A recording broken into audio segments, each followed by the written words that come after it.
şey sağlık içindi, böyle çıktık biz yola. İnsanlık hizmetiydi, vermedik ki hiç mola. Ömrümüzü adadık, bizlere de aşk ola. Gece gündüz çalıştık, Atuder'le kol kola. Acil tıp uzmanlarıyız, hey hey. Hayatlar kurtaranlarız, hey hey. 25 yıl yan yana, hep el ele kol kola. Atuder seninle varız, hey hey. 25 yıl yan yana, hep el ele kol kola. Atuder seninle varız, hey hey.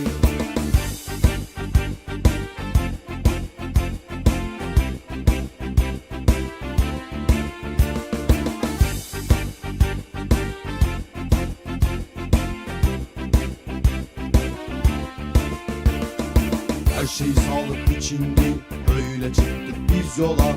İnsanlık hizmetiydi, vermedik ki hiç mola. Ömrümüzü adadık, bizlere de aşk ola. Gece gündüz çalıştık, Atuder'le kol kola. Acil tıp uzmanlarıyız, hey hey. Hayatlar kurtaranlarız, hey hey. 25 yıl yan yana, hep el ele kol kola. Atuder seninle varız, hey hey.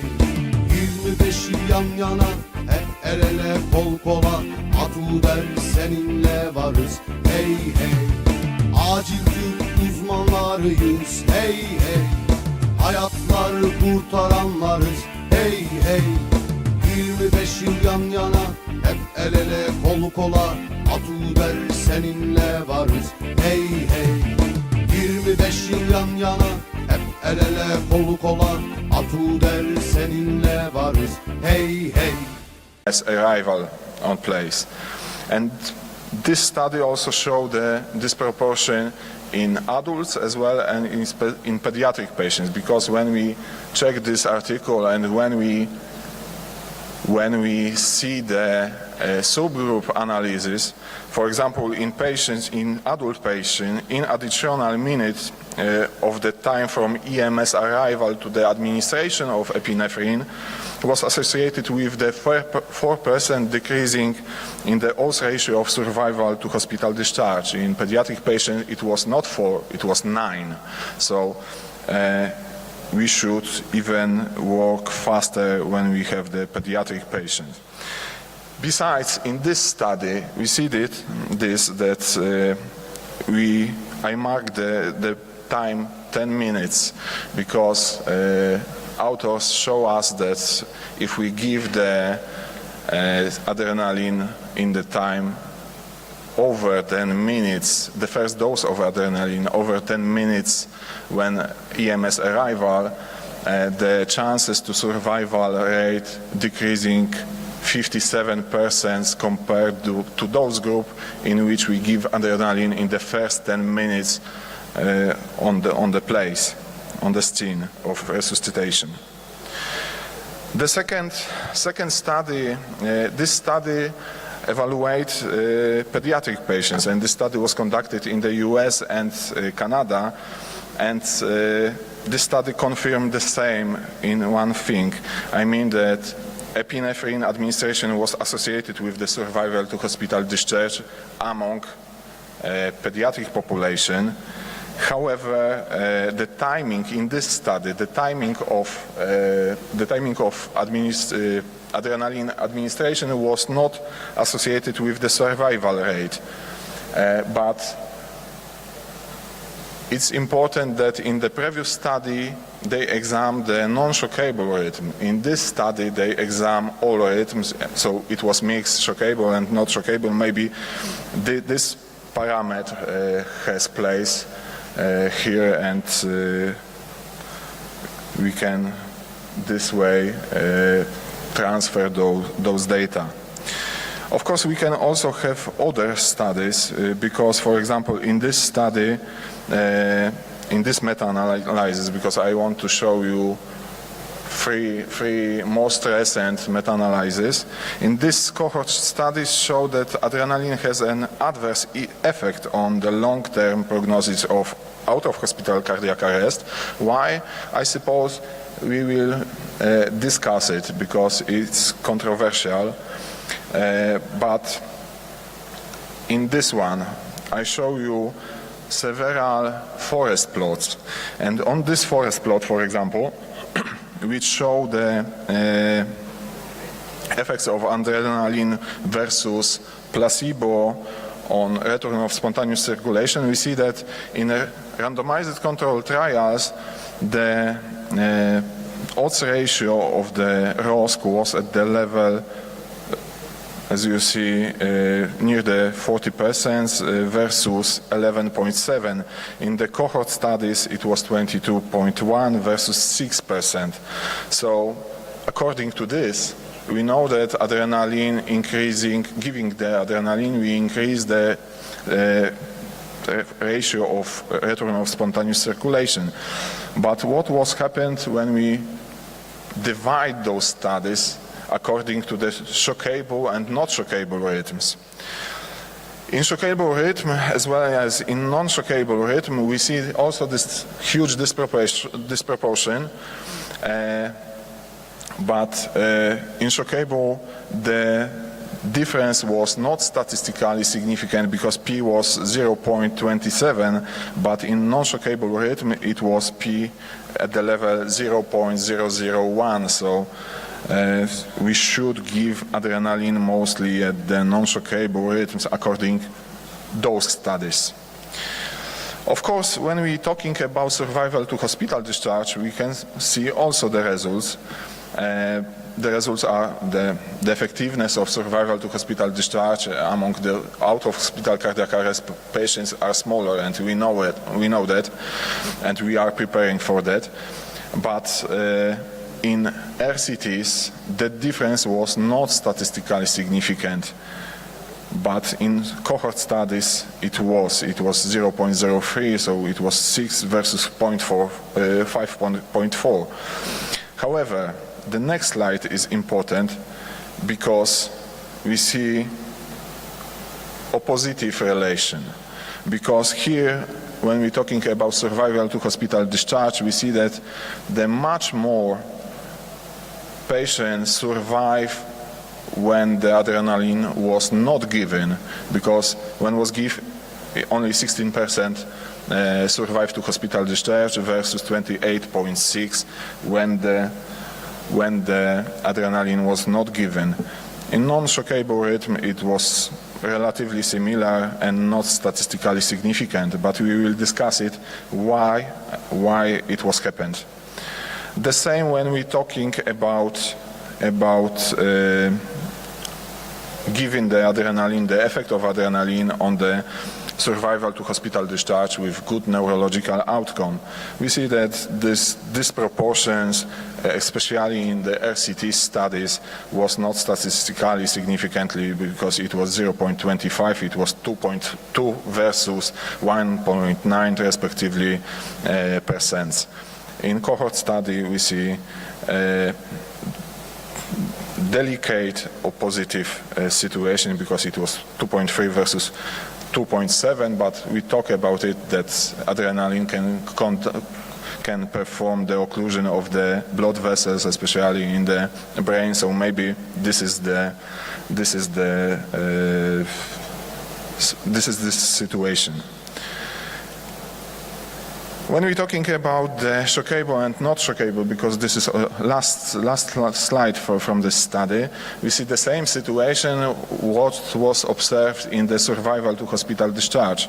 I mean that in shockable rhythms, when we not give adrenaline, we have better survival to hospital discharge with good neurological outcome. How we can translate those data? We know that the most important thing when we have some articles, when we have some trials, is the preparation of this article, is the methodology of those articles. And when we see, for example, here, we see only 2 randomized control trials and other are non-randomized. So, in the future, when we want to see current really good quality data, we should perform really nice multi-center international study focusing on the effectiveness and safety of the adrenaline. Other way, we will be as a child in the fog, because we see totally different situation in the RCTs, totally different situation in non-RCTs, because in RCTs we know that we should measure some points from time to time. We have the current protocol, but from the non-randomized we even don't know how long the resuscitation period taken, how many doses of adrenaline was placed, what was the delay of the adrenaline given from the EMS arrival, etc., etc. So we have many questions in the non-randomized trials, so we should focus on it, and in the future we should focus mostly on randomized trials. This is actually the results of our meta-analysis focusing on pediatric cardiac arrest, and in this, for example, we see that of course when we're talking about out-of-hospital cardiac arrest, we should give the adrenaline, because the survival to hospital discharge was much more better when we give adrenaline, but in, for example, out-of-hospital cardiac arrest, the situation was totally opposite. But as you see, the number of publications are also small, so we cannot perform, for example, in this situation, some additional subgroup analysis, because we cannot do this. For do this, we need some extra publications, we need to create some really nice databases with those data of those patients. So I suppose this is the future, what we need to do. And of course, last meta-analysis, and the biggest one, because it's network meta-analysis conducting 18 trials and including over 21,000 of out-of-hospital cardiac arrest patients. And as you see on this table, the use of standard dose epinephrine, because they analyze different groups. High dose of epinephrine and epinephrine plus vasopressin increase the return of spontaneous circulation and survival to hospital admission, but may not improve survival to hospital discharge with good functional neurological outcome. However, standard dose epinephrine improved the survival to discharge among patients with non-shockable rhythm, but not those with shockable rhythms. And this is the same as we see in the previous studies, so we should give the adrenaline as fast as possible in the non-shockable rhythms, and then we have chances to increase the odds ratio of the outcomes of the patients. What will be the future? When we're talking about the future, we should focus, as I say, on or create together, really nice prepared randomized control trial, including a lot of patients, including all data which we want to do, which we want to examine. For example, the time of resuscitation, the comorbidities of those patients, the time of EMS arrival, the delays time, survival to hospital discharge, and longer outcomes, because we know that survival to hospital discharge or 1 month survival rate, it's not too enough for us. We need much more. We need to see what will be happened with those patients, for example, after 1 year, because it's totally depending. And for us as a clinicals, as a researchers, the most important thing right now is to create such a database, to publish it, to change the thinking about adrenaline and learn some much more knowledge about it, because of course, as I show you, we have some articles, we have some studies, but only a small amount of those are good studies with good data, with good knowledge. But even those knowledge we don't we have much more questions than previously, so I suppose the next step for us of all will be conducting next nice study, and I hope in the next year we will be able to show you, I suppose, maybe preliminary data of those studies. Thank you so much.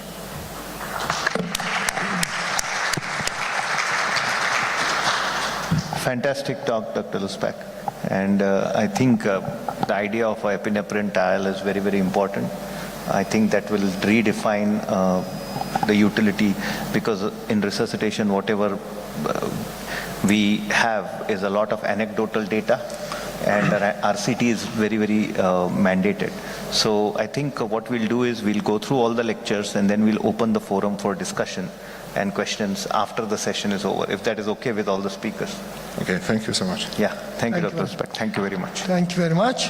And I want to invite my old friend from New Zealand, Dr. Bradley Pecker.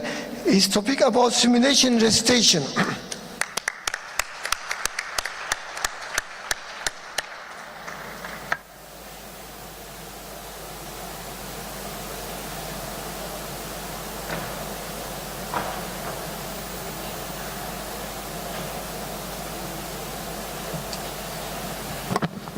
Merhaba. Kia ora, tenakoto, kotoa. And that's just a traditional Maori, which is the indigenous people of New Zealand's greeting. I was asked to talk a little bit about simulation and resuscitation. And I think what I'd like to do is bring it to you from the angle of that, yeah, maybe we should do it, or should we do it? And do we need the investment to do it? So I'm going to go through that, and hopefully at the end of this talk, I've maybe planted some seeds in your head.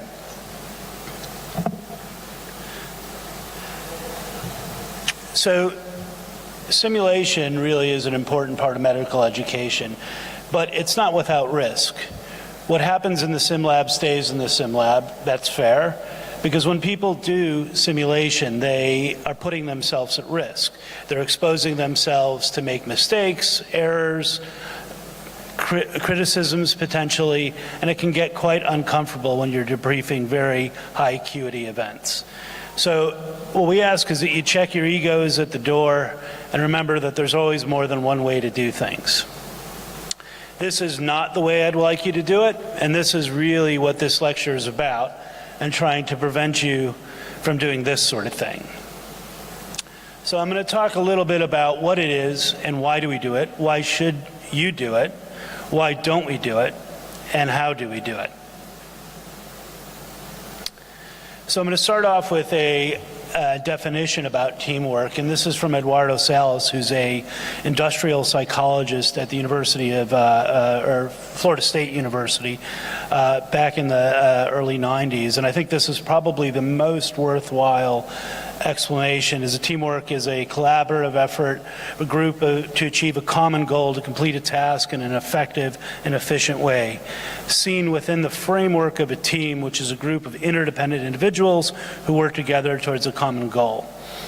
That sounds reasonable, I think, and I think that's really what we're trying to do. So we'll start with what is it that we actually do. So who do you actually train with? When you do resuscitation, who do you train with? Do you train with a bunch of doctors, or do you train with your nurses? Do you train with students? Do you train with the orderlies? Do you train with other ancillary staff? How often do you do it? What is actually your focus? What are you actually trying to learn? And I think at the end of the day, you have to ask yourself what you're doing, and does it actually make sense? So interprofessional training, some of you may be familiar with that term.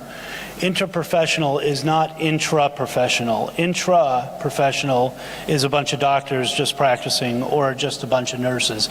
Interprofessional training means that everybody who actually will be in the resuscitation is actually taking part and doing it.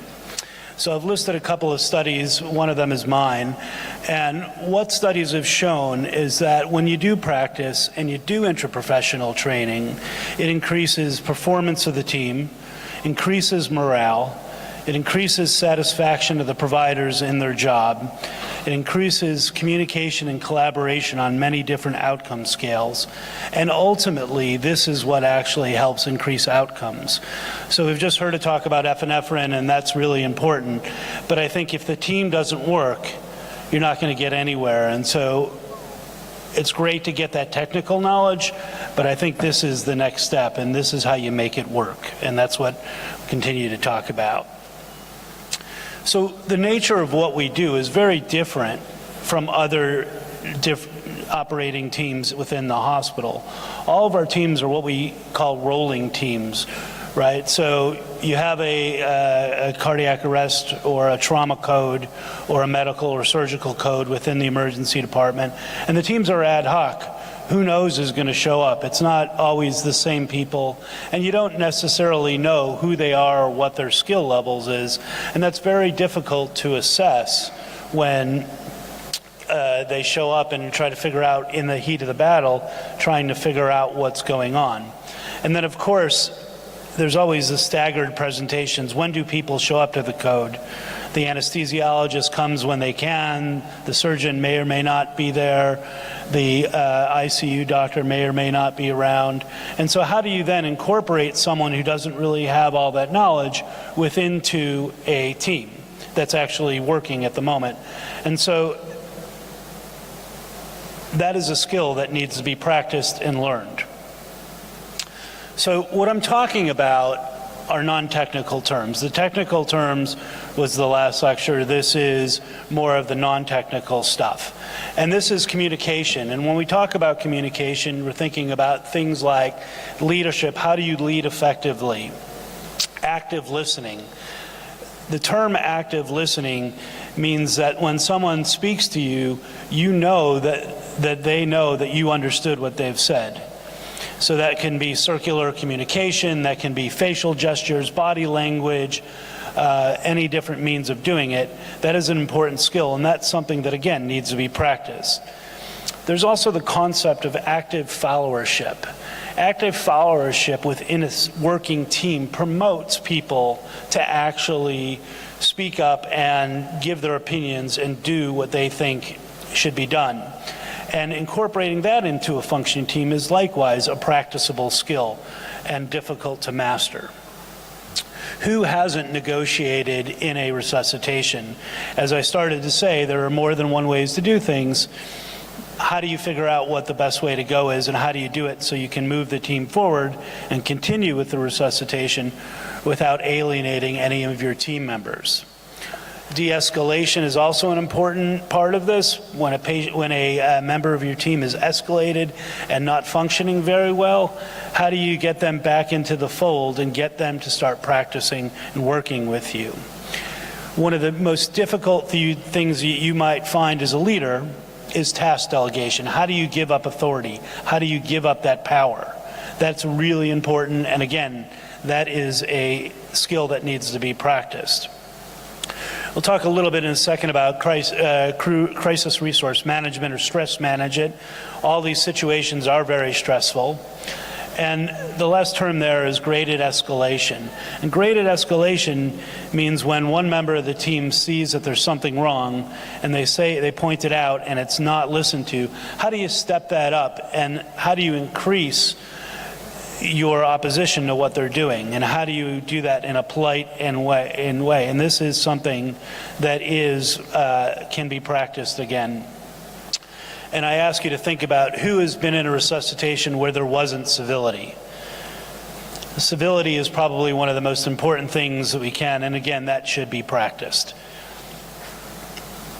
So critical resource management, or some of you may have heard it as crisis resource management, composed really of four things, and this is from the aviation industry. And it's divided into tasks, the individual aspects of the person, the team characteristics, and then interruptions that you have in it. Now, I'm not going to read these, but you can take a look at these. And if you think about all these different aspects of what goes into a team performance, those are all different things that you could potentially work on or take in a simulation and figure out how to address that and make your team function better. So these are some crisis resource management principles that we use, and I'm going to show you a framework at the end of how we decide, and these are what we use as our learning outcomes. And though they seem like very small things, they're actually quite important and can add lots of value to your resuscitation. So I'm going to move on to why we team train. So this is the concept of practice how you play. Now I know everybody here is really excited about New Zealand and South Africa and the World Cup rugby tonight. Go All Blacks? Yeah? No? All right. It's Australian football. Really what we're talking about is increasing your performance, developing habits that make a team function well. Talk about the processes and things that make a system or a resuscitation go well, and to create a culture that actually is beneficial for patient outcomes, and test your systems to make sure that those systems are actually working and will increase your outcomes. So let me ask you, when you think about team training, is this what your team looks like? Can you play the video, please? Eric Maycroft, the front changer, Daniel Smith, Carrier, Mike Arno, Jackman, Stan Doolittle, and the fueler, Justin White. These 5 men were all together a year ago. Solid stop so far. Harvick says he needs help on entry and a little bit more help on drive-off. Here's the anatomy. So 15 seconds to change your tires. How many people have gone to the mechanic shop and had their tires changed in 15 seconds? Not too many, right? But to do that, they would have had to practice that. That's not something that just happens.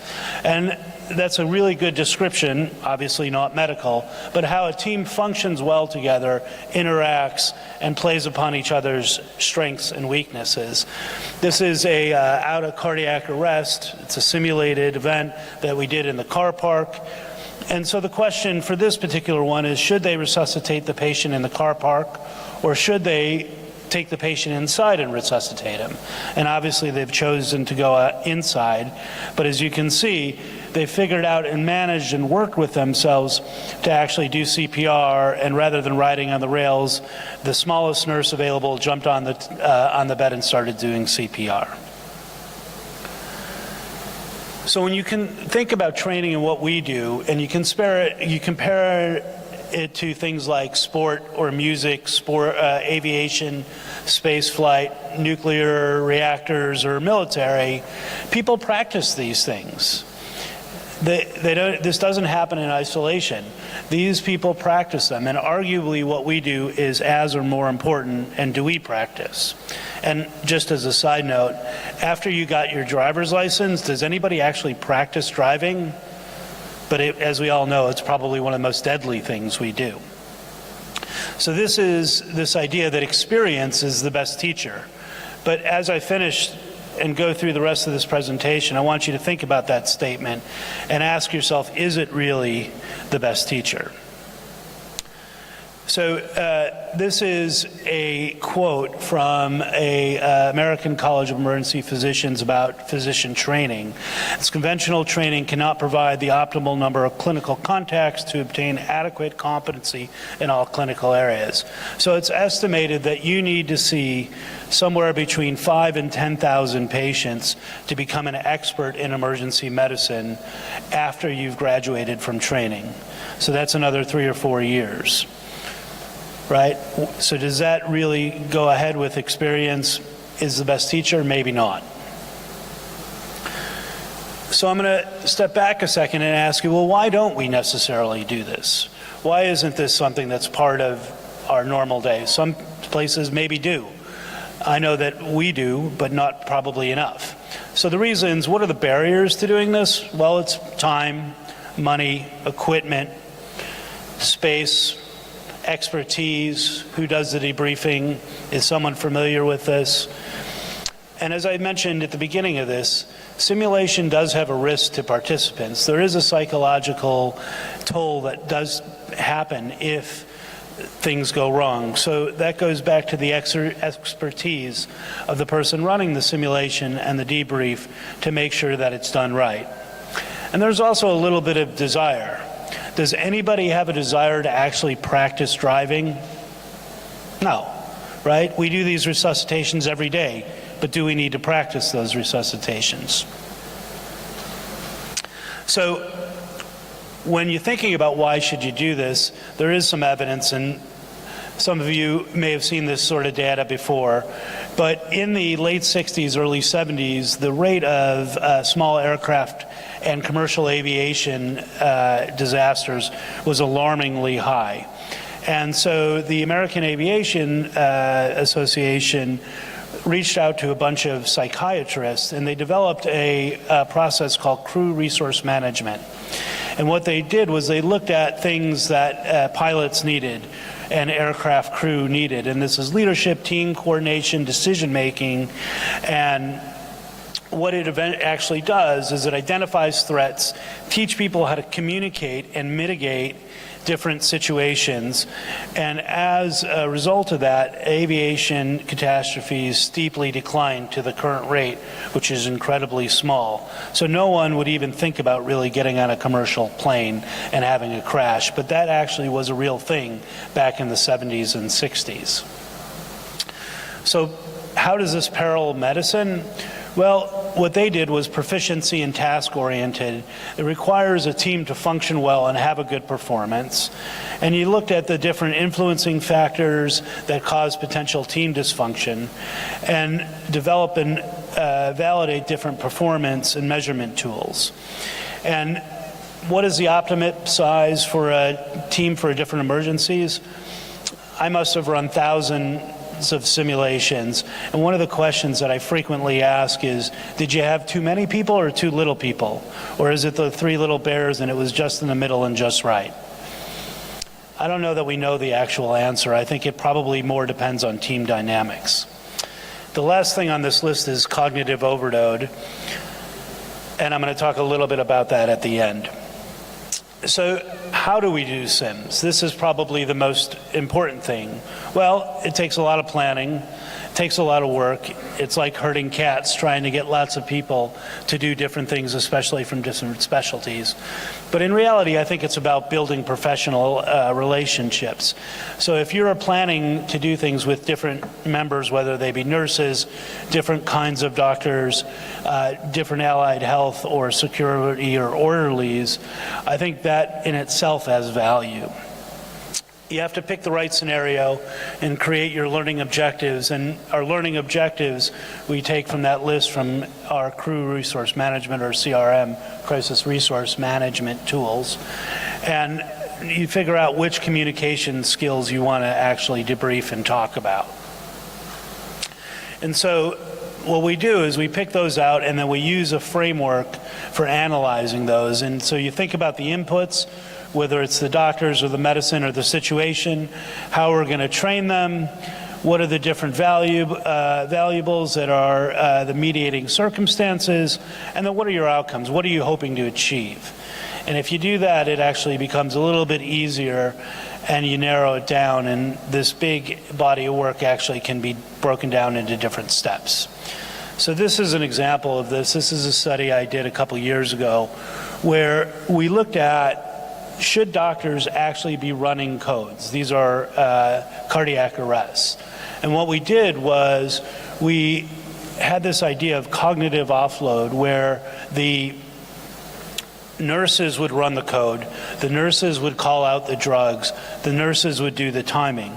That left the doctor free to do an ultrasound, to talk to the family, to look in the clinical notes to figure out if we should terminate resuscitation, to figure out if there's an actual cure, something that can reverse it, whether they need to go to cath lab, whatever it is. And so what we found is that it actually worked. And after doing cardiac arrest for 20 years and the past 5 years doing it like this, I can't imagine doing it any other way. So EDAM, Emergency Department Arrest Management, And this is on all of our code trolleys, as you can see here. And it has the list of what the doctor's responsibilities are and what the nurse's responsibilities are. And in the middle shows what the shared responsibilities. And what we found is that the objectives that we picked were looking at teamwork in general, looking at communication, promoted active questioning or active followership, adherence to our current ACLS algorithm, this idea of the cognitive offload, and also cognitive shared decision making, which I think is a really important aspect of any code. We used focused debriefing, and so we addressed any technical issues. If there was an elephant in the room, if someone gave the wrong dose of adrenaline or a cardiac drug, or if they didn't shock at the appropriate time. But the vast majority of it was spent on exploring learning objectives and making sure that those were met and understanding what those goals were. So I'm going to shift a little bit and finish up with a little bit about systems. Now, systems are how things work. Are things where they're supposed to be? Are the right people in the right roles? These sort of things. And what we looked at, this is really good for things that involve lots of different working parts. So whether you're giving a mass transfusion, looking at mass casualty incidents, or specific or obscure injuries and exposures, these are really good ways to do this. Other ways are when you have other things that are systems-based simulations, or when you have multiple specialties or specialties that are not used to being in the emergency department. So what you're looking at here is a simulation of a perimortem C-section. So the guy who's wearing a tie there is a consultant obstetrician with the emergency physician at the head of the airway and the neonatologist with the black sleeve reaching in there. And so this is an uncommon event in the emergency department, but how do you plan for it?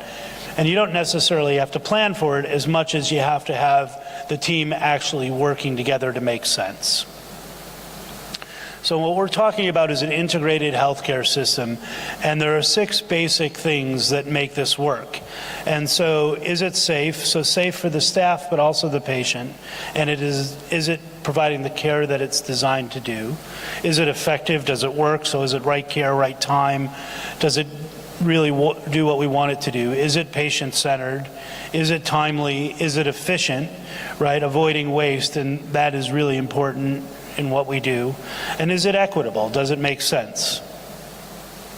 So I'm going to leave you with this idea of the simulation center and what actually this can do for you. And this is sort of the grand hypothesis of simulation in resuscitation, is that you're putting the patient and the process together, and does it actually improve outcome?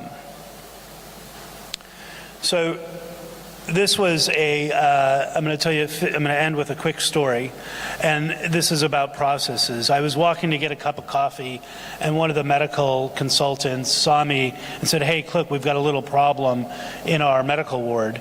And this was a young, healthy psychiatric patient that was admitted for pneumonia, who decided he wanted to kill himself by cutting his wrist in a locked bathroom.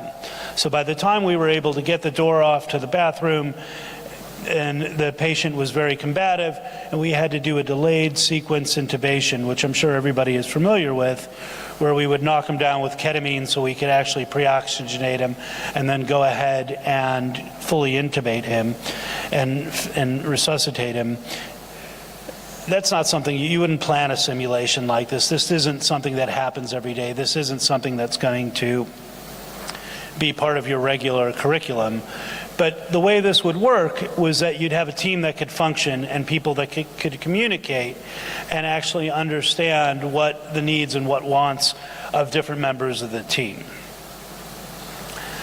So experience is a great teacher, but it comes at a very high price.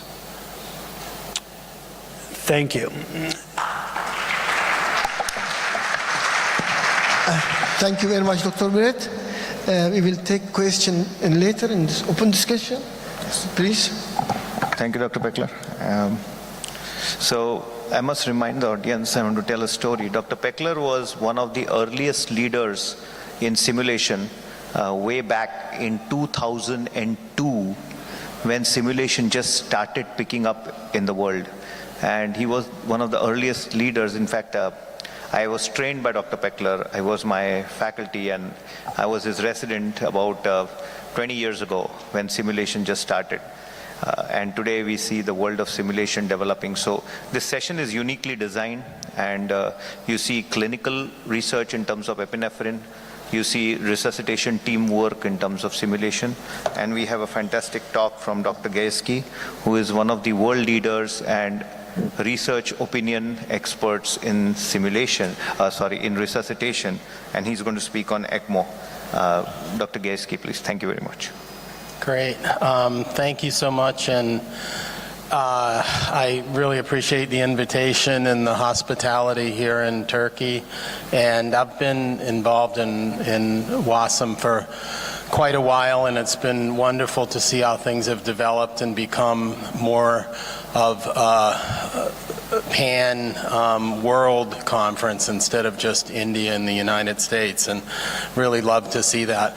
I was asked to talk about ECMO, too big a topic, so I thought I'd keep it just for ECMO for cardiac arrest, which fits in with the epinephrine topic and with simulation. So really, this is a question of what's the status of research on using ECMO as part of CPR, and this concept of people in refractory ventricular fibrillation who are really too healthy to die, but how do we salvage these people?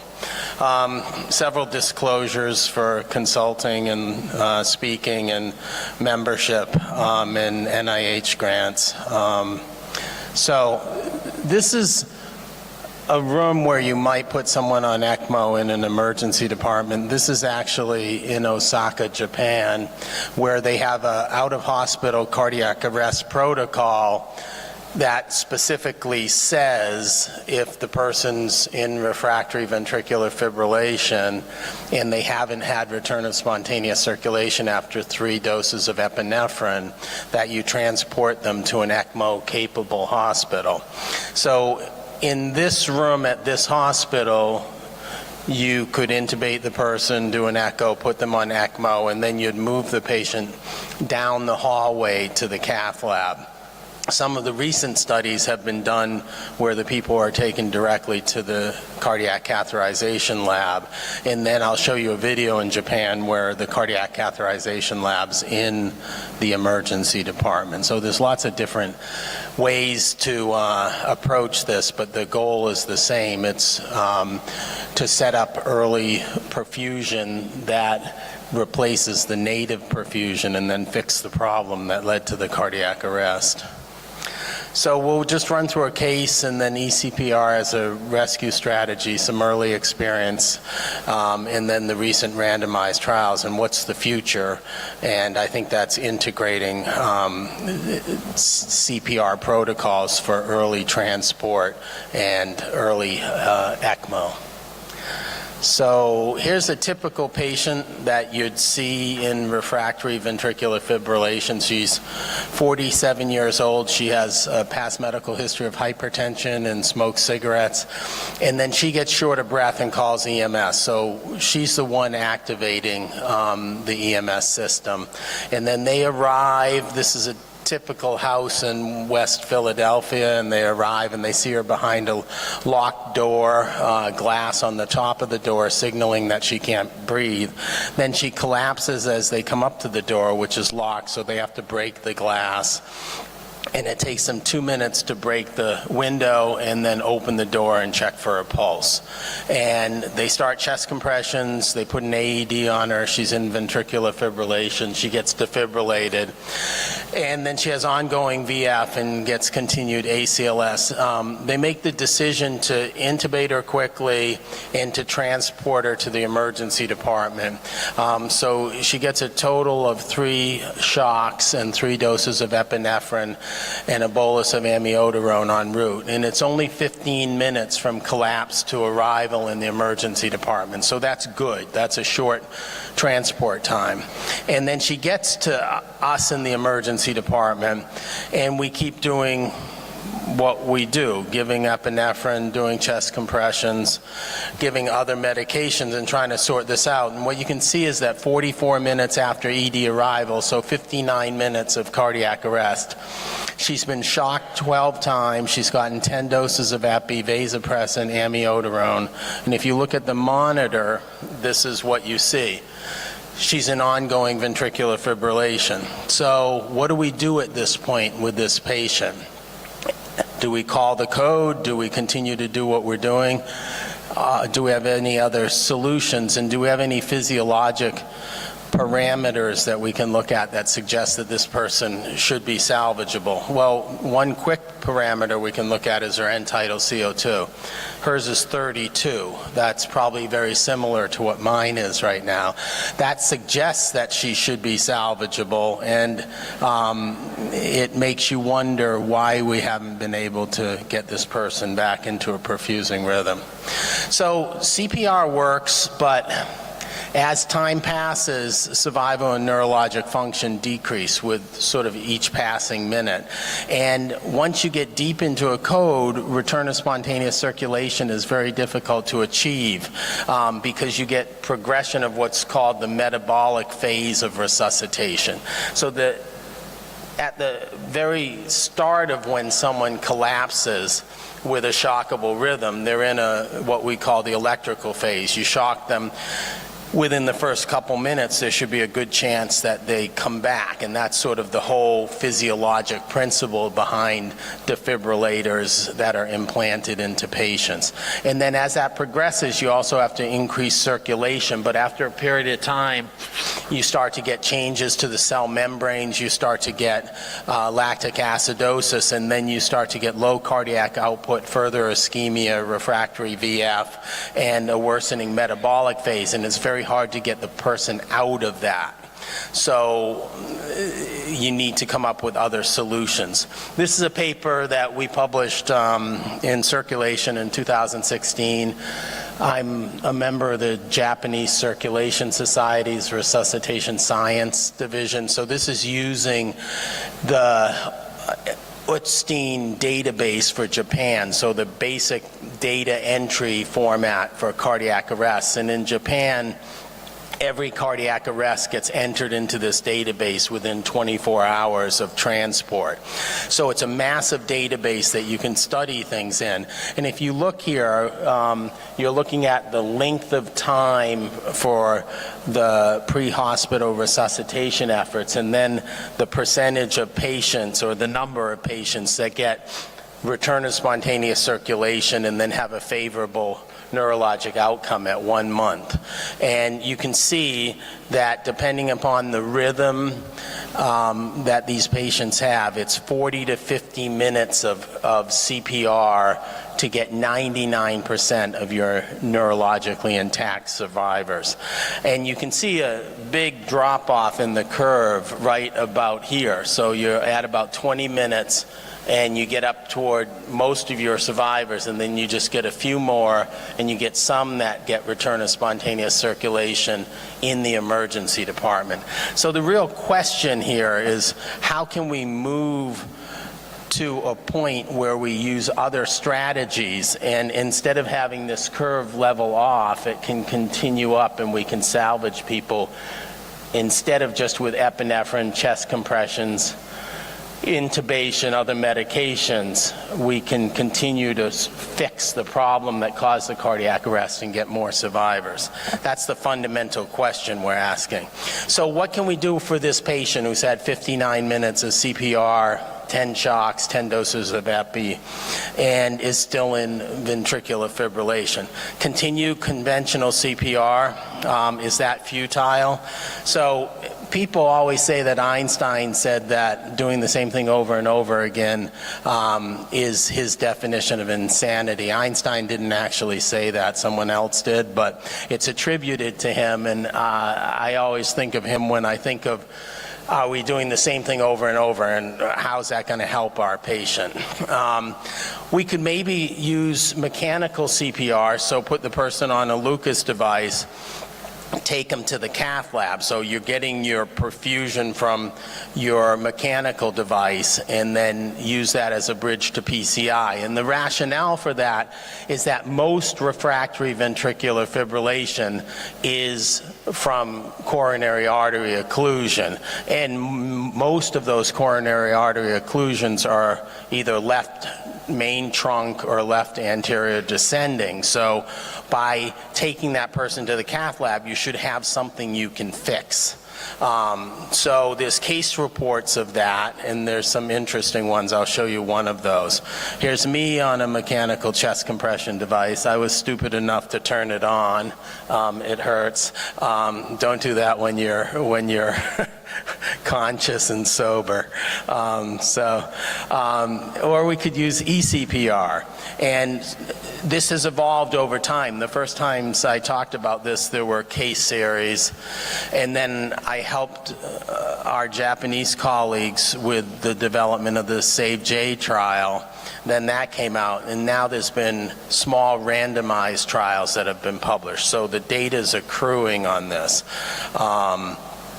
And the other thing we could do, which is what most people do in these cases, is they terminate the resuscitation attempts, or they call the code. And that's just realistic. In a busy emergency department, you've been doing CPR for an hour, and you have other patients that are sick, and you need to get to them. So what are your options for that person? And that's really the standard of care in most American emergency departments, is after a period of time you would call the code.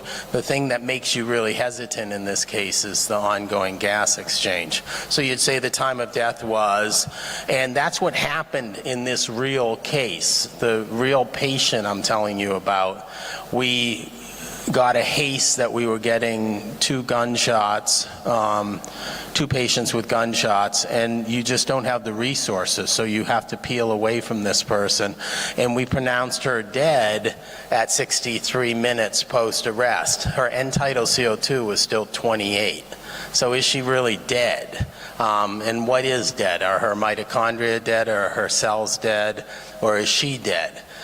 And it's very difficult to call those, but that's what we did. So what about putting her on a Lucas or an auto pulse, mechanical CPR as a bridge? This is a cool case that was in the Journal of Emergency Medicine back in 2014. And as I just read through this, you'll see very similar situation or parallels to the patient I was telling you about. This person's 53, he's a male, and he has known coronary artery disease. He's walking through a village in Italy, and he collapses and has a witnessed arrest, witnessed by the person he's walking with. Dispatcher provided CPR instructions to the person walking with him, because the person who was with him didn't know how to do CPR, so he gets dispatcher instructed CPR. And then the first responders get there 10 minutes after collapse with CPR in progress. Ventricular fibrillation, defibrillated, intubated, they put in an IV, give him some saline, 2 more shocks, epi times 3, amiodarone 300 milligrams. Sounds just like our patient. But what's different here is a helicopter now lands. They put the patient on a Lucas, and they start to transport the patient at 40 minutes after, this is interesting, because they make the decision to transport when the VF actually degenerates into PEA, which is a bad sign in cardiac arrest, right? You'd rather have ongoing VF. But they decide to transport this patient to a hospital with a cath lab. They put some ice bags on him, use the Lucas, and then get to the cath lab, and they do a PCI, and they stent the LAD, and they stent the circumflex. So this person has complex left coronary disease. And you can see they're really sick at that point. Blood gas with a pH of 7.05, a base deficit of negative 10.6, and a lactate of 11.1. And then this person does what people do if you stent them and you open up the coronary myocardium that's causing the refractory VF. They go into a perfusing rhythm on their own. So they get return of spontaneous circulation after the PCI. So you have ischemic tissue, and then you reperfuse that ischemic tissue, and you stop the driver of refractory VF. So 115 minutes of cardiac arrest, 90 minutes on the Lucas. This person got, what was at that time standard of care for post-cardiac arrest syndrome, hypothermia, was extubated on day 5 and then had full recovery after rehab. So here's someone who 99% of the time in emergency departments around the world would be pronounced dead and die. And it shows you a potential alternative strategy. So going back to the patient I was telling you about, why would we think that ECMO is good for this patient? Why is she a good candidate for extracorporeal CPR? So she's healthy. She's 47. She shouldn't smoke, but she does. And she has hypertension. She's, good protoplasm to use an aggressive strategy on. She is a witnessed arrest. She's actually going like this when they come up the walk, and then she collapses. So they know exactly when this happened. She gets pretty immediate CPR with the delay of having to break into the house. And then she's a shockable rhythm. So all of this is what you want for an advanced resuscitation strategy. She got high quality CPR, and she had a short transport time to a facility where potentially she could get an advanced resuscitation strategy. And then what does the end tidal CO2 of 32 and the ongoing VF tell you? It tells you that she has ongoing gas exchange and that she's actually delivering oxygen to her tissues and then offloading CO2. So someone that is not just in that state of sort of metabolic entropy. So what is ECPR? We're going to put someone on ECMO in an emergency situation and use that as a bridge to treating the underlying cause of the arrest. A lot of this came out of Japan. The first people getting put on ECPR around the world were really in Japan, and it grew out of their experience. I mean, everyone thinks of Japan as, Tokyo and the big cities with Yokohama and stuff, but 90% of Japan's mountainous and lots of snow and a lot of environmental hypothermia. So the Japanese started using ECMO to warm people up who were in cardiac arrest with environmental hypothermia, and then they said, well, why don't we translate this to patients with cardiac arrest from a coronary cause?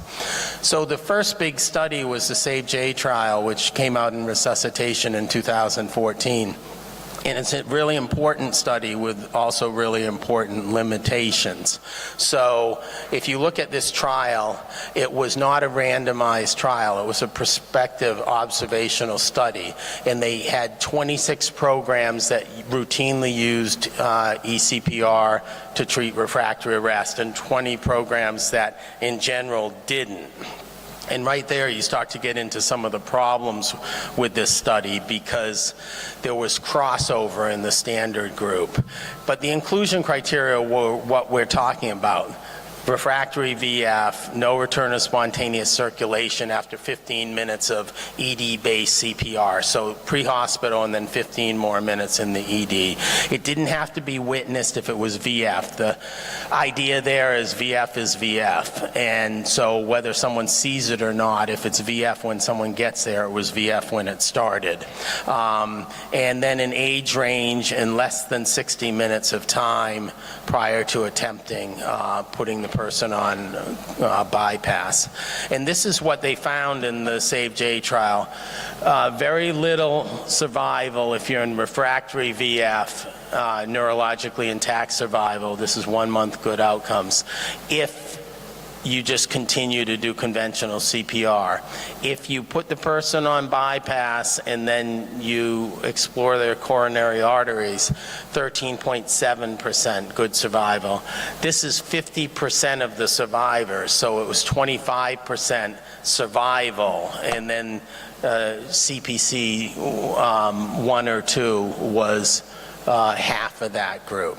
So it's promising, but there's a lot of difficulties with this study because of crossover and of some of the more potentially salvageable patients in the standard group. So it's not a randomized trial. Let's see if this will play. This is a quick look at what they do. So this is an emergency department in Japan. This is an out-of-hospital cardiac arrest that gets worked in the field with CPR, defibrillation, and then brought into the hospital. And this is the emergency department in the hospital there. You see it's 9 a.m. in the morning. This is downtown Tokyo. And the person had bystander CPR. He's 65 years old, and VF's his initial rhythm. And so you can see a very old chest compression device here. And then after defibrillation, the third time, he goes into asystole, which is actually a bad prognostic indicator. So they're preparing the ECMO machine, and they're preparing the patient for cannulation. And they start some chilled saline, and they continue conventional ACLS. But different from what we heard about in the first talk, they're going to actually back off the epinephrine as they cannulate, based on the idea that they're going to be putting the person on to the pump, and they don't want to just keep on giving the person a vasoconstrictor during this time. So these physicians are emergency physicians and interventional cardiologists, so they're cross-trained. They also, most of them are critical care trained as well. And so they're the ones doing the cannulation.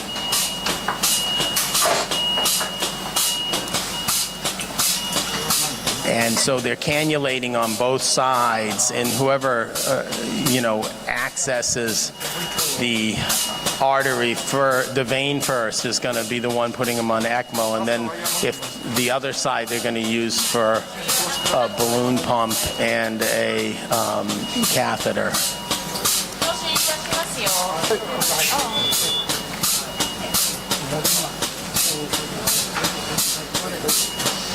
And so you'll see the sequential dilators going in. And you can see how calm it is. Compare this to, the stimulation overload that you see in a lot of codes. This is very quiet, very systematic. There's people assisting the cannulators and feeding the dilators on, so that everything's happening in a very systematic fashion.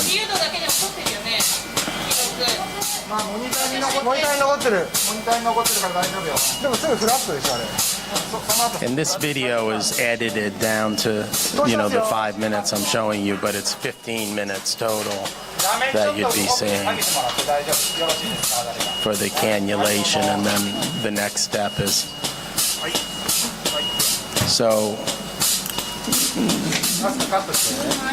basically they have the two catheters in, and now they're going to hook up to the ECMO.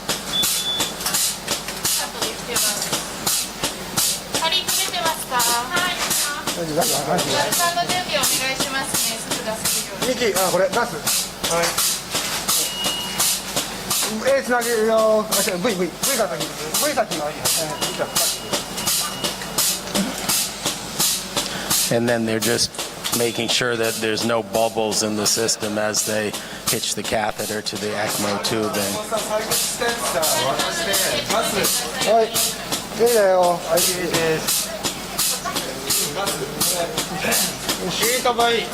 And so now they're releasing the clamps, and so now you 15 minutes after arrival in the emergency department, the person has mechanical circulation. You can hear that the chest compression device is still going. So even though the ECMO is starting to run, they're keeping that going, and then they'll shut that off once the balloon pump is actually functional.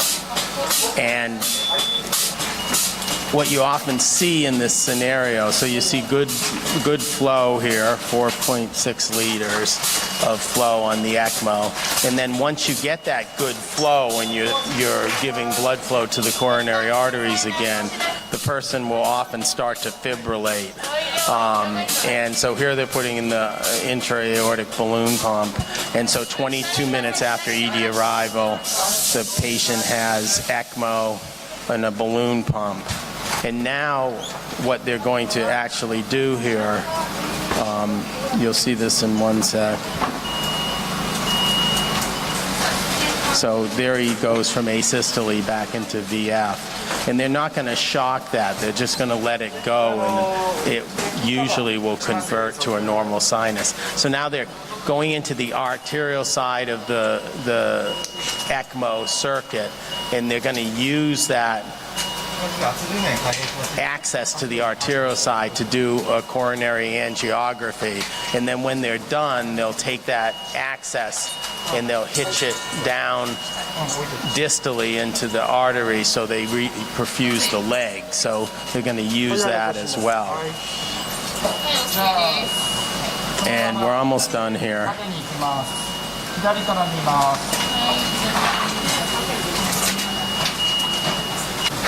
But here in the emergency department, they do the cath,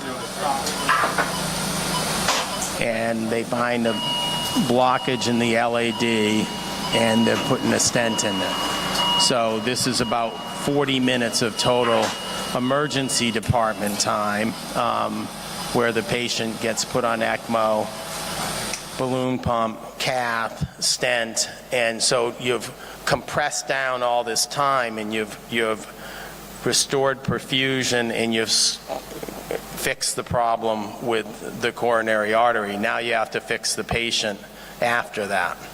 So let's just end by going through the most recent iterations of this approach that we've seen published in the literature.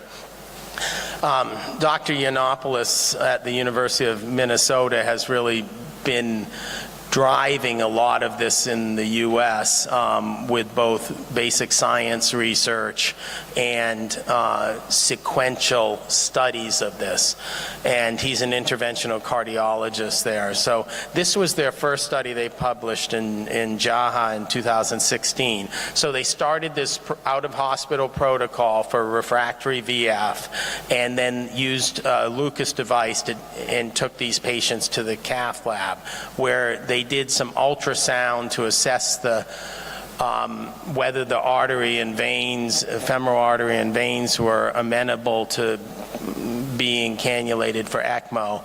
And if they were, they'd put them on ECMO, do angiography, and then PCI as needed, and then if they got return to spontaneous circulation with that strategy, treat them with targeted temperature management and post-cardiac arrest care. So 27 patients transported, 18 met inclusion criteria. 83% of them were put on ECMO, 67% needed PCI, and 55% survived to discharge, with 50% of the total, 9 out of 18, with good neurologic outcome. So this suggested that a very organized approach to this could improve outcomes significantly. Then they followed up with a larger database of the same patients plus more compared to historic controls. So here is the group we were just talking about, ECMO, PCI, post-arrest care, and then they compared them to similar patients who either did or did not get ROSC using standard therapy. And you can see 45% survival to hospital discharge in the aggressive strategy and 15% in the standard therapy group. So this data led them to do the arrest trial, which was published in Lancet back in 2020. And this was funded by the NHLBI, the National Heart, Lung, and Blood Institute at the NIH in the US, and was basically the same strategy: identify patients pre-hospital, transport them through the ED to the cath lab, put them on ECMO, or continue conventional CPR. And This is a complicated study to read into because you'll see there's only 15 patients in each group. And you say, why did they do the study that way? And what you can see is there's 6 survivors in the ECMO group and 1 survivor in the other group. And this is the Kaplan-Meier curve of that survival. So what happened with this study is that the NHLBI's Data Safety Monitoring Board stopped this study early for efficacy. And to me, that's crazy because you've, at that point, randomized 30 patients. The trial was supposed to have this adaptive randomization, so you'd end up with 2 people in the ECPR group for every 1 in the standard therapy group, but it started out with a 1-to-1 approach. And so there's this massive fragility index in this study where there's 6 survivors versus 1 survivor. And that's not a study that you can base a whole international change in how we do cardiac arrest care on. So very important trial, but really limited by the way the Data Safety Monitoring Board thought this study should be analyzed at the first interim analysis. The other study we have is the Prague study. Very similar, single-center adult witnessed out-of-hospital cardiac arrest, no return of spontaneous circulation, essentially the same interventional invasive strategy, mechanical CPR, intra-arrest transport, ECPR, and immediate coronary angiography and treatment, and then a standard therapy group. This trial was stopped early at the recommendation of the Data Safety Monitoring Board for futility, so the opposite reason. 256 patients were randomized, and the main analysis was based on survival to 180 days with good neurologic outcome. And you can see huge trend toward improved outcomes. 39 patients, 31.5% in the invasive strategy, 29 patients, 22% in the standard therapy group. So higher than Yiannopoulos' historic controls. And the odds ratio is 0.09. So big trend toward better outcomes, but probably an underpowered study that was stopped early because it's underpowered, so it can't reach significance by the end of the number of patients it was powered for. So to wrap that all up, I think the physiologic rationale for putting someone on ECMO during cardiac arrest and doing extracorporeal CPR is very sound. You need high quality CPR for salvage. Early cannulation may be another key. I showed you in the SAVE-J trial how it had to be under 60 minutes, and there's a lot of data that things really decline after that 60-minute period. There's case series and now single center reports that suggest a benefit, and as I just pointed out, the randomized trial data is mixed and affected by small sample size, interesting statistical approaches, but both show a suggestion of improvement. So the best data at present, and if you actually read the arrest trial in the Lancet article, it will say what's known until the trial's done, and then what do they suggest. Basically, Yiannopoulos and his colleagues said that right now we're at a point where specialized programs with clear protocols have the best success, that what we need is a multi-center trial, but that multi-center trial would require programs that got up to a certain baseline of therapy before you started the trial, because otherwise they're just learning how to do it while you do it. And if, like many huge international trials, you enroll 3 or 4 patients at each center while they're on the learning curve, you're not going to get any insight into what happens if you actually have expertise in this and then you start the trial. Time is of the essence, and we need more data from well-developed programs. This can be brought into the pre-hospital setting. This is from Regensburg, and this is an Audi sport wagon that is their ECMO car that they take to out-of-hospital cardiac arrests in Regensburg, and they've published on their results from that as well. So thank you. I'll stop there.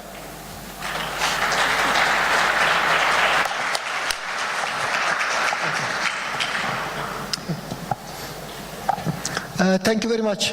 This is very interesting, and I think in the future of emergency is very important topic. And we have time for take question or comment. Yes. So we have all the three speakers Thank you very much. Please. Ready to answer. Need there be any questions? So to summarize all the sessions, the first session spoke about epinephrine and its expanded role in resuscitation and the upcoming research which has to open up the era to bettering resuscitation for the future. The second talk focused on simulation and the team building exercises around resuscitation. And the third lecture spoke about ECMO and its role in resuscitation. Three different and important aspects of resuscitation were covered in this session. So if there are any questions you could ask, please introduce yourself, where are you from, and address the question to the speaker. Can we have a traveling mic, please?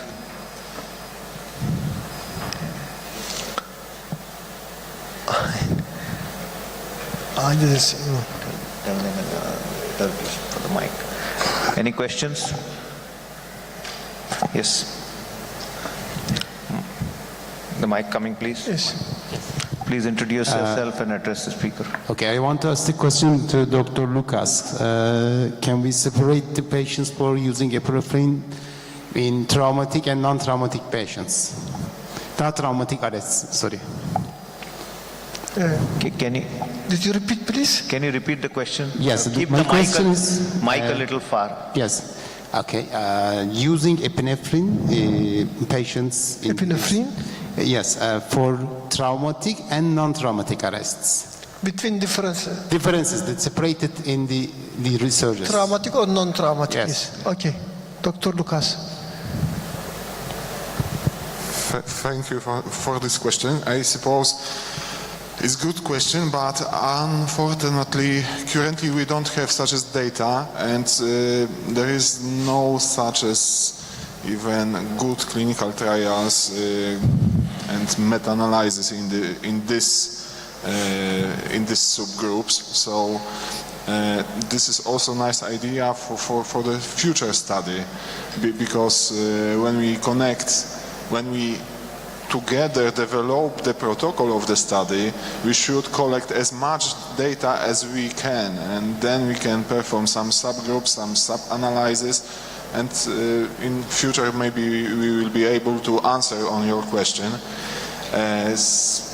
I have maybe not question, but also according to the lecture about the ECMO, because of course we use the ECPR to treat the patients, to increase the survival rate of these patients. But for example, in Poland, and probably you, Professor, also know this situation, we also use ECPR as a bridge to transplantation donors. So this is also some kind of important topic of this situation, because we don't leave the patients after cardiac arrest on the scene, but perform the chest compression using mechanical chest compression device, then transfer to the emergency department, implement the ECMO, call for transplantation team, and then decide what will be the next. One quick question to the team. We are still rambling with controversies between cardiac arrest resuscitation in trauma versus non-trauma. Till now, both the think tanks, the trauma resuscitation think tank and the opinion tank of cardiac resuscitation, there has been no consensus. So if you look at different countries, they are handling what you can say trauma code or traumatic cardiac arrest very differently. Many countries feel that giving blood first, looking for the 5 causes of trauma is very, very important. Then they do internal CPR versus external CPR, things like that. Do they do open thoracotomy, not open thoracotomy? So in such a complex situation where trauma code after so many years is still unsolved, where do both the opinion leaders stand in terms of dealing with that complexity where two different specialties have not been able to reach a consensus? Yeah, I fully agree, but as I say, if we create some study and obtain really huge amount of different outcomes and different comorbidities, then we can globally decide what will be the best for those patients, because we will know each comorbidity, we will know what was the cause of trauma, how many blood was lost, and etc., etc. So basically a traumatic cardiac registry would be a better option. Yeah, I suppose not maybe only traumatic or no traumatic. I think the best option will be create some out of hospital registry, cardiac arrest registry, including traumatic and non-traumatic, because then we can decide much more. Yeah. All right. Sagar, I mean, I think the issue with epinephrine and penetrating traumatic arrest, certainly, and you know, in blunt, that has led to intra-abdominal hemorrhage and stuff, is like, how could the epinephrine help, right? How, if I just watched a arrest in our trauma bay, you know, 8 gunshots, one that turned out to be through the left ventricle, but the first few minutes of it were chest compressions and epinephrine, and you say to yourself, what is that doing for this person?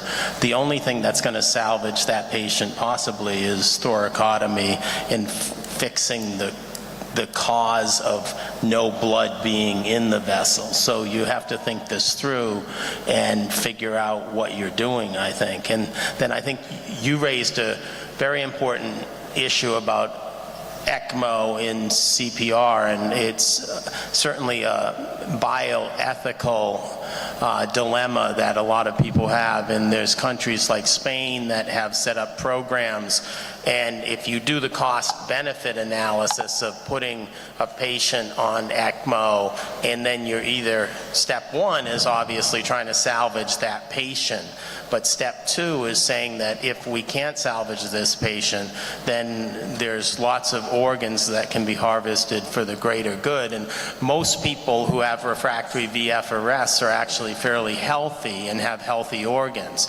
In the US, there's a lot of resistance to that argument, but the cost-benefit argument is definitely there if you figure in the organ transplantation. The cost-benefit analysis is probably in favor of ECMO anyway without the organ transplantation, but it's, you know, it's a different math at that point.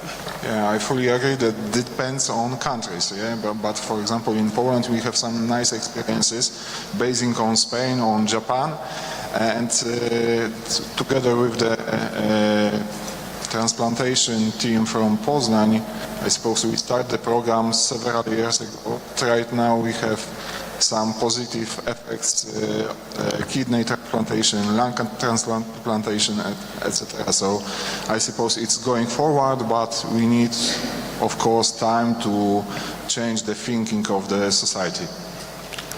Lovely. One question for Dr. Peckler.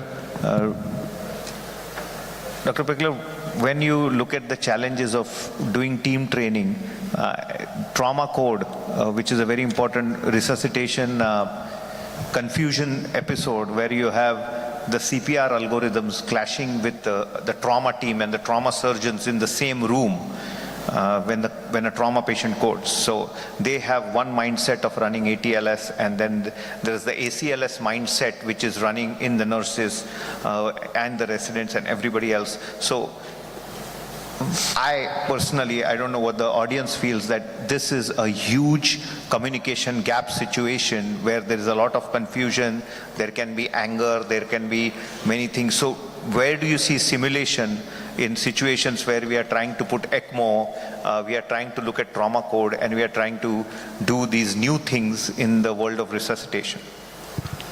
So, I mean, I guess the answer to the medical question is sort of similar to the last one, is that you want to try to figure out what the problem is and what exactly are you trying to fix. The simulation question, I suppose, or how would you look at that, that was what I mentioned about negotiation. What are we trying to do? Where are we trying to get? And how do you do that calmly with civility?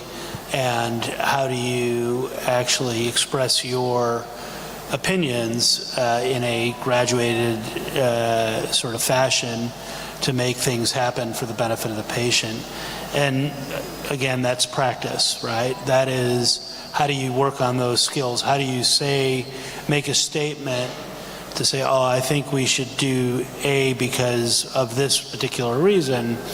And I think the ability to do that, or to speak up, especially if you are a junior physician to the senior one and you have a difference of opinion, how do you do that and maintain civility and actually do that in the benefit of moving the care of the patient forward? And I think you practice it, and it doesn't have to be a specific incident or a specific scenario. I think it's something that is a culture that you'd have to create within your institution to make that work. Hey, Brad, quick question just about your thoughts on simulation for complex things like airway or ECMO. And I've done a lot of ECMO simulation in the US and in Japan, and I guess, you know, obviously it's better than not doing it by a long shot. And I'm not denigrating simulation, but it seems to me that it takes you to here, and then the real world starts about here. And how do you fill that gap? Like, we've filled it sometimes in things like ECMO by doing sheep, you know, putting sheep on bypass, pigs on bypass, or having people go to the CT surgery ORs and systematically learn. But I guess it's just sort of this question, like it definitely gets you someplace, but then everything hits the fan when you're in the real world. No, we actually do some ECMO sims. In New Zealand, there's only one ECMO center, and that's in Auckland, but they come down to us to do their simulation training. And you know, I mean, ECMO is a very technical thing. There are lots of technical aspects, lots of different tasks. And watching that video, I was really impressed, you know, and you mentioned how they were quiet and calm. Like, that would be a really hard thing to do. That didn't happen overnight. Those people work together, they've practiced, and they all know and competent at their physical tasks. But I mean, I don't speak Japanese, but clearly they were calmly speaking to each other and communicating, and I think that's probably where that comes in, is I think that's probably it. And you're right, there's no way you're going to take that to that next level, but I think to get it up to that point, to make it work, and as you said about, you know, having 3 or 4 centers in a multinational, like, that doesn't work, right? Everybody's got to actually be good at it and know how to do it, but how do you get to that point? Thank you. Ben. Yes, please, Dr. Muzaffer. Sorry. Okay. I'm Ashish Pala. Okay. I have a question for you. ECMO is kind of a bridge till the time you have a definitive plan for a patient. You know, you can't keep a patient unlimited on an ECMO. So if you're doing an eCPR upfront, how do you know, or how do you decide that what is going to be the final outcome? And in a country like India, or in a developing country where the cost is a major constraint, so would it be wiser to go ahead with an eCPR kind of a process for every person walking in, or how would you make a choice? Yeah, I mean, I think a lot of what we do in medicine is sort of Bayesian statistics and pretest probability, right? So I think, like in the US, in my emergency department, if you're in cardiac arrest, it's most likely from a fentanyl overdose, right? So there's probably no role of ECMO in that patient. We can get those patients back. Even 90 minutes after arrest, we can get a heartbeat again in those people, but their brains are already just gone, and we don't have a salvage strategy for their brain. So I think what you have to say to yourself is, do I have a reversible cause of arrest that was acute in onset? I mean, from my perspective, a 35-year-old woman who's either pregnant or postpartum who has an arrest, that person should go on ECMO, because you know why they arrested, right? They're a massive pulmonary embolism 90% of the time. So someone who's digging a ditch and grabs their chest and is in VF afterwards, we know what's going on. They have a coronary occlusion and that needs to be fixed. So that's sort of, I think, the approach to it versus putting everyone on ECMO, because I think there's so many patients that won't benefit from it. Yeah, and from our point in New Zealand, it's a very small country and we just would never have that kind of resource. And we've started to do it mostly ECMO for other things rather than cardiac arrest. As I said, it's only in Auckland and nowhere else in the country.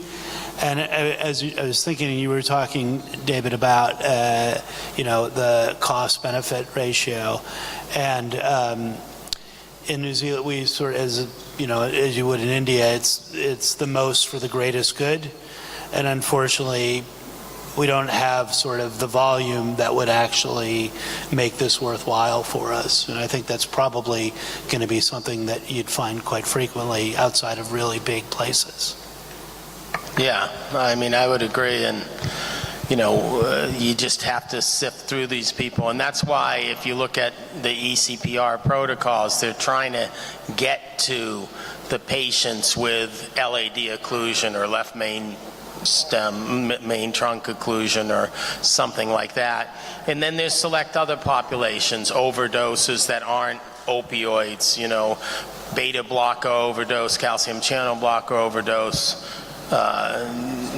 nortriptyline overdose, things like that respond to this kind of therapy. And then obviously refractory hypothermic arrests are perfect for this. Okay, thank you very much. Thank you very much. Any other question or comment? Okay, the last. Yeah, we'll take the last question. Last question. Thanks all of you for presentations. I am Ozan, an emergency medicine resident here. I want to ask Dr. David, and when deciding ECPR, do we have to choose a small group like healthy, witnessed collapse, and immediate CPR? Because I think there could be a selection bias, because this group already we expect good outcomes. What do you think about that? Small MCPR, ACPR, yes. If I'm understanding the question correctly, it's about, is it a small group of patients that would get this strategy? Is that what you're asking?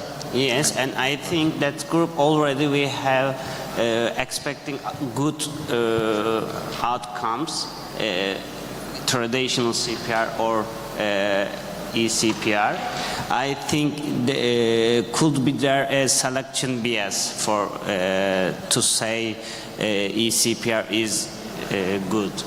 We need to, sorry. Yeah.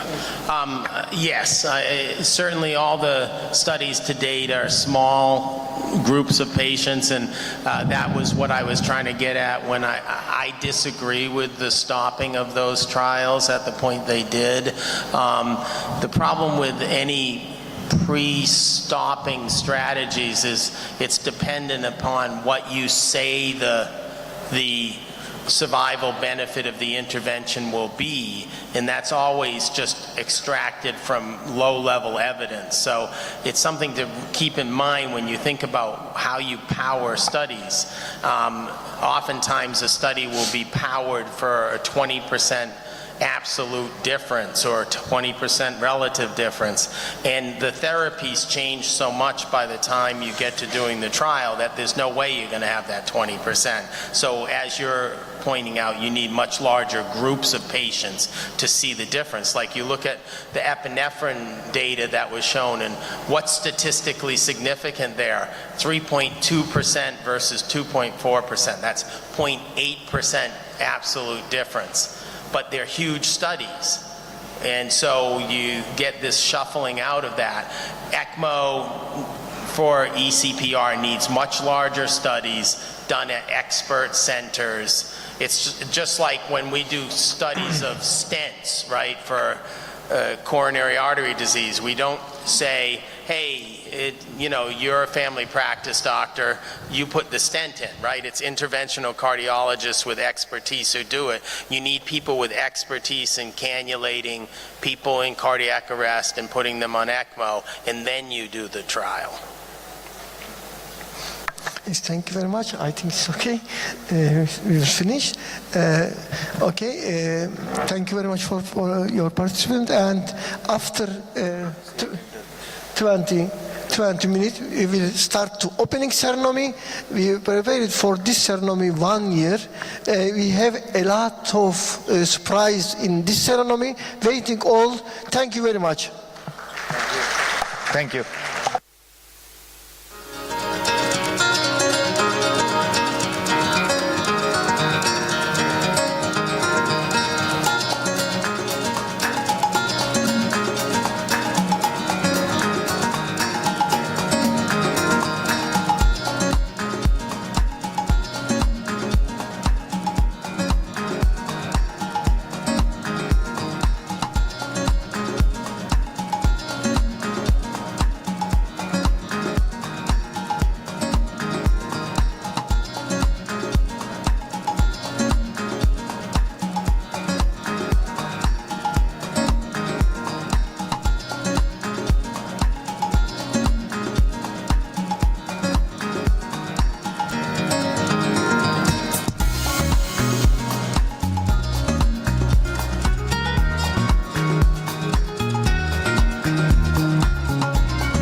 This year, we are commemorating the centenary of the Republic of Turkey.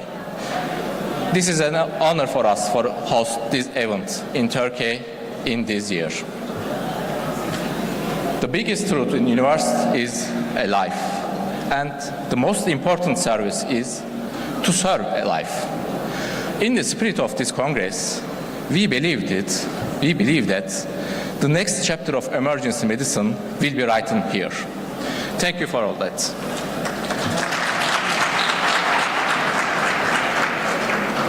Firstly, I would like to express my deepest gratitude to our rectors, to President of EPAT, to President of VAJEM, and Director of VAJEM, and also to EPAT team, to VAJEM team, to faculties, to all who contribution for this event possible, and of course to you, all participants interested in VAJEM 2023. Our guests, let me remind you first, during your stay, if you face any issues, please do not hesitate to contact our staff.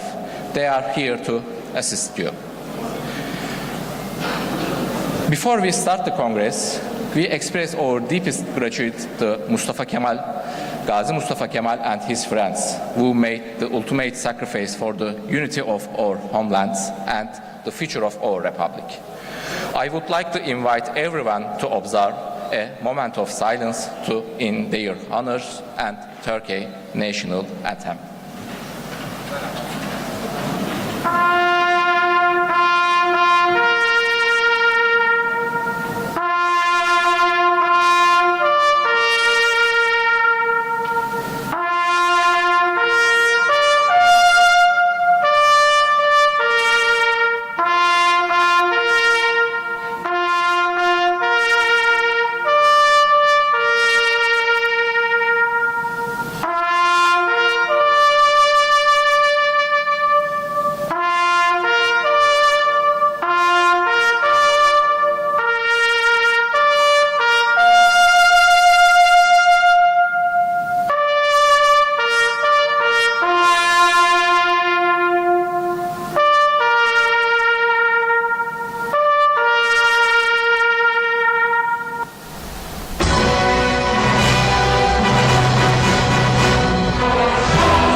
Thank you.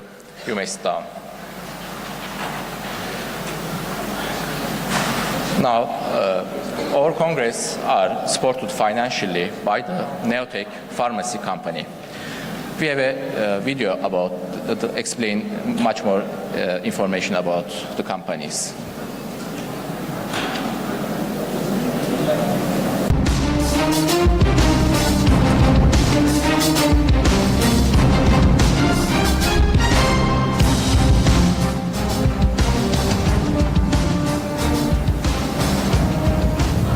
Neotech Grup çatısı altındaki Celtis ilaç, insan sağlığını korumayı ve yaşam kalitesini arttırmayı hedefleyerek 1992 yılında Türk ilaç sektörüne adım atmıştır. Yüksek kalitedeki jenerik ve yenilikçi ilaçları başta Türkiye olmak üzere tüm dünyaya sunan %100 Türk sermayeli bir şirketler grubudur. Birçok terapötik alanda yer alarak hastaların ihtiyacını karşılayan Celtis ilaç, bilime, teknolojiye ve insan kaynağına sürekli yatırım yapmaktadır. Her hastaya aynı kalitede ilaç sunan Celtis ilaç, yapmış olduğu yatırımlar ve Ar-Ge sürecinde göstermiş olduğu başarılarla FDA ve EMA onaylı tesislerinde inovatif ürünler üretmektedir. Celtis ilaç, ürettiği inovatif ürünlerle yenilikçi tedavilere öncülük ederken, yerli ürünleri 36 ülkeye ihraç ederek dünya sağlığına katkıda bulunmaktadır. Eğitimin gücüne inanan kurucularımız, sağlık ve teknolojiyi birleştirmek için Bilgiç Vakfı çatısı altında 2020 yılında İstanbul Sağlık ve Teknoloji Üniversitesi'nin temellerini atmıştır. Yenilikçi bakış açısıyla ürettiğimiz inovatif ürünleri tüm dünyayla paylaşarak insan hayatına değer katmak için çalışıyoruz. Celtis ilaç.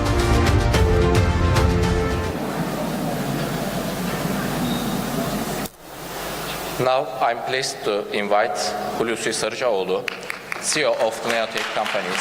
Please come in.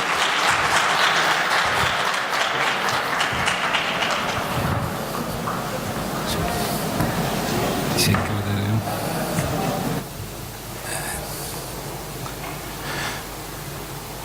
Merhabalar.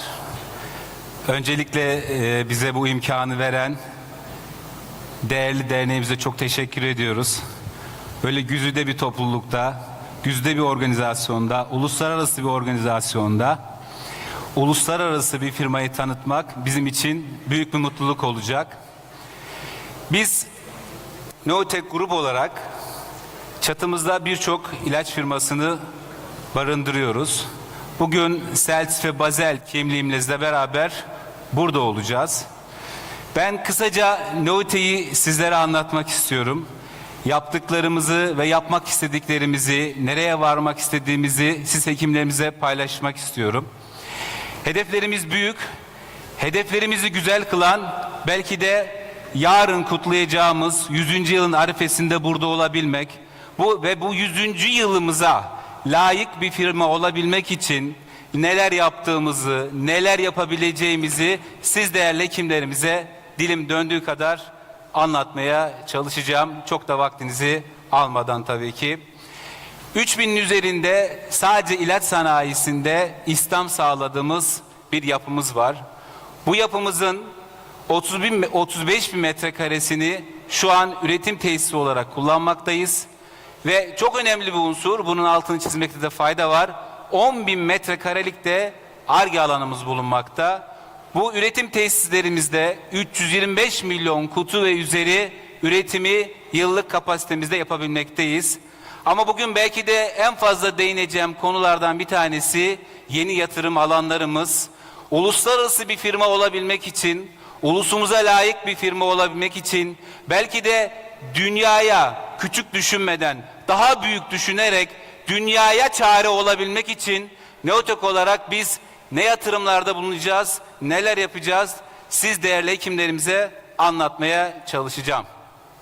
Evet, uluslararası akreditasyonu olan bir tesisiz biz. Sadece Sağlık Bakanlığı akreditasyonu değil, Avrupa noktasında, Amerika noktasında uluslararası akreditasyonu olan bir yapımız bulunmakta. Bu yapı içerisinde görmüş olduğunuz 35 metrekare alan içerisinde bir üretim tesisimiz var şu an. Bunun içerisinde bağımsız 7-8 binamızla beraber biz üretimimizi gerçekleştirmekteyiz. Ama burada vurgulamak istediğim sizlere daha çok bizim yeni yatırım alanlarımız 145 bin metrekare ile beraber tüm ulusumuza, uluslararası paydaşlarımıza, dünyaya açılabilmek için yapacağımız unsurları sizlere anlatmak istiyorum değerli hekimlerimiz. Evet, aslında görmekte de fayda var. Şu an bulunduğumuz alan ve bu alanla beraber biz birçok ülkeye yatırım gerçekleştiriyoruz. Ürünlerimizi götürüyoruz. Şu an mevcut alanımız bu görmüş olduğunuz sol taraftaki alan. Ama yeni alanlarımızla beraber, yeni yatırımlarımızla beraber 200 bin metrekarelik bir alanı sadece ilaç sanayisi için kullanan, geliştiren bir bünye olacağız. Değerli hekimlerim, bunun içerisinde ne yapacağız? 35 bin metrekare alan ile beraber API üretimi gerçekleştireceğiz. Günümüzde ilacın önemi çok fazla. Günümüzde ilaca erişim noktasında büyük sıkıntılar var. Sadece ilacın bitmiş ürün olması çok önemli değil. Aslında bitmiş ürüne, yani hastaya ulaştırdığımız o ilacın API'sini, etken maddesini yapabilmek, gerçekleştirebilmek muazzam bir iş. Bizim en büyük hedeflerimizden bir tanesi dışa bağımlılığı ortadan kaldırdığımız, API ürettiğimiz, etken madde ürettiğimiz, ulusumuzu güçlü kıldığımız bir yapıya yürüyebilmek. İnfüzyon tesisimiz hedeflerimizden bir tanesi ve bu projeler başlamış bulunmakta. Sekonder ambalaj tesislerimiz, enteral beslenme, Türkiye'de çok içine girilen bir yapı değil bu. Biz bu yapının içerisine girmek istiyoruz. Global şirketlerin bünyesinde olan bir sistem bu. Enteral beslenmeye de girmek istiyoruz. Medical device'ımız çok önemli. Onunla alakalı yine Türkiye'de ilk olabilecek bir fabrika oluşturuyoruz. Neokulot projemiz var. High potent, yüksek teknoloji gerektiren ilaçları üreteceğimiz tesislerimiz ve bunların daha ötesinde hedefimizi daha yukarı çıkartacağımız biyoteknolojik ürünleri yaptığımız tesislerimizi ulusumuza, uluslararası alanlara kavuşturmak istiyoruz. Biz bunları yaparken, evet bunları yapıyoruz ama bizi güçlü kılan, bizi akrediten unsurlar da oldu. Günümüzde şunu çokça duymuşuzdur. Türkiye'den herhangi bir firmanın lisans almasını, herhangi bir global bir firmanın ürününü belki Türkiye için satış haklarını, tanıtım haklarını almasını çokça duymuşuzdur. Biz ama tam tersini yaptık. 15-16 yılları içerisinde uluslararası bir firmaya, çok uluslu, global bir firmaya ve full jenerik değil, orijinatör olan bir firmaya tamamen bize bağlı ürünlerin lisans haklarını verdik. Aslında NEUTE'in akredite olduğu, NEUTE'in yaptığı ürünlerinin kalitesinin hem ulusumuz adına hem uluslararası mecrada kaliteli olduğunun en büyük kanıtlarından bir tanesi çok uluslu firma olan Takeda Japon firmasına biz bu ürünlerimizin lisanslarını satmış bulunmaktayız. Bunu anlatmamızdaki sebep de şu, bu yapının teknolojik anlamda ne kadar kabul gördüğünün bir imajı olması adına sizlerle paylaşmak istedim. Bununla beraber etken madde sentezi, etken madde çok önemli. Bitmiş ürün evet önemli fakat o bitmiş ürünü elde edebilmek için de etken madde sentezi yapabilmek lazım. Biz API'yi, etken madde sentezini daha yüksek volümlü elde edebilmek için çalışmalar yapıyoruz. Ama hala hazırda astım ve koa alanında formoterol ve tiotropiumu endüstriyel boyutta sentezleyebiliyoruz. Bunun yanında Ar-Ge çalışmalarını yaptığımız ve sentezleyebildiğimiz diğer alanlarımızda bulunmakta. Bunu da siz değerli hekimlerimize paylaşmak istedim. Evet, biyoeşdeğerlik onayı dünya çapında aldığımız, uluslararası akredite edildiğimiz biyoeşdeğerlik çalışmamız var. Konunun başında da aslında sunumun başında da sizlere söylemeye çalışmıştım değerli hekimlerimiz. 10.000 metrekarelik bir Ar-Ge, dünya çapında biyoeşdeğerlik, birebir benzerlik yapabilmek çok önemli. Biz bunu becerdik, yaptık ama bizim için dur dediğimiz, bitti dediğimiz yerler değil bunlar. Daha başlangıcında olduğumuz, hedeflerimize bir bir gittiğimiz domine taşları bunlar. Bunlar domine etkisi edeceğini biz düşünüyoruz ve onun için mücadele veriyoruz. Bunlar Avrupa ülkeleri, Avrupa bloğundaki ülkeler. Bütün bu saymış olduğumuz ülkelerde biz %25'inde, Avrupa'nın %25'inde salmeterol flutikazon etken maddeli ürünümüzü Avrupa'daki insanlara ulaştırıyoruz. Buradaki mesele sadece Avrupa'daki insanlara bunu ulaştırabilmek değil. Aslında mesele şu, insanlara soluk olabilmek, insanlara nefes olabilmek. Sadece ülkemiz adına değil, uluslararası mecrada da, uluslararası dünyada da bu gibi ürünlere ulaşamayacak birçok insan var. Bizim için mesele o nefes olduğu dünyada, nefesine giren, hayatına tutunabildiği noktada bu ürünün arkasını çevirdiğinde orada Made in Turkey'yi görebilmek, bunun için mücadele vermek, bunu yapabilmek bizim en büyük idealimizdi ve bunu gerçekleştirdik. Bu ve buna benzer şeyler yapmak için de mücadele veriyoruz. Bu ve buna benzer işleri yapmak için yatırım alanları gerçekleştiriyoruz. Bizim için önemli bir paylaşım. Bunları da sizlerle paylaşmak istedim. Sanayi Akademi İşbirliği, bizim buradaki hedefimiz şu, videomuzda da anlatmıştık. Yönetim kurulumuz, kurucularımız üniversite kurdular. Bu üniversite bizim için hani sadece üniversite işte öğrencileri eğittiğimiz, geliştirdiğimiz bir alan değil. Sanayi ile akademiyi işbirliğinde tuttuğumuz, birleştirdiğimiz ve en önemlisi bizim için yarınlar için, daha güzel günler için, uluslararası bir aktör olabilmek için faz 1 ve faz 2 çalışmaları yaptığımız, ülkemizin molekülünü bulabildiğimiz, geliştirilebildiğimiz, insanlığa sunabildiğimiz bir ortam oluşturmaya çalışıyoruz ve bunun için mücadele gösteriyoruz. Bizim üniversitemizin mihenk taşında eczacılık var, tıp var, kimya var, bu ve benzer unsurlar var. Çünkü biz ilaç sanayisiyiz. Bu ilaç sanayisini geliştirmek istediğimiz en önemli unsur da akademik yapıyla beraber yeni moleküller, bağımsız moleküller, bizim olabilecek molekülleri yapabilmek. Bugün ulusumuz birçok başarıya imza atıyor. Birçok güzellikler yapıyor. Sporda yapıyor bunu, sanayide yapıyor, savunmasında yapıyor, her tarafında yapıyor. Bugün dışa bağlılığı ortadan kaldırmamız lazım. Biraz çılgın olmamız lazım. Üretmemiz lazım. Biz de bunun için mücadele veriyoruz ve üretmeye çalışıyoruz. Evet, yeniliklerin öncüsü olmaya devam edeceğiz. Biz uluslararası bir firma olduğumuzu düşünüyoruz. Bu anlamda Türkiye'nin en büyük inovatif firmasıyız. Bunun altını çizmek istiyorum. Evet, belki Türkiye'de en büyük rulo firma olmayabiliriz ama Türkiye'deki en büyük inovatif firmayız. Endüstriyel anlamda Türkiye'nin gücü olduğunu düşünüyoruz ve bunu uluslararası alanda da yapmaya çalışıyoruz. Sadece ulusumuz için değil. Bu anlamda %100 yerli ilaç firması olan bizler 100'ü aşkın ürün portföyümüzle beraber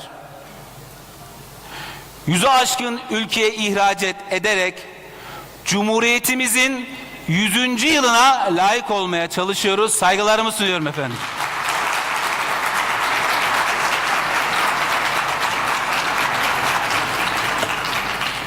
Teşekkür ediyorum.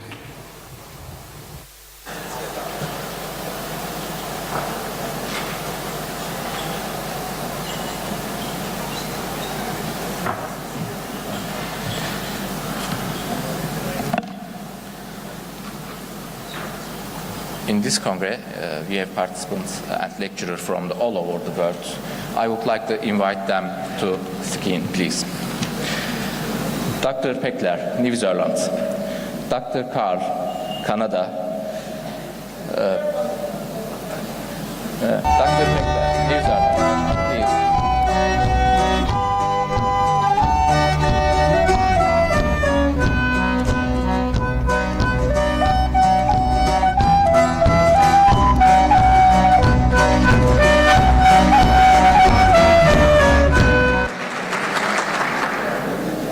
Dr. Carr from Canada.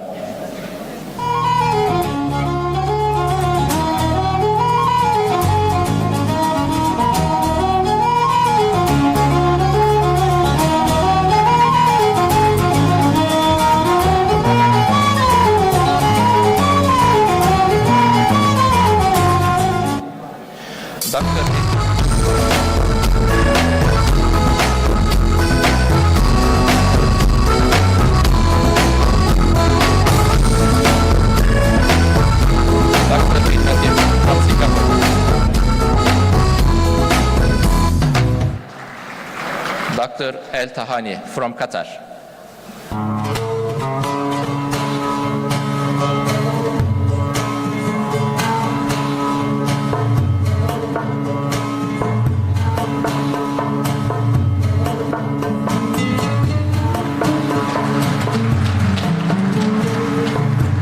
Dr. Buhai from India.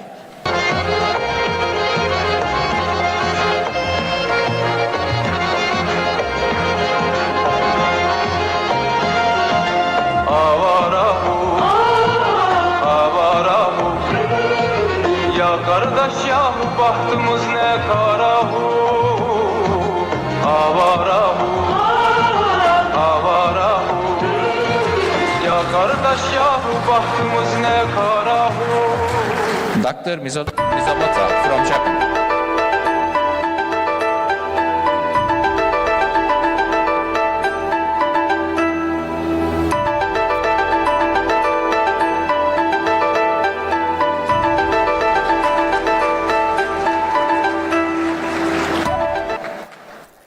Dr. Kaze from Lebanese.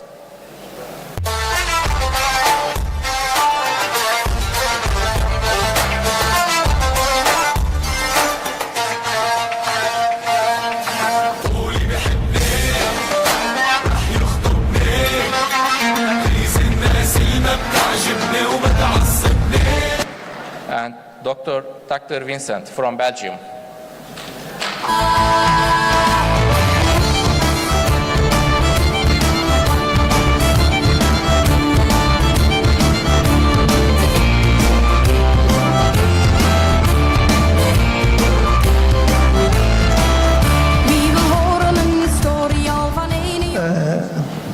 Okay, it's a big honor to see all in Turkey, and we want to give for the 1 minute for speak and say hello to all participants.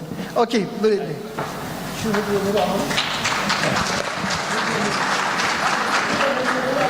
Merhaba, thank you. I would really like to thank the WASM organizers, and particularly Professor Kander, for having us here. And just a quick story. I met Professor Kender, about 25 years ago in Konya, when I was working here in Turkey at the beginning of EPAT, and have continued my relationship since then, and it's really a pleasure to be back here and see how many people are in this auditorium. Thank you.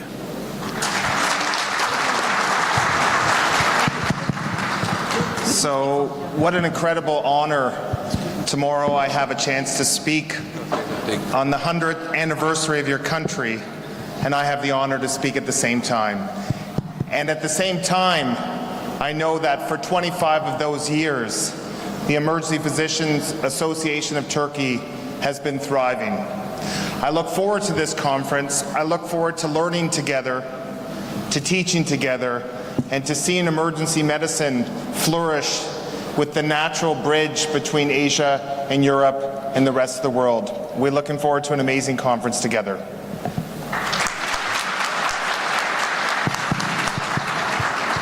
Good evening, everyone.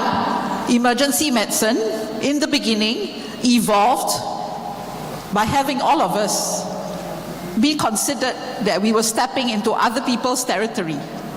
Who was managing the supraventricular tachycardias, which cardiologists used to manage, who were reducing all the shoulder dislocations, where the orthopedic surgeon used to do them, and many more examples. We're doing all of that. And now emergency medicine has evolved to be at the center of the practice of medicine. Nobody can forget us, not any other discipline. So I really would like to congratulate all of you for standing and coming forwards today to attend this conference and to share with us for the next 4 days. And there's a lot more emergency medicine is going to offer, so hang on there and be a part of history. Thank you very much, and I also would like to congratulate EPAT on the 25th anniversary, and thank you to all the Turkish hosts that are hosting us for your hospitality. Thank you very much.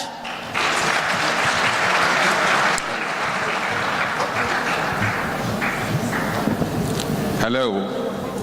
I bring greetings from WHO CSAT, and it is really a great pleasure to be on the 25th anniversary of EPAT. This is the first time for me, but I feel that I've been there since last 25 years on the journey of emergency medicine of Turkey and India, which celebrated WASM, and it's really amazing. Every year it is growing bigger and bigger. So I congratulate the dynamic leadership of Professor Basar, who has been a friend as well as a dynamic leader who had taken Turkish emergency medicine to newer heights. Along with his team and along with the global team, I congratulate the people of Turkey for hosting this. Thank you very much.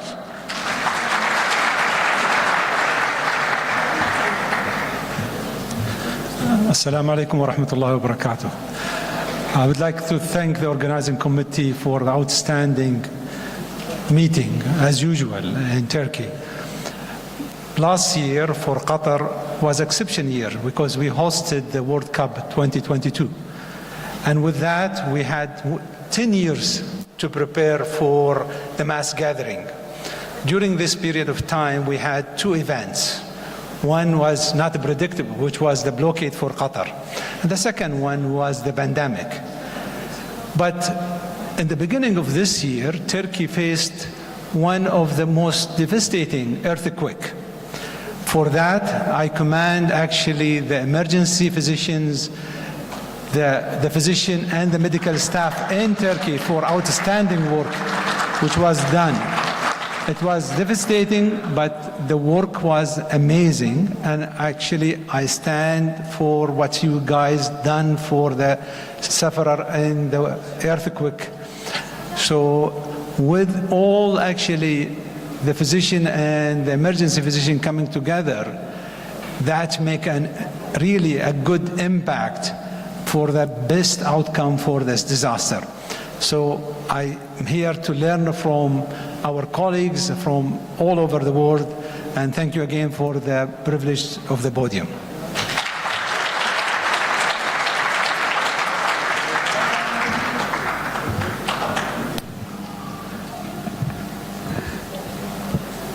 "24 years ago, I met Sagar at the first Mediterranean meeting, which at the time was the first opportunity to meet Turkish colleagues and European colleagues and American colleagues and Middle Eastern colleagues coming together. There were some Koreans and Indians, but not many. The point is, I remember Joe Wood at my side looking ahead and telling me, look what we've done. It was a turning point. Today, I look here and I look at Besar and I look at Segar, Huram together, and I say, look what you've done. So I will say you are making history.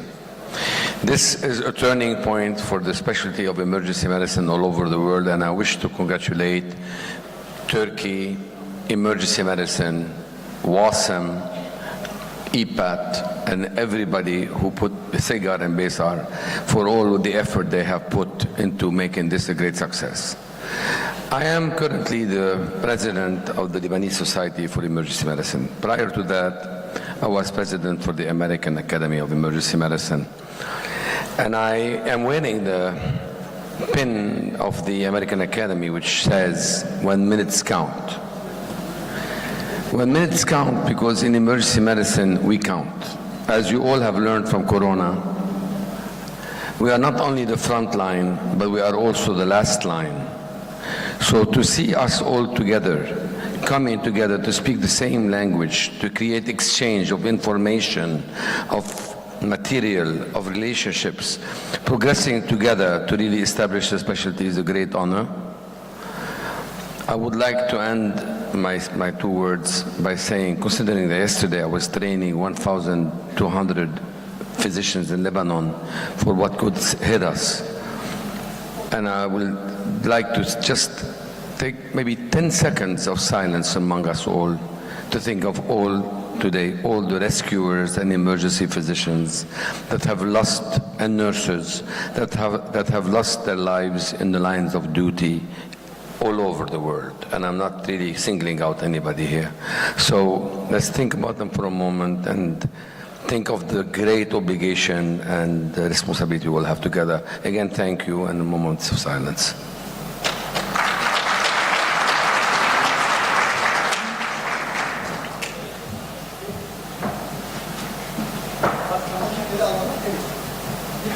Hocam başta David Kerry'den başlayayım da. This is from Turkey. Zeynep hocam bana eşlik eder misiniz? Zeynep hocam. Bunlar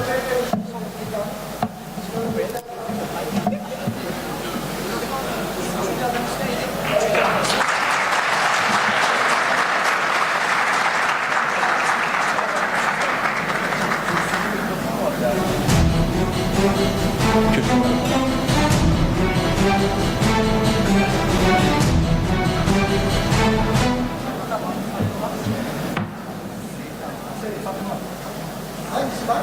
Fatma, Amerikan. This is for cup.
Efendim?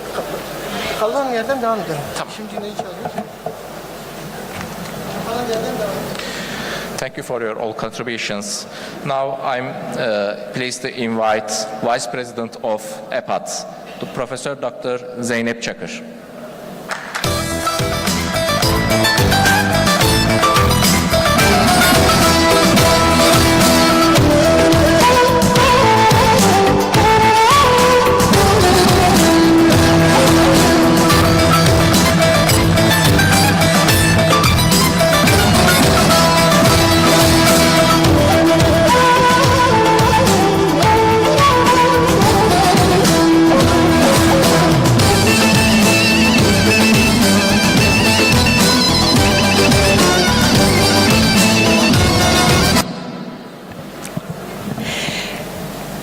Sayın Rektörüm, Sayın Atuder ve VASEM Başkanı, Sayın VASEM Direktörü ve 100 yıllık Cumhuriyetimizin en genç, en dinamik grubu, tüm AC'ciler, hepiniz hoş geldiniz. İyi ki buradasınız, iyi ki bu salondasınız, iyi ki bizlerlesiniz. Çok uzun bir yola çıktık. Bu yolu sizlerle yürüdük, sizinle beraber yürüdük. Daha yakın, daha kol kola yürüdüğümüz arkadaşlarımız vardı. O yollarda ne taşlar olduğunu, nelere takıldığımızı, ne kadar zorlandığımızı onlar gördüler. Sizler de belki bu yolda ne kadar zahmet çektiğimizin bir kısmını gördünüz ama sonunda sizleri burada, bu salonda görmek, hepinizi bu güçle, bu dinamizmle burada görmek bizim en büyük ödülümüz. Cumhuriyetimizin 100. yılına birlikte girmek, Atuder'in 25. yılına birlikte girmek bizler için çok kıymetliydi. Ne iyi ettiniz geldiniz. Ayaklarınıza sağlık efendim. Çok teşekkür ediyoruz hepinize burada olduğunuz için. Burada bulunduğunuz süre boyunca elbette ki birbirimizle neyi biliyorsak onları paylaşacağız, bilgimizi paylaşacağız. Bilginin ışığından kendimize yollar yapacağız, meşaleler yapacağız, birlikte yürüyeceğiz, birbirimizi göreceğiz, birbirimizi tanıyacağız ve çok mutlu olacağız. Hepsinden önemlisi bu asra, yeni Cumhuriyet asrına birlikte gireceğiz. Yolumuz açık olsun. Hep birlikte güzel günlerde çok güzel işler yapmak dileğiyle efendim. Herkesi tekrar selamlıyorum. Güzel bir kongre diliyorum hepimize.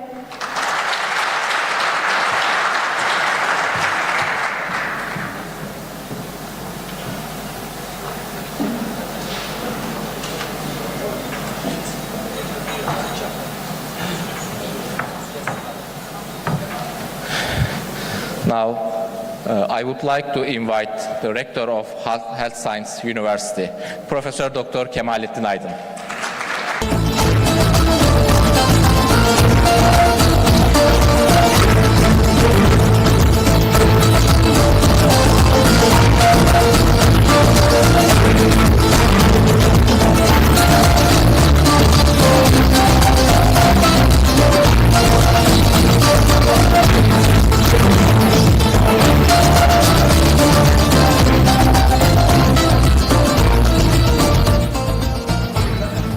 Kıymetli misafirler, değerli başkan ve yönetim kurulu üyeleri, kıymetli meslektaşlarım, bu güzel zaman dilimini sizinle paylaşmaktan büyük bir mutluluk duyduğumu sizin bilmenizi isterim.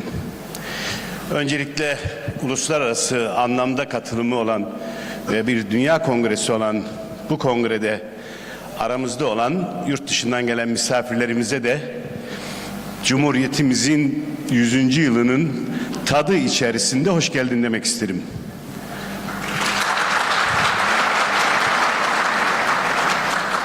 Ayrıca yurt dışından gelen misafirlerimizin müsaadesiyle bir pandemi sürecini ve bir de 11 şehirde 13 milyonu etkileyen dünyanın en büyük felaketlerinden biri olan deprem felaketini, yani son 3 yılı Türkiye'nin en büyük kahramanları olarak acil servislerde gecesini gündüzüne katarak, çocuğunu, eşini, annesini görmeyerek bu millete hizmet eden siz acil uzmanları, arkadaşlarımı yürekten alkışlamak istiyorum.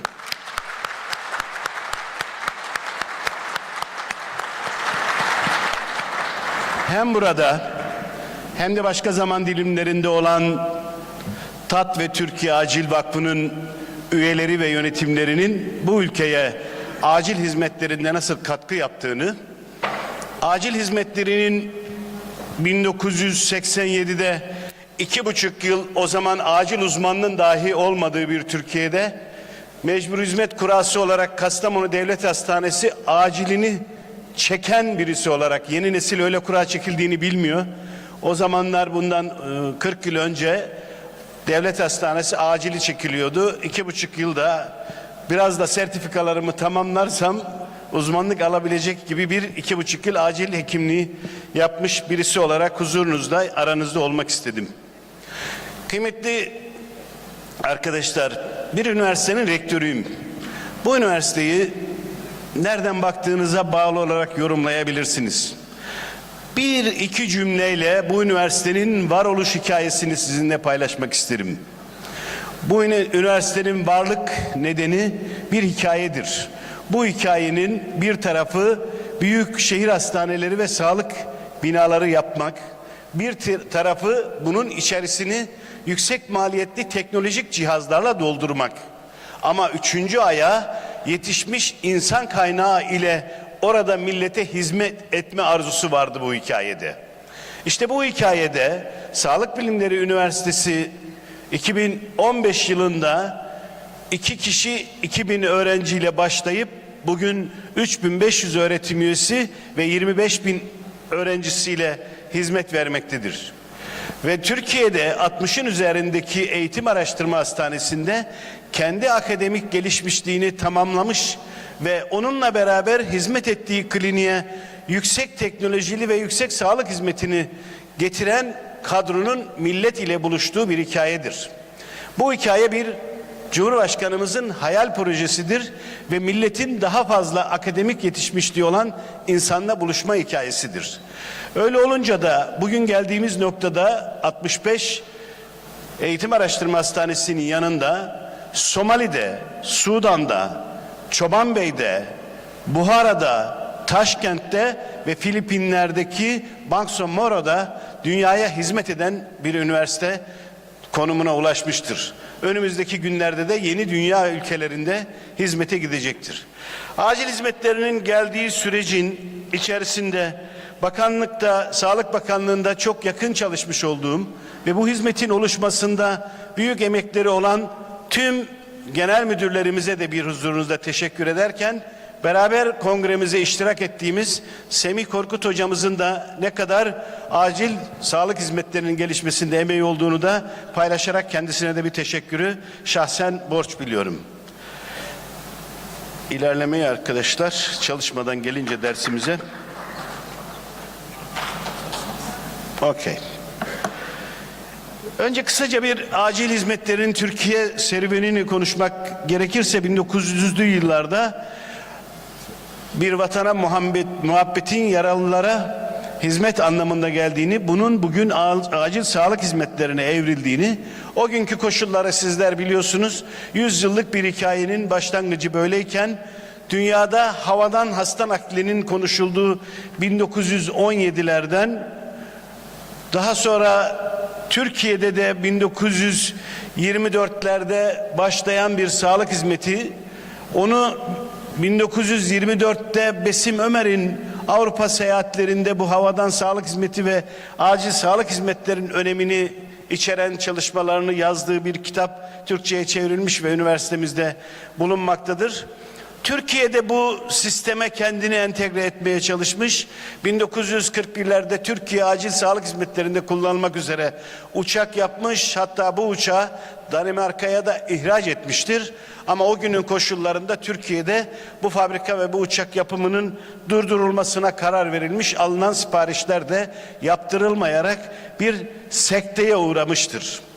Elbette ki bu sekteye uğrayışın millet nezdinde de bir bedeli olmuştur ve kendim acilde çalışan birisi olarak bundan 35-40 yıl önce cebinizde paranız yok ise ambulansın sizi başka bir yere götürme şansı söz konusu değildi. Ben Kastamonu Devlet Hastanesi'nde çalışırken hastayı Ankara'ya sevk ettiğimiz zaman hasta sahibini odaya çağırıp, o günkü parayla söylüyorum, bilenler bilir, 254 TL Türkiye Cumhuriyeti'nin parasıyla maaş alırken 19 TL ambulansın mazot parasıydı. O parayı vermese devlet memuru da olsanız, Sosyal Güvenlik Kurumu'nun SSK'lı da olsanız o parayı vermeden hastanızı Türkiye Cumhuriyeti'nin mevcut imkanlarıyla götürülmez bir noktada acil hizmetleri, daha sonra 30 yılı aşkındır acil alanının gelişmesiyle beraber kırmızı taraf Türkiye'deki var olan kadro, mavi tarafta üniversitemizdeki var olan kadro, 129 profesör, 133 doçent, 149 doktor öğretim görevlisi Türkiye'de varken üniversitemizde de 19 profesör, 36 doçent, doktor öğretim üyesi olmak üzere Sağlık Bilimleri Üniversitesi'nin de hızlı bir şekilde kadrosu artırılmaktadır ve özellikle acil sağlık hizmetlerinde hizmeti en üst düzeye taşıma arzusundayız. Peki Türkiye 20 yıllık bir geçmişle konuşacak olursak, 40'ını ben hatırlıyorum. Bundan 20 yıl önce acil yardım istasyonu 481 iken bugünlerde 3500'e ulaşmış. Toplam acil yardım ambulansı bundan 20 yıl önce 618 iken 6000 ambulansa ulaşmış. Yeni doğan ambulansı yokken bugün 50, bu yılın sonunda da 100'e tamamlamak üzere bir ambulans hizmetine ve diğer sağlık altyapısına yatırım yapılmıştır. Yine 20 yıl önce 383 bin vaka bir yılda taşınırken bugün 6 bin vaka, 5 milyon vaka taşınmaktadır. İstasyon başına düşen toplam ambulans sayısı 1,5 iken bugün 2'ye, istasyon başına düşen kişi sayısı bundan 20 yıl önce 138 binken bugün 25 bine inmiştir. Yani 3500'e yakın istasyon ile civarında 25 bin kişiye hizmet eder duruma gelmiştir. Ambulans başına düşen kişi sayısı da 100 binden 14 binlere inmiştir. Bu neyi sağlamıştır? Türkiye'de acil sağlık hizmetine ihtiyaç duyulduğunda ücretsiz ve dakikalar içerisinde ulaşılan bir altyapıya, bunun insan kaynağı olarak da siz meslektaşlarımın yetişmesiyle beraber güçlü bir Türkiye'nin acil sağlık hizmetine kavuşmuştur. Bugün pandemi sürecinde özellikle Batı toplumlarında, sokakta, evde ya da yaşlı bakım yurtlarında Covid'den ölen hastalar söz konusuyken Türkiye'de bir vaka dahi olmamıştır. Her kişi evinden veya istediği yerden hastaneye transfer edilmiş. Yoğun bakım, yatak açısından da Avrupa'nın en iyi rakamlarına sahip olan Türkiye'de herhangi bir Covid hastası mağdur olmamıştır. Batı toplumlarında ya da Avrupa'da gördüğümüz gibi. Biraz önce söylediğimiz gibi 1940'larda Türkiye'de bir hava ambulansı yapılmış olmasına rağmen ve durdurulmuş olmasına rağmen bugün Türkiye Cumhuriyeti'nin 13 istasyonunda 13 helikopter ve yine uçakla, yine deniz ulaşımıyla, yine bunların yanında kar paletli, snow truck, 4 seddeli, obez hastaların, yeni doğan hastaların transfer edildiği bir altyapıya sahip Türkiye Cumhuriyeti acil sağlık hizmetleri söz konusudur. Bütün bu aşamalarda hizmeti ve emeği geçen, ekonomik olarak katkısını sağlayan hem ülkeyi yöneten kadrolara hem de o gün Sağlık Bakanlığı'nda bu işleri yapan sağlık genel müdürlerine, acil sağlık genel müdürlerine ve tabii ki bu hizmeti en ciddi bir şekilde güçlü ve en başarılı şekilde yapan tüm acil uzmanlarına da yürekten teşekkürü bir borç biliyorum. Değerli arkadaşlar, bunun yanında bir de Sağlık Bakanlığımızda dünyanın en büyük kapasitesine sahip ulusal medikal kurtarma ekibinin var olduğunu, özellikle büyük depremde hem acil sağlık hizmetleri çalışanlarının hem de UNKE'cilerin büyük hizmet yaptığını sizlerle paylaşmayı bir sorumluluk bildim. Türkiye Cumhuriyeti bundan 100 yıl önce belirli bir şekilde bütün coğrafyası işgal altındaydı. İşte o işgal günü, o işgalde Türkiye'nin doğusundan batısının parçalanmış, bölünmüş ve Batı toplumları tarafından her birinin belirli bölgelere bayrağını diktiği bir yerde bu Türk milletinin içinden bir yiğit Mustafa Kemal Atatürk çıkarak Türkiye'nin bağımsızlığını, Türkiye'nin kurtuluşunu ve bugünkü Türkiye'yi yaşamamıza ve bugünkü Türkiye'nin Cumhuriyet değerleriyle beraber var olan Türkiye Cumhuriyeti'nin değerleriyle beraber bizi buluşturan ve 100. yılına gelen ecdadımıza huzurunuzda bir şükran, rahmet ve minnet sunmak istiyorum.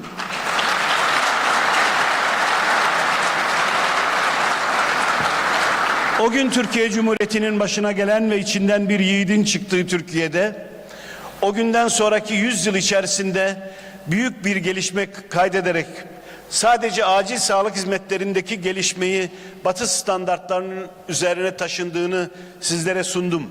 Bunun örnekleri savunma sanayinde, eğitimde, ulaştırmada birçok örneği söz konusudur ve Türkiye bugün dünyada bölgesinde lider ve üzerinde söz sahibi olan bir ülke konumuna gelmiştir.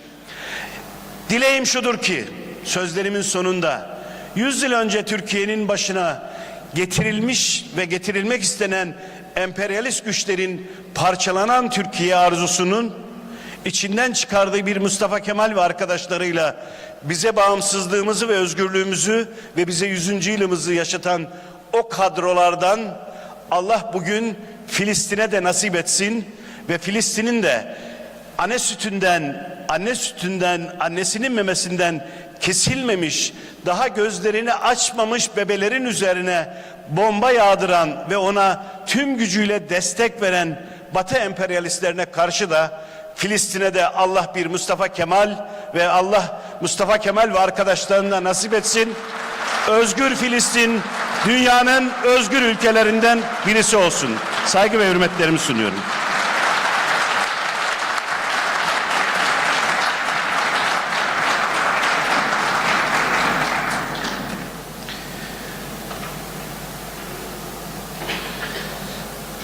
Now, I'm pleased to invite Professor Dr. Sagar Galkanvar,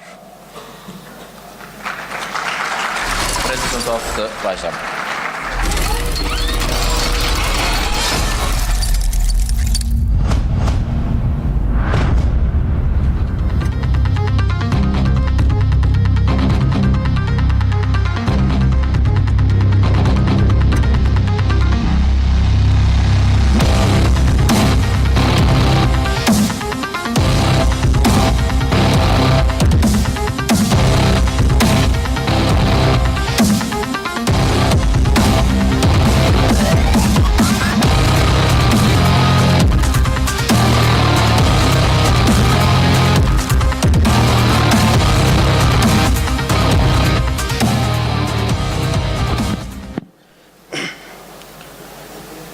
Sevgili iş arkadaşlarım, muhteşem Türkiye hoş geldiniz.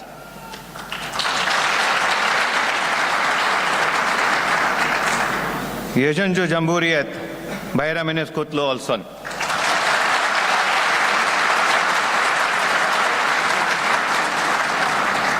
Sevgili İpek, 25. yılın kutlu olsun.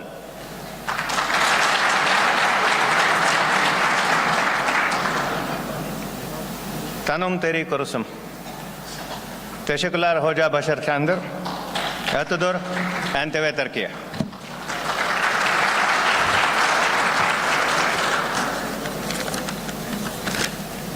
Dear colleagues, from around the world of academics, welcome to the 9th annual edition of the World Academic Council of Emergency Medicine. Today, the World Council turns a new chapter as we enter our 10th year. But this is also a great occasion when I am very privileged to speak on the eve of the 100th Republic Day of Turkey. I was looking through the pages of history in Turkey, and it was at this time that the founder of the nation was discussing what the name should be for Turkey. He had dinner with his friends, and then he decided that it should be the Republic of Turkey. So at this very time, the Republic of Turkey got its name as I speak to you today, 100 years later, when we celebrate 100 years tomorrow. It is also a great occasion for EPAT because this is the 25th Etudar which is being hosted. It was founded in 1999. And this year starts the Silver Jubilee celebrations of the Emergency Physician Association of Turkey. So many things came together. The COVID pandemic put us back, but the COVID pandemic also taught us that disease never has any borders. Today, emergency medicine faces a major divide. It is the geographical divide, it is the economical divide, it is the educational divide, and the most important is the linguistic divide.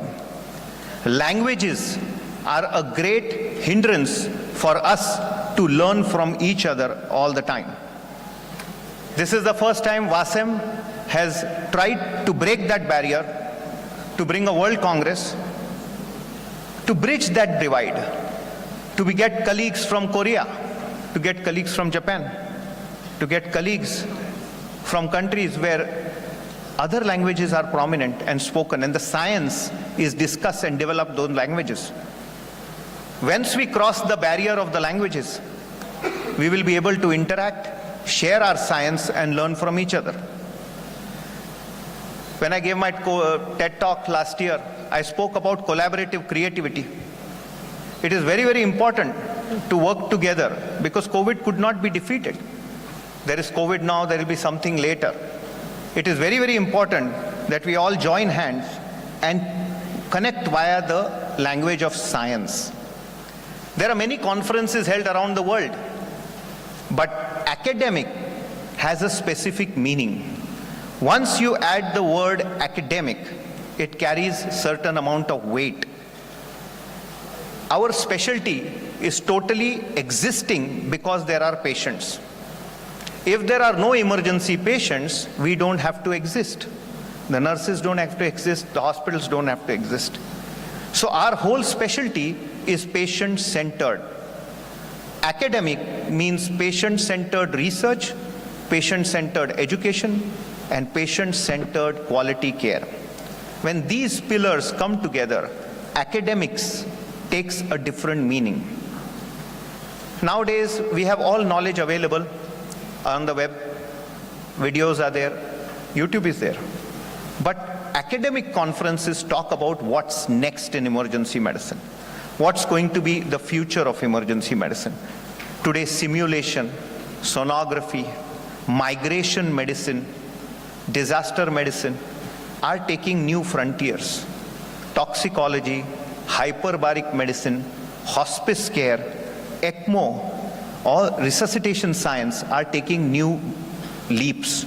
COVID taught us that a small virus can throw us off the block, and we literally fought for air. We fought to breathe in that pandemic. So a lot of things happened which brought us all together. One important fact is, if you fail to learn from each other, you will learn to fail with each other. So you should always learn from each and every one. When EPAT bid for WASEM to be hosted in Turkey 6 years ago, I met Professor Bashar in Orlando. So I called him, I said, I want to meet you. He said, well, I'm coming to Orlando for the American Academy meeting, and I want to meet you. So there was at 11 o'clock at night, a simple man sitting outside McDonald's, discussing what he wants to do for Turkey. What is his vision for Turkey? How he wants to bring the world to Turkey and present Turkey to the world.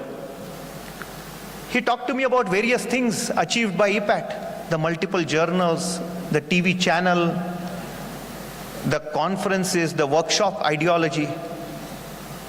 It is a holistic system.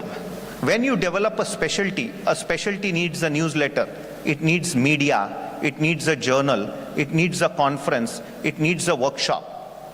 But after achieving that nationally, a country's specialty wants to present itself internationally. And that was the time when he said, I want to take Turkey to the global level. And it took us 7 years to bring Wasem to Turkey, but he waited patiently. I think such a vision is needed in every specialty. A leader, a champion is needed, because you need to have a direction. What we see is that we get too bogged down in diplomacy, we get too bogged down in day-to-day affairs that we forget that patients need better care every day. And it is conferences such as these which help us develop better care algorithms. The world will learn from what happens in Turkey, and Turkey will learn from what happens across the world in many, many situations. Each and every session has been designed to have a 360-degree approach. You will not find sessions on chest pain, shortness of breath, UTI, pneumonia, but the next frontier. So you will see simulation, ultrasound, education, research being integrated into each session. So each session is something different, something unique, something to remember. And that's very important. I want to give a round of applause for Behshat Al, Professor Behshat Al, who spent more than 200 hours with me across the continents designing the schedule, which took 79 revisions because we had to coordinate. A big round of applause, please.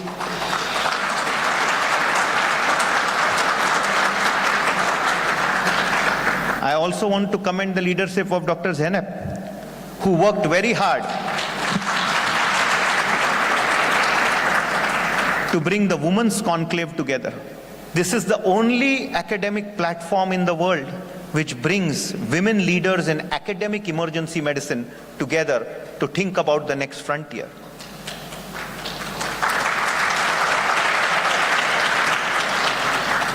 The best multitaskers, not to be against anybody, are women. They manage the home, they manage the relationships, they manage their patients and manage their job and still continue to provide care every day. So it is commendable to the leadership of women that we are holding the Women's Conclave at WASEM 2023. So these were the unique things we did. One of the other things which we have brought is gaming. So tomorrow, the World CPC competition will be held, where 19 teams from around the world will compete across 9 time zones to fight for the world championship of clinico-pathological case. So a case from one university is being solved by another university and vice versa. And in a round-robin format, the person who solves the case wins the competition. So it is a 9-hour competition which will start tomorrow. And gaming is an important part of learning today. The current generation is used to 2-minute reels on social media. We used to spend hours listening to our professor talk. This generation does not have that hours. They want instant education. And if they don't get it, they find it. They are used to reels on computer and social media. So their mind triggers to education given in that format. That means academics has to reinvent itself to the art of education, because this is not a generation gap, this is a generation leap. This is a next generation, fully tech savvy, understanding where they can get data, verifying whether you're teaching them the right thing or wrong thing. And that's where World Academic Congresses like these bring together these new ideas of bridging social media, technology, simulation, sonography, and education together to build this phenomenal platform. Tomorrow, we celebrate 100 years of the Republic. Republic means representing the public. For us in emergency medicine, re means a lot. It means resuscitation. It means research. It means rescue. It means resilience. It means reboot. And it means managing the daily research. So, re is very important to us. So as a republic means representing the people, for us, re means representing our patients. We are the emergency medicine republic of the world. WASEM stands for the rights of patients worldwide. It stands for the right of good science and correct science. And that is where our conference and our organization goes ahead. In WASEM, there is no red tape, only red carpet. We do not have any parameters or any hurdles for a university to become a member, for a department to become a member, for an association to become a member. Anybody and everybody could be a member of WASEM, because for us, science is important for skills and survival of the patient. I would like to end by quoting a few points. It's been 10 years since WASEM. We have been able to establish a global dominance in terms of our simulation models, our ultrasound models, our big data models, as well as our focus on disaster management. We hope to expand our portfolio to include artificial intelligence, social media medicine, that is taking medicine open access into the social media, expanding to migration medicine, which is very, very important to us, and newer corridors which can change the course of time. Wellness is a very important part of our fundamental. We saw a lot of physicians leaving medicine and going away. Hence, wellness and burnout will be a very big frontier to capture in the coming years. We want to work with everybody who wants to work with us. I have 4 words which I would end my speech. In WASEM, I have always believed we have to come together, we have to commit together, we have to work together, and finally, we have to win together. Thank you very much, and God bless you all.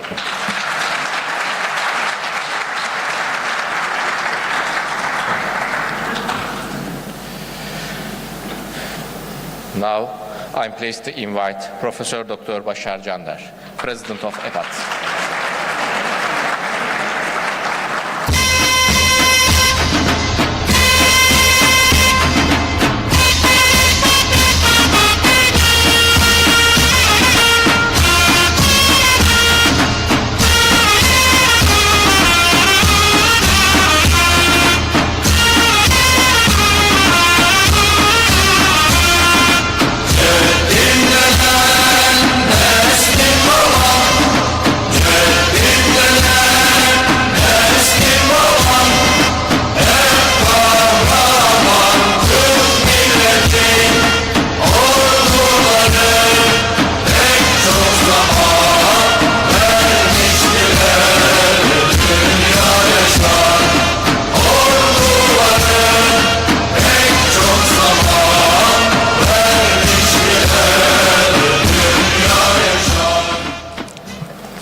Evet değerli arkadaşlar, çok güzel bir açılış töreninde bir aradayız ama tabii konuşulacak çok şey konuşuldu.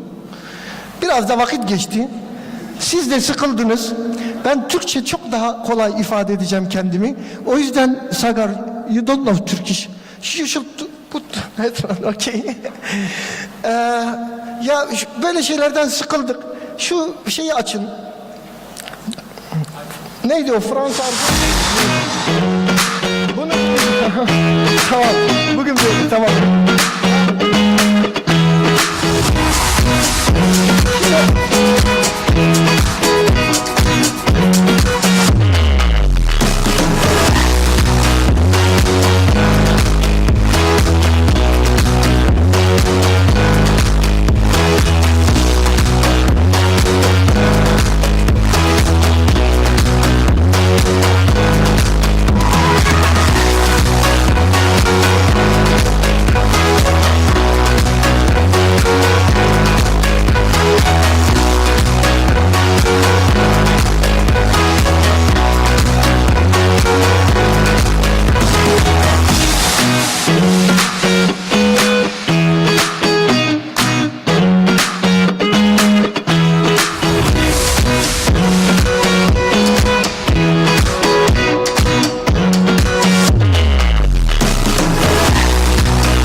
Şimdi arkadaşlar şurada görüyorsunuz kaç kilometre olduğunu saydı mı buradaki konuşmacılar kaç kilometreden gelmiş. Bilene 3 yıl kongre sözü veriyoruz. Şu anda kaç kilometre yapılmıştı bilen var mı? Toplam burada. Aranızda hiç bilen var mı? Bileni 3 yıl boyunca uluslararası kongrelerde ağırlayacağız. Tamam 89.000. Onu not aldım. Eğer doğruysa 3 yıl kongredesin. Ben de bilmiyorum onun için. Şimdi evet. Ama arkadaşlar şu Antalya'dan bu kongreye gelmeyen var biliyor musunuz? Yeni Zelanda'dan Brez geliyor. Kanada'dan David Kerr geliyor. Bunlar dünyaca herkesin saygı duyduğu büyük bilim adamları. Ama şuradan buraya gelmek çabası göstermeyenler var. İşte VASEM'in özelliği bu. VASEM gerçek bilim adamlarıyla olmayanlar arasındaki farkı sadece Türkiye'de değil, Hindistan'da, dünyanın birçok yerinde ortaya koyan bir kuruluş. VASEM'i incelerseniz bunu anlarsınız. Tamam buradan geçelim, şu şeyi ver. Maçı ver ya, maçı ver. Biraz da maçtan bahsedelim. Çünkü hep acilden konuşuldu. Evet, bunu hatırlayan var mı? Bu hangi maç? Hasan El Tahani. You know. Bu Dünya Kupası. Ve final maçı. Hatırlıyorsunuz. Arjantin Fransa. Doğrusunu isterseniz Arjantin'in kazanması çok iyi oldu ama Mbappe için biraz Fransa'yı tuttuğumu söyleyebilirim. Hasan El Tahani şahsında, Almanya'nın şahsında Katar'ın bu muhteşem organizasyonu tekrar tebrik ediyorum, alkışlıyoruz. Şimdi arkadaşlar bunu niye anlattım biliyor musunuz? Çünkü ben Dünya Kupası aktivasyonunu gördükten sonra şunu hissettim. Ya Avrupa Kupası falan hikaye. Önemli olan Dünya Kupası. Çünkü bütün memleketler orada toplanıyor ve onu hissediyorsunuz. Dolayısıyla biz VASEM'i yaparken aslında dünyayı bir araya getiriyorduk. Futbol nasıl dünyayı birleştiriyorsa acil tıp dünyayı birleştirdi. Ve biz bu duyguları bir Dünya Kupası yapma duygularıyla birleştirdik. Yani adeta biz bir Dünya Kupası yapıyoruz. Maçın sonunu söyleyeceğim son slaytta. Son slaytta maçın sonunu göreceksiniz. Sıkıca takip edin. Şimdi arkadaşlar, tabii Dünya Kupası gibi bir özelliği var kongremizin. Tamam. Yani dünyanın her tarafından insanın gelmesi farklı bir şey. Orada bir beyt var. Bu beytin kime ait olduğunu belki Turan Hocam bilir. Ama soracağım. Turan Hocam bilirseniz çok memnun olurum ama slayttan sonra tabii. Karanfiller tütsün dursun, çiçeklerin şahı güldür diye. Hocam duydunuz değil mi? Karanfiller tütsün dursun, çiçeklerin şahı güldür. Onun için de Dünya Kupası ve VASEM farklı bir yerde diyelim, geçelim. Şimdi arkadaşlar ilerleyelim hemen hızlıca. Tabii acil tıp.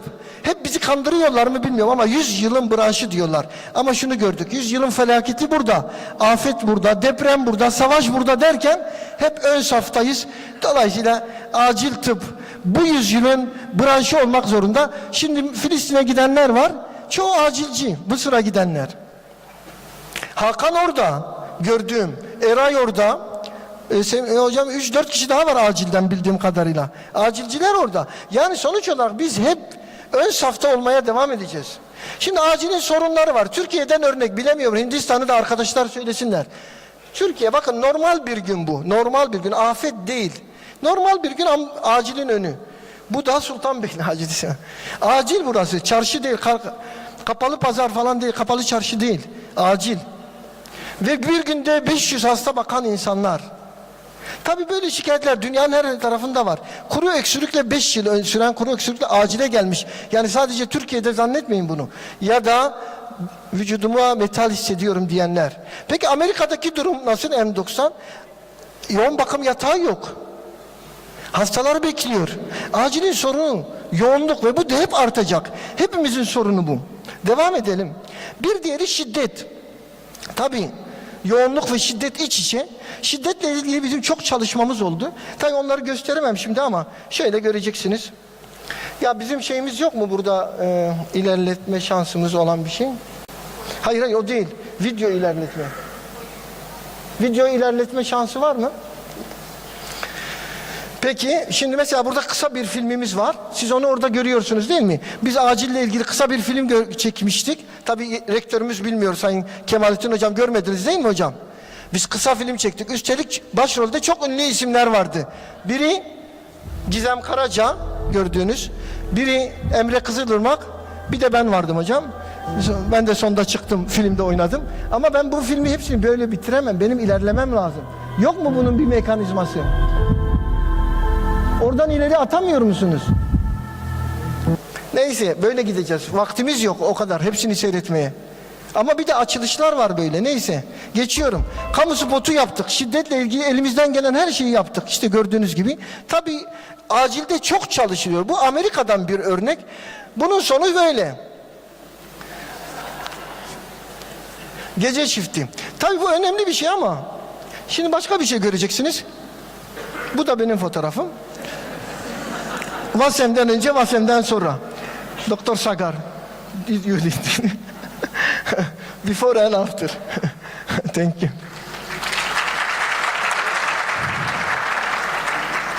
Bunları geçmek zorundayım. Zaten video yokmuş. Konsültasyonlar biliyorsunuz. Evet, şimdi TUS'ta bakıyoruz en yüksek puanlar. Dermatoloji, radyoloji, oftalmoloji. Çünkü bunlar böyle tatil yapıyor. Biz nasıl tatil yapıyoruz? Bizim tatilimiz de bu. Gördüğünüz gibi. Dolayısıyla ama acili seçmek için sebepler vardır. Daha doğrusu seçilmek için sebepler diyelim. Siz acili seçmezsiniz. Acil sizi seçer özveci. Değişini burada kullanalım. Ya şimdi arkadaşlar ben video gösteremeyeceğim o zaman, öyle mi? Peki. Ne önemli değil. Tabii biz sakin olmak zorundayız. Bu kadar kalabalıklarda, bu kadar şiddette bunu hep gösteriyorum.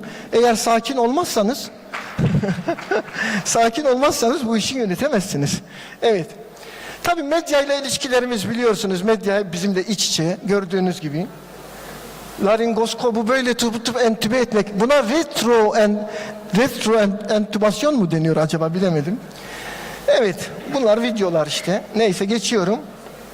Bunu hepiniz ezberlediniz ama görmeyenler için göstermekte fayda var. Belki görmeyenler olur. Acil servis böyle bir yer. Acil, som du säger. Para hålla hodet ut. Ja, det går så fint. Var så här. Jag føler meg litt som pjusk. Å herregud, slipp alt dere har i hendene! Vi har en mann som er pjusker! Få den rullestolen! Få ut. Få den ut. Hvilke rom er det vi har som er ledig? Og så få ut han der jævla vipplasjongen. Så, få han her. Så få tak i noen store puter fra barneavdelingen! Herregud, han har nesten 38 i feber! Hastalarımızın istediği bizden bu Covid'den sonra o kalabalık acil servisler böyle olmuştu. Smashing through it, but it's going to be hard otherwise. Bu golü hatırlayan var mı? Arada futbol. Ronaldo'yu tutuyorum, doğru. Ama burada umarım çalışıyordur. Ayer el mister de Bayern dijo que era imposible clasificar por el final for Bayern si no marcaban aquí. ¿Estás de acuerdo con él? Antalya Spor tamamen bir söylenti. Ben aslında Atader'in acil kongresine gitmeyi düşünüyorum yazın. Anlaşılmıştı ya. Bunu da görelim. Dur geri alalım. Geri nasıl al? Kim elledi ona? Heh. I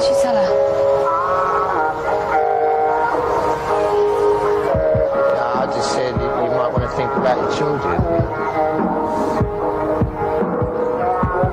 I wish I could make you go away. Well, good luck with that, Francis.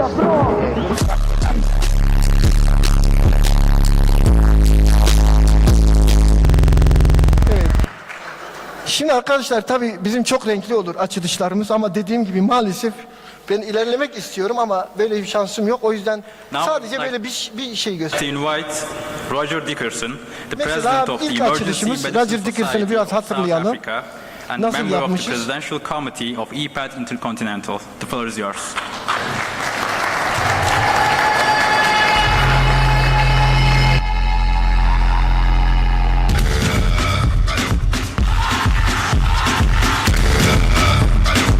Bilimsel konulardan önce En azından böyle şeyler yapmakta, dediğim gibi bunları tek tek göstermek isterim. Çok önemli bulgular ama maalesef I would like to invite gösterme Professor şansım yok. Luis Garcia Castro Ama şunu da dinleyelim, arada bir President dinlemiş of the olalım. European Society for Emergency Medicine, USEM. Kongrelerimizden nostalji.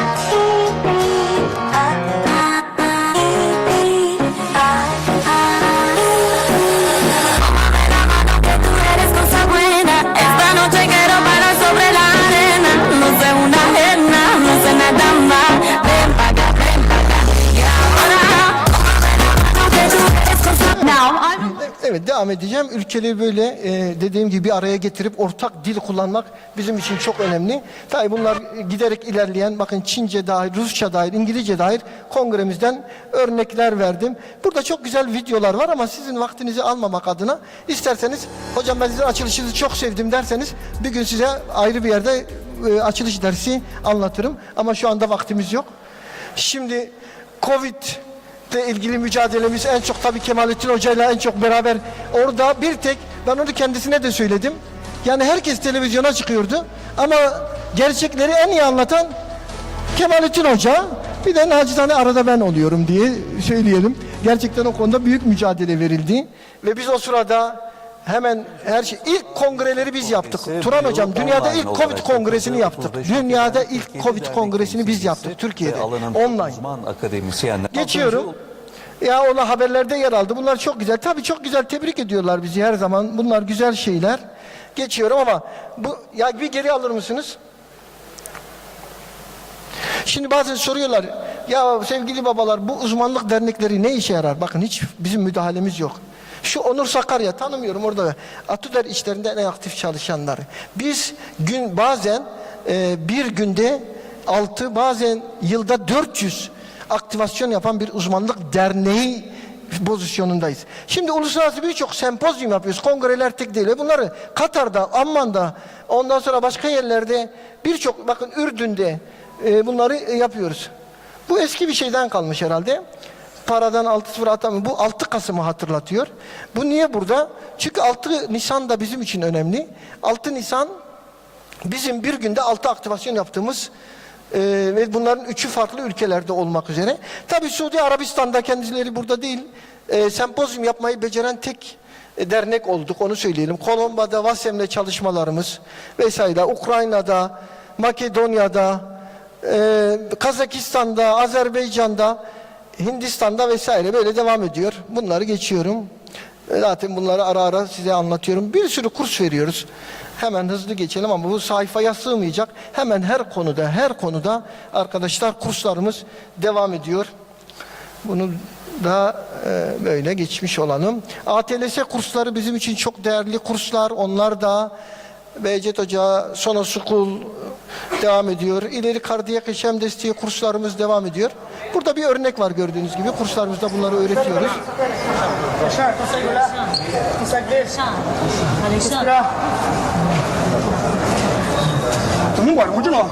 Kalp tekniği oldukça iyi görüyorsunuz. Masaj tekniği.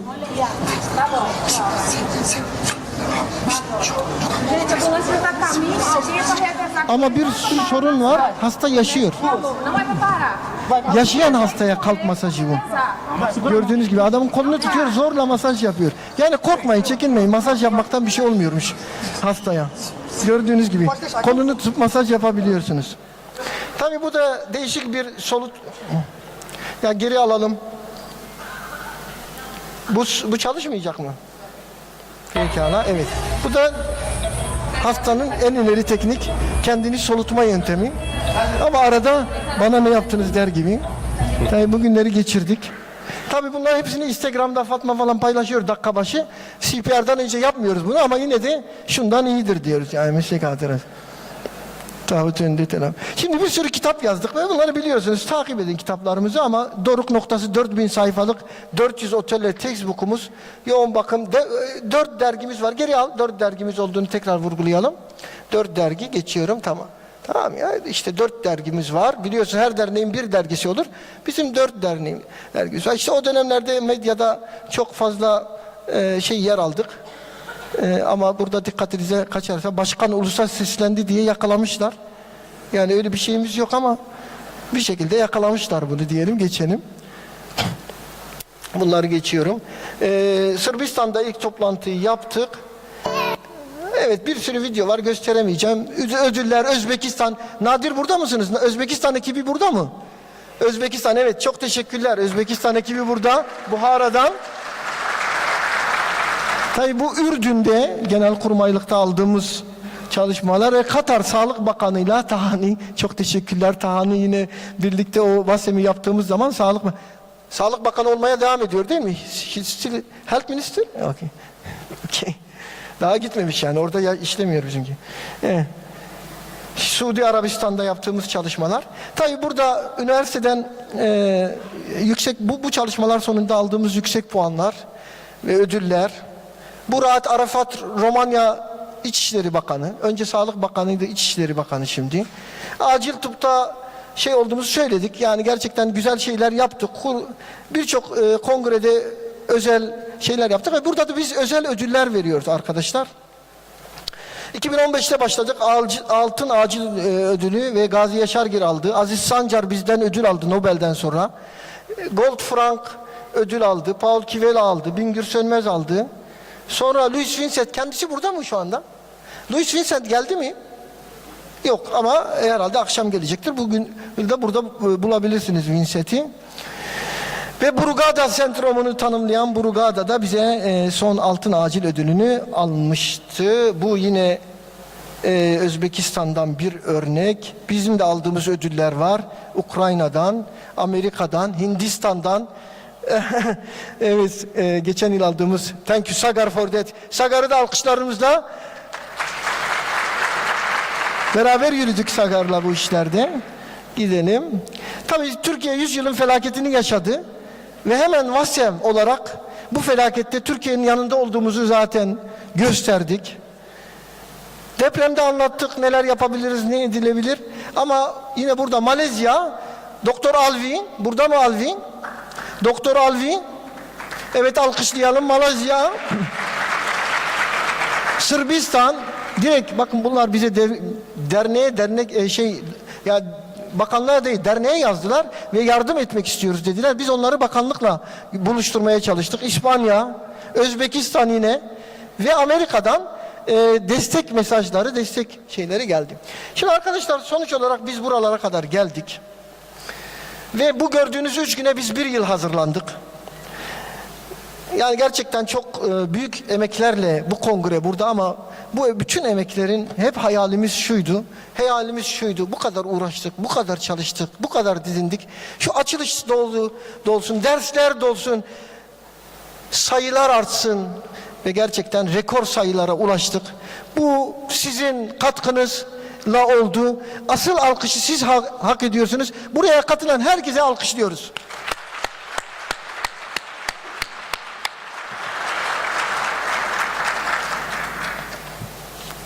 İyi adamlara ihtiyaç var.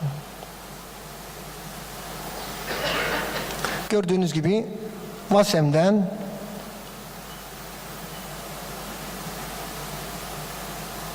son slayta geldim mi?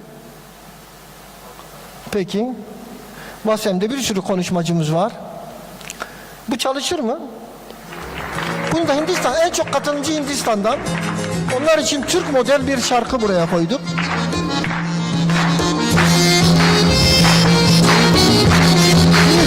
Türk iş ağabey.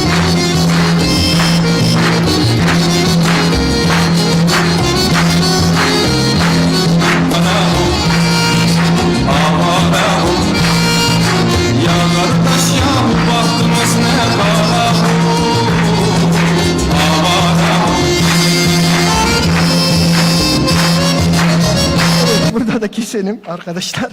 Evet, çok güzel. Gerçekten Hindistan'a özel teşekkür ediyoruz. Tabii dünyanın geleceği de çok önemli bir yer olacak Hindistan'ın. Onları söyleyeyim ve şimdi de gerçekten büyük bir güçle beraber yürüyoruz Hindistan'la. Birlikte yürüyoruz. Umarım ki dünya geleceğinde de güzel adımları beraber atacağız. Tabii bütün bu şeyler sonra maçın sonucu bu. Evet, maçı kazandık biz hepimiz bu şekilde. Ama kazanırken de bu haldeyiz. Bu haldeyiz. Ancak bu şekilde kazanabildik. Şimdi tabii ki konuşmam bitti ama bakayım saate. Bir dakika bekleyin. Şimdi arkadaşlar bu şeyin ödül kısmı var. Bir de ödül kısmı var. Ödül kısmı var şimdi toplantımızın. Ama çok kısa sürecek. Çok kısa sürecek. Ama öncelikle bazı teşekkürler etmek istiyorum. Burada bize gerçekten bu zor süreçte çok fazla emek sarf ederek yanımızda olan yönetim kurulundaki bütün arkadaşlarımız. Ayağa kalkabilirler mi? Evet, onları alkışlıyoruz.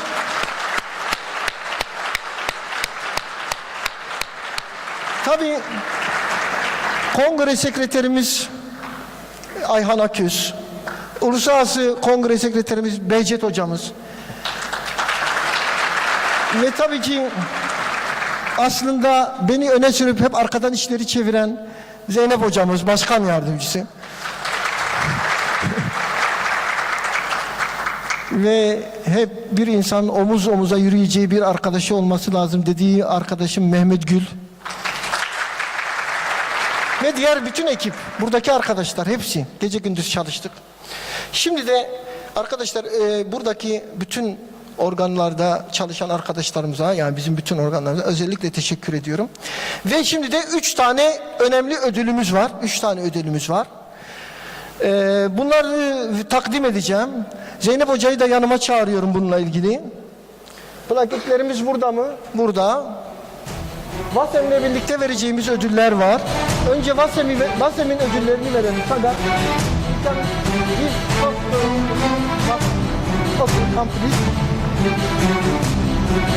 ödül törenimiz uzun sürmeyecek arkadaşlar. 10 dakikaya ihtiyacımız var, bitiyor. Çıkmayalım.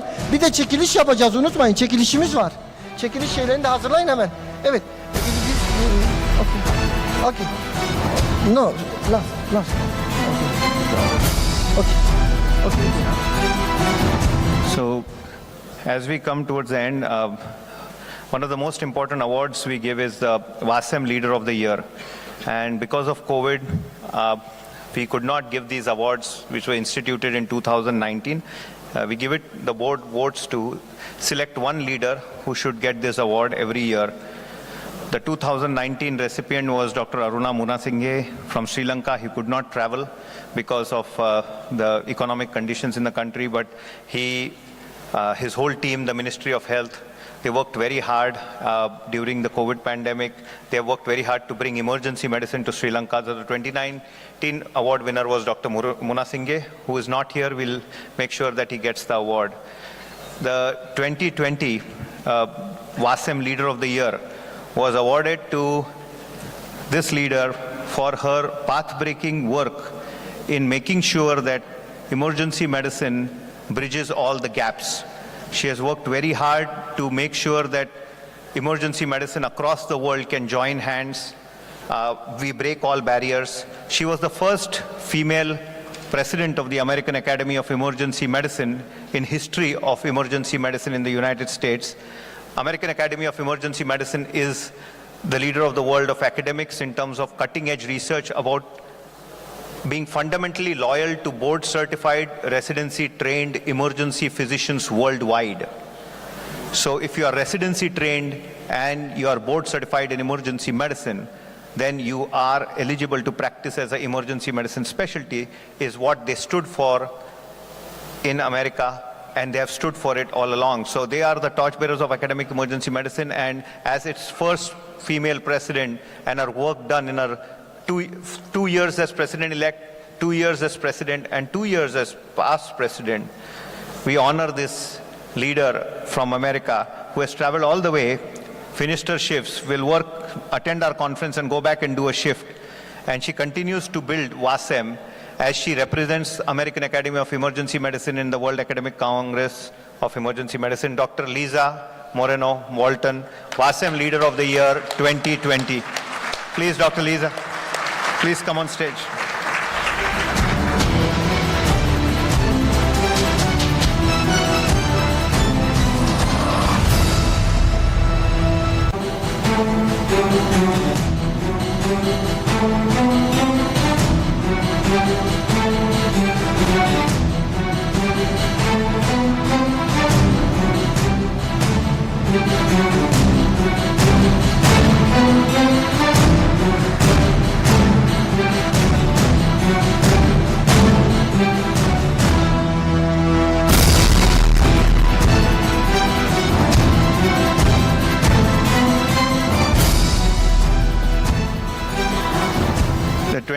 21 WASEM Leader of the Year was awarded to Dr. Kazi. As you know, international emergency medicine as a fundamental branch of emergency medicine was spearheaded by the vision of this man. The highest award in international emergency medicine, which is equivalent to the Nobel Prize in international EM, is named after Antoine Kazi in the United States, and it is awarded to a world leader across the world who has changed the course of time. And about 25 years ago, the branch of international EM was started by the vision of this person who has really embalmed that story of being American board certified but going back to his home country and developing emergency medicine. So the 2021 award was given to Dr. Kazi. Please, if you can come on stage.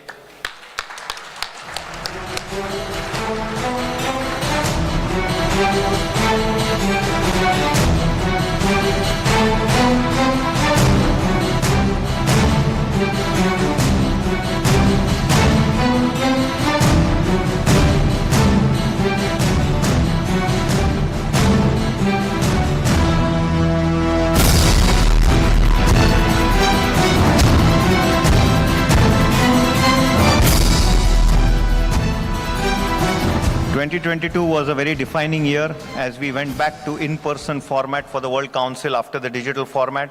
2022 also brought to light the efficiency of emergency and trauma services when after the COVID pandemic, after all the challenges, the FIFA World Cup was held efficiently and very historically in Qatar. And the leadership of this leader was very crucial as he prepared for the FIFA World Cup with the 4th WASEM in 2018 and then annually holding a FIFA Congress, and the famous Qatar Health Congress, which happens every year, is the brainchild of this leader, His Excellency Honorable Dr. Hassan Al Thani, Chairman and Director of Trauma and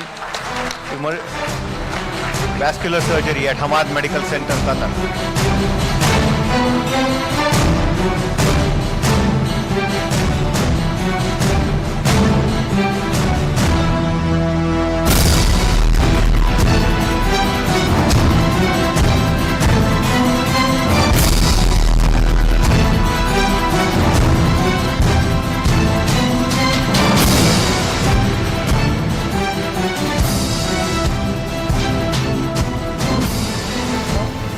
And this year's award, the WASEM Leader of the Year Award 2023, goes to a person who WASEM has known for years. So whenever anybody wants to start a new journal, they don't get articles because the journal is not in PubMed. So this leader will say, I'll contribute, I'll give my research to you. If anybody wants to start the specialty, this leader will go there and help them. Apart from working full-time in the emergency department, she was also the member of parliament for 15 years. So when she spoke to me last time, I said, so next is Prime Minister or UN Ambassador? What do you want to do? And she said, no, I will retire from politics and go back to patient care. And she runs the biggest simulation center in the world. She does a full-time job, and now she has launched a mental health wellness alliance for doctors across many countries.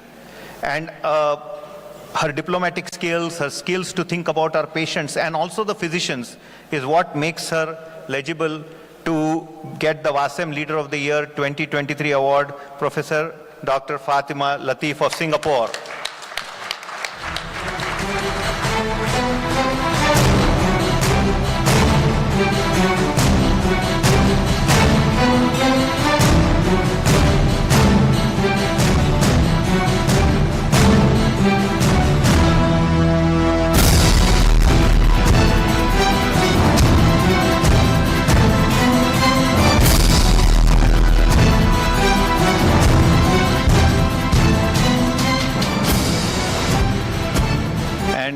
The last, to not keep you all waiting, the last and the best part is a tradition of honoring the president of WASEM who finishes his tenure with the end of this Congress.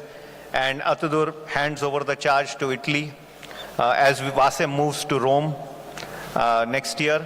And we all at WASEM, I worked very hard to make sure that it is done during the 25th EPAT Congress, during the 100th year of Turkish Republic, and this recognize the ceremonial plaque from Wasim to the president to keep in his room as a remembrance for Turkey that the World Congress, the first of its kind in emergency medicine, was hosted during the 100th year of the Republic, the 25th year of EPAT, and this glorious occasion will be my honor to give this to Professor Bashar and to EPAT, the gold plaque.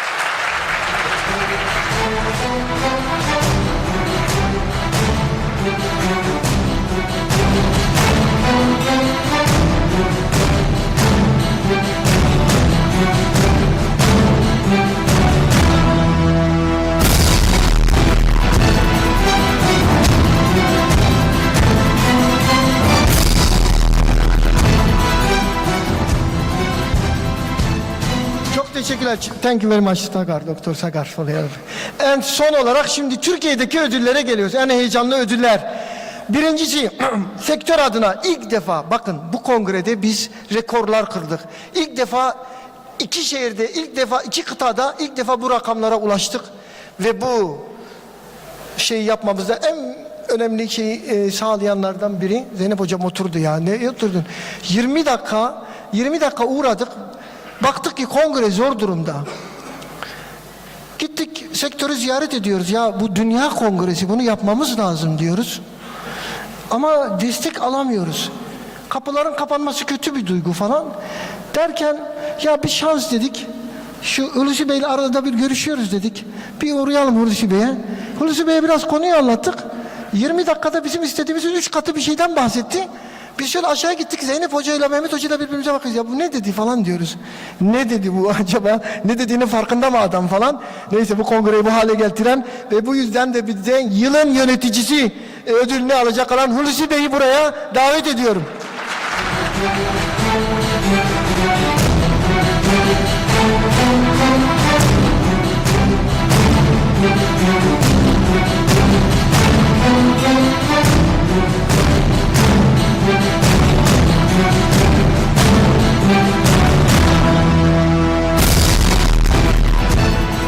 Değerli arkadaşlar, ikinci ödülümüz şu anda. Ben bir gün Becm Alem'de ders anlatırken baktım hoca böyle eski yıllar önce gördüğümüz bir hoca gelebilir miyim dedi. Ondan sonra hocam dersteyim geçin hemen geliyorum dedim. Sonra kendisini ziyaret ettim. O gece de biraz dua etmiştim ya bu kongreyi ne yapacağız falan. Bir baktım Turan Hoca yanımıza gelmiş. Ondan sonra Turan Hoca yılların hocası, Hıfzı Sıhhat'ın kurucusu, dekanlıklar yapmış, bir sürü öğrenci yetiştirmiş ve gerçekten hocaların hocası olma unvanını kazanmış. Turan Hoca'ya yılın hayat boyu başarı ödülünü takdim edeceğim. Buyurun Sayın Hocam.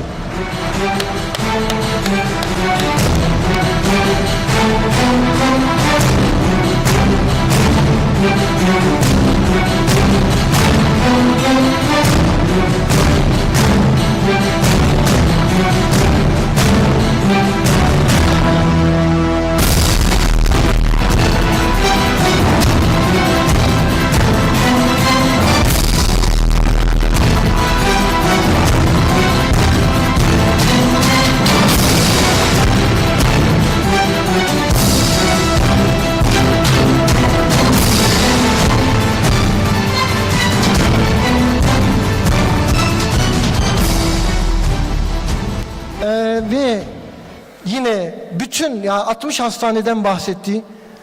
Kaç tane hocadan bütün işleri güçleri bıraktı.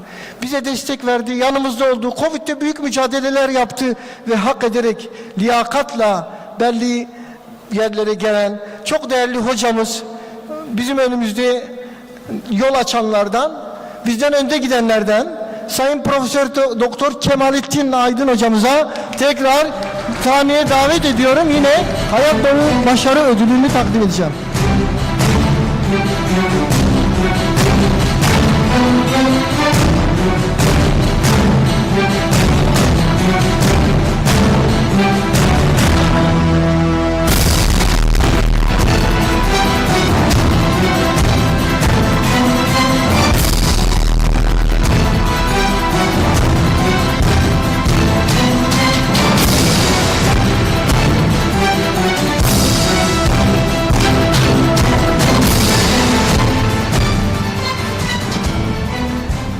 herkes unutacağım zannettiydi ama değil mi? Yani unutmuyoruz biz bakın. Ama zamanı geliyor. Şimdi son ödülü bu derneğin kurulmasından itibaren büyük çabalar veren, sonra dernek başkanlığını bana devreden ve benden önce dernek başkanı olan Profesör Doktor Figen Coşkun hocamıza vereceğiz.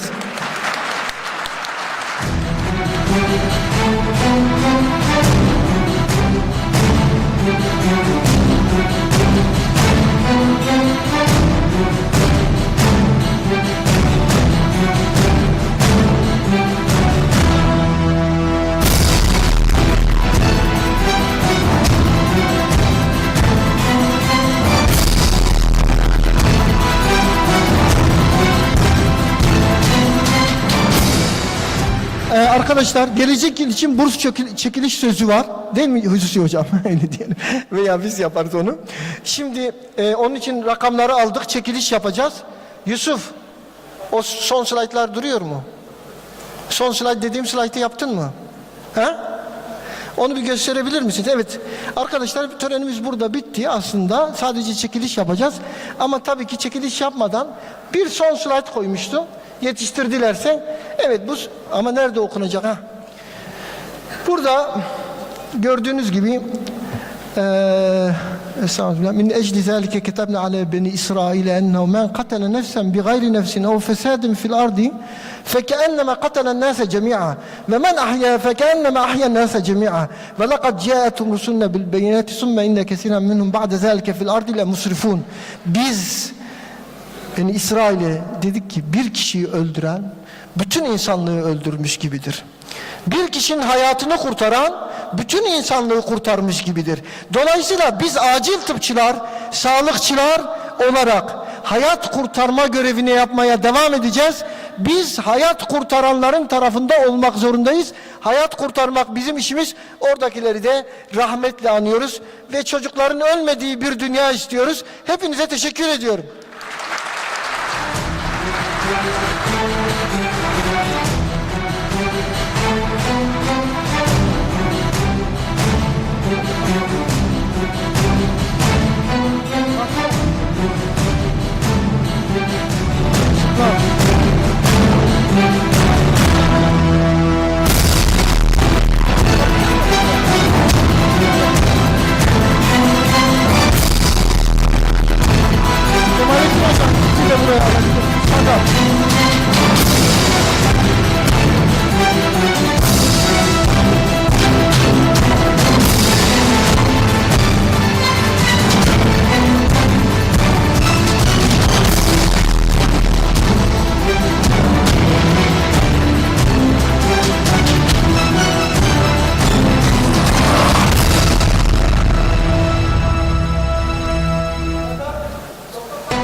Tamam.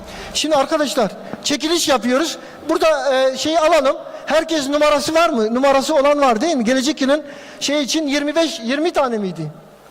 30'a çıkardınız zaten. Nasıl çıkarttım? Siz çıkarttınız. Ben 20 idi ben 30 yapmışım. Tamam 30'dayız. 30 tane. Şerefine Herkes... 25 dedi sonra 30 dedik. İlk numarayı ben çekiyorum. Sonrasını devam ediyoruz. Numara değil isimmiş. Erdal Demirtaş yabancıya gitmedi. Erdal Demirtaş. Erdal Demirtaş. Sen çek.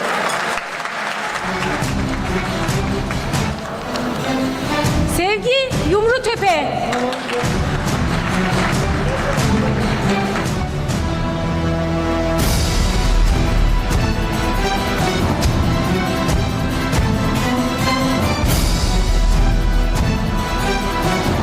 Asaf Bulak Vural.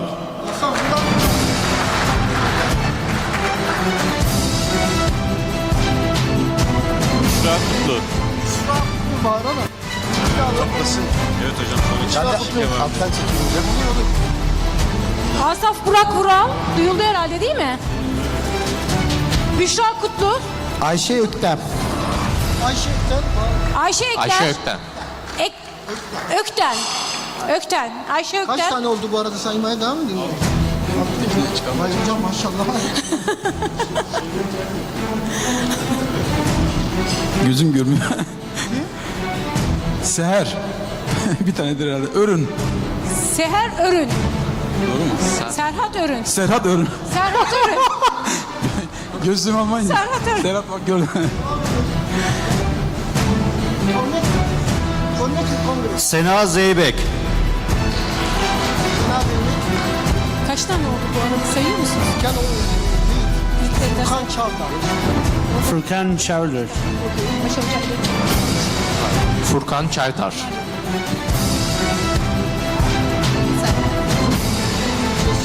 Cesarettin Dikmetaş. Cesarettin. Cesarettin Dikmetaş. Tamam, onların üzerine. Nur Betül Coşkun. Nur Betül Coşkun. 10 oldu.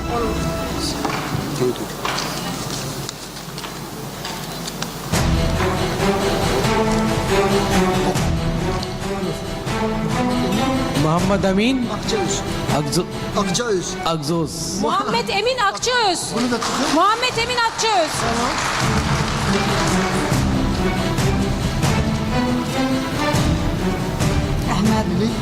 Ahmet Melih Savaş. Ahmet Melih Savaş. Bu da burada. Ahmet Melih Savaş. Ahmet Melih Savaş.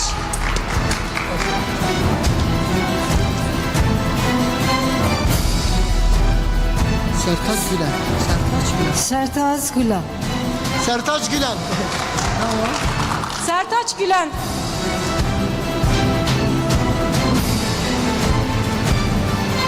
Kaç oldu? Muhammed Burak Özbek. Muhammed Muhammed Burak Buğra Özbey. Daha 13 de miyiz? Bir de orada çektik 13. Şeyleri yazabilir miyiz onları? 13. Diyar, Mesela ne zaman 11 diyar? Nasıl saydın? Diyar Badem. Diyar Badin. Badem Kıran. Diyar Badem Kıran. Okey. Hadi.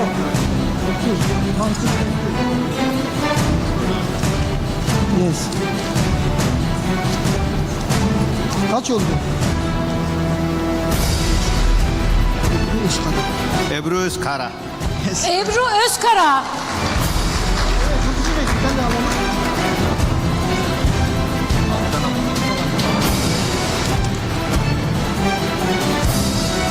Faruk Aydemir. Buradan alalım. Ben de çekeyim. Ayşe Güldiken. Sayılıyor abi 15 oldu. 16. Şuraya geçelim. Oraya dönelim.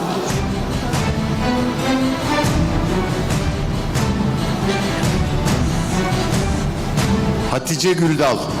Hatice Güldal.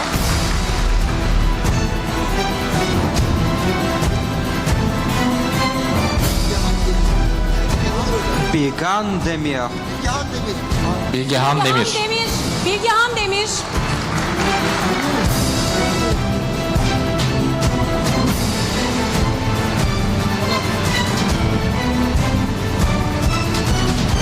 Demet Acak. Demet Acar. Demet Acar. Demet Acar.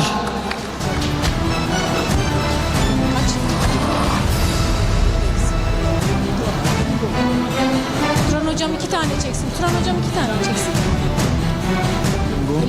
Evet. Şimdi sen hocaya ver. Hocam Kim ben söyleyeyim. Semiha Güzel. Semiha Güzel. Semiha Güzel.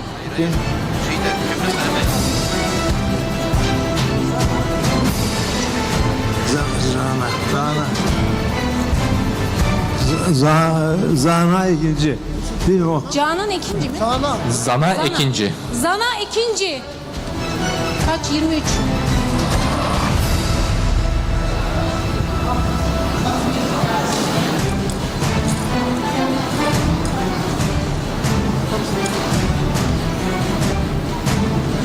Ben en alttan çektim zaten. Melike Menendi. Melike Menendi.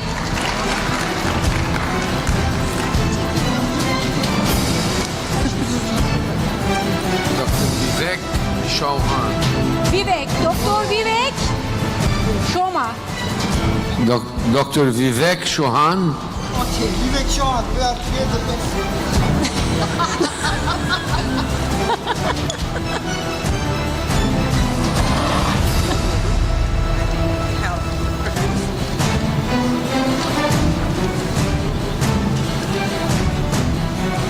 Figen Özcan. Figen Özcan. Figen Özcan. Figen Özcan. Figen Özcan. Kaç oldu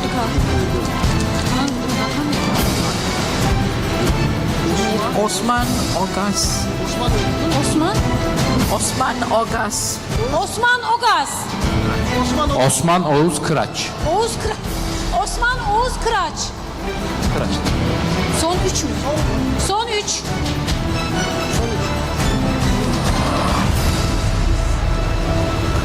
Yusuf. Yusuf Horus. Yusuf Oruz.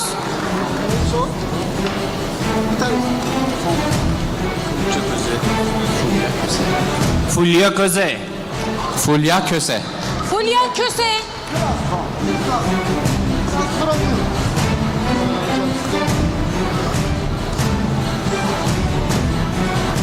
Rika Sener. Berika Şener. Berika Şener. Berika Şener. Berika Şener. Berika Şener. Berika Şener. Arkadaşlar 30 tane oldu. Bunlar bizden gelecek yıl burs kazandılar. Bu şeylerimiz devam edecek. Hepinize bu saate kadar burada olduğunuz için çok teşekkür ediyorum. Bundan sonra burs için şöyle bir şeyimiz var ama %70 ders katılımınızı istiyoruz. Ona göre dersleri takip edin arkadaşlar. Bu burslarımız devam edecek. Çok teşekkürler.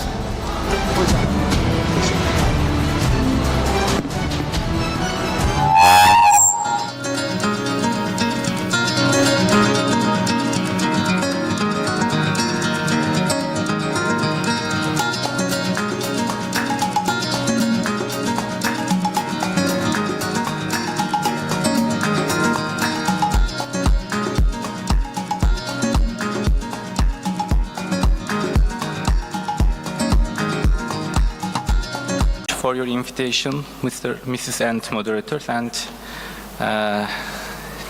welcome to our great Congress in Emergency Medicine. And before I will talk about my presentation, I want to say some things about this Congress, and I am very excited and I am very happy to be in wonderful Congress, and thank you very much for giving me the opportunity of this presentation. Thank you. First of all, my submission's title is Prognostic Evaluation of CRP, Albumin Ratio, and Neutrophil lymphocyte ratio and platelet lymphocyte ratio in aortic dissection patients, a retrospective analysis. Acute aortic dissection is rare, but life-threatening condition characterized by separation of the layers within the aortic wall. But without prompt surgical intervention, patients may often confront severe complications such as aortic rupture. Unfortunately, even with surgical intervention, mortality rates can be made high. So, this study aims to assess the prognostic significance of the CRP, albumin ratio, and neutrophil lymphocyte ratio and platelet lymphocyte ratio, as I said, CAIR, NLR, and PLR in predicting a length of hospital stay and mortality in emergency patients diagnosed with aortic dissection. In the materials and methods sections, the study was carried out retrospectively, observation and cross-sectional study, including 18 and over who present at our tertiary hospital for last 5 years. The set of patients diagnosed with aortic dissection were determined via ICD code, via hospital database system CARMET, and we confirmed the patient's diagnosis by thorac-abdominal CT angiography. Patients with incomplete data were excluded from the study. The mortality status of the patients referred to another hospital for surgical intervention was obtained from the patients themselves or their relatives. What are the variables analyzed in the study? We studied many factors, including patients' mortality rates, especially hospital stay durations and mortality, and the other variables such as laboratory parameters and demographic data. In the statistical analysis, we made comparison between survival and non-survival groups, and the descriptive characteristics of the study are given in numbers and percentages. Quantitative data expressed as mean and standard deviation for normal distributed data and median for non-normally distributed data. For normality test, we use Shapiro-Wilk test because of n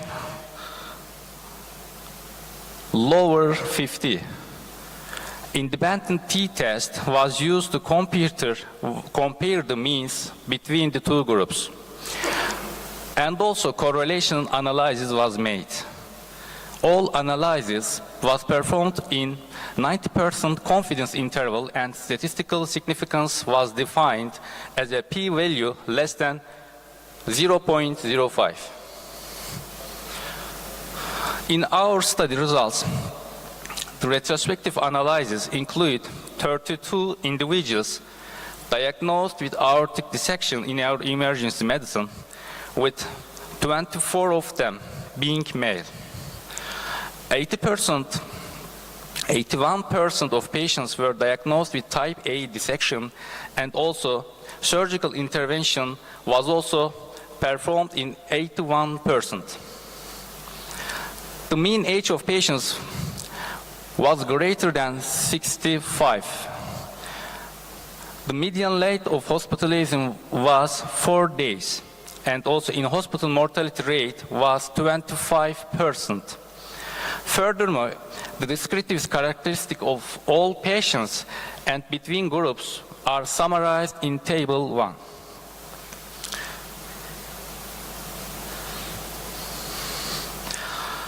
We look at the table.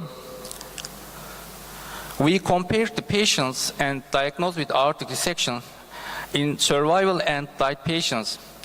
We saw there was no statistical differences between the survival and non-survival groups in terms of age, gender, surgical status, and length of stay.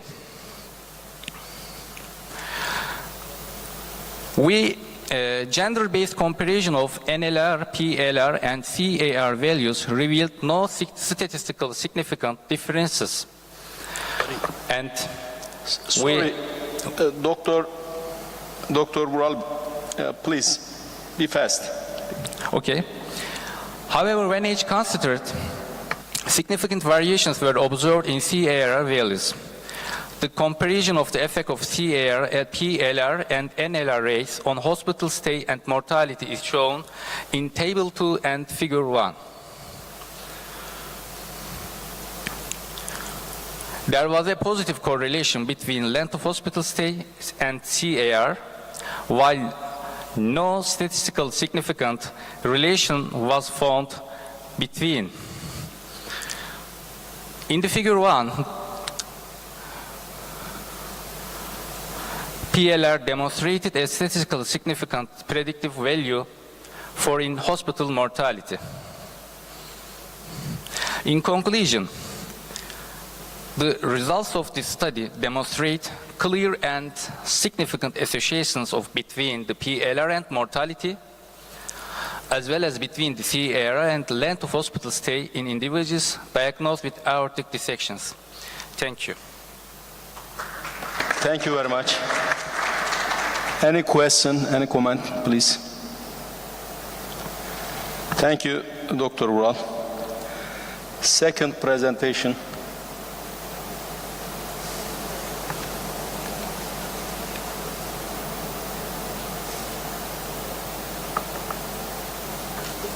The value of rate of oxygenation shock and diastolic shock indices in COVID-19 patients. Dr. Sertaç Güler, please. Absent. Okay. Yok herhalde değil mi? Please, third presentation. İki yok. Efendim. Bakalım. Bu öyle değil mi? Bu o değil. Post-myocardial infarction is a rare complication. Ventricular septal rupture. Dr. Miraç Özcan. Peki. Yaz. Burada yaz. Yaz. Tamam. O zaman şöyle bir tamam de. Şunlara eksi diyelim. Please. Fourth presentation.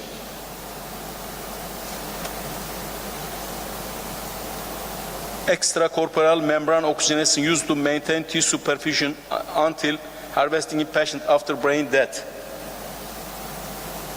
Please. İsim efendim yok ama şey yok. Altı çizilmiş. Hi everyone, my name is Mehmet Emre Akçay.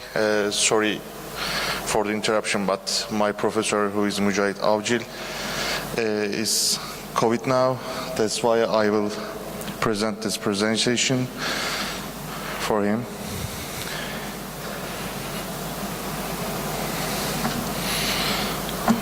How can I pass this slide? This one? So, I think you know what is ECMO therapy. ECMO therapy is a therapy if you had a lung infection or a heart malfunction. This device provides lungs, lung and the heart functions for you. That's why, and if you have a cardiopulmonary problem, we will put you on this device. So our case, who is a 48-year-old male who presents with syncope, no known disease or drugs, and the EMS services in our city recognize cardiac arrest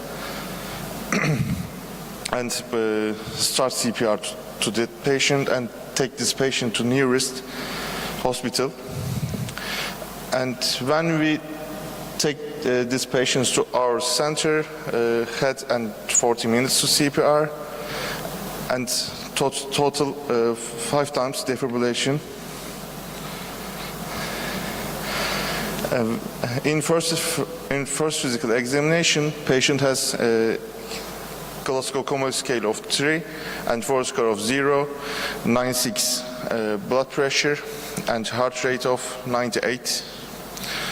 And the other, if this saturation is under intubation, of course. We make an CT angiography for intracranial arteries on the 3rd day, and the patient ruled for brain death. And we talk with other patient's family for organ donation, and the family accepted the organ donation. And we put this patient for critical care unit for follow-up. Of course, and patient is hypotensive despite 3 of inotropes and the vasopressors. So we decided to put this patient on ECMO. On later diagnosis of this patient, urine analysis comes with amphetamine positive, and patient takes heparin, sedation, inotropes, and vasopressors. So you can see a picture of us here.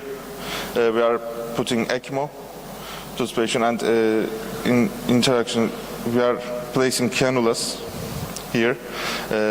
On the left side you see Mücahit Avcil, and the donated organs on ECMO: liver, right kidney, heart, aorta, and iliac arteries. After 20 hours on cardiac arrest. So we are taking these patients to surgery room for extracting organs. So normally ECMO is a new therapy. The medical world is trying on it. So we think it is beneficial for using it, but I think it's the third one that we use for organ donation patients. And its ECMO's usage areas will be widened in the future. And this is on the surgery room.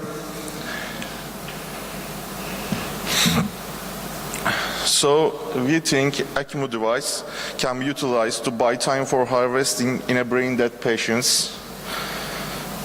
And it is proved ECMO device can be beneficial for organ perfusion. Thank you for listening. Thank you. Any question? Any comment? Thank you. Please, 5th presentation.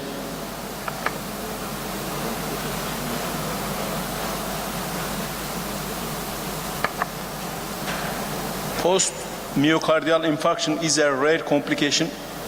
Ventricular septal rupture. Dr. Miraç Özcan. Kaçıncıydı? Kendi bunlar. Üçüncü mü? O zaman üçüncü. Thank you. Değil mi? Lütfen. Var mı? How do we use? Yeşil. So welcome again. Myocardial infarction is one of the leading causes of death in our country and in the world. As a result of the establishment of coronary care units and the development of the reperfusion methods, the mortality and complication rates due to MI have decreased considerably in recent years. Complications can be examined under the subheadings of ischemic, mechanical, arrhythmic, embolic, and inflammatory complications, such as pericarditis.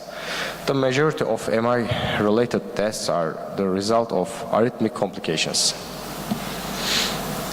However, although mechanical complications are much less common, they are more deadly. The most important ones are ventricular free wall rupture, ventricular septal rupture, and acute mitral insufficiency, and they often progress with cardiogenic shock and sudden death. Other mechanical complications include left ventricular aneurysm, ventricular pseudoaneurysm, cardiogenic shock due to severe left ventricular dysfunction, right ventricular failure, and dynamic left ventricular outflow tract obstruction. So in this case, an 85-year-old female patient was transferred to our emergency department after ST elevation was detected in the anterior and inferior leads in the EKG taking at this center where she applied with complaints of typical chest and back pain. The patient's history was unremarkable except for hypertension and the medication she was using for this reason. In the physical examination of the patient, her general condition was fair, she was conscious, cooperative, oriented, her Glasgow Coma Scale was 15. Her vital signs were 90 to 60 millimeter, pulse was 95 beats per minute, respiratory rate was also 12 minutes per minute, temperature was normal, her saturation in room air was normal, no pathological findings were found in the system examinations except chest pain. In the EKG taken in our emergency department, there was ST elevation in the anterior and inferior leads, and bedside echo revealed her ejection fraction was 40%. Anterior and inferior were hypokinetic, or her also left atrium,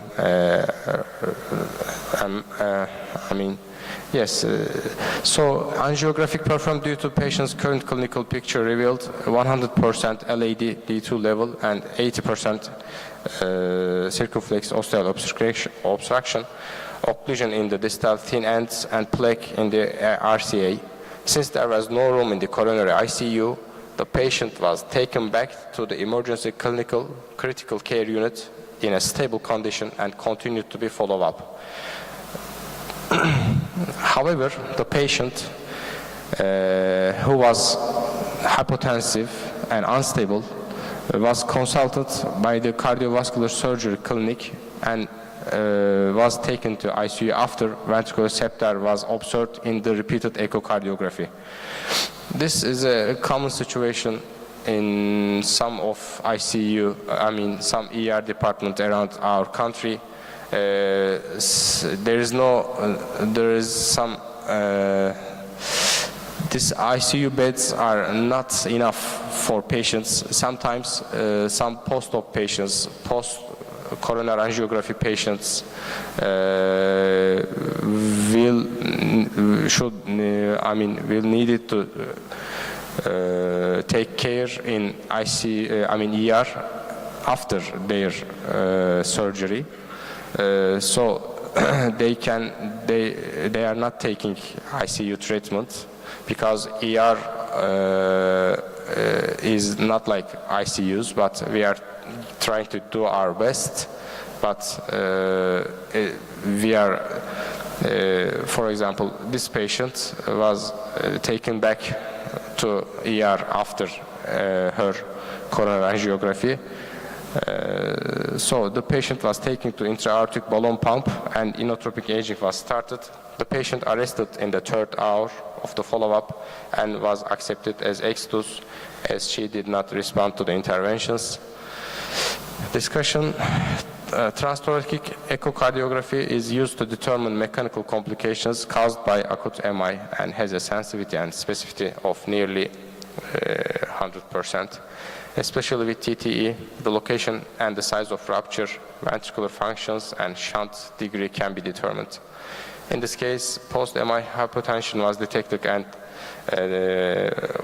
VSR was supported by bedside echo in terms of possible complications.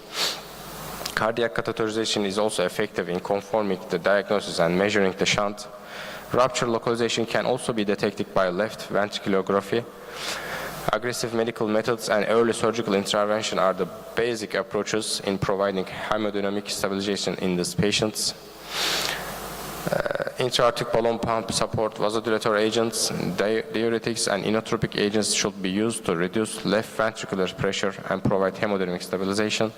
However, since 24 of patients receiving medical treatment alone die within the first 3 days and 75 within first 3 weeks, early surgical interventions must be performed. However, despite surgical treatment, mortality increases up to 70%, especially in VSR that develops after inferior MI. Although coronary bypass performed with surgical repair does not affect in hospital mortality, there is data that increases long-term survival. Although percutaneous closure is considered an alternative to surgery in patients with acute hemodynamic disorders, long-term data are needed. So these are the references. So I'd like to say a little few words about this again. These ICU bed insufficiencies are, as well as coronary ICU or normal ICU units, are a big pain for our performing our job. Any questions, any additions? Thanks. Thank you, Dr. Özcan. Any question, any comment? Thank you. Next presentation. This is my other presentation. I'd like to talk about a case with superior mesenteric artery dissection. Abdominal pain is one of the symptoms that constitute the majority of the reasons for admission to the emergency department, both acute and chronic. Abdominal pain, which occurs especially due to vascular pathologies of the intestines, is one of the rare conditions that come to the minds of clinicians less frequently and that significantly increases the mortality and morbidity if it's not diagnosed in the early period. Spontaneous isolated superior mesenteric artery dissection is a very rare condition without an underlying iatrogenic or traumatic cause. Since early diagnosis will change the treatment method, the time it takes for the patient to apply to the emergency department and the time of diagnosis in the emergency room are very important.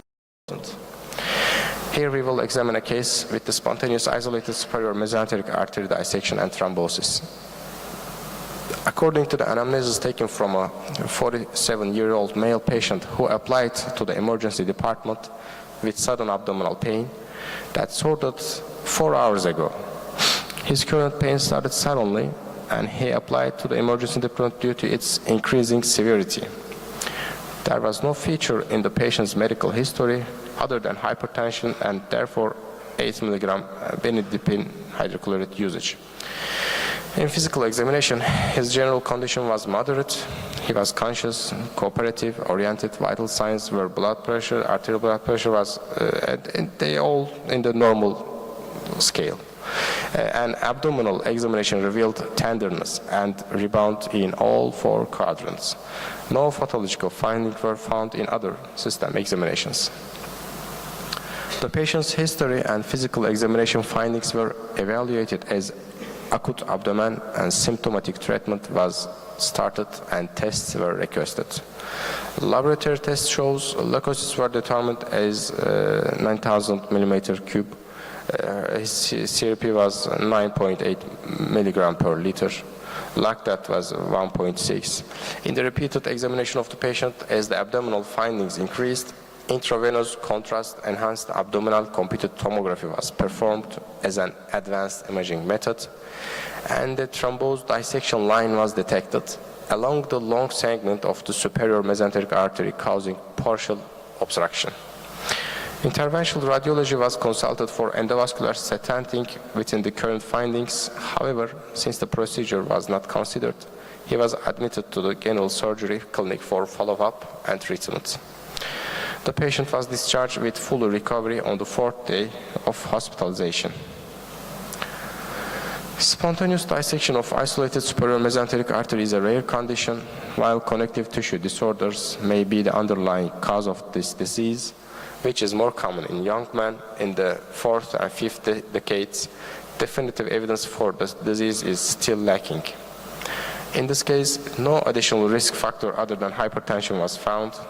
Although treatment varies depending on the nature of the case, it may include medical treatment such as anticoagulation or antiplatelet therapy or invasive interventions such as endovascular stenting and also open surgery. Due to the emergency department crowd, the time allocated per patient is not sufficient. Appropriate imaging methods used together within the patient's history and physical examination are effective in reaching the correct diagnosis. Thank you. Any questions, any additions? Thank you very much. Any question, any comment? Thank you. Thanks.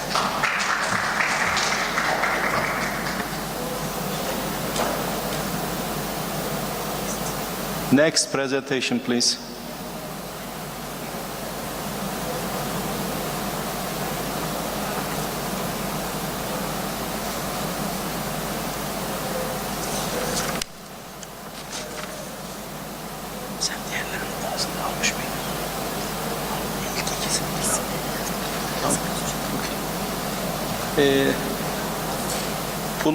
pulmonary artery dissection in young patient with pulmonary hypertension. Dr. Elif Çamcı, please.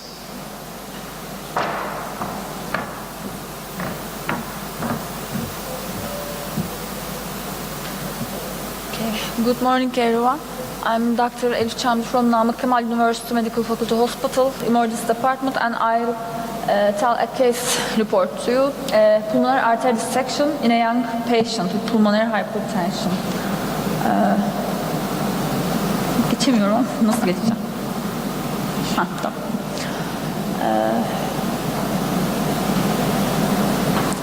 Pulmonary artery dissection is an extremely rare but highly fatal condition. It is first described in 1842, and due to high fatality rates, most diagnoses are made from autopsies. Most patients die suddenly from major bleeding or tamponade caused by direct rupture into mediastinum or retrograde into the pericardial sac. We all know that aortic dissection may develop a reentricite, and this gives us more time to treat the patient and to diagnose patients than treat patient. But unlike aortic dissection, pulmonary artery dissection progresses rapidly and typically ruptures rather than developing a reentricite, and this causes cardiogenic shock or sudden death. It's usually paired with a pulmonary arterial aneurysm, mostly due to pulmonary hypertension. And by telling this case, I aim to raise awareness about this life-threatening condition, besides other emerging chest pain and back pain-related pathologies. When we see a patient with chest pain or back pain, we think of acute coronary syndromes, aortic dissection, pulmonary embolism, but not pulmonary artery dissection, mostly. Our patient is a 37 years old woman. Her main complaint was cold and chest pain and back pain for 2 days. She and her husband, they stated that they were having similar symptoms due to common cold for several days, including a sore throat. Her chest pain was in a stubborn pattern, and it was increasing while breathing. Her past history is remarkable, with pulmonary arterial hypertension for 8 years, which treated with bosentan and tadalafil. Physical examination showed a normal oropharynx, decreased loud sounds in left base, and in her back there were ecchymosis due to her cupping therapy. For her cold, she didn't go to hospital firstly, she didn't go to an ED firstly, but she preferred to do a cupping therapy first. And we thought that her back pain was about this cupping therapy firstly. Her blood pressure was 85/50, which responded well to a normal saline infusion, and her heart rate was in upper limit, and oxygen saturation was 92%, and our patient refused to give an arterial blood gas sample because she said it's painful and she didn't want. Her ECG, we see T-wave immersions in leads V1 to V4 and D3 and AVF, and we monitor cardiacally our patient and take her to observation ward. Her CRP level was 76, and cardiac troponins were within normal limits. We planned a chest X-ray. And after NR challenge, we persuaded the patient to give an arterial blood gas sample. We need that for diagnosis. And we had a problem there. Our ED was extremely crowded that day, and this patient waited more than an hour for a chest X-ray. Arterial blood gas was cancelled with respiratory alcohols. Also, I thought that it was unlikely in a patient with pulmonary hypertension to see an pulmonary embolism, but this makes us think about pulmonary embolism in ED. So, not to lose any more time, I cancelled the chest X-ray, and for further evaluation, we planned a pulmonary artery CT angiography. And this is our CT's first scan. We see an enlarged mediastinum here. And we see a giant enlarged pulmonary artery about 10 centimeters in diameter. And there is an 17 millimeters length dissection site. And we see an enlarged right pulmonary artery approximately 5 centimeters. And here our patient's sagittal view, our enlarged pulmonary trunk. Emergent cardiovascular surgery and cardiology consultations are made. Her echo was about normal, but although her echo was normal, unfortunately our patient suffered a sudden cardiac arrest while under observation in the ED. After 45 minutes CPR, our patient accepted died. When we see literature reviews, it's first described in 1842 and till 2018 a review of 150 patients shows that the survival rates are really increased till it's first described. And this review showed us that pulmonary artery dissection is not as rare nor as fatal as believed, and with a high index of suspicion and appropriate investigations and early diagnosis of PAD can be made and successful treatment instituted. First, we should suspect of this diagnosis and appropriate investigations should be made. I tell this case to increase pulmonary artery dissection awareness among doctors. This was my first case in a pulmonary artery dissection, and maybe I will not see in my life again this. There wasn't even a sentence in Tintinalli emergency textbook. And symptom awareness among patients should be increased because our patient waited for 2 long days before coming to ED, and we lost time in this crowded ED. Also, when we diagnose these patients, our job isn't finished. We should refer these patients to centers which correct treatments can be made. Thank you for your considerations. Thank you, Dr. Chamcı. Any question? Any comment? Thank you very much.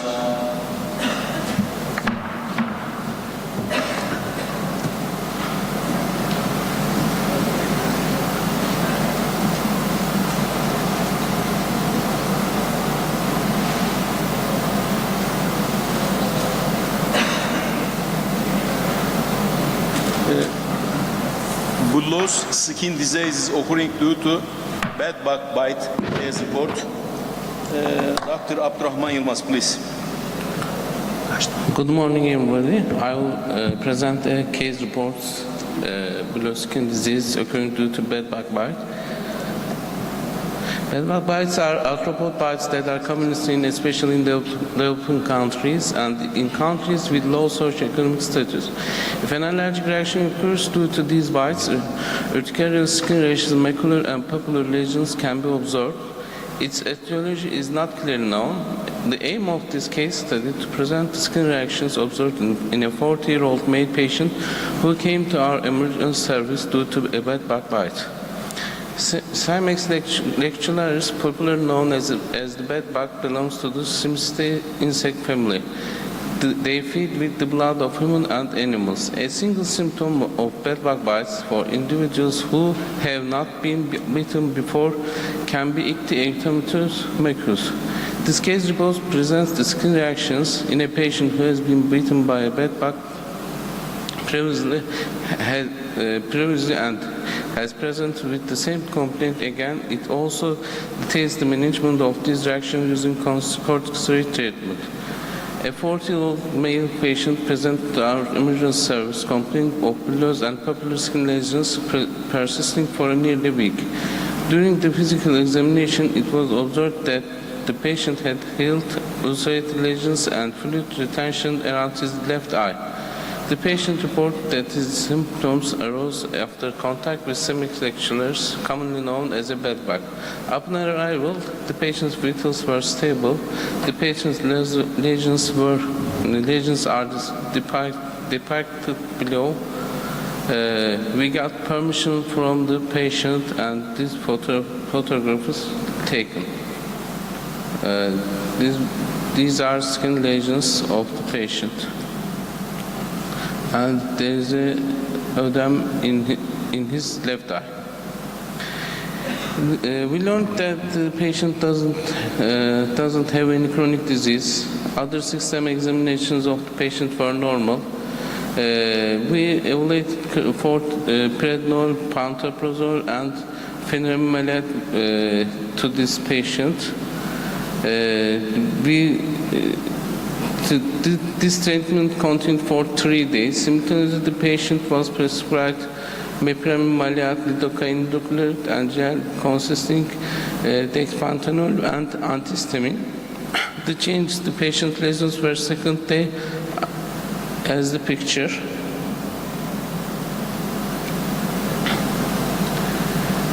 Bedbug bites can cause allergic reactions. In this case, we studied the diagnosis and treatment process of patients who present to emergency service with complaints of ictibulous popular lesions.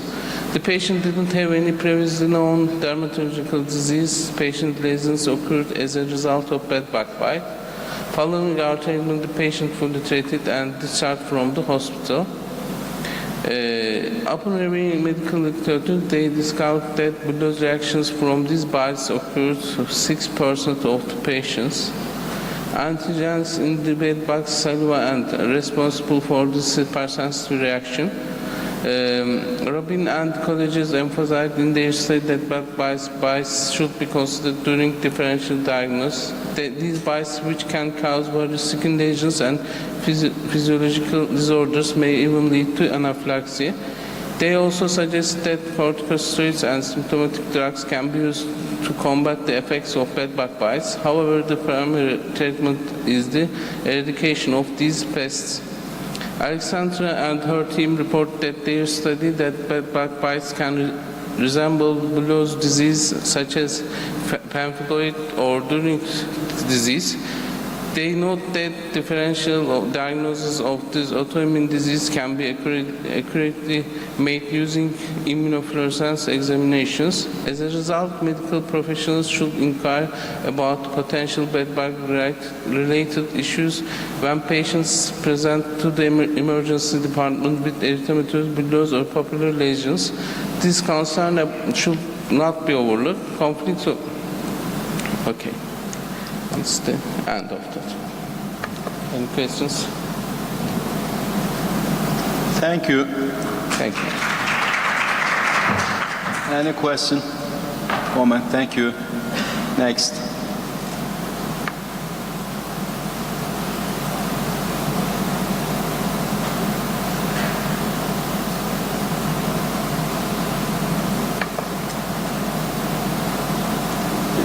Attitudes and behaviors of emergency department physician towards prescribing oral anticoagulants and the discharge of patient with newly detected atrial fibrillation in the emergency department.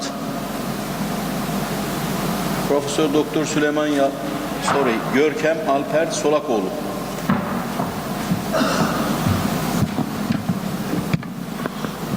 Good morning, everyone. I am Murat Metin from Istanbul. Professor Dr. Süleyman Yalçın City Hospital.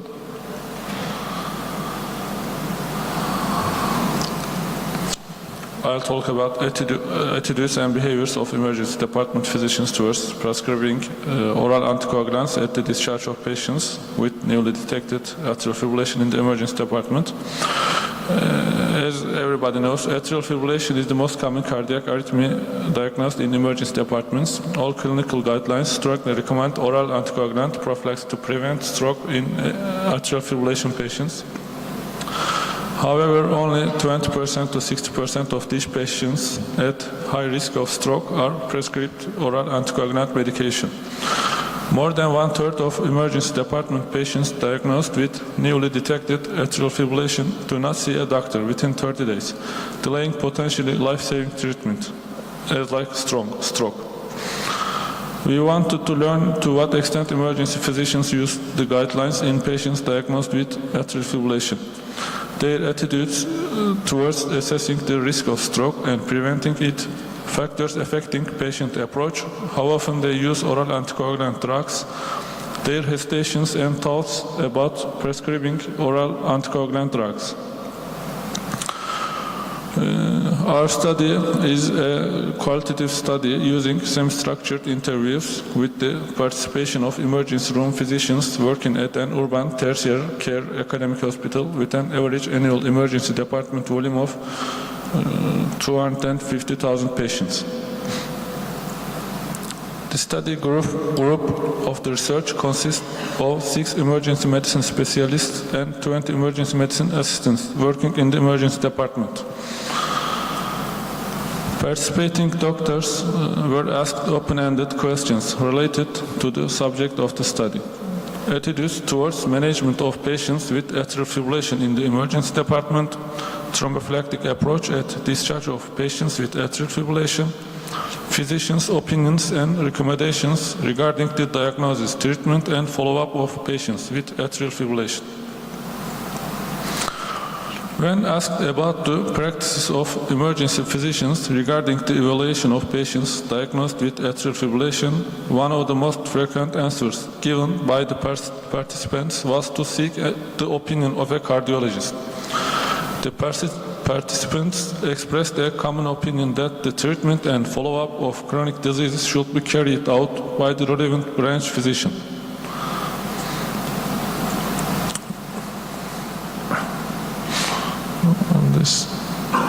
These are findings.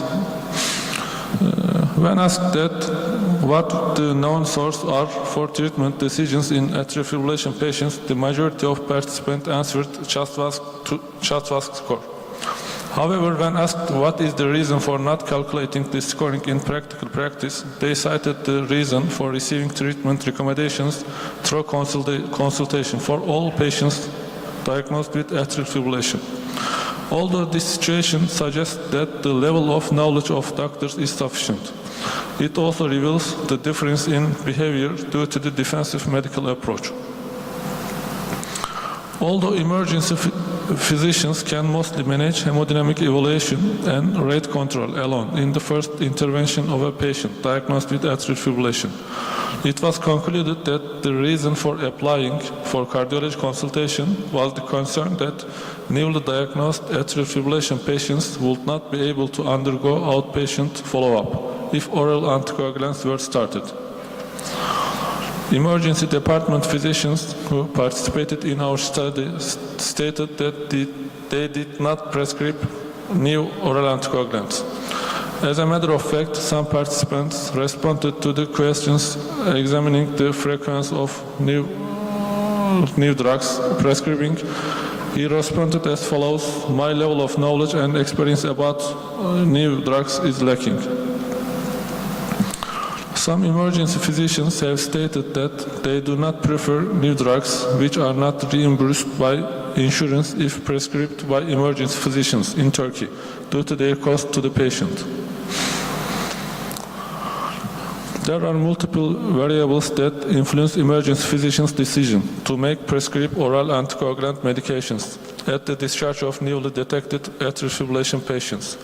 Guidelines specific to the branch of emergency medicine making recommendations for anticoagulants to be used in the discharge of atrial fibrillation patients will reduce the differences in approach between emergency medicine physicians. In summary, the role of emergency physicians in the approach to patients diagnosed with atrial fibrillation should be defined more clearly. There is a need for comprehensive development that includes improvements at the system level, establishing a diagnosis, intervention, prescription, follow-up chain, and increasing doctor training. Thank you for listening. Thank you very much. Any question? Thank you, please.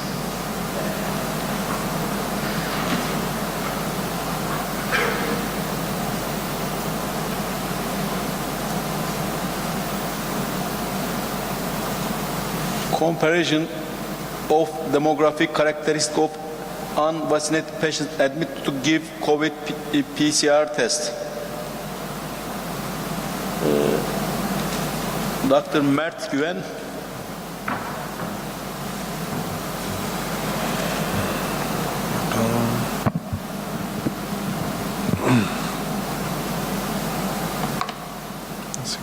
Good morning, everyone. I am Dr. Mert Güven from Süleyman Yalçın City Hospital from Istanbul.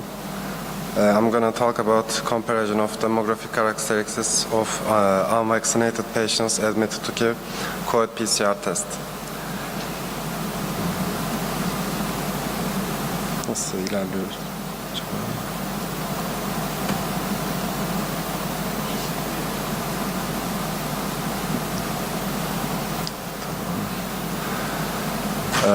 In this study, we aim to determine the reasons for vaccine refusal, to compare the demographic characteristics, to learn the source of information about the vaccine in the people who refused the COVID vaccination. In the study, demographic data, we looked for age, gender, education status, occupational status, chronic disease data were collected. In the questionnaire, reasons for vaccine refusal, source for information about vaccines, the number of the PCR tests performed in the last 1 year. In the findings, men are more likely to have COVID than women. The rate of undecided to vaccine among men is higher than among women. Women are more likely to learn about vaccination from medical publications than men. Men are more likely to learn from social media than women. High school graduates get information about vaccination from their environment and television. Primary school graduates show no interest in medical publications. Social media is effective among the more educated people. High school graduates tend to give more tests. Mid-aged and elder are more likely to learn vaccination information from TV and youngs than youngs. Youngs have a higher rate of learning from social media than mid-aged peoples. Mid-aged are more likely to have 2 or 5 tests than those aged youngs and elders. In the discussion, increased educational attainment suggests an increase in skepticism toward vaccines.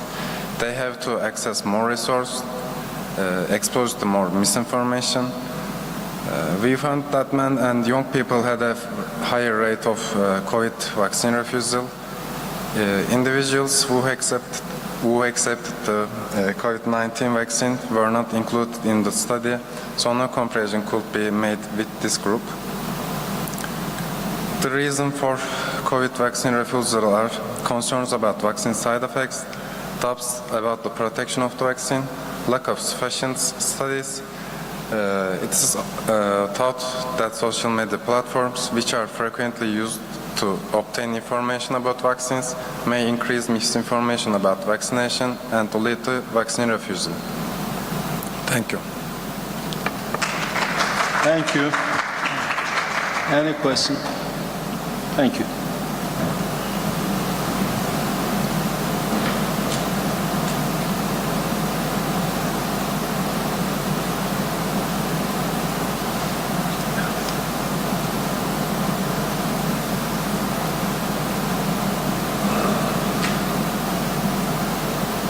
Hematoma in the psoas region secondary to trauma and subsequent renal failure. Dr. Mustafa Yorgancıoğlu.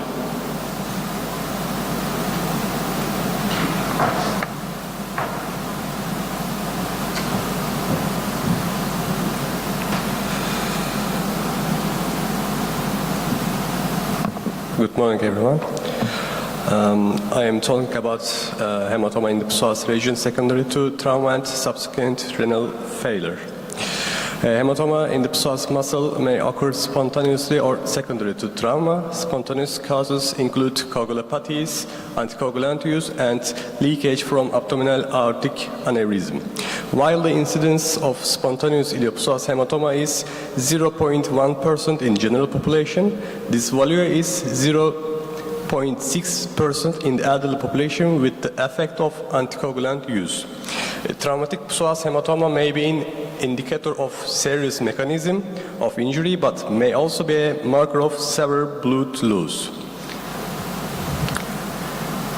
Case report, a 49-year-old man with non-alcohol-related cirrhosis presented to emergency department with complaints of right lower quadrant abdominal pain and anorexia. 10 days ago, while sitting in a chair, he fell on his right side. Vital parameters, we can see hypotensive, the others are normal.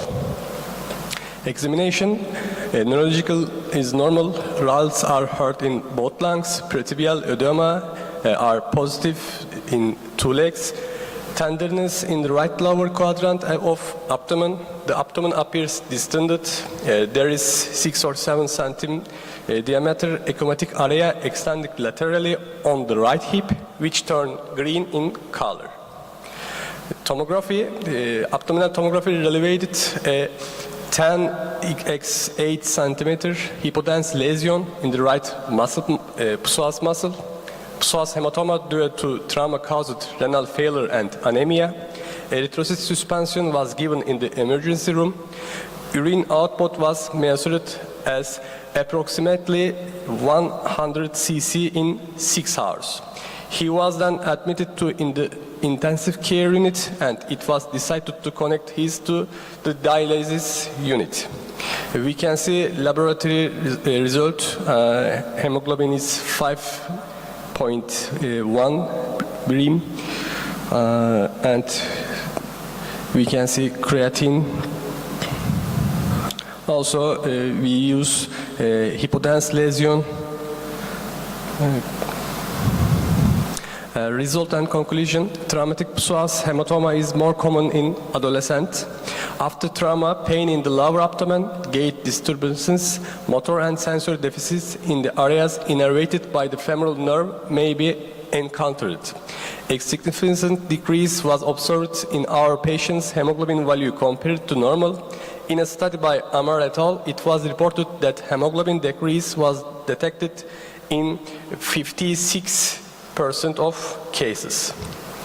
The other in the study, Cavalier et al., these hemoglobin decreases were attributed to the fact that the psoas muscle can collect a volume of fluid 10 times its own size. Although surgical methods are preferred in some patients, non-operative treatment methods were preferred in our patient, as in many cases.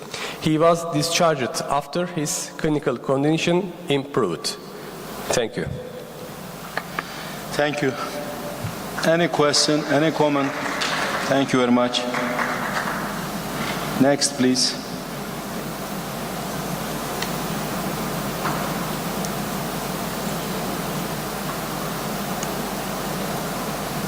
Factors affecting self-efficacy, self-competency and willingness of medical students in disasters.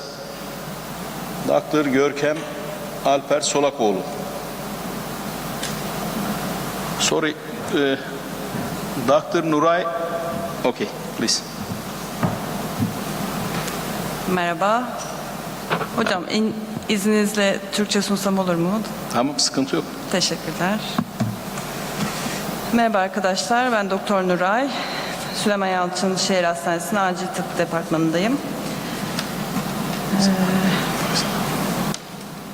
Size bugün tıp öğrencilerinin afiyetlerde kendi yeterliliklerini ve istekliliklerini etkileyen faktörler üzerine bir çalışmadan bahsedeceğim.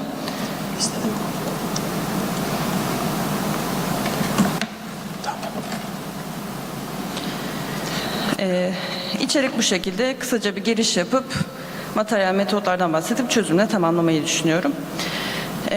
Sağlık çalışanları afet yönetiminde çok önemli bir rol oynamaktadır ve acil durumlarda verdikleri kararlar önemli bir etkiye sahiptir.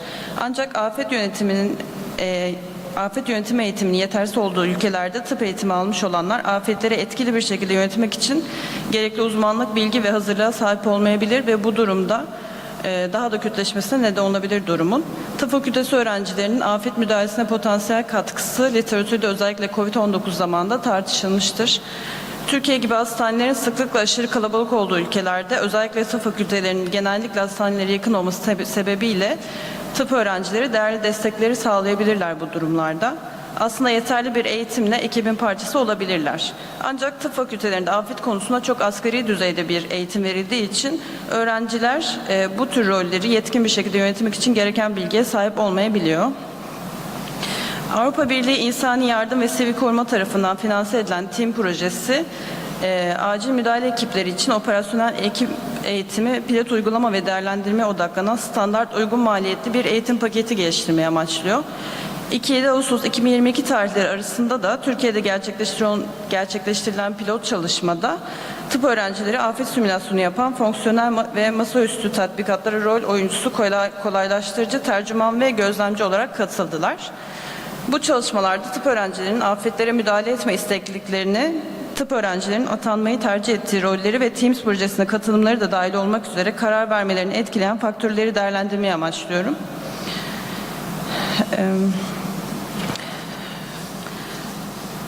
Üniversitede 5. ve 6. dönemdeki lisans öğrencilerinin afet müdahalesine ilişkin motivasyon ve tutumlarını değerlendirmek amacıyla kesitsel, niceliksel, gözlemsel ankete dayalı bir çalışma yaptık.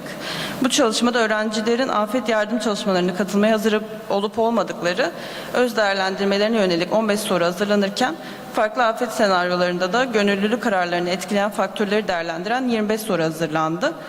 Ayrıca öğrencilerin afet anında gönüllü olarak görev yapmak istedikleri hastane bölümleri ve kendilerini yetkin olarak algıladıkları alanlara ilişkin tercihleri de araştırdık. Araştırmaya 71 erkek, 101 kadın olmak üzere toplam 172 kişi katıldı. Katılımcıların ortalama yaşı 21-25 arasında. Toplam katılımcıların 55'i 5. dönemden, 117'si 6. dönemdendi.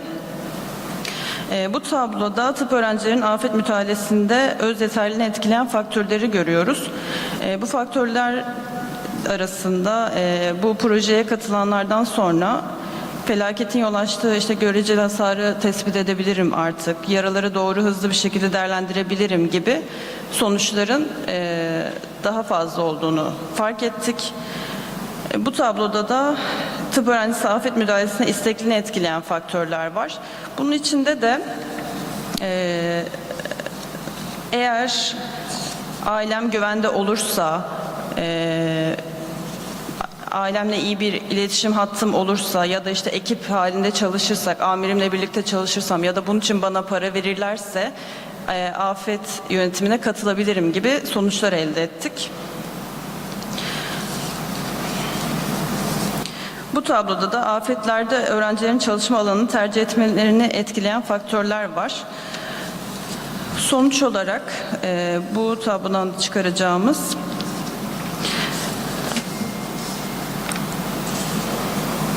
Teams projesine eğitimine katılanlar travma bakımı ve ilaç enjeksiyonu uygulamaları konusunda eğitim almayanlara göre kendilerini daha yetkin hissediyorlar.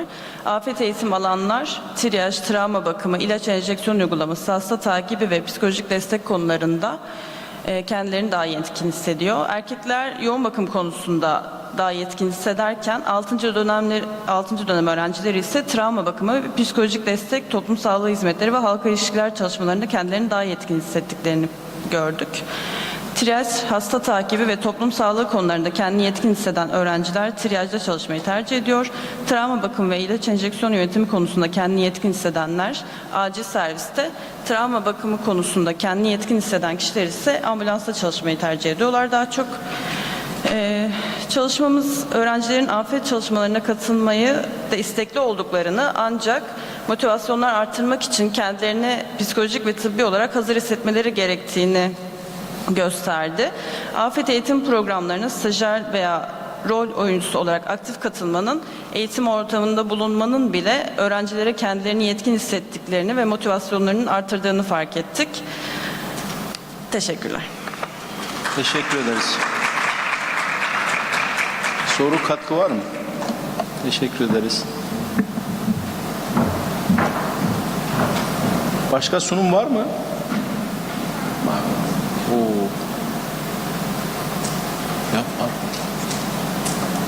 Diagnosis of diffuse pulmonary hemorrhage by ultrasonography. Case report. Dr. İsmail Erkan Aydın, please. Good morning, everyone. My name is İsmail Erkan Aydın, and I would like to present a case diagnosis of diffuse pulmonary hemorrhage by ultrasonography.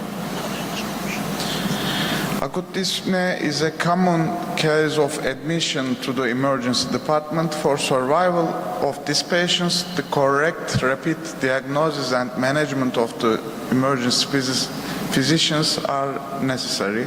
Thoracic ultrasound is widely used in emergency departments in patients with respiratory symptoms and trauma patients. Especially in last 10 years, the use of point-of-care ultrasound POCUS has become widespread with increase in POCUS trainings. In this case report, a patient with complaints of shortness of breath and rash on body and diagnosed with diffuse pulmonary hemorrhage by bedside POCUS in ED is presented. A 72-year-old male patient was admitted to emergency department with a complaint of rash all over his body and shortness of breath. The patient had petechial rashes all over the body, bleeding in the mouth and gums, dyspnea and tachypnea.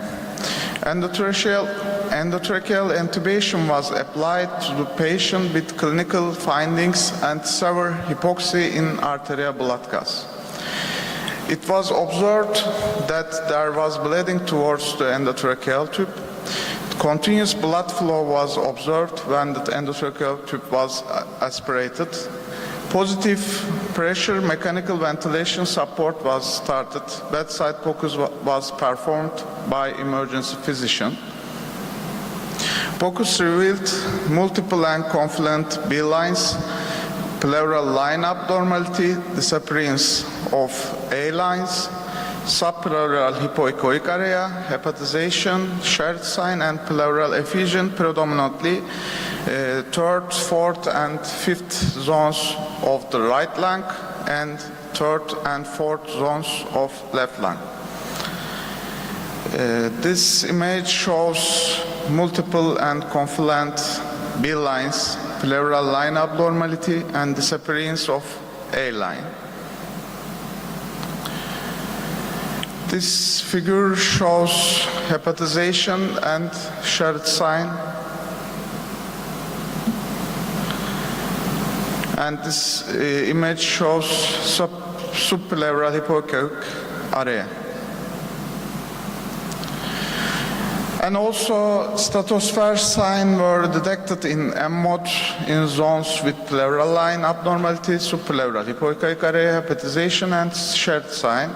The patient was diagnosed with diffuse pulmonary hemorrhage with POCUS and clinical findings.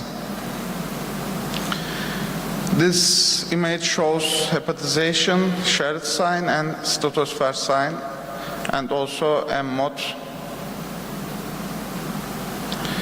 This is our POCUS exam form, right lung and also left lung. Some pathological signs in this table. In conclusion, the most immediate life-threatening complication of diffuse pulmonary hemorrhage is acute hypoxemic respiratory failure, and its mortality rate is high.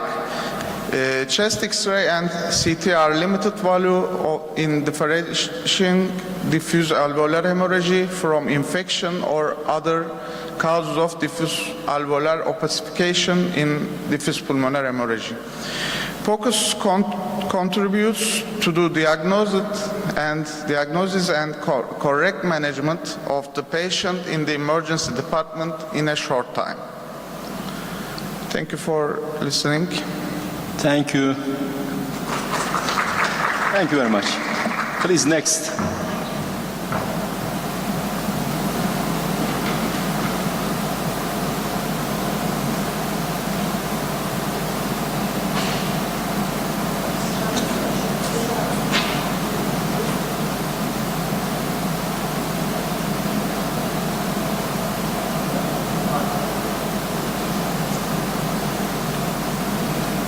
Comparison of pre-COVID-19, COVID-19, and post-COVID-19 urinalysis parameters and assessment of their relationship with renal function. Dr. Leyla Öztürk Sönmez, please. Thank you. Good morning. I'll talk about comparison of pre-COVID, COVID, and post-COVID urinalysis parameters and assessment of their relationships with renal functions. In this study, we aim to compare the before the disease, during the disease, and after recovery, post-disease periods of the patients in terms of urinalysis parameters and assess the relationship between the changes in these parameters and renal functions.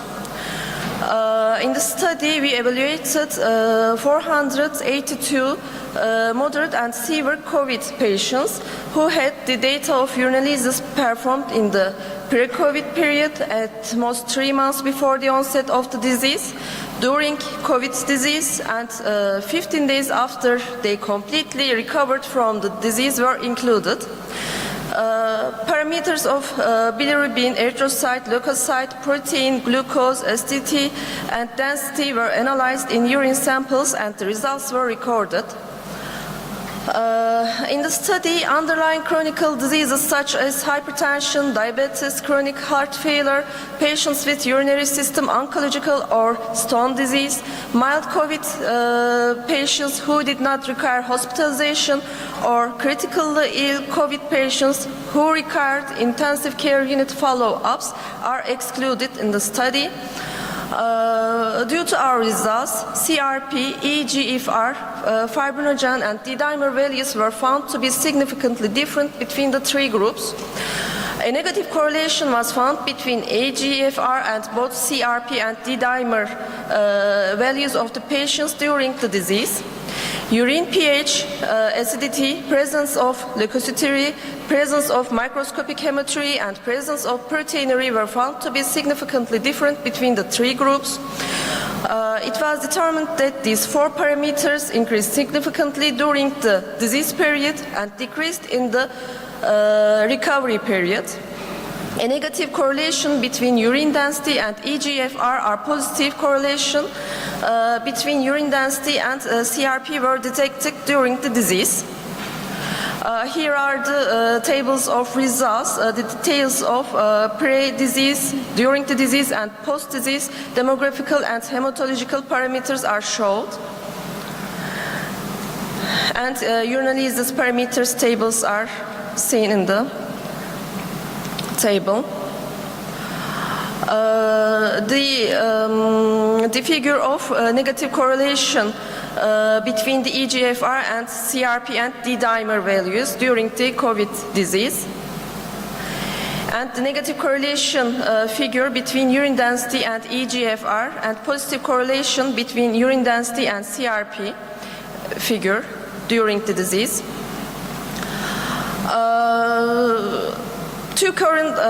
There are current studies conducted through the comparison of the SARS-CoV-2 positive and negative patients, but our study stands unique as it shows the changes in urine biochemistry in patients before the diagnosis of the disease, during the disease, and after recovery.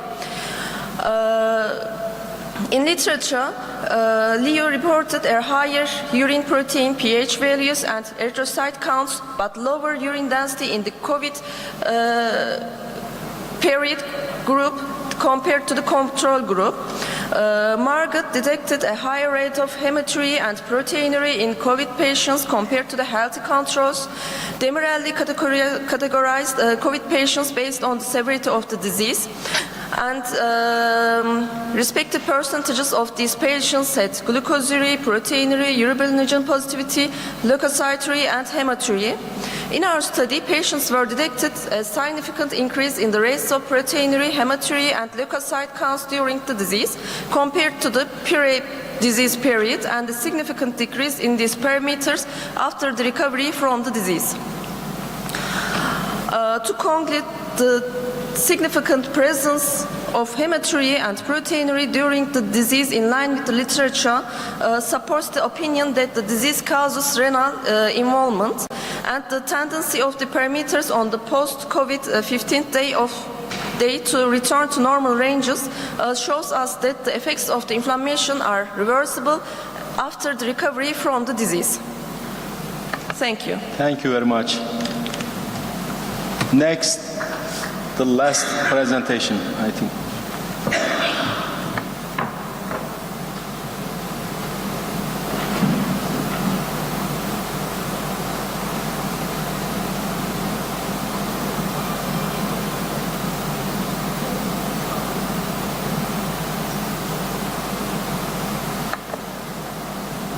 The DVT developing after a backache, a case report. Dr. Yasemin Pishkin, please. Good morning, everyone. My name is Yasemin. I'm gonna present a case report. DVT developing after backache case report. Deep vein thrombosis occurs when one or more of the components of the virtual triad, stasis, hypercoagulability, and endothelial damage occur. The annual incidence varies between 5 or 20% per 100 people. Thrombosis in the deep venous system of the extremities causes symptoms such as pain, diameter difference and redness in the extremities in the acute phase of the disease. The cases of venous thrombosis can be divided into two groups, hereditary and acute. Immobility is facilitating the development of deep vein thrombosis. Treatment includes anticoagulants, thrombolysis, and thrombectomy. In this article, we describe a case of our who remained immobile for 2 days after lower back pain, had swelling and redness in the leg, and was diagnosed with DVT.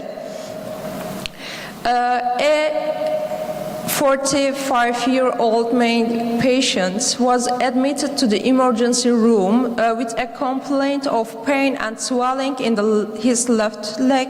The patient has been complaining of back pain for 1 week. He has had little voluntary movement for the last 2 days.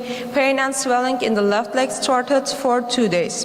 He has a history of cervical disc herniation in his medical history. There is no disease in the family history that predisposes of thrombosis. There is no history of thrombosis. On physical examination, there was an increase in diameter in the left leg compared to the right leg. There was an increase in temperature, and hormones positivity was detected in the left lower extremity.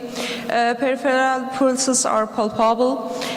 In the neurological examination, there is no motor sensory deficit. Glasgow Coma Scale 15, for limb motor power normal. There is no urinary or fecal incontinence, no drop fits, there is no pathological reflex. Abdominal examination is comfortable, no defense, no rebound detected. Laboratory tests show no abnormalities in biochemistry and hemogram. D-dimer high, CRP little bit high was detected. Doppler ultrasound was performed on the patient with the preliminary diagnosis of deep vein thrombosis.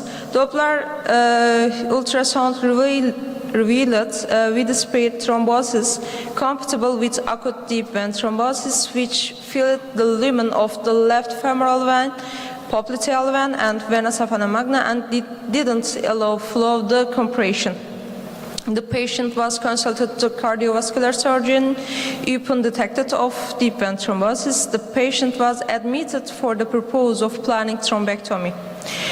Immobility can cause thrombosis and deep vein thrombosis in people, even in people who are not prone to clotting. In patients with lumbar hernia, starting a prophylactic dose, low molecular weight heparin may be considered to protect against deep vein thrombosis due to immobilization.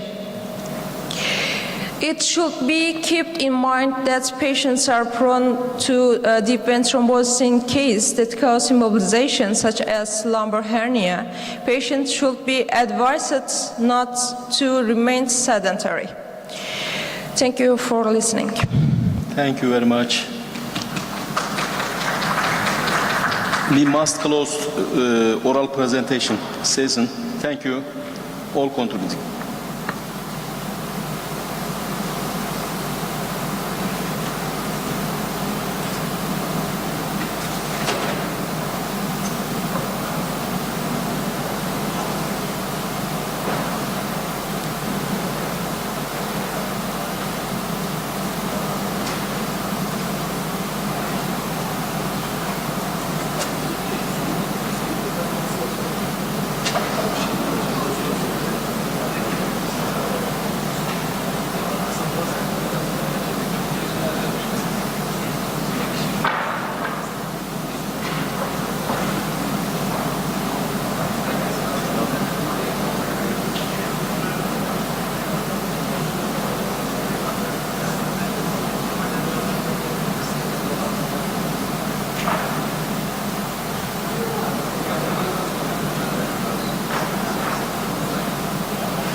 Good morning. I'm Professor Dr. Lisa Moreno, and I'm from the U.S., and this is Professor Dr. David Carr from Canada. We're going to be your moderators for this critical care session, and we're going to jump right in since everything is a little bit behind schedule today. Our first esteemed speaker is Dr. Ajay Ah, and he is an assistant professor at the All India Institute of Medical Sciences in Nagpur, India. Dr. Ajay is going to speak to us about trauma-induced coagulopathy. Thank you, ma'am. I'm Dr. Ajay. I'm a residency-trained MD emergency medicine physician from India. I have a fellowship in Academic College of Emergency Experts in India. I currently work as an assistant professor in emergency medicine at Indian Institute of Medical Sciences, Nagpur. My areas of expertise include inter-hospital transport, point of care ultrasound, and emergency medicine. Now, coming into the trauma-induced coagulopathy, we will be discussing on these headings, basically history, definition, pathophysiology, diagnosis, and some management pearls. Coming to the history, the first documented evidence of coagulopathy in trauma was found when they were experimenting stress in animals with giving up epinephrine. So it was provoked by the administration of epinephrine, provoked a hypercoagulability, and this was followed by hypocoagulability. This happened in 1916s. In the 1915s, a lot of civilian investigators like McFlaren, Stefani, Hardway, and Rapport found out that the culprit for coagulopathy could be either disseminated intravascular coagulation, platelet dysfunction, or loss of labile clotting factors. The investigation continued, and it continued and accelerated in the 1970s actually, when multiple cases of liver injury, even after attaining mechanical hemostasis, continued to bleed. So this is where the concept of preemptive treatment of plasma started. In 1980, as everyone knows, the lethal triad, now the lethal diamond, which consists of hypothermia, acidosis, and the coagulopathy, was introduced, and then came the concept of damage control resuscitation. In 2001, this was the breakthrough movement in the pathophysiology and also the management of trauma-induced coagulopathy, where the cell-based model of coagulation was introduced by Monroe et al. It had an initiation phase, amplification phase, and a propagation phase. And unlike the kinetic theory, here the cells had a lot of functions to play in maintaining the coagulation. In 2003, the first name was coined for this coagulopathy in trauma. It was coined as acute coagulopathy of trauma, based on the works of MacLeod and Broe et al. In 2007, they also came with a pathophysiology where there is an activation of protein C, which is an integral part of acute coagulopathy of trauma. And finally, in 2010, what we call trauma-induced coagulopathy, the name was coined by the Trans-Agency Consortium of Trauma-Induced Coagulopathy Workshop by the National Institute of Health. So that's in short about the history. Now, trauma-induced coagulopathy can be defined as an impairment of blood clotting that occurs after injury. This is from Firth in 2010, the same workshop. So there are two phenotypes for trauma-induced coagulopathy. We will be more concentrating on the early trauma-induced coagulopathy, and the second phenotype is the late trauma-induced coagulopathy. So the early trauma-induced coagulopathy is basically the inability to achieve hemostasis, which lead to uncontrolled hemorrhage and protracted shock.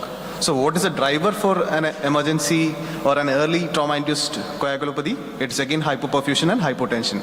So hypoperfusion and hypotension produces coagulopathy, which in turn increases hemorrhage and again produces coagulopathy. The late TAC, however, is the main driver is basically the level of the tissue injury, and it occurs more than 24 hours, and it is characterized by thrombosis. So the pathophysiology has two different settings. One is hypocoagulability and the other one is hypercoagulability. Hypocoagulability is explained by hyperfibrinolysis, platelet dysfunction, decreased thrombin generation, fibrinogen degradation, while hypercoagulability, increased thrombin generation, platelet activation, hyperfibrogenemia, and fibrinolysis. You can see that it's at the extremes of both. Coming to early trauma-induced coagulopathy in detail. First, we have endothelial dysfunction, which will produce tissue plasminogen activator, which will which will convert plasminogen to plasmin and result in clot degradation. Tissue injury also will produce end products like histones and polyphosphates, which contributes to platelet dysfunction, which again results in clot degradation. And any clot is actually maintained by the balance between the fibrinolytic agents and the thrombotic agents. If there is a reduced number of antifibrinolytic agents like PAI, TAFI, again this will result in clot degradation. Coming to what we do, when we restate, we produce hemodilation. There could be some amount of acidosis, there could be some amount of hypothermia. All these are non-risk factors for decreased thrombin generation. Even though hemodilution up to 50% does not affect the clotting mechanism, acidosis has a very profound effect. Acidosis can decrease the thrombin generation basically in the propagation phase by around 50%, but it does not affect the initiation phase of the coagulation. Hypothermia, any temperature less than 33 degrees Celsius is known to produce coagulopathy. Now, there is always an ongoing debate whether ETIC is just another name for DIC. But if you look at the data, you can see that ETIC, thrombin levels are decreased, while in DIC it is normal. The factor 5, factor 7, factor 8 activity is decreased in ETIC but normal in DIC. The plasmin activator inhibitor is decreased in ETIC while it is normal in DIC. Now, if you go to the viscoelastic assays, then you can see that if it is hyperfibrinolytic phenotype, the TEC LY30 is increased in ETIC but normal in DIC. If it is a fibrinolytic shutdown phenotype, which is the late TIC, ETIC it is decreased and DIC it is normal. So there is definitely difference between in DIC and trauma-induced coagulopathy. Now, how can we predict early trauma-induced coagulopathy? So there have been multiple scoring systems. One is coagulopathy of severe trauma. Is coming from the Australian system, where the 5 components, mainly entrapment, systolic blood pressure, temperature, chest decompression, abdominal or pelvic content injury, and the highest possible score was 7. So with a cutoff value of 3, the sensitivity was 60% and specificity was 90%. It's an external validated score. The second scoring system which is usually used is the prediction of acute coagulopathy of trauma. This had a validation and a derivation cohort, but the exclusion criteria and the inclusion criteria in the validation and the derivation cohort was not the same, so the external validity is still questionable. It had multiple variables: pre-hospital shock index, age, mechanism of injury, not motor vehicle, motorcycle or bicycle crash, number of GCS points below 15, pre-hospital CPR, pre-hospital intubation, etc.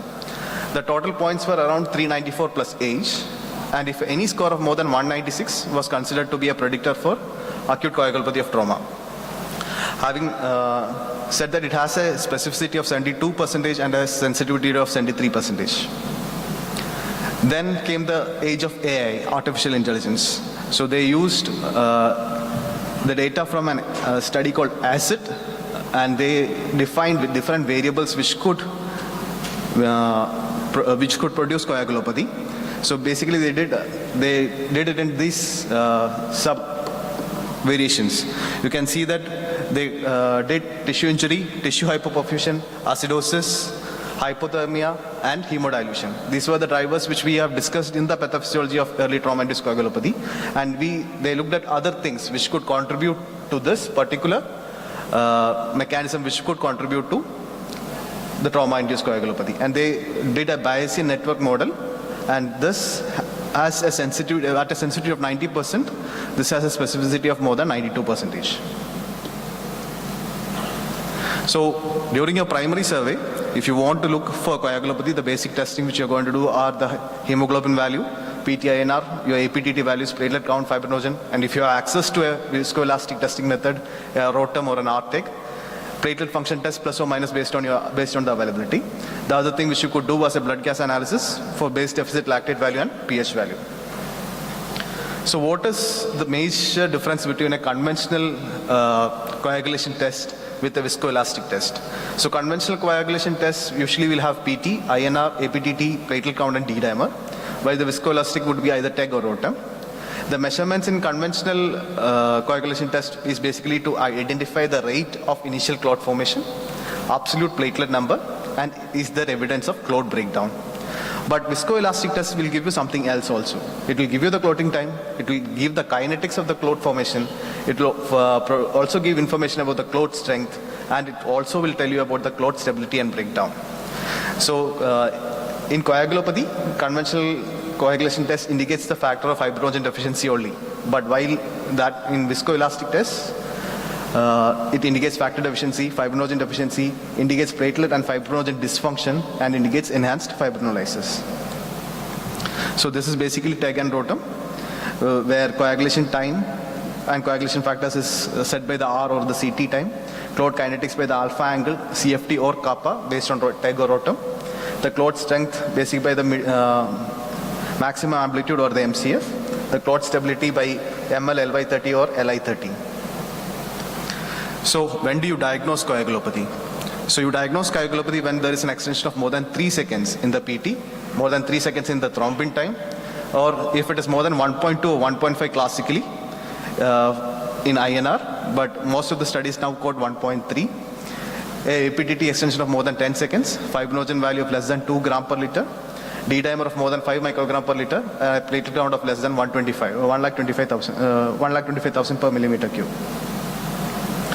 Again, there are different waveforms which you can associate with clot, which says that the patient is having coagulopathy.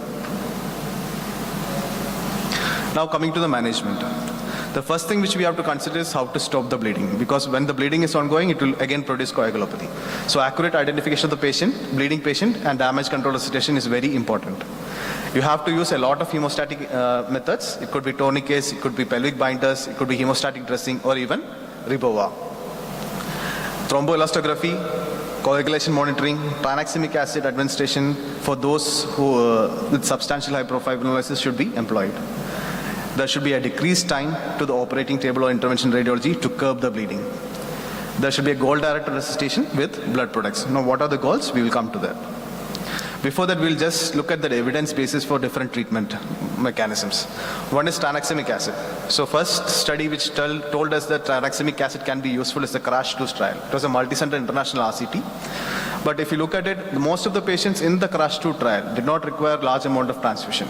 But there was a subset of population in which tranexamic acid was very useful. That was the patient with shock. Again, it did not show any large complications in this data. It was a very huge data, but amount of complications in this study was very low.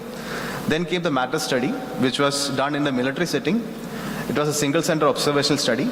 They also told that tranexamic acid is going to help in those patients who require massive blood transfusion. But there came with a rider. The rider was that thromboembolic disease was increased by 9 to 10 times to those patients who would not get tranexamic acid. This was followed by MATTERS 2 trial in 2013, where they tried to give cryoprecipitate along with tranexamic acid and found that those two given together has a better chance of controlling the bleeding. And the last and the final trial which came was pre-hospital use of tranexamic acid in the form of patch trial. It was a negative trial, saying that tranexamic acid did not influence the morbidity of the patient at 6 months. Now, evidence of using massive transfusion ratios. The first idea of massive transfusion ratio comes from the first prospective cohort study called the PROMET study in 2013, where they said that those patients who are receiving high ratio of RBCs to platelets and plasma had a high early death. Within 6 hours, the death was higher in that group. So they proposed a 1:1:1 or a low plasma FFP platelet ratio.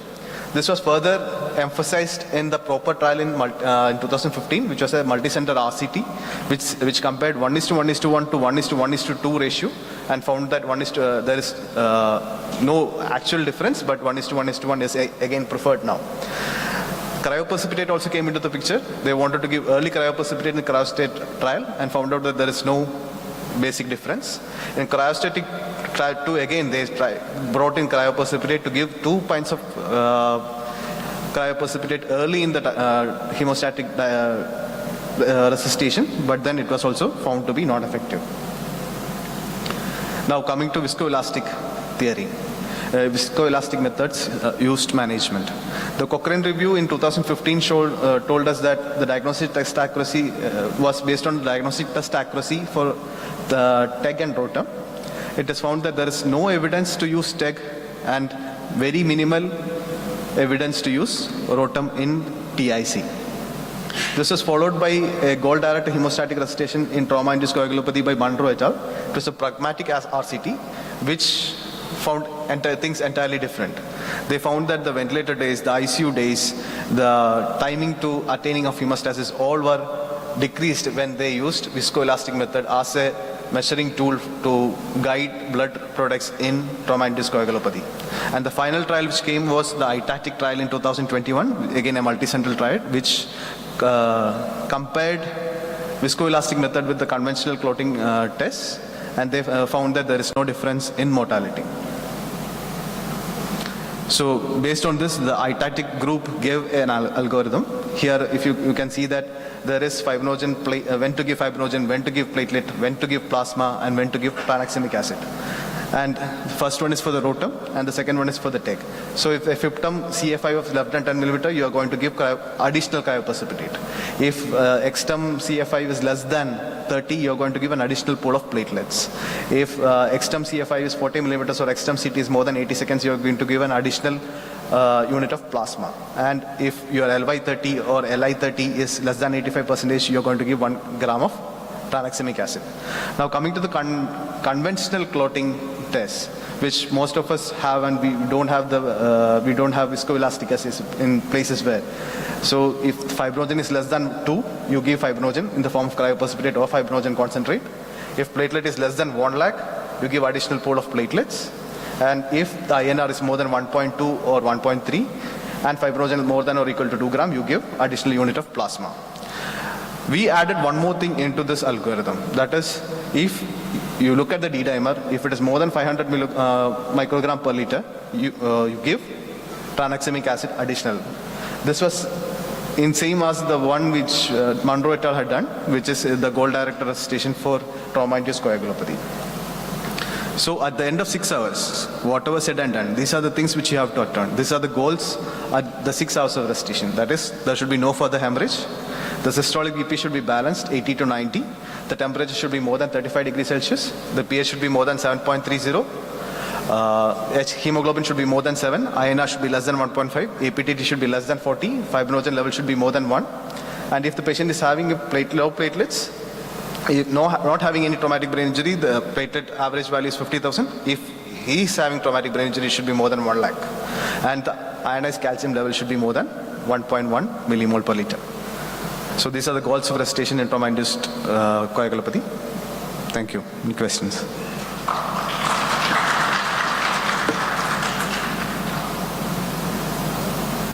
I think we're going to save questions till the end of this. I think we're going to save questions until the end of all the sessions. So thank you, Ajay, for that excellent presentation. Thank you, sir.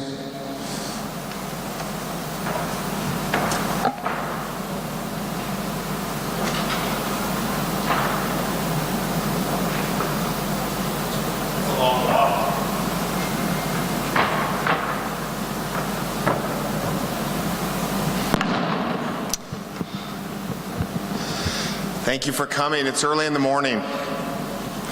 And for some of you, I know that it's challenging to hear speakers in another language, so I'm going to try to speak slowly. There is no topic that I like to speak more about than this. Syncope is about 1 to 3% of all emergency visits, and in our lifetime, it will happen about 48%, which means you or I, one of us is going to syncopize. So we kind of have to know a little bit about this, and this is everything you're going to see. What this talk is not about is it's not about a biomarker. It's not about troponin. And I'm going to even try to tell you that it's not about the EKG. For real. What I'm going to tell you is it's really about how you feel. Now, let me give you some housekeeping tips. Here are my conflicts of interest. I routinely lie about seeing fundoscopy or JVP. I'm just like you. During COVID, I barely examined people. But what I do is take a history. And what I want you to get from the end of this talk is the realization that history is queen, that history is everything, and that everything I want you to take from this talk is about your ability to talk to people, to go back to basics. Now, Amal Mattu, who's a very amazing American speaker, he talked about his rule of 15s.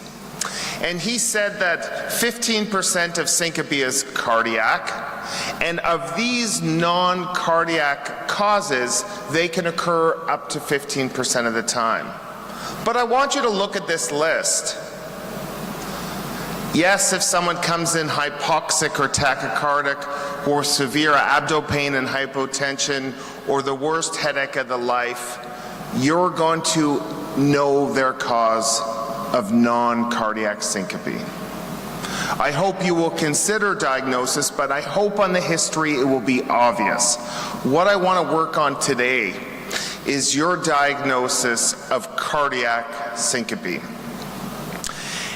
And if there is one study, I'm not really a literature person, I'm really just a clinical knowledge translator. If there's one study that I think you need to know about, is there was a study in Annals in 2018 that showed 3,600 patients, 1,400 with near syncope and 2,200 with syncope. And these were all geriatric, they were older patients. And they looked at this cohort of old patients for 1 month. And what they found out is whether you have near syncope or syncope, the outcomes are identical. So what this means is if someone almost faints or someone faints, you need to treat them the exact same way. I think a lot of times we say, oh, you almost fainted, you're okay, you didn't actually faint. That is meaningless. You must treat these two groups the same. When I was younger, I used to think that cardiac syncope meant you had chest pain and you had palpitations and then you fainted. Cardiac syncope is this. Boom, you went down with no warning. If you break your teeth, if you break your glasses, you have to realize how important those are in terms of predicting cardiac syncope without warning where you didn't have time to catch yourself. I remember seeing a young woman, she was about 26, and she came into the emergency department, and the first thing she said to me was, "I'm so sorry for wasting your time." Do people apologize to you in Turkey? No. So this was the problem. They don't apologize in Canada either. And what I know is that the nicer people always have worse outcomes. So I was already very concerned about her. So she said, "I'm so sorry to waste your time. I should be at the dentist. I chipped my tooth." Okay. Well, what happened? Well, I was taking a shower, and the next thing I know is I'm on the ground and my tooth is gone. Well, okay. And what happened before I don't know. I just woke up on the ground. So I didn't like her story. She went down without a prodrome. She went down without pre-syncope. To me, this is cardiac syncope. So I told the specialist, I have this young woman, she just dropped to the ground with no warning. I'm very worried about her. So the first thing they said is, "What's her troponin?" I said, "Troponin? Who the hell cares about troponin?" Sorry, I know Lisa's giving a talk on troponin later. This is not a troponin talk. Do you have 2 troponins? Listen, I can do 1,000 troponins. This has nothing to do with troponin. Okay, so they come see the patient, and They send her off. And I get a call from my colleague, Carolyn, about a month later, and she said, "Remember that patient you saw?" I don't know how to say that in Turkish, but it makes us all very nervous.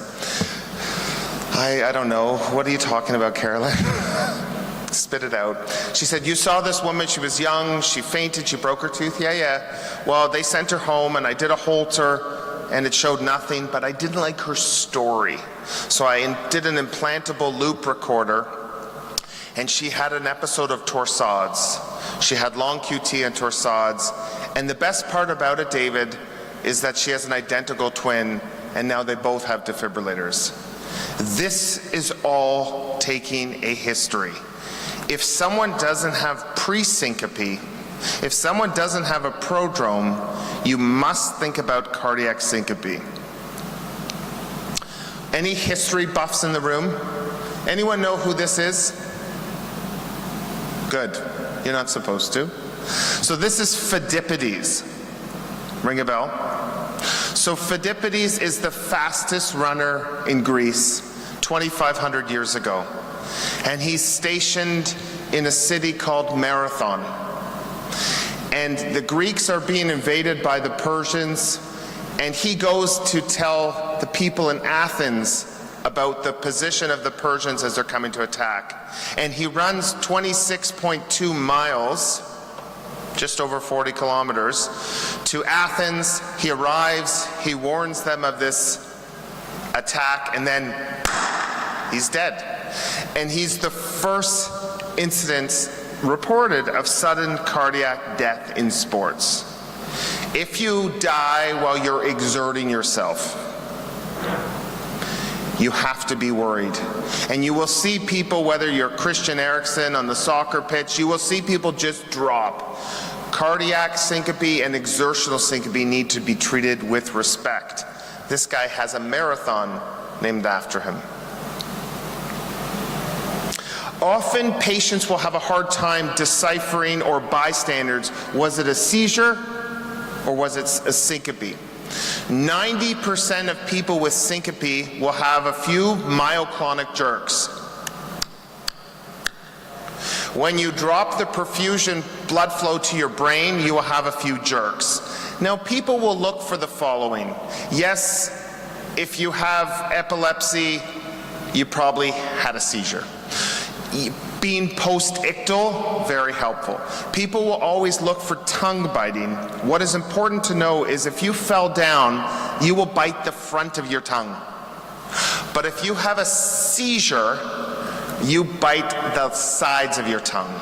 Lateral tongue biting is much more specific for a seizure than central, 96%. So look for lateral tongue biting. Things like incontinence or prodrome aren't that helpful.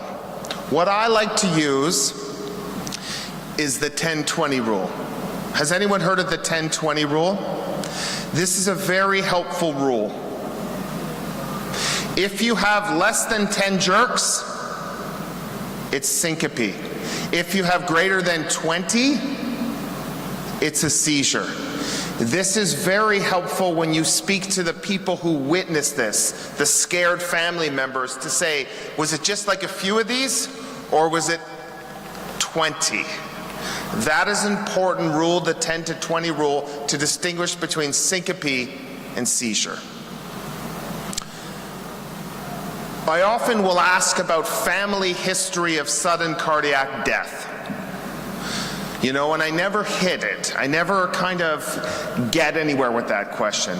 I think what's more important to understand is there's another question you want to ask people who syncopize if they're young. Has anyone in your family had a motor vehicle collision and died for no reason? Or has anyone in your family drowned?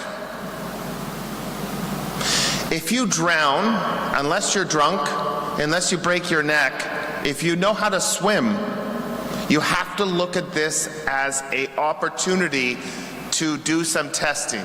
If you're 25 years old and you drown in a pool, that's not normal unless you don't know how to swim.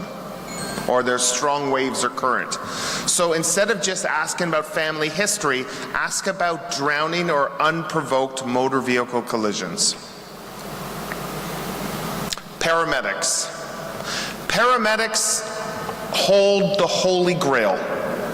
They hold all the information that when they leave your hospital, you must make sure that you've seen what they leave with. My grandmother had an episode when she fainted while brushing her teeth. I got a call from her caregiver who said, your grandmother has fainted. They're taking her to a hospital nearby. Her heart rate is really slow. And I get to the hospital and she looks great. I see someone who is one of my residents looking after her. He says, your grandmother looks great. Her blood work's normal. Her troponin is normal. Like I care about troponin. Her ECG is normal. She looks great. She's ready to go home. I said, can I see her rhythm strip? What? You know, the paramedics must have a strip, and I heard my grandmother's heart rate was slow. Do you have that rhythm strip? No. Where are the paramedics? Oh, they're just over there. So when you looked at her strip, she was in complete heart block. She got a pacemaker, and we had her for 10 more years. You can't let EMS leave if they have something on the strip. You know, right before I was giving this talk, I don't know if it's the same for you, but whenever I'm giving a talk, always something cool comes my way. I saw this 80-year-old woman about a few months ago, and the paramedics brought her in, crushing chest pain, high-risk ECG features. They tell me the story. Yeah, we brought her in, she was having significant chest pain, and then we lost her for a little bit, and now she's here. Wait, you lost her for a little bit? What do you mean by that? Oh, well, we don't know, we couldn't really get her pulse, but she's back now. Do you have a strip? No. Was she on the monitor? Yeah. Can we look at the monitor? Huh. She had to run a VTAC. That's a little bit different. We just lost her. So that chest pain with we just lost her now went to the cath lab. It's all about the history, and it's all about getting that strip. If you have a pacemaker, you have it because your heart sucks. You have to realize that you can't blow off people with pacemakers and say, yeah, it's just vasovagal syncope. I know it's a pain in the ass, but if someone has a pacemaker and they syncopize, you need to have that pacemaker interrogated. That's not something that's easy to do at all hours of the night, but you have to assume that people with pacemakers have cardiac syncope and have something wrong with their device. Are there some young doctors in the room? This is a stethoscope. It's like an ultrasound for your ears. It's embarrassing that during COVID, people stopped examining people in Canada. If someone has syncope, you better put that stethoscope on their chest and listen for the murmur of aortic stenosis. Picking that up saves lives. This is the physical exam. Listen to people's hearts. There's not really a role for lab work. Syncope is not like a troponin thing. Yes, if a woman comes to me and says, I've been bleeding for a month and now I syncopized, of course a CBC is relevant. But you're not going to make brilliant diagnoses with labs. You're going to make brilliant diagnosis with your ability to take a history. And I also think it's important to realize that in the setting of you think someone has cardiac syncope, you really have to say, would you want this person driving your kids to school? And do you think this person is safe to be driving? In Canada, if I feel that someone has a seizure or cardiac syncope, we would report them and they would be not able to drive until they've been cleared. That is a safety issue. Okay. I have to talk a little bit about ECGs, but if you were the marketing manager of McDonald's and you were telling people to have Big Mac and fries, you would think that you wouldn't have a rhythm strip that shows some wonky P waves and then a run of non-sustained VTAC. But hey, that's okay. This is WASM, so we're not going to talk about blocks. But if someone comes in with a heart rate of 30, unless they're super fit, you could assume that's the cause of their syncope. Let's go through a handful of cases of ECGs that I think you need to know about. These were two of my idols growing up, Reggie Lewis and Hank Gathers. Both of them died on the basketball courts, and both of them had issues beforehand. Hank Gathers had a slam dunk and fainted at a basketball game a week before his death. During his death, which was on national TV, he went up and he dunked, he came back on defense, and then you just see Gathers drop without any warning. There was no prodrome. Gathers proceeds to go on to have about 3 or 4 myoclonic jerks, and then he dies. If you saw Gathers in your emergency department a week prior when he fainted, you would have seen this. You would have seen an ECG, and the first thing you would have said to this 18-year-old or 21-year-old gentleman is, looks like an old inferior lateral MI. He's got some Q waves in 2, 3, AVF, in V5 and V6, and his voltages are up. He probably has LVH. What you have to realize about LVH is LVH doesn't happen overnight. Left ventricular hypertrophy is because of a process such as hypertension or aortic stenosis. If you have someone who has LVH who's not hypertensive, you have to think about why. And in this setting, this is classic for hypertrophic cardiomyopathy.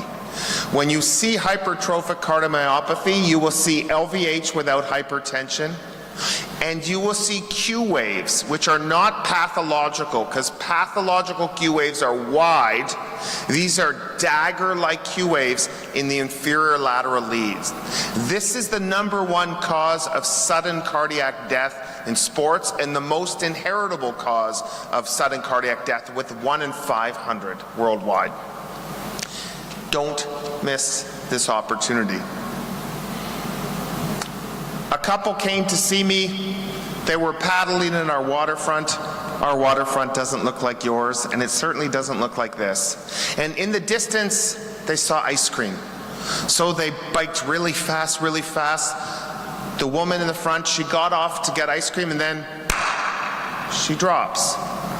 You don't even need to see her ECG. She has exertional syncope.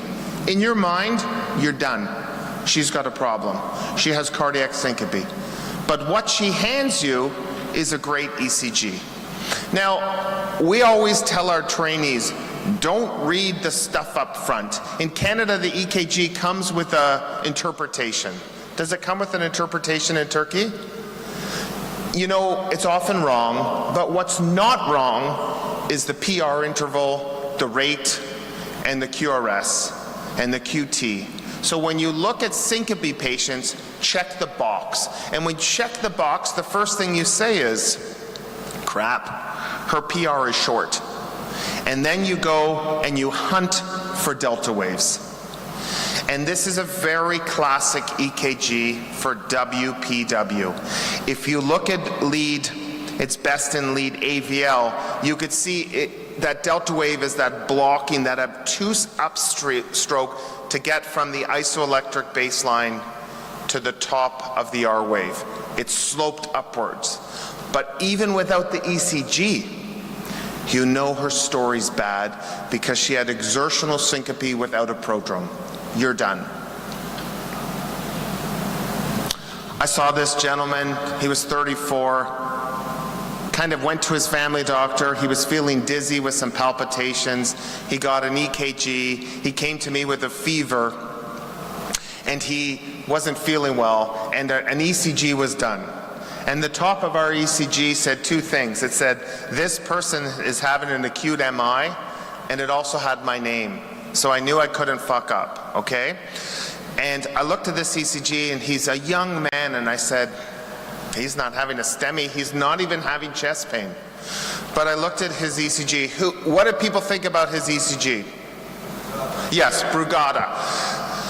So this person has ST elevation in his precordial septal leads in V1 and V2, that's downsloping.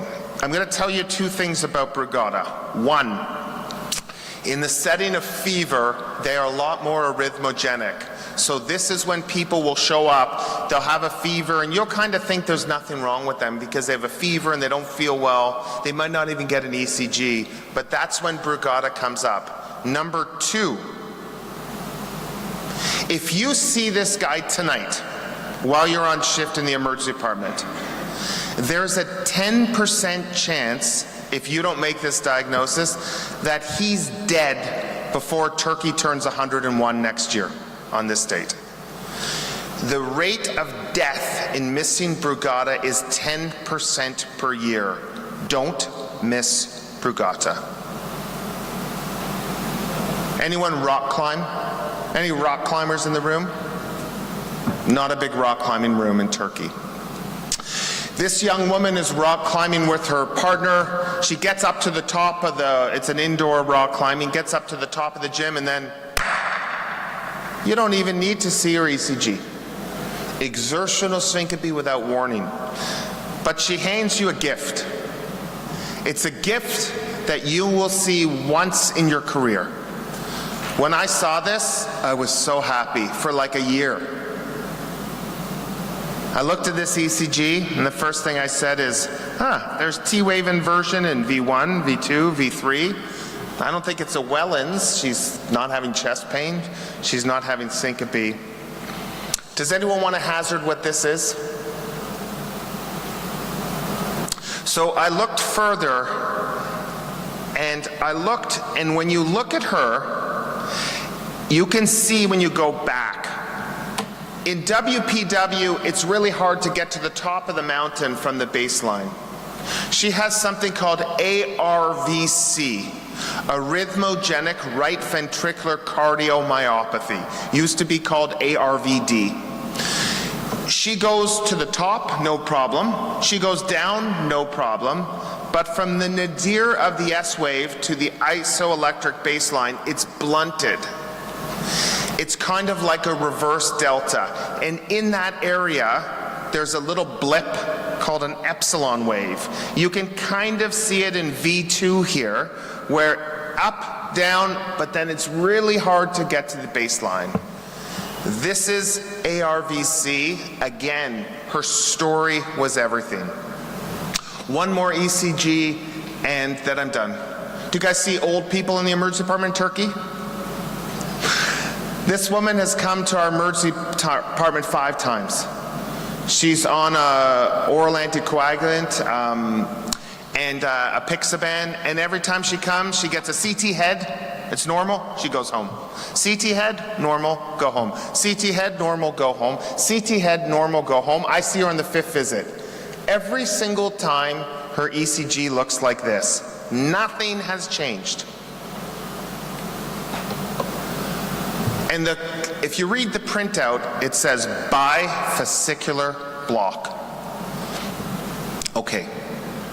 You got 3 fascicles. If 2 of them are down and you're 80 years old and you keep fainting, you're screwed up. You have to assume that that has something to do with your fainting. In her case, she has a bifascicular block plus a first-degree hemiblock. She has a first-degree block.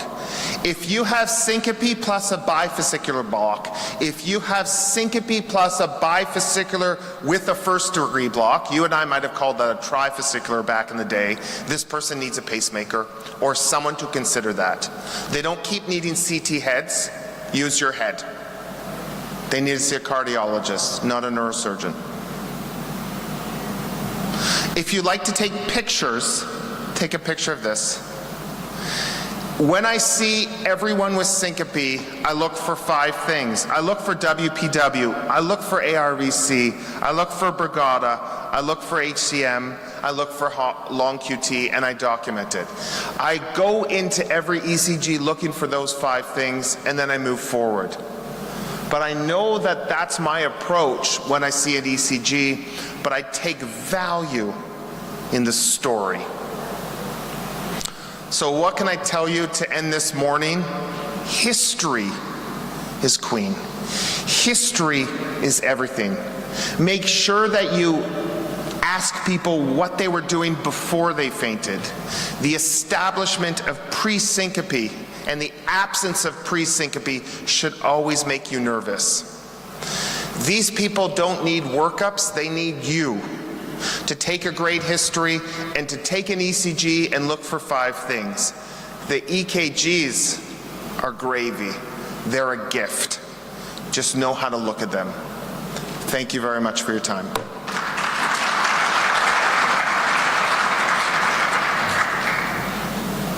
We'll take questions at the end.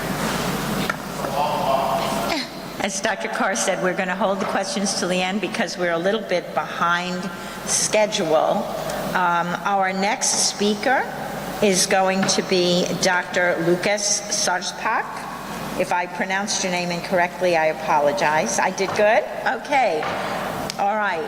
Professor Dr. Sarspak is going to speak to us about manual CPR versus automatic or automated chest compression device. Something very common to everybody's emergency department is this question. Thank you so much, Dr. Sarspak.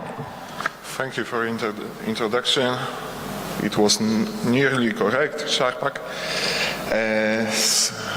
I'm as you see, Director of the Clinical Research and Development at the LuxMed Group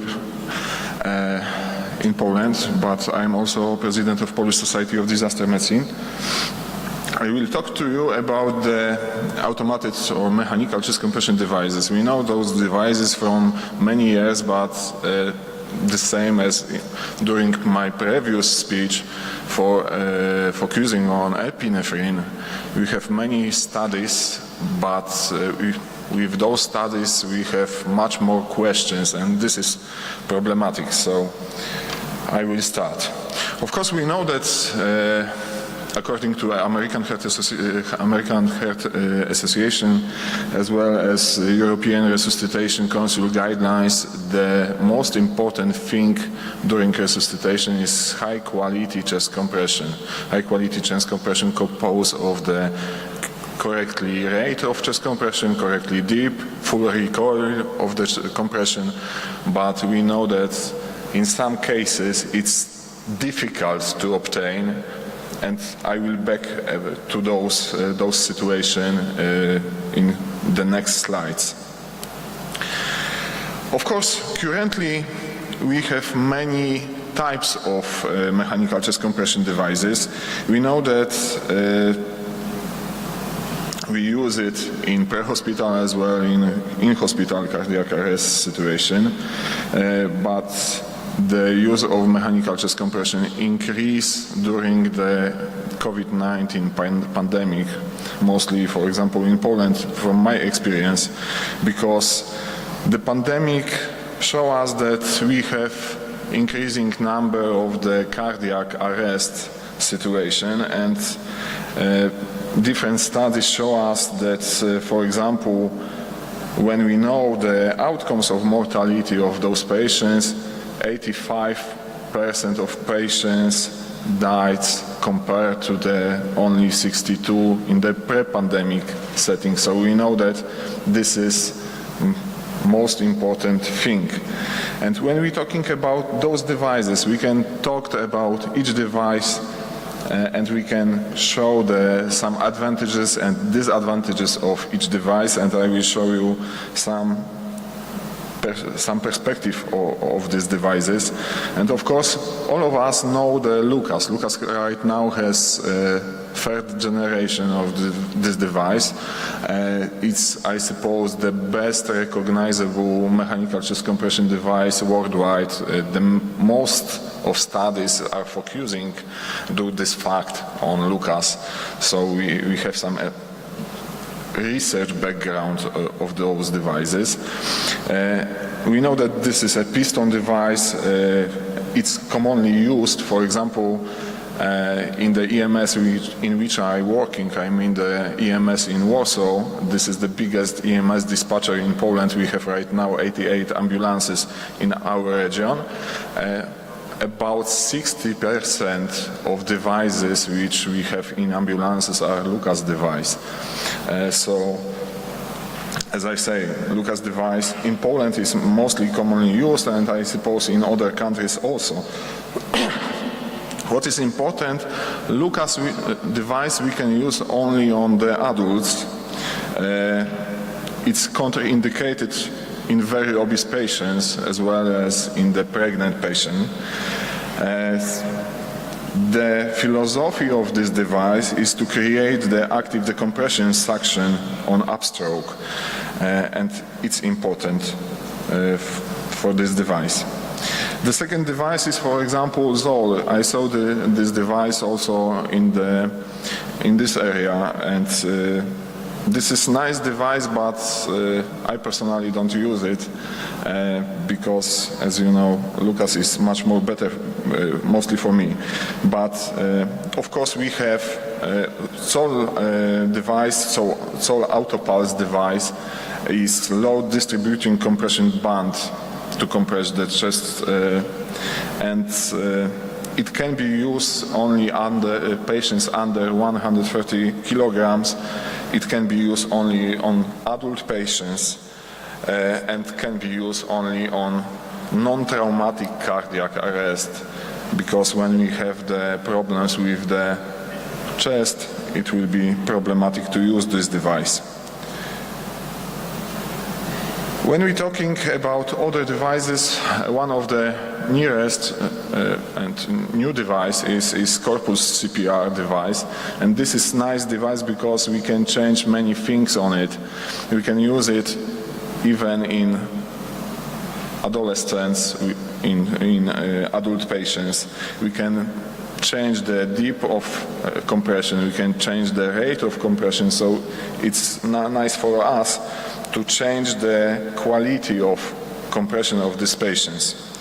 However, as you see on this slide, I know that maybe it's not good quality, but it shows us the most significantly research focusing on the chest compression devices.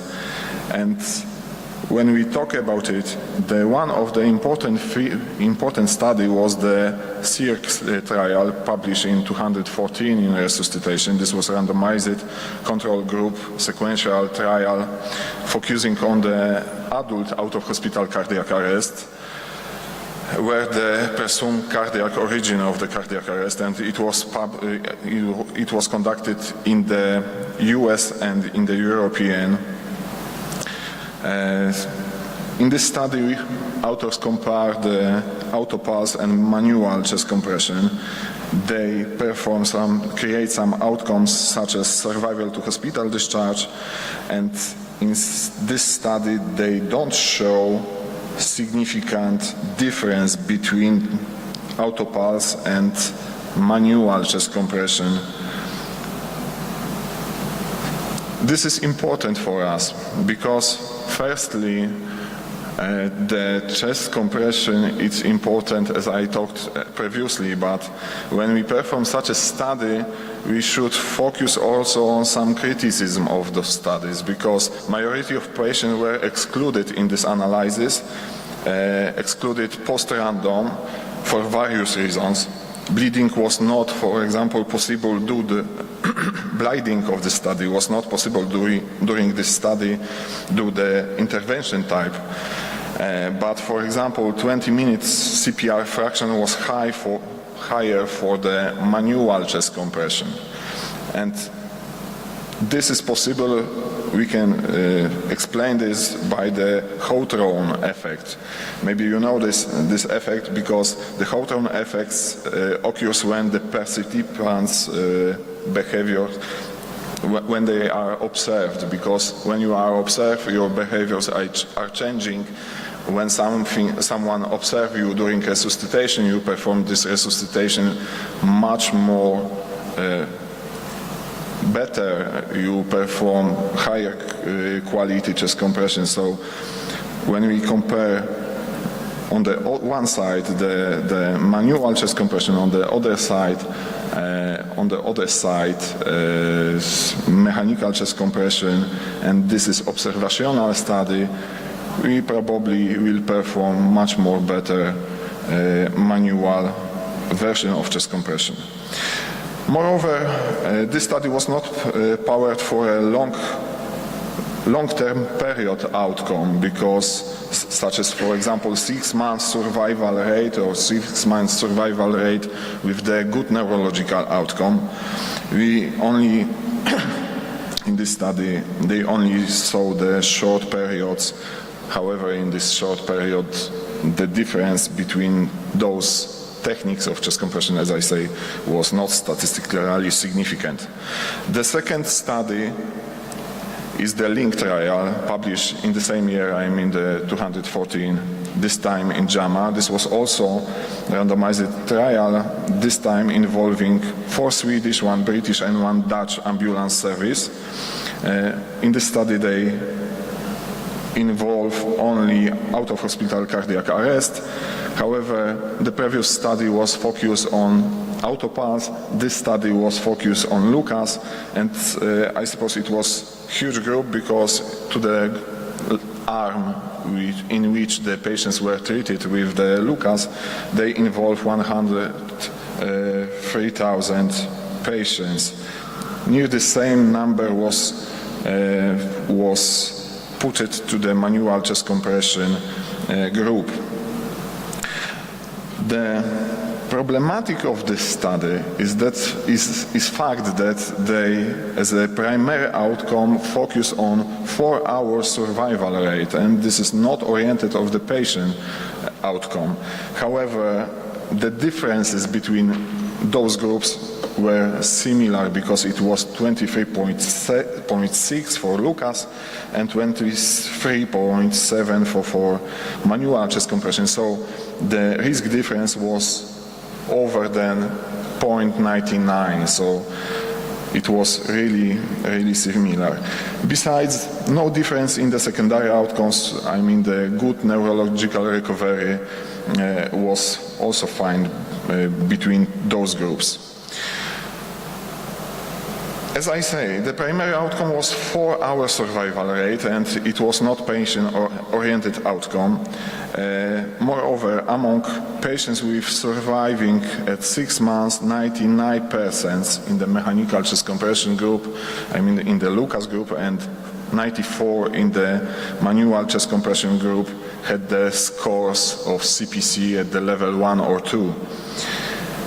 However, the 4-hour survival rate was not difference between those groups.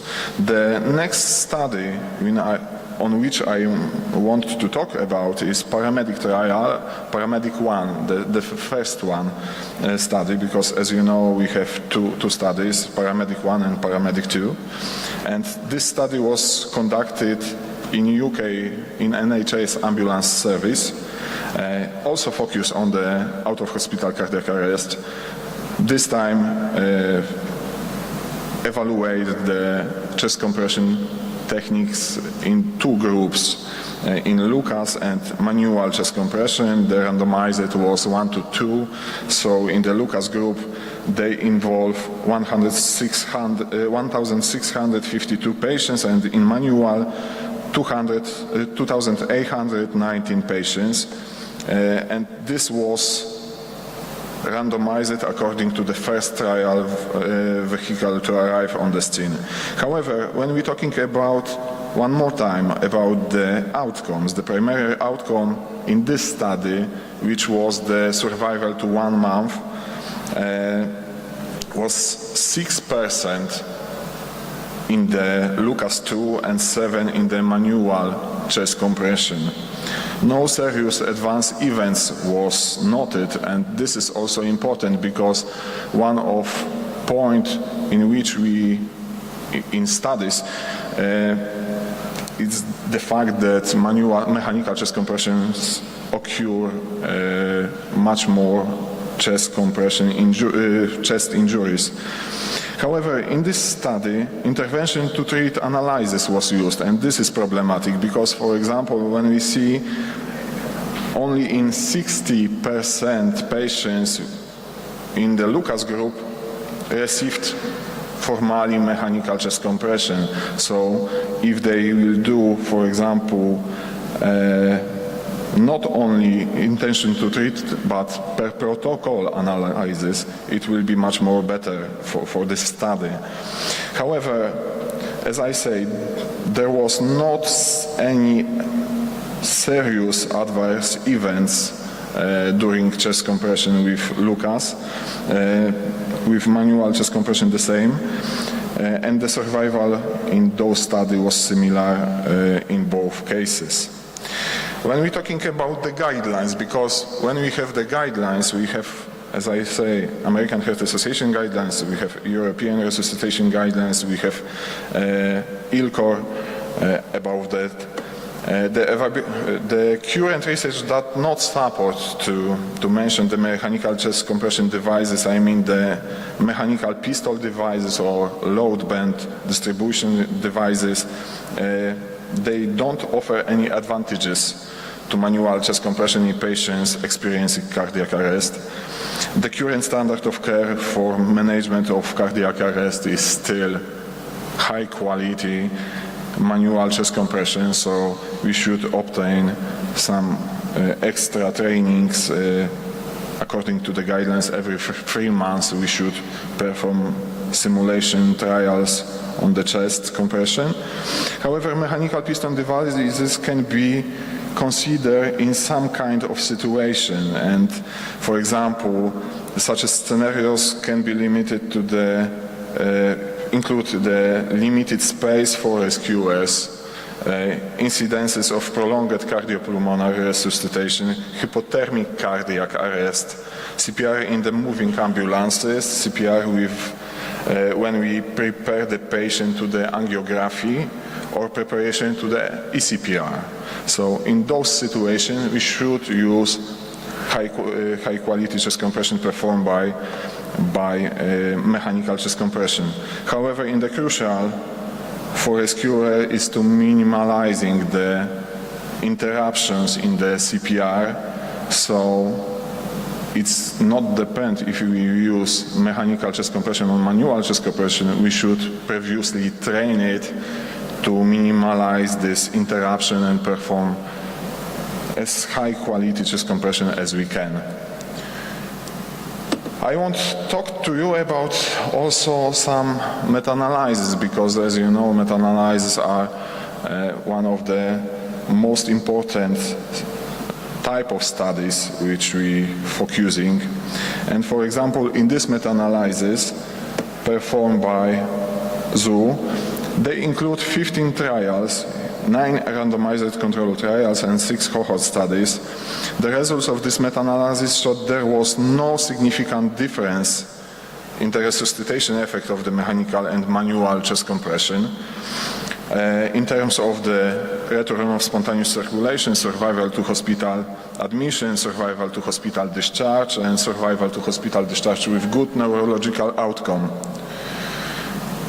This study focusing, of course, on the out-of-hospital cardiac arrest patients. The next one study in this study, for survival to hospital admission, the pool estimate of the randomized control trials did not indicate a difference between mechanical and manual chest compression. However, when we see the subgroup of non-randomized control trials, the difference was statistically different, and manual chest compression performed much more better much more better survival rate. So possible we can also talk in this space about Hawthorne effect. Survival to hospital discharge outcome did not differ between those strategies when we summarize all RCTs and non-RCTs trials. And this is also important for us. What the next? When we talking about the consideration of safety context, allow me to act very quickly and shorten the amount of time that the patient is in the ED, and also make my decision about whether I'm going to be able to fix them and get them out of the ED, or whether they may need to be admitted. And again, hyperkalemia, I'm looking at that abnormal EKG. I'm thinking about that in patients who have who take ACE inhibitors, who I think have a heat-related illness or on dialysis, and certainly it could be a new diagnosis of Addison's disease. The ED troponin, again, you had a lot of discussion about that. I'm not going to belabor it, but patients with an MI, of course, can have a normal EKG. And what does a positive test mean? Again, you as a physician understand better than a nurse practitioner or a PA that it's not only an acute MI, but they could have recently had an MI, recently been cardioverted. Some troponins are not reliable in renal failure, but an elevated troponin can allow you to make a quick decision for admission, to call the admitting team even before all your other tests are back, to give them a heads up this patient's going to need to come in. The blood gas, that assists in choosing an oxygen delivery system. Are you going to give oxygen? And if so, how are you going to deliver it based on the results of your ABG, and whether your oxygen delivery system is working or not by following a repeat ABG. It makes the decision for intubation or hospitalization. Hypoxia can explain altered mental status, and you quickly are able to assess your acid-base status, aiding your diagnosis in cases like hyperglycemia. And we absolutely cannot ignore the POCUS. Point of care ultrasound is just amazing. In the years since I graduated from my residency in 2004, in the past 20 years, it is shocking how much we can do with ultrasound. That long list of things that we can do immediately, a point of care ultrasound to tell whether a patient needs to be admitted or not, right? I mean, you can tell if a patient has hydronephrosis and renal stone that's impacted and that's too large to pass, that they're not going to be able to go home. You know that a patient with ascending cholangitis is not going to be able to go home. You know that the patient on DVT needs anticoagulation. So we can make so many diagnoses. Who needs to go to the OR? Who needs to be admitted? Who can be treated and go home just by using point of care ultrasound? There are other tests that I haven't discussed. The most common that are used are the fecal occult blood, COVID-19, influenza, which I referred to in my patient, my 16-year-old, the rapid strep. We can do rapid HIVs in the emergency department and rapid CVCs. There are new things on the horizon, and most of them do have to do with viruses. So keep your eyes open and think about the point of care tests that may be coming to the emergency department near you. Most of them will be for other SARS and COVID type viral assays using a lot of different recently discovered methods such as isothermal amplification or the CRISPR-Cas9 genome amplification. So this stands for clustered regularly interspaced short palindromic repeats. And as a female physician, I am proud to say that Drs. Jennifer Duda and Dr. Emmanuel Charpentier won the Nobel Prize, I believe it was 2020 or 2021, for the development of CRISPR. And using CRISPR technology, our colleagues in the lab, our PhD colleagues, are actually able to snip a lot of the fragments out of DNA to modify them so that a very quick PCR can be developed. A PCR can literally be developed within 24 hours to test a new variant of SARS-CoV-2 COVID-19 or many other genomic variants and mutations that occur in commonly seen viruses. CRISPR also has some gene amplification implications that can be used for genetic testing and genetic modification. But for us in the emergency department, what CRISPR-Cas9 does for us is it allows rapid PCR assays to be developed in it as quickly as 24 hours to test for new variants like your Delta COVID and other variants. So keep an eye out for that. You're going to be seeing a lot of that. It's exciting and amazing that this is happening in our lifetime. So your take-home points. Many of the problems that are plaguing emergency departments today result from improper patient management. The clinical assessment of a skilled emergency physician will lead to the appropriate ordering of point-of-care tests, and sometimes a few point-of-care tests can actually combine results to make your diagnosis. The point-of-care results will guide the cost-effective ordering of further and appropriate tests, guide us through the diagnostic decision tree, and ultimately lead to an appropriate and timely disposition for your patient. So the protocol is your clinical assessment cues you to what point-of-care testing you need to do. The results of the point-of-care testing lead you to a focused treatment and further testing, and all of this amounts to the efficient, cost-effective, and time-saving care of every patient who comes to the emergency department. So thank you for your time. I'm sorry that our session ran over. We took some time away from your coffee break, but I hope that you learned from our session.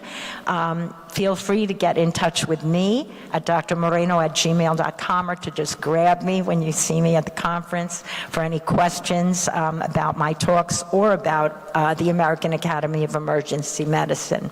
And thank you again for inviting me here to Turkey. I love your country. I'm thrilled to be here on the 100th anniversary of your independence. Thank you.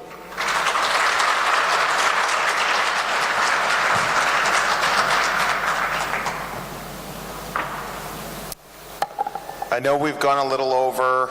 I think what might make sense is if you have questions to come up and maybe ask the speakers, because I know there's a break that is almost on the way out. So maybe get your coffee and get ready for a great afternoon, and I'm sure Ajay or Lucas or Lisa or I would be happy to take your questions up at the podium. Thank you so much.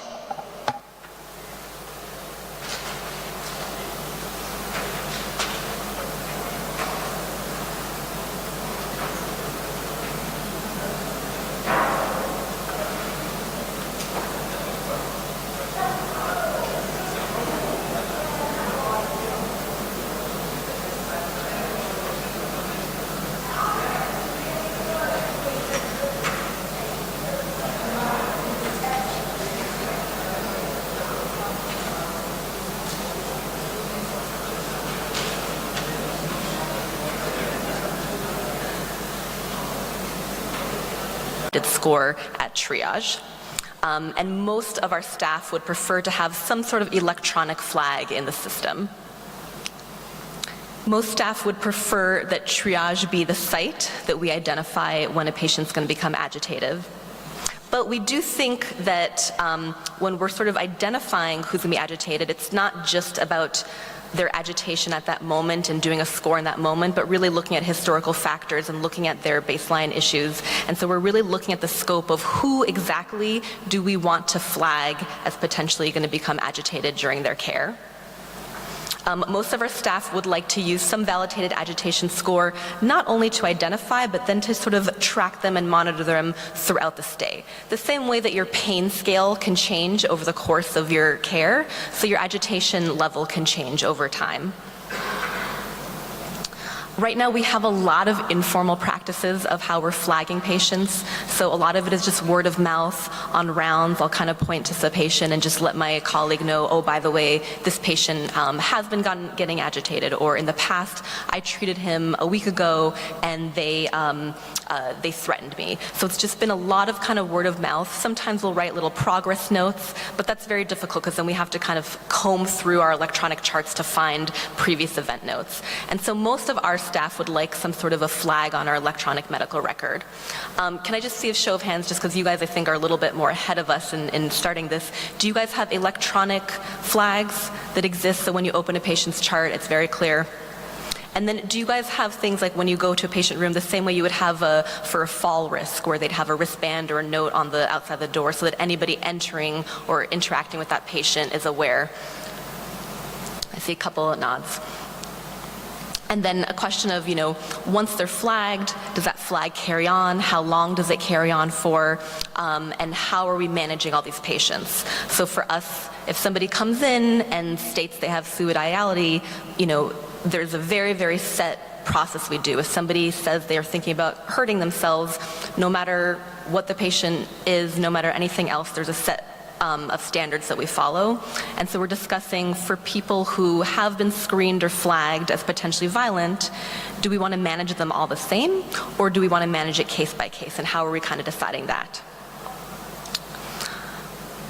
And then we ask them sort of which types of management options would you guys like, as far as doing environmental precautions like, undressing them, removing all personal belongings, looking, having specific rooms that don't have things that can be thrown around, that type of thing. So what sort of environmental things can we do to make caring for that patient and the environment more safe? How often should we be assessing their agitation? And then based on their score, what actions should we be taking? So this was brief, and again, part of my reason for wanting to present this is that I understand that you guys are actually much further ahead of us, and so I can't stress enough that I would love to get feedback from you guys just as you see me in the conference, because I am in the process of creating this policy with my team for both our outpatient and inpatient departments, and I'd love to hear kind of what you've seen work, what doesn't work, and again, each area within the healthcare sector is so different, and so I primarily work in the ER, so it's harder for me to help develop policies in areas that I don't normally work in, such as the inpatient care or the clinics or pharmacy or other outpatient services. But that's kind of where the US is. We're a little bit more behind just developing active shooter trainings and really finally putting the burden on healthcare administration to start factoring in workplace violence into the policies so that our staff doesn't have to feel that it's normal to be threatened at work. Our staff shouldn't feel that it's normal to feel unsafe ever. And just to understand that our administration is sort of taking protective measures. And then the other part is just that our other patients often feel unsafe when they're seeing our staff get yelled at, even if they're not part of it. Just being in that, you're in a place of care, and to see that type of workplace violence happening on a daily basis is really going to be the opposite of providing good care. So thank you so much. I really appreciate you guys listening. And again, I know we have no time for questions, but more than questions, I would love to hear you guys' comments after this. Thank you. Thank you, Dr. Pia. It was a lovely presentation. And due to keep our time, I think if there's any available time later, we will take the question. By the way, I need to talk now because my presentation is the return of landslide, Die Another Day, and my name is Muhammad Alwi Abdul Rahman from Malaysia. I'm the emergency physician.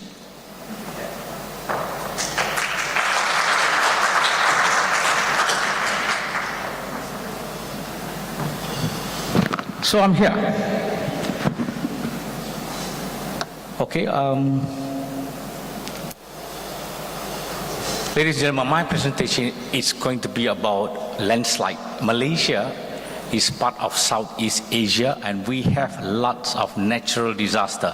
50% of all disaster that happens in Malaysia, Indonesia, Philippines, and other of our ASEAN counterparts. According to WHO, between 1998 to 2017, they estimated about 18,000 deaths related to landslide. Well, we have cyclones, typhoons, and everything, and we have to blame it all to the change of climate rising temperatures and waters, and of course migration, populations, industry, urbanization, and etc. In Malaysia, there has been a landslide, more than about 29 incidents dated back 1961. So landslide, beside flood, which is very common in Malaysia, we go through a lot of incidents, and that includes also the aftershock from the earthquake from Indonesia. This is the location in the capital of Malaysia, and it is about 1 kilometer, it's about 2 kilometers from my hospitals, and it is a well-established area, but there's a lot of landscape there for picnics and camping.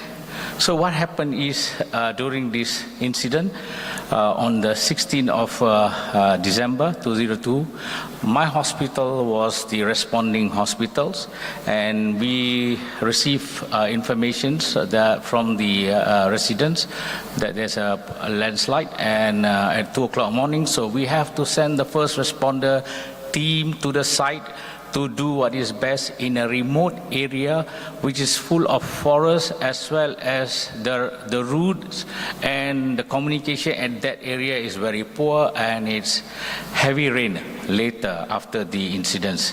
It involved a lot of mass volume of debris, sands, etc., the trees, which covers almost about 500 meters. And the whole cascade of events is very unfortunate, as people and children and teachers were doing picnic and they were sleeping. And most of them submerged to the debris of the soil, and they never had an early warning system to evacuate. Now, the moral of the story is this is an illegal landslide camping because it is free of charge, and is the scenarios there, the landscape there is fantastic. So this is what exactly happened.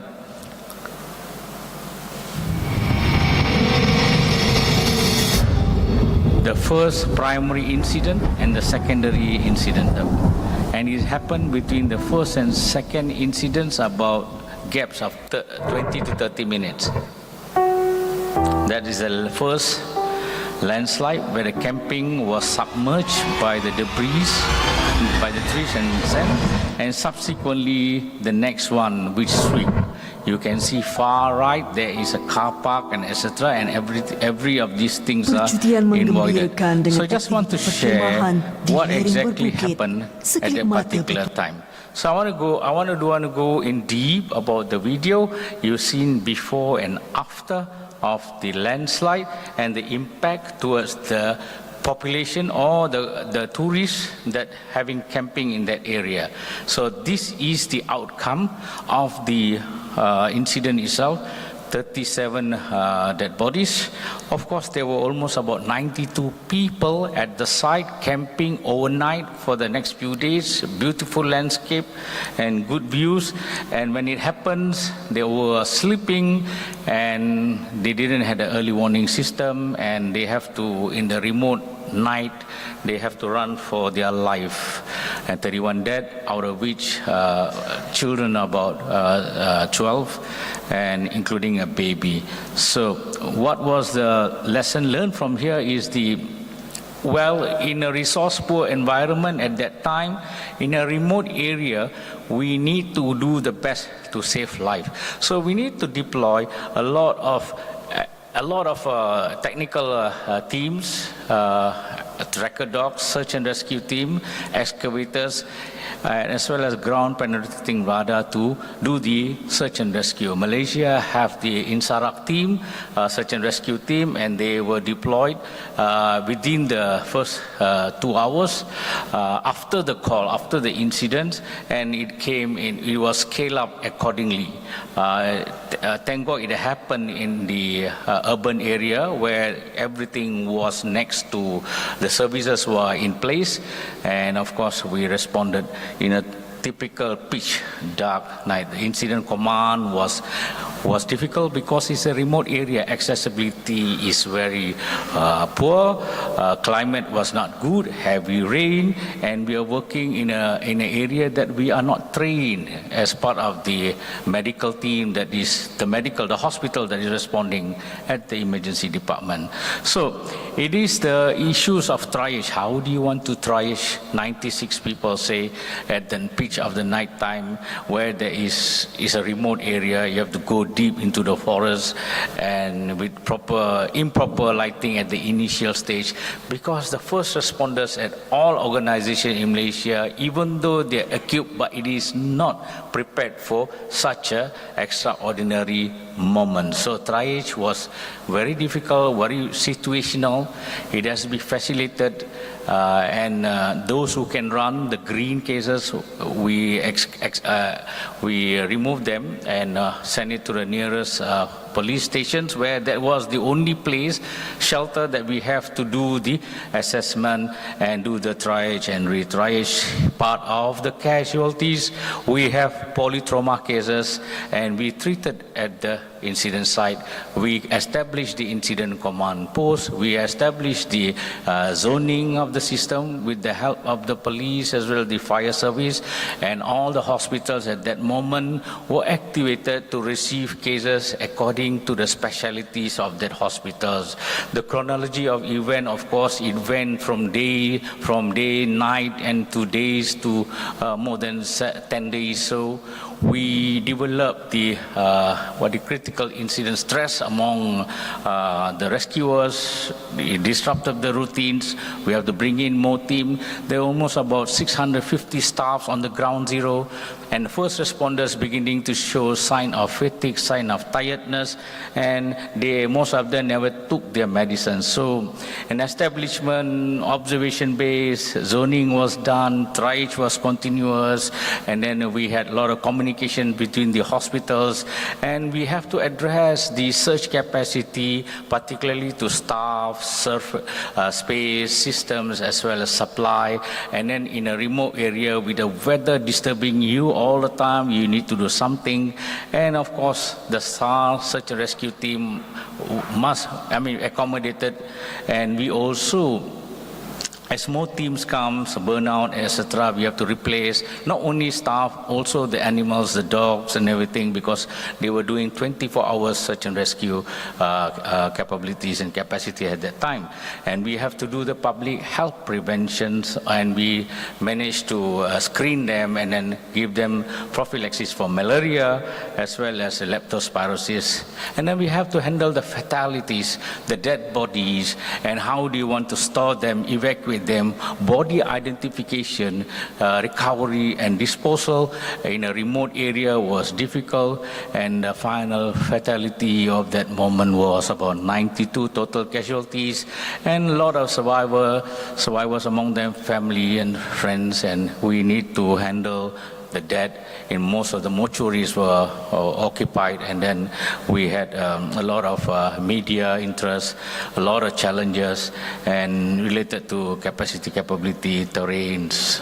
We had multi-agency coordination meeting.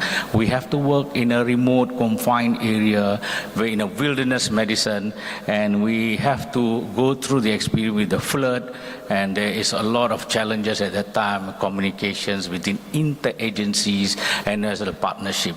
And we had few pitfalls, we had difficult challenges in communication, both inter and intra communication, accessibilities of big, large trucks, both military and non-military ambulance. We're working in unpredictable nature of the site with wild animals, dogs and etc., that we have to be very careful, insects too, and of course with storage, logistic, supply chain management disturbed, and poor network. Ladies and gentlemen, that is the Malaysian experience on natural disaster, and now currently we are preparing for massive flood. With that, thank you very much. Thank you very much, Doctor, for this very interesting talk, and we give the microphone to the next speaker, Karen Koenig.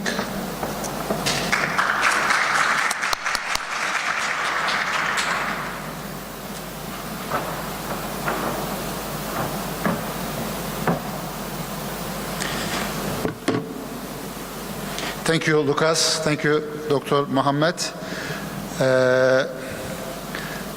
Today is our National Day, and I would like to commemorate and congratulate the 100th anniversary of our Republic of Turkey.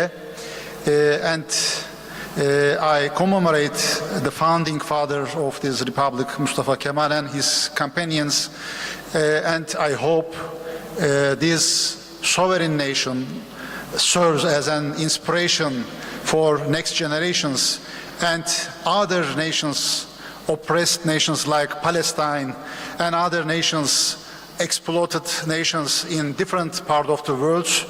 And I would like to give my condolences to whom lost their lives in Kahramanmaraş earthquakes and the recent hostilities in Gaza Strip. And it is really sad to witness human rights violations, international humanitarian law violations, and war rules violations in Gaza Strip, to see bombed hospitals, killed medics and civilians, and the hostilities, disproportionality of the hostilities. I would like to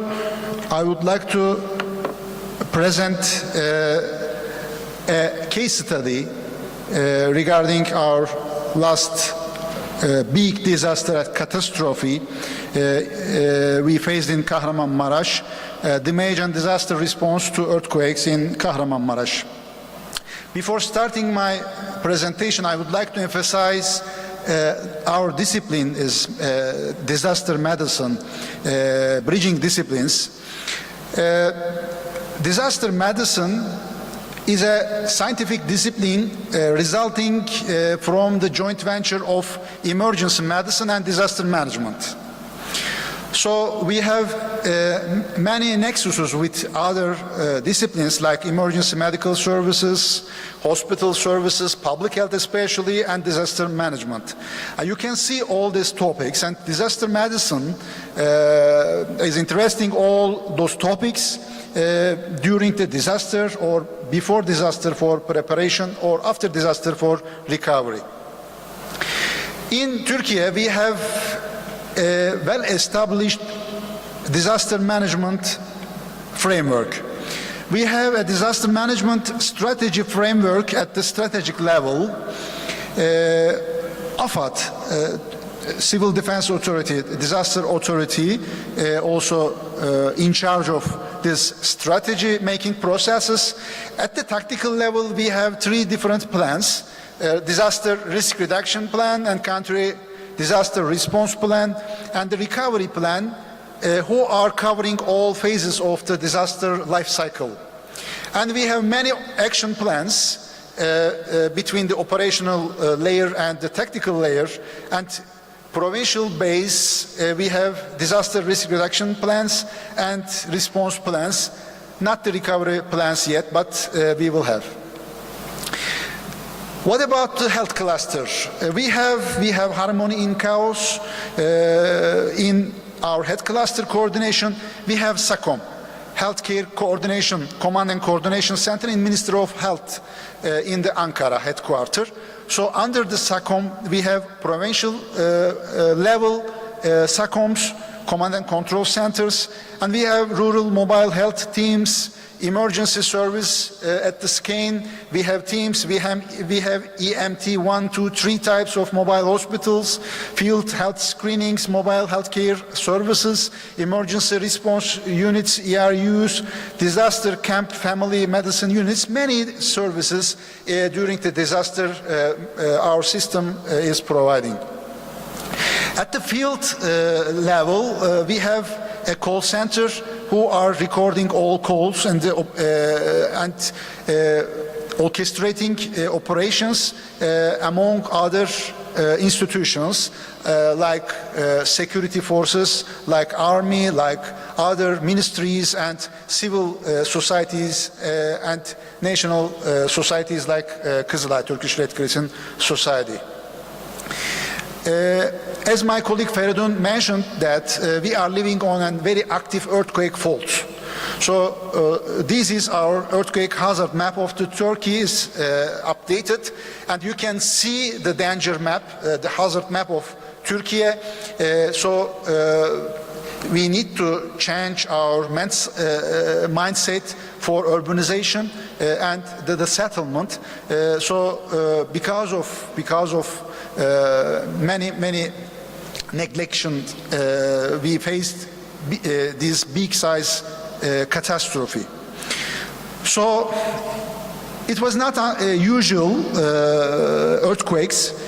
On the same day, we faced 3 great earthquakes with magnitudes of 7.7, 7.6, and 6.5. After those big size earthquakes, 50,000 aftershocks have been occurred, and if we compare with other earthquakes or the man-made disasters like Hiroshima, this was 2,000 times bigger than the Hiroshima in Kahramanmaraş.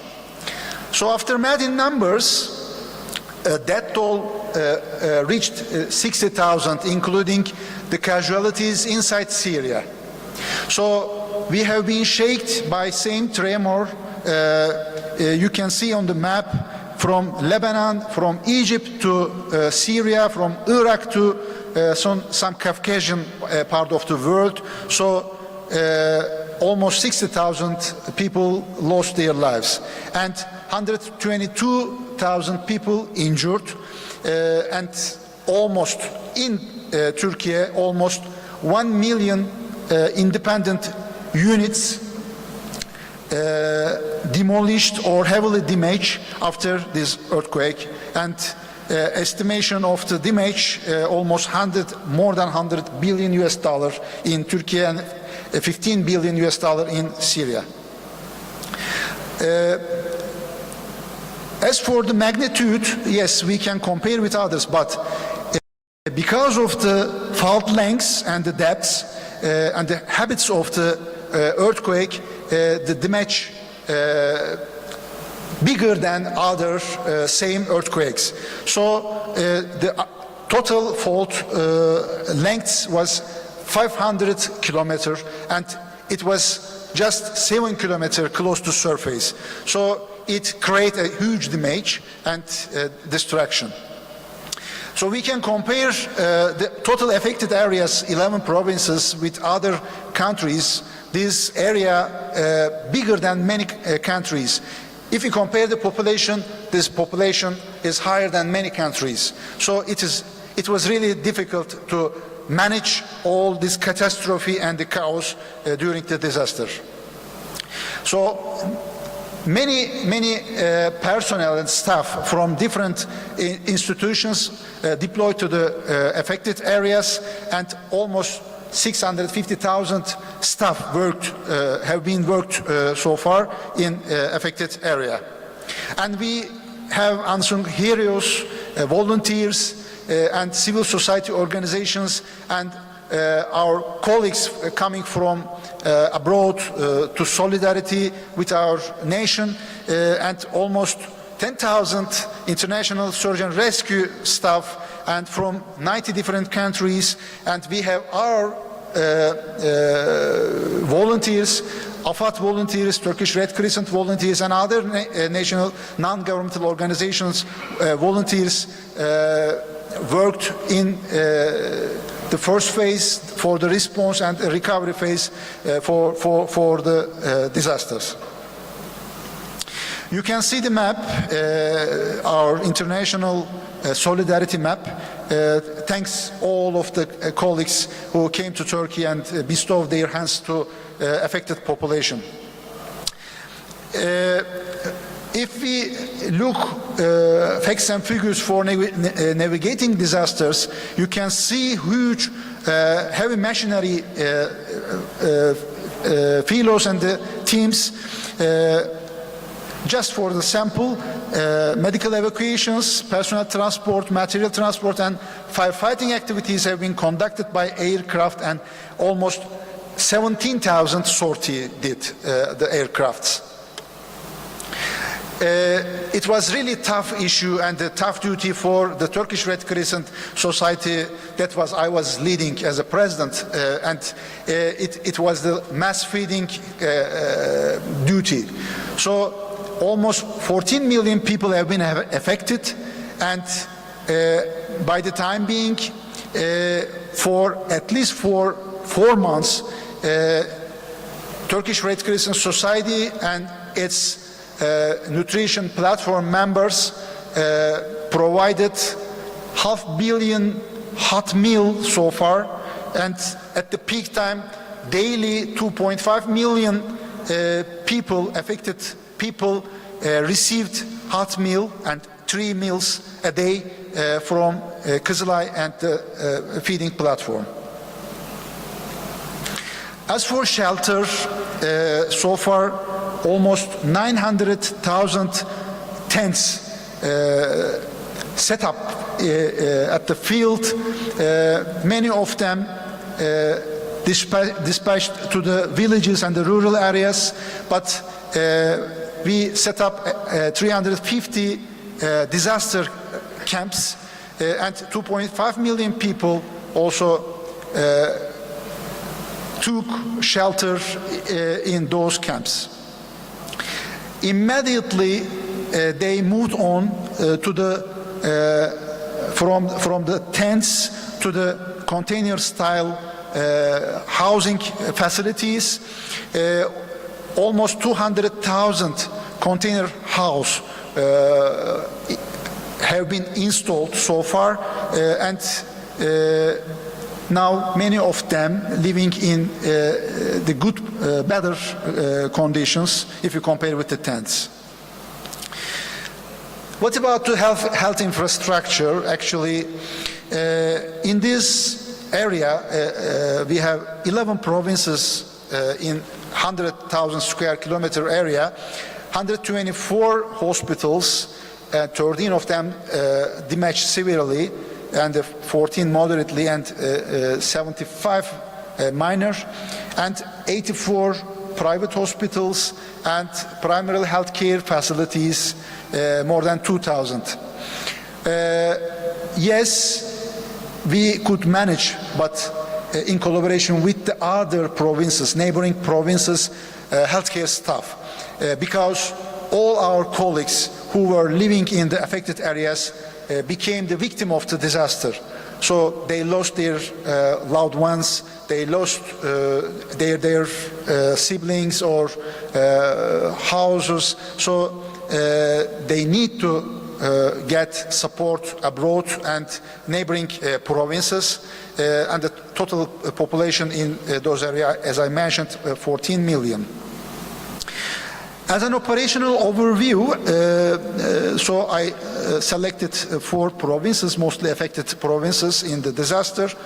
Arrival time of the first UMKE, our medical rescue team, from outside the province, 7:15. So arrival time of the first ambulance from outside the province, 7:15 as well. This day was the coldest day of the year, minus 20 degrees. So heavy snow blocked many roads. The frozen roads and broken roads and bridges closed many highways. It was really difficult to reach affected population, affected areas from neighboring provinces, and it took time to receive search and rescue services abroad or neighboring provinces, so hours and days. So because of this period, we lost many lives, unfortunately.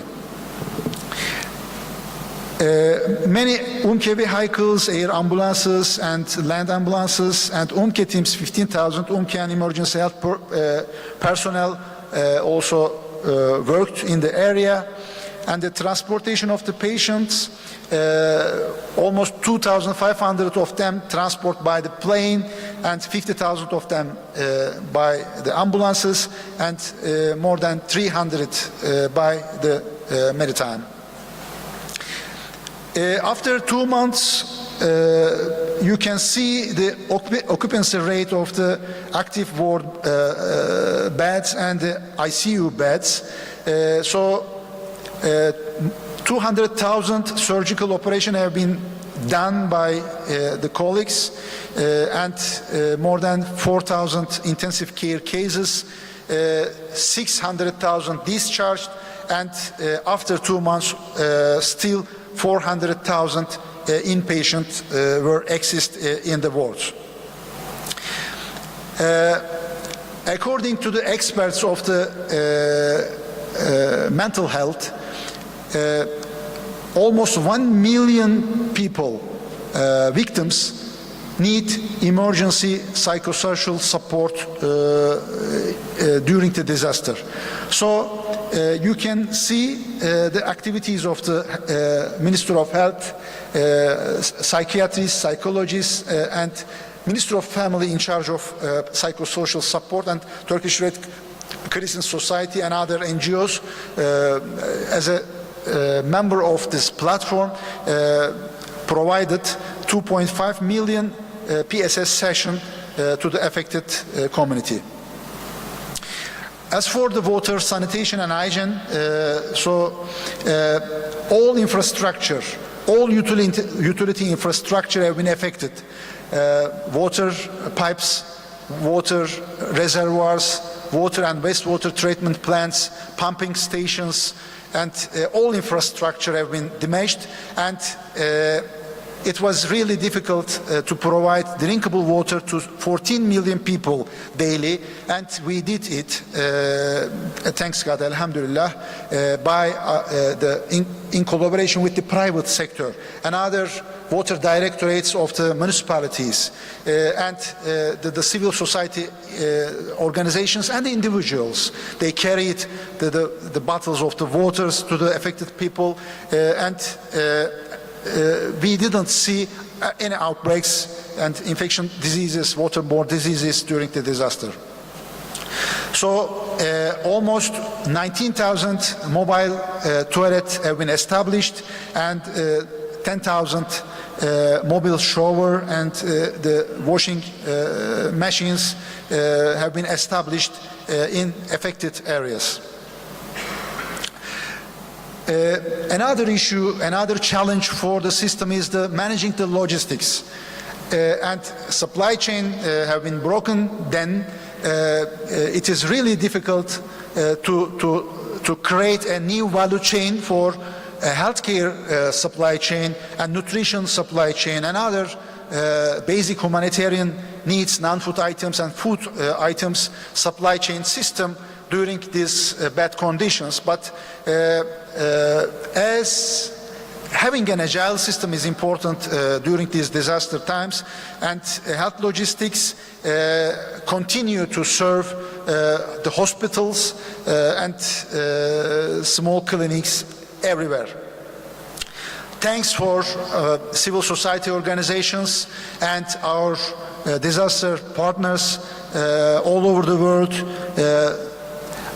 like Brother Mohammed from the Malaysia Red Crescent Society. He is in charge of disaster department, our colleague, and they bestow their hands to Turkey and Syria as well. And you can see on the screen, and the many NGOs, International Red Cross and Red Crescent Movement, and UN agencies who implement their projects and activities in the affected areas. I thank you very much. Thank you for the speech. I think you and your country faced the disaster, but I suppose the next step will be face the PTSD among survivors and all rescue staff. So it will be also problematic for the medical staff. Do you have any questions to our lecturers? Anyone? I know that you are tired and you want to go to lunch, but maybe I have a question, and maybe this question will go to the Dr. Mustafa, because you talked about that preparing to disaster, and I have question from the education field, because we know that we can train disaster medicine, emergency medicine, but when we're talking about disaster medicine, I'm curious when we should perform such as trainings in the undergraduate or postgraduate level, and with what frequency we should do it.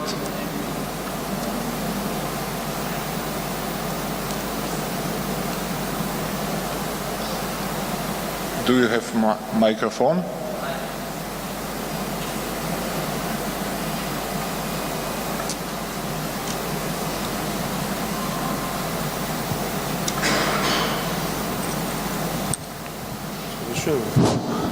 Could you get closer to the microphone? I need to repeat again, please, your question.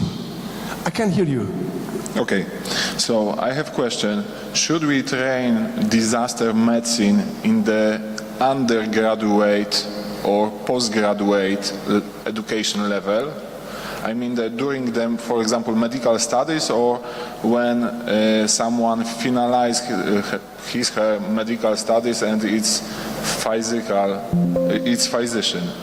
So at which level we should train disaster medicine according to your knowledge and your experience? Thank you. It's a very important point. I heard that maybe Pierre knows better than me. In the U.S., is disaster medicine is getting subspecialty in the emergency medicine. It must be, because the future, there's lots of disaster waiting for us. And the overwhelming of the emergency medicine is only handle these type of problems. Briefly, disaster medicine should be subspecialty for the emergency medicine. I believe that. Mm-hmm. And with what frequency we should return the courses, for example? Because according to, for example, resuscitation, we know that every, for example, 3 months we should go to the simulation center and train the chest compression. But I know that disaster medicine is totally different, and in which frequency, 1 per year or 2 per year, you should think those courses, those trainings should be continue? I think that only the course is not enough for the handling this issue.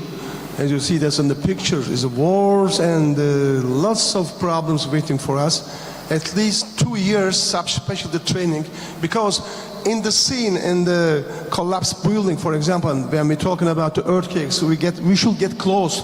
And nobody can do the emergency physician's capacity, pseudo-analgesia, for example, and also nerve blocks. As I mentioned you during my presentation, you are talking with the victims of the earthquake, still alive, but trapped. Maybe needs 1 week to take it out to all the collapsed building. You need to pull out this patient as much as you can, and you need to give IV infusion, pseudo-analgesic medications, nerve blocks, and amputation. I saw that even in the orthopedic surgeon. I have respect the other specialties, but they hesitate to do this. You know, these are not looks like an operating theater conditions. Everywhere, just dust everywhere. Full of the dirty waters, green waters, dark waters, totally collapsed building. It's a very interesting issue. And there's a lot of challenging also waiting for us, and we should need at least 2 years subspecialty training. It's not in only handling with the courses, I believe that. Okay, thank you so much. You're welcome. Yeah, Dr. Karim, you want to say something, yeah? I have a question for you also at the same time. I want to ask you, Dr. Karim, what was your challenges for coordination with the foreign medical team or foreign search and rescue team that was deployed during the Turkey earthquake? Thank you. Thank you, Mohammed. As for echo to Feridun, I would like to answer Lucas' question. I'm head of disaster medicine department in Health Science University, and I'm head of emergency aid and disaster management program. So we have a disaster medicine course at the last class of our undergraduate. Frequency once in a year, but we have the PhD program in the same time for the post-graduation.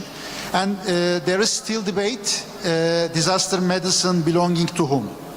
So disaster medicine as a multidisciplinary area, we have connection, very strong connection with emergency medicine, public health and military medicine, and the disaster management as well.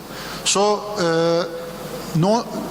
we have to keep this multidimensional focus, otherwise we can lose some skills.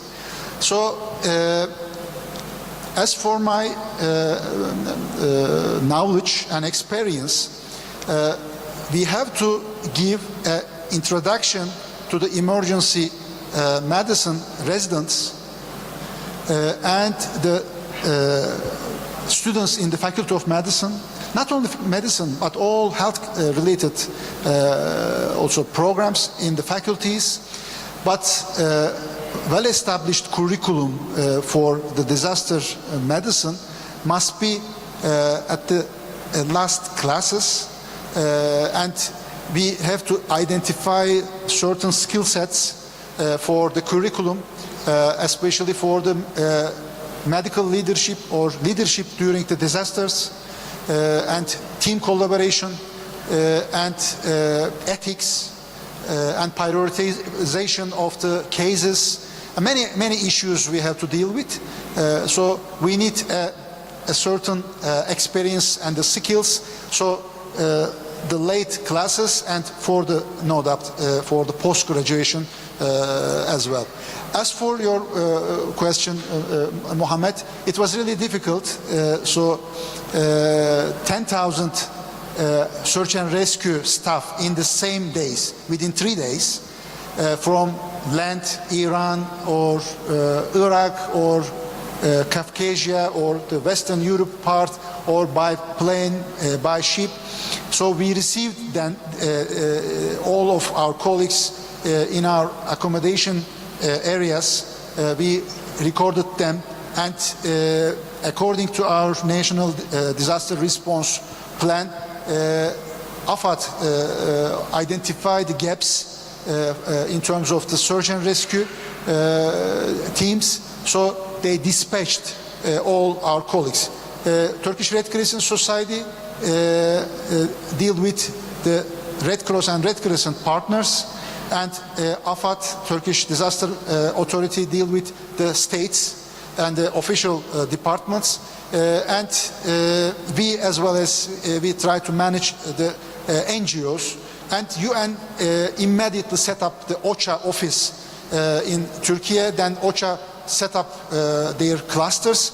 Then each leading agency of the clusters lead their own clusters from the UN agencies. So well organized, and it was difficult, but I believe we did it. Thank you. Excellent. I think part of the Malaysian search and rescue team were there, and we were also coordinating well, and as well as the Malaysian Red Crescent Society. Now, thank you, sir. I'd like to ask Dr. Pia. I know active shooting incident, it is not as easy as we think, because you need to act and react on care under fire. So in the context of your presentation just now, what is the preparedness level of tertiary hospitals that you have, and how was your tactical medical team responded to such an event? Thank you. So we have been going and we've created a system where we approach each department, and we bring our university police, our hospital security with us. And our goal is that all of our staff are trained and practice on responding to an active shooter event. So we actually do real live simulations about once a month in different units. We train our staff in their area, and that's really the key part, is to go to their unit, show them which is the area that they would need to hide, which area, if they hide, they'll actually protect from bullets versus just being concealed where they can't see you.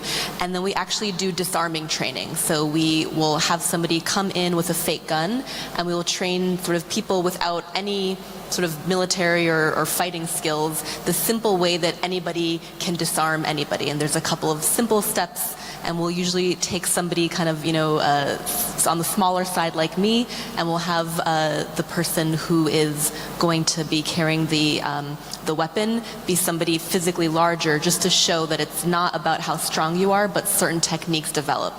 So about once a month, we do different units, and we actually make sure our staff practice hiding and actually disarming an active shooter, so that they at least have the tools in their muscle memory of how to do it. And the idea is that we hit each unit, each staff once a year. That's the training program we developed. We started it last year, and so far it's been really well received. And it's also a skill, it's a life skill that our staff then takes into their daily lives, because these skills, they could be applied anywhere, even outside a hospital. Thank you so much. If there is no any question, I'm sorry, there is one.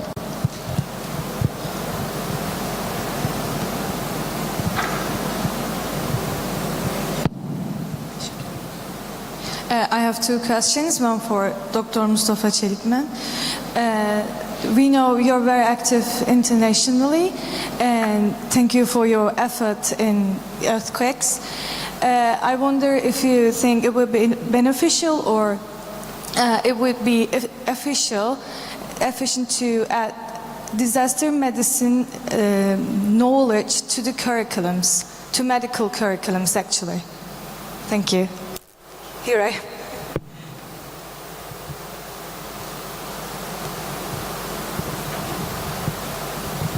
Thank you very much. This is a very important point.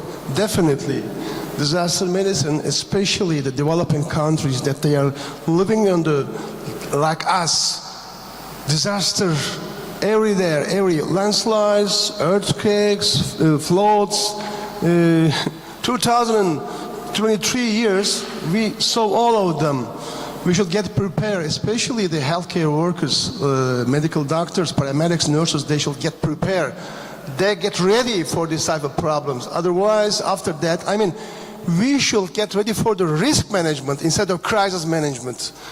After the crisis happened, we are losing the game. But if we get prepared with the knowledge of the disaster medicine, thank you for this question.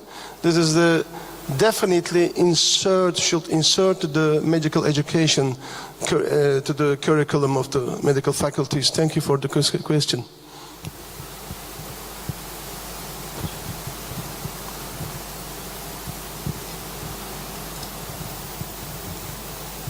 I have one more for Dr. Pia Daniel. Thank you for a presentation in advance.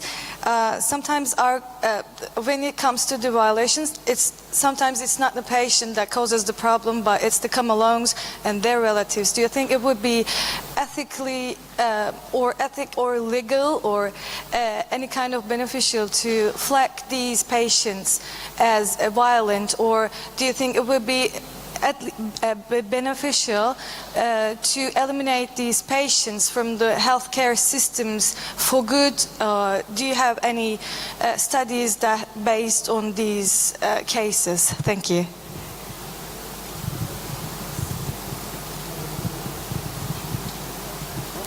Yeah, that's a great question, and it was brought up at our planning meetings. The issue is that it's not just patients that are the issue. Often family members, I've been meeting with a lot of the pediatric department leadership, it's the parents. And so really, looking at the scope of who are we flagging, who are we identifying, and that we want it to go beyond just an agitation scale at triage, but just, maybe you have a comorbidity or psychiatric issue, or maybe you're having an acute delirium issue that we know it's going to be a problem, but maybe your family member or your parent has a history of violent acts or workplace violence. And so the first thing is really us broadening the scope of who are we flagging. right? And I think that that's a really, really good question, that it's not just the patients. And then what are we doing with those flags? So yes, I've identified that patient A or child patient A's mother is often an issue. And then how are we handling it? And we actually just had a meeting before I came with our legal department to really just figure out what is sort of our ethical obligation. And our end goal is that we want to sort of safely treat everybody. And we don't want to not give care because somebody is violent or potentially going to be violent or has a history of violence, but we want to give that care in a safe way. We want to have systems in place to protect both the patient, their family, our staff, and other patients. And so that is a really important consideration. And again, I know that in general hospitals here, you're probably a couple of steps ahead of us as far as flagging patients, but I really recommend that everybody look at your hospital policy of what are you doing once you flag patients? What is the scope of the people that you're flagging, and what is a way that you can manage them? And so that's sort of why I listed in one of those surveys, we gave our staff a lot of different options of what would you like us to see? Once we have flagged them, then what should we do, right? And so maybe it looks like always having a psychiatry consult initially. Maybe it looks like having patient relations, especially if it's not necessarily the patient himself, but a family member, come and get involved early on. Maybe it looks like security more frequently rounding in that area. So the idea is that we don't want to, and even when we are wording the flag in the chart, we don't want it to look like it is that we're biasing people against giving good care. We don't want that perception. And so we want it to be in a very sort of objective, we are putting this in place for your protection and for our protection. So it's never about you're not allowed here. It's more that we understand that this is an issue. You need care, whether it's just in the outpatient setting or maybe you need to be admitted, and you need to be able to visit your child, right? You're the child's mother, but we know in the past there have been issues, so what are the steps that we can start implementing to make it a much more sort of a pleasant visit for everybody? So I think that's a great question. It's a very gray area, and we're sort of getting everybody involved, but the overall idea is that we want to provide care. We don't want anybody not allowed. We want people's families to be able to come. So instead of just barring people, instead of just getting security to throw somebody out, let's take some steps ahead. We know this mother has been aggressive, so let's get patient relations, let's get university police, let's get all this on board early on so that she understands sort of the behaviors accepted. And the other thing we've just established is a patient code of conduct that they need to sign, and family members and visitors. And so in that code of conduct, it states acceptable and unacceptable behavior by patients and family, and that also kind of gives us the reason saying, well, you signed this, you agreed to it, and now you're breaking that code. And so that also is one way that we're kind of approaching that. But it's tricky, but the idea is we don't want people to feel unwelcome. We don't want providers to give suboptimal care, but we want everybody to have a safe environment. So I answer and don't answer your question. So thank you so much. If you have another questions, please talk directly to the speakers. As I suppose we can agree that we can finalize this session, and we will meet here in 2:30, because right now you have the lunch break. So bon appetit and see you later. Thank you. Yeah, can we have the speakers on stage for a photograph, if you don't mind? Thank you.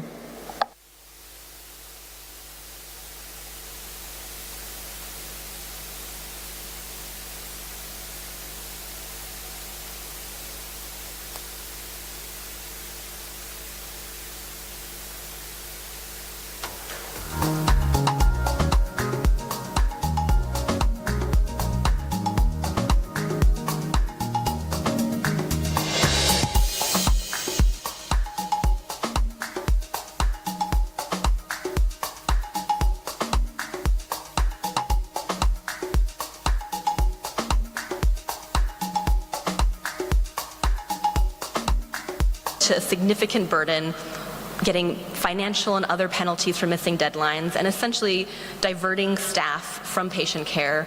I was an emergency room physician who was taken out of the ER during the peak of our COVID response for 2 weeks so that I could be in an office helping input this data, because our reporting team wasn't able to catch up with it, and our hospital administration was so afraid of getting penalties.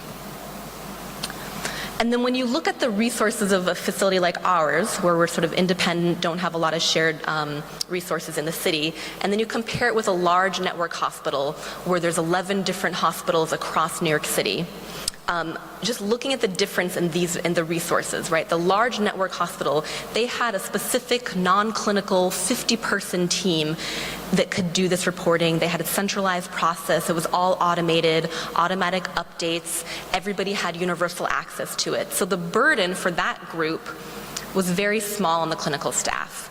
And then you compare it to the resources that our hospital has, right? We have no dedicated analytic team. The process of getting reporting essentially was decentralized across 17 different clinical departments. There was no centralized place that we could even share information. And a lot of the information was not able to get automatic from our electronic medical record. We had to get it manually. And so it ended up looking like using clinical staff. So the mandate reporting, it really leads to reporting, there's significant reporting barriers, and there's also diversion of resources away from the front line.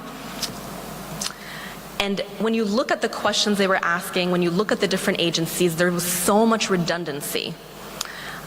But it was just done in such a way that was really, really difficult to create nice processes, right? So the frequencies of when you report constantly changed, and then the definitions of the variables was either very obscure or constantly changing. And so the idea is that the public health needs of a disaster, it requires a more coordinated, efficient system to share information and minimize straining healthcare systems, and really understanding that different healthcare systems have different capacity to do this. And when you ramp up a mandated reporting from 5 to 30 daily reports, you need to understand how that's affecting the acute care facility. And then again, it all translates to the community, right? So the community that we were serving, it had less clinical resources to treat patients because those clinical resources were being diverted to reporting, versus those larger networks, they had the capacity to deal with it. So just understanding that creating these universal mandated reporting is very, very difficult on certain institutions.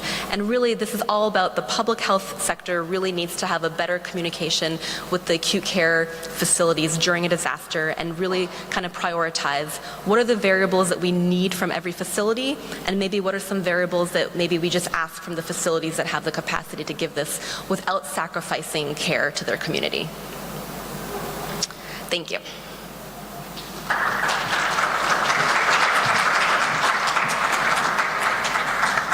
Bravo, Doctora. I can't believe you did that in 10 minutes.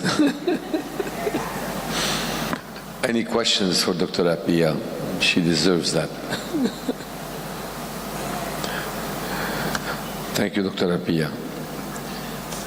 Our next speaker is Dr. Muzaffar Ahmed.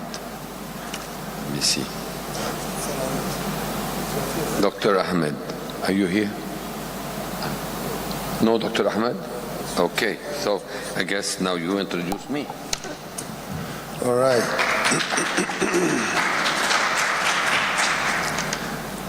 I'm Antoine Kazi, who is an emergency medicine specialist. Definitions, challenges, opportunities.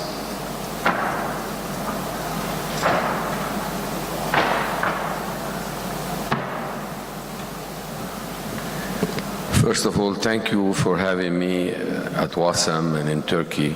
It's always a pleasure to come and see my colleagues, and to be so proud of Turkey has been able to develop emergency medicine faster and more in a more advanced way than many nations in the world. Bravo. Today, I was supposed originally to talk about some type of challenges and something.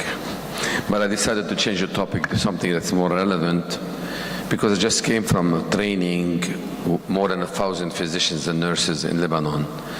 On Thursday, the Ministry of Health, the Lebanese Order of Physicians, our National Association of Doctors, as well as the MSF, ISF, ICRC, come together to start preparing our physicians in Lebanon for, God forbid, what may be full-scale war.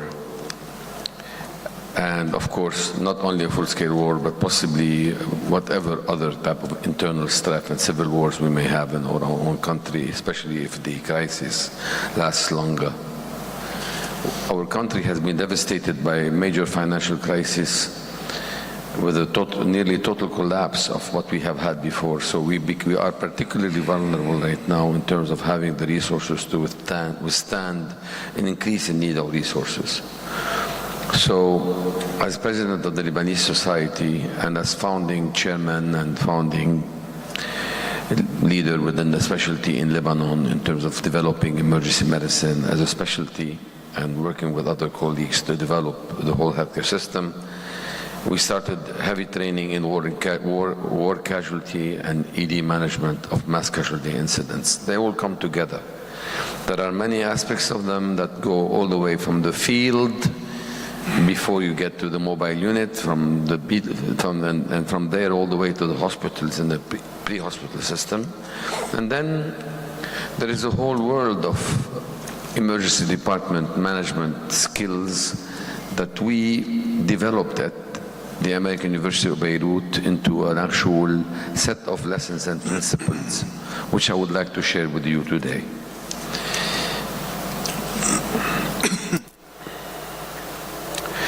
So, just to give you a bit of context to what we're dealing with, we've had fires in 2019, protests and manifestation, a collapse, the August 2020 Beirut port explosion. Our department had more than 800 casualties arrive within hours. We had to take care of these 800 patients, including more than 20 that died and more than 80 that were admitted. So we have been strained, and we've had, in the last 20 years, since I've been back to Lebanon, we've had no less than 30 mass casualty incident activations in our own department, civil riots, internal street conflicts between militias, with tens of wounded and casualties arriving to our department. We had the 2006 Israeli-Lebanon war also, which caused 33 days of heavy casualty load on our department. The difference between prior years and now is that we, since we are board certified, residency trained specialists in the specialty, have been able to really look at what's in common between all of them. We did not rotate for a few years and move on, or for a few months and move on. So this ambiance allowed us to sit and think together what is common to all of them. And today I'm sharing this with you. To start with, why is the emergency department central in mass casualty incidents? It's obvious to many of you, but I'd like to highlight them. One is the identification of the external disaster. That's where the first patients arrive. We're the first to really recognize something is happening. Of course, if you hear a mass bombing, that doesn't mean necessarily it's going to affect you. And that doesn't mean that there are necessarily patients. When they start arriving, the first place that will know about the fact that there is mass casualty is the ED. You're also the place where you'll initiate the process that will activate the disaster plan. I didn't say you will activate the disaster plan, but that's where you will start the process. You triage the mass casualty into different categories. You initiate life-saving, stabilization measures and interventions. You administer emergency department care, and you recognize that, well, it's slowing down after 6, 7, 8 hours. 10 hours, and that's when you start initiating the process to clear the disaster plan and send people home. So among the lessons we learned, that while drills are scheduled, mass casualties are not. So since incidents are different than drills, while we do need to have those drills, we need to remember that they will hit you when you least consider them. And why is that important? Because your own capacity and surge capacity are variables that depend on your load and the time of the day or the day of the week when you're being struck. So what is a mass casualty incident also for your own ED may not be a mass casualty for another. So in a sense, if you have one doctor in any emergency department, you have one doctor, 2 nurses on duty, and they receive 5 patients, 10 patients, to them that's mass casualty. In my department, where in the afternoon we may have 5 faculty, 15 residents, another 10 students, 20 nurses, 10 patients are not a big deal for us. We can handle them. We'll get busy, but we'll handle them. We don't need to activate. So the load depends on your own capacity and your own surge capacity. So if you strike us with a mass casualty incident when we have a full emergency department with bed overcrowding and people staying over for a day or two, it's a different experience than when you have your consultants available in-house or not available in-house. 2 o'clock in the morning obviously is different than 4 in the afternoon. So you need to take that into consideration when you define your own capacity and the trigger level of when do you activate. But more importantly, when you define your own hospital and regional disaster plan, don't rest, do not. Why? We've looked at this, and I can tell you that no more than 30% of emergency departments in Lebanon have some degree of knowledge of what their plan is. Many people do the plan in a piece of paper or a document that's in a policy in a drawer of someone, but that doesn't mean that everybody knows what it is. And even if the head of the department may know what it is, the head of the department may be in Wasam lecturing. So something else may be happening over there, and everybody should know their role and their duties to really activate. Do you have a plan? Is it an actual plan? Will it work? Has it been tested to match your resource and reality? Not to really be just principles you advocate for that no one knows about. And do all stakeholders know about it? Have you trained and included, housekeeping and registration and security and pharmacy, central supplies? Are they all aware of what their duties are in the case of an activation?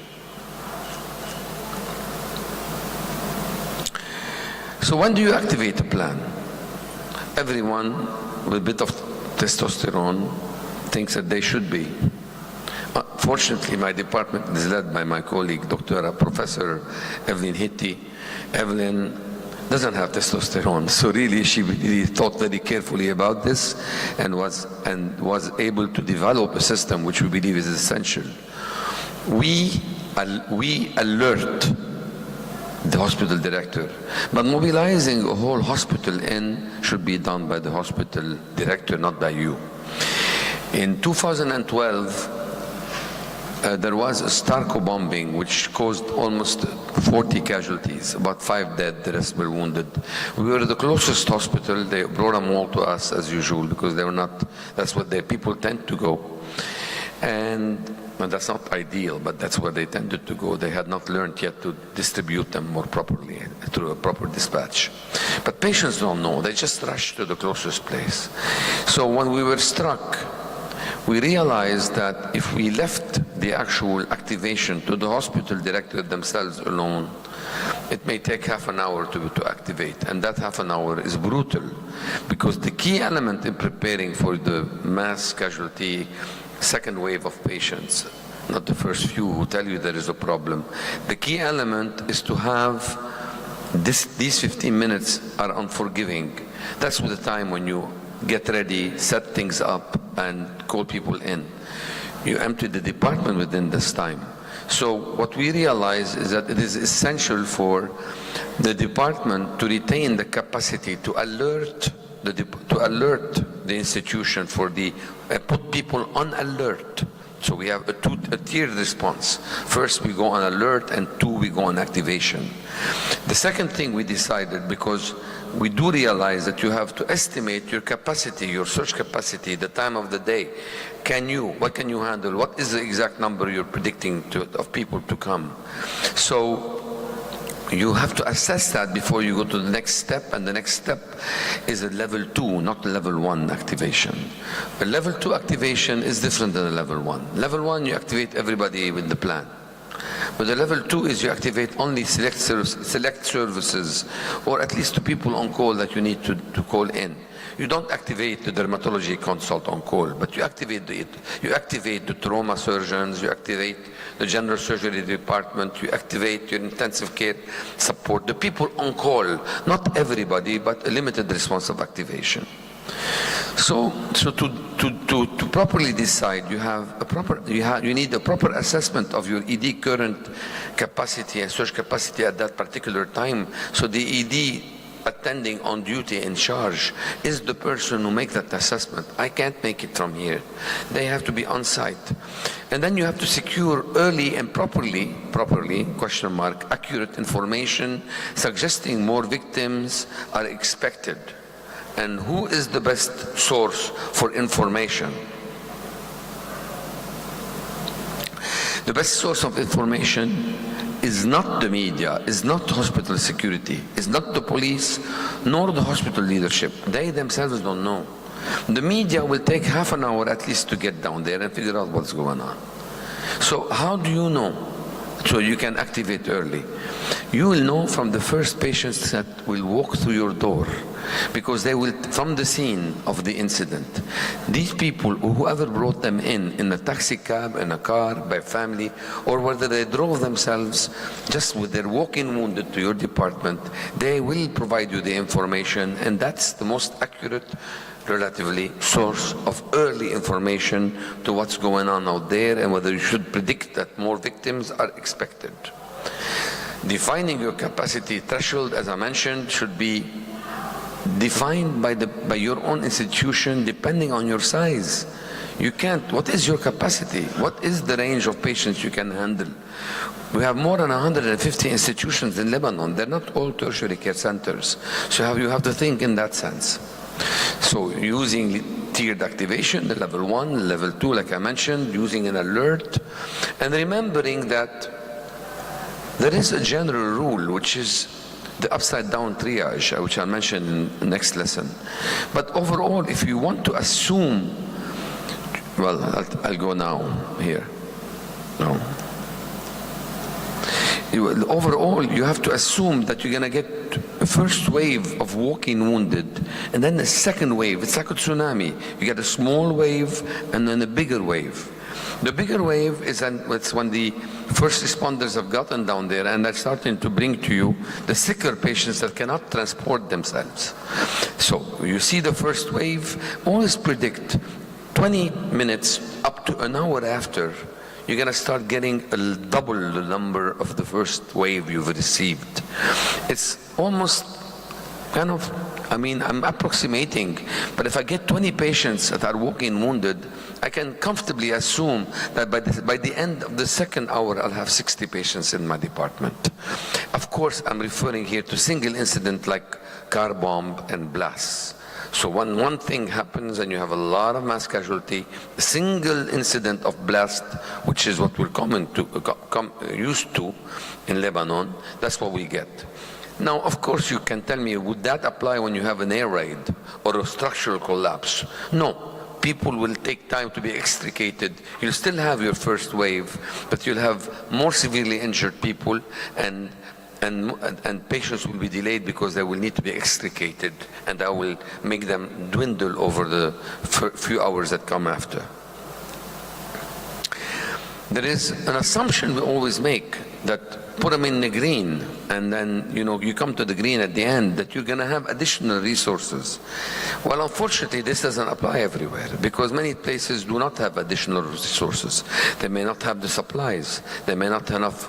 I own a medical center outside Beirut on the road to south. I have 10 chest tubes, 20 ET tubes, maybe less, probably expired. How able am I to really support a mass casualty incident? So resources may be outstripped, so you have to think about the duration and think of sustainability issues.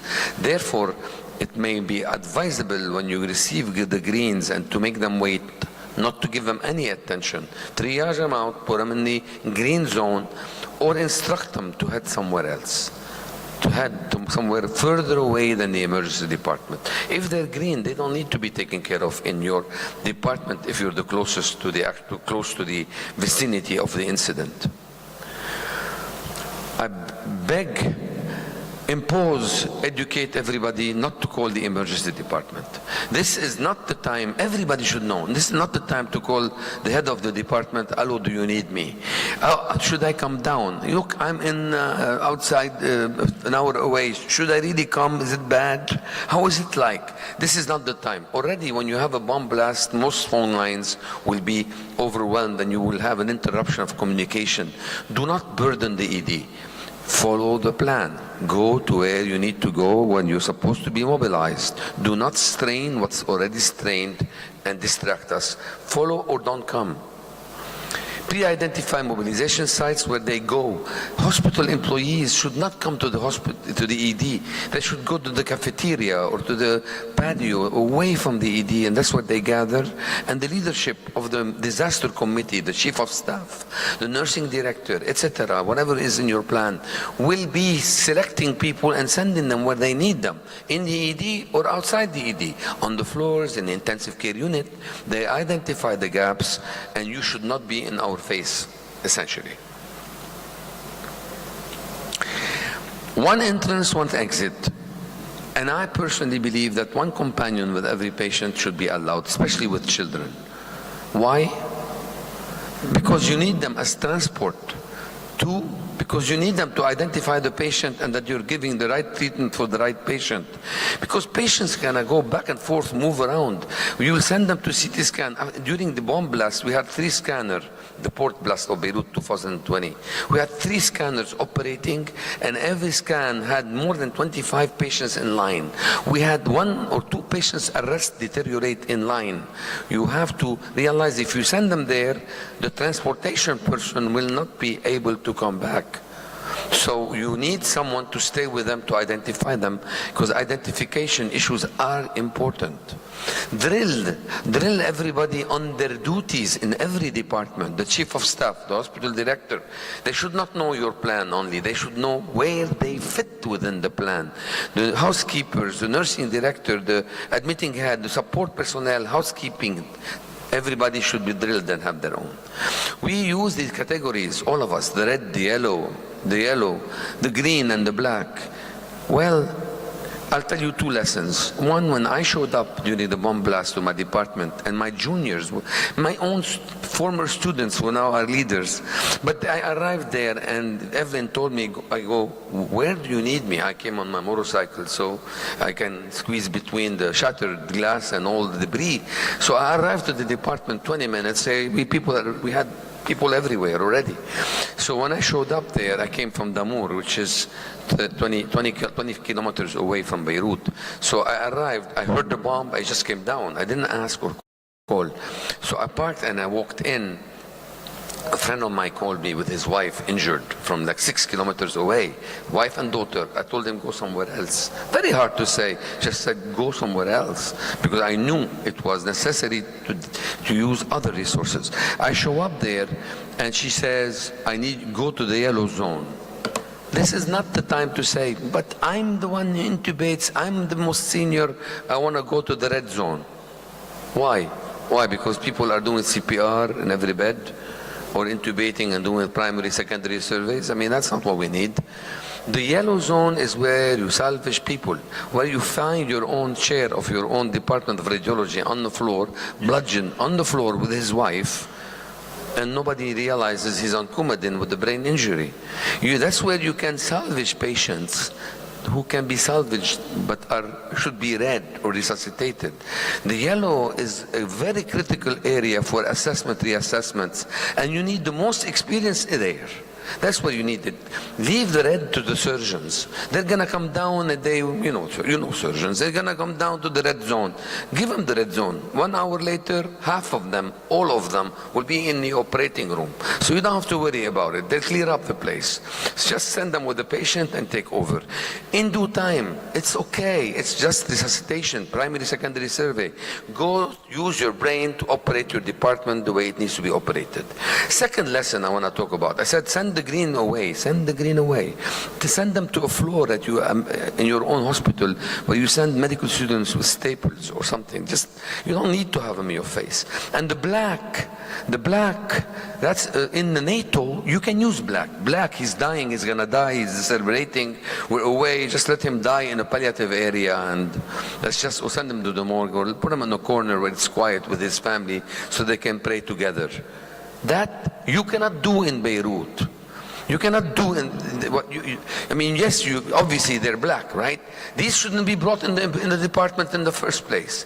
Rescuers should know.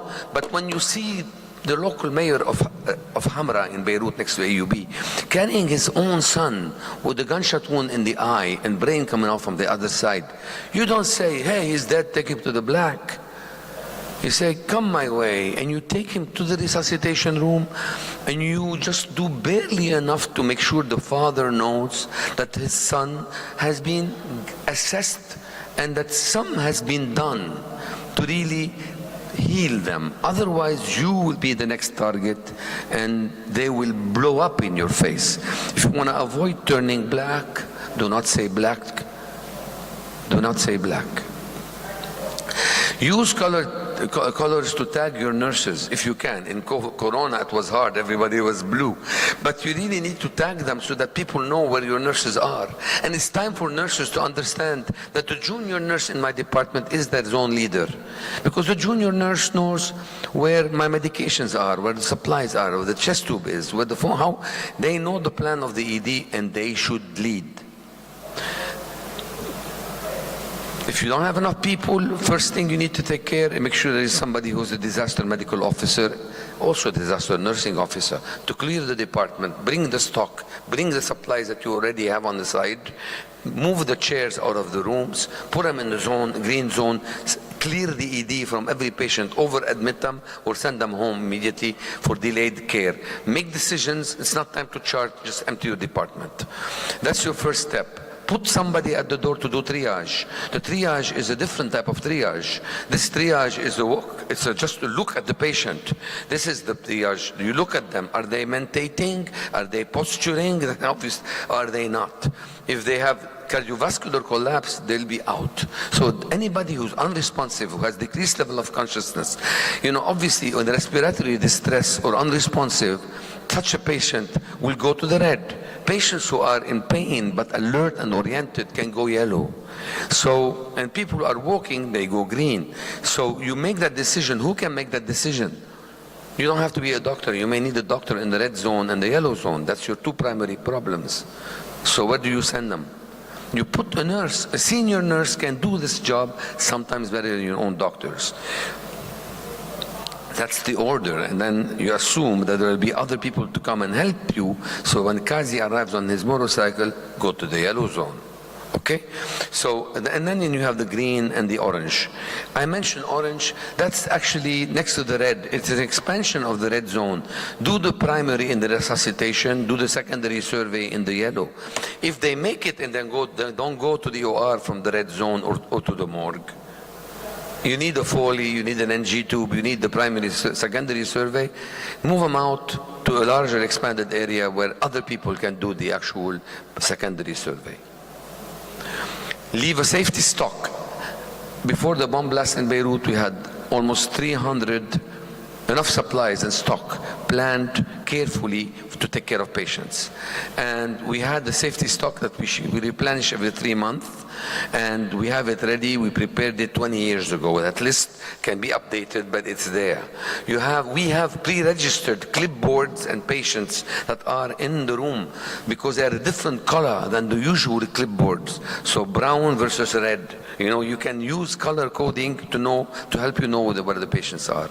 Beware of electronic records. Electronic records can be useful in small scale activations, but when you have 800 people showing up, and we did, what do?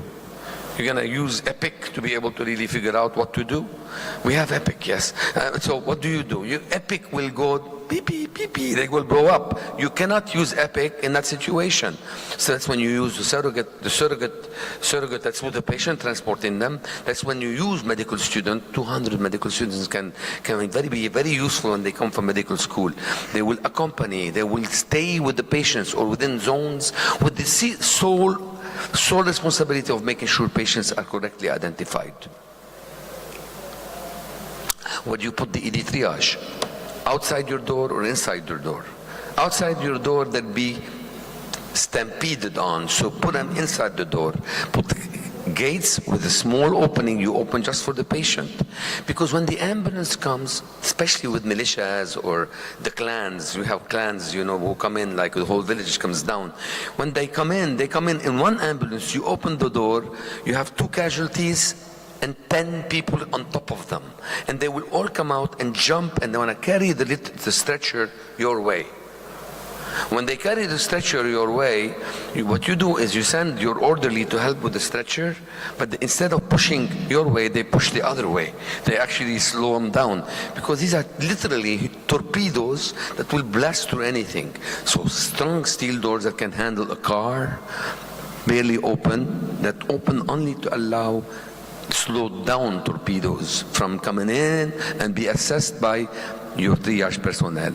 They get wrapped, tagged, they get the paper clipboard, and they get directed yellow, green, or other. And if you have conflicts between separating parties, you know, I don't want to get into specifics, but we have 18 sects in Lebanon. If they start killing each other, or you have tribes, you have different, you know, constituents of the Lebanese community, and they're all outside the door. What you do, you need to separate them. If the police are coming from riots, and you have the rioters in the same place, you don't want to transport that into your department. So think about separating them or taking their clothes off. And even better, before bringing them in, agree with the pre-hospital personnel to try to separate them to different hospitals. That doesn't work all the time, but if you can do that, it's a good trick. Zero tolerance for non-medical questions. If you find people asking questions, where were you shot, how were you shot, who was there, who shot you, get them out of the department. That's your priority. Zero tolerance for non-medical questions. Secure the perimeter. I have started something that is considered probably unethical, but when people show up in my department asking me whether I need them and they're not on my list, you know, especially with the hospital directors, what I do to them, I say, welcome, thank you for coming. Please, can you help the people outside, the security outside, hold the crowd outside? So I use them as actually body shields against the torpedoes and against the 400, 500, 1,000 people trying to walk into the department to see if their family members are inside. Remember, no phones, they cannot reach them, they can't find them. Everybody thinks that their family members is injured and they want to check every patient you have. So to prevent them, you put the steel barrier and a barrier of humans, your own security if you have any, but also your own volunteers who volunteer when you don't want them. Send them out, they want to smoke, and they're there because they're curious. They're happy anyway. Then they never say no. They are very agreeable to go out there. Consider the fact that police and security and army may not show up. They usually show up 6 hours later. They're usually in the field. They're occupied. And sometimes you don't even want them because they may be the ones who shot the people you have in your own department. So think about that and get smart. What's getting smart? It's first of all finding Mr. Smart. I have an expertise in that. I go outside and take a look around. I see somebody, my height usually, wearing a suit. That's why I don't like wearing suits, with a tie. They're a bit more stocky than that. They typically have a mustache, not always. But you go out there behind the security and you shout, who's in charge over here? And they point. Typically it's the guy who looks like that. Thank you for being here. You hold it. If he has a gun, that's the guy. So what you do is you say, I need your help. The moment you say, I need your help, Tu'mur Hakim. Yes, what do you want, doctor? Can you please help me do a cordon here, secure the perimeter for me? 95% of the time I would say, that's it. Two different words, Mustafa, Muhammad, Hala, the two words, they know each other. You get a cordon and everybody is away. It's peace. Occasionally you chosen the wrong guy, but the point is you end up 2, 3 more wounded. That's not a big deal. That's better than having them inside your department. So give the crowd or local stakeholders, prepare for these with your local community, the mayor, send the police from the municipality. You can have people in front of you. They're not all tertiary care centers. They may not have what I have at AUB, where I have security officers, protection officers to come and help me. But you need to secure your perimeter and prevent people from burgeoning into your department. That concept was used in Darfur, by the way. I'm not the one who started that, by the MSF. Direct crowds away, get smart. So when they show up, they want to know if my patients, you make a list, even if it's not complete, and you post it away on the other wall, like 500 meters away in the other main building. So they go over there. So there is a list. So they go check the list, and that's better. So you deflate them away. 2, you communicate with pre-hospital providers not to bring dead bodies into your department. So you don't have these explosions of emotions. And so what you do is you send them to the morgue. It succeeds in 30% of the time. They still bring people into you. And the best trick of all, when they're coming in, angry militiamen or soldiers, they don't have to be militias, your local armed forces. When they're coming in very angry, you look at them, you say, come my way, come my way. And you never say, why are you bringing them here, or slow down. Just opposite. Come here, bring them to me, bring them. The moment they see that they come your way, you say, who's in charge here? And you'll always have an alpha person who's going to say, him, who's the leader of the gang. Is there a relative? I need you to come with me, but we need blood. What do you mean you need blood? You need blood. Everybody will stop. The torpedo will take a halt, and they'll say, take my blood. And you send them to the 5th floor blood bank on the other building, where they hate me, and they have a post for me saying dead or alive, wanted. So I send them all out there to give blood. So automatically you bring the other 2 with you, and you can this way be able to resuscitate and take care of the patient with you. And if you think that they're dying, these patients are in bad shape, you engage them in a little bit of bagging. That's the black. You make them help you, and then you become their friend rather than their target. This issue, he lives or you die, doesn't happen with me, because I'm part of the team. They always think of you as part of the team when you engage them as members of the team that's doing the resuscitation. Patients will look like each other, keep the ED records with the patient, keep the actual clipboard with the patient so you can know, check and recheck, because they will locate. No media, don't talk to the media, no media. Whatever you say, even if you're in control, they're going to say, Hammock, it's a disaster in the emergency department at the UB. They don't want to hear everything is in control. Okay? So it's not your business to talk to the media. You have no time for that. Let the hospital disaster committee and director do that. And have a deputy from that director with you so that they take the information without you having to answer the call all the time. Remember to have shortwave radios, Wi-Fi, use WhatsApp, because cell phones will be down, SMS will be delayed. You really have a hard, beepers aren't being used. So remember communication is going to be challenged, and think about that. Think about preventable field mortality during transfers. Train people to properly transfer patients. So if you have a pneumothorax, don't intubate and send. Put a chest tube first. Make sure you have no unwanted volunteers, and think about working in austere environments. Be ready to use ketamine and other things like that. Impose what kind of donations you expect from people. Do not take any donations people want to give you. They will give you things that are not useful, so they'll tax you. And remember that when you are dealing with something that's prolonged, do not all stay awake all night.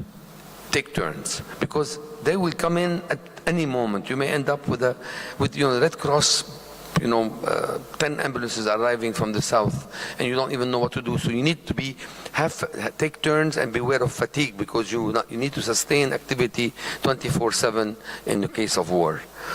Think of the finances and who's going to pay for whatever other, who's going to pay for the injuries, for the people who die, how you're going to compensate people if they stay with you for 33-day war. There are other aspects of preparedness that must be tackled. Dulce bellum in expertise are words written by Erasmus in the 13th century, and what they mean is war is delightful to those who have no experience of it. I'll entertain any questions. Thank you for having me. Thank you, Dr. Kazi. If you want, you can keep going to your second presentation. I'm sorry? If you want, you can keep going to your second presentation. Thank you. Anybody has any questions for this one? Go ahead, because... Developing emergency medicine in a developing nation with a fee-for-service payment system, challenges and opportunities. Thank you, Doctor. But I'll take a question on this. Yeah, dear Chair, I have a question. Can I do?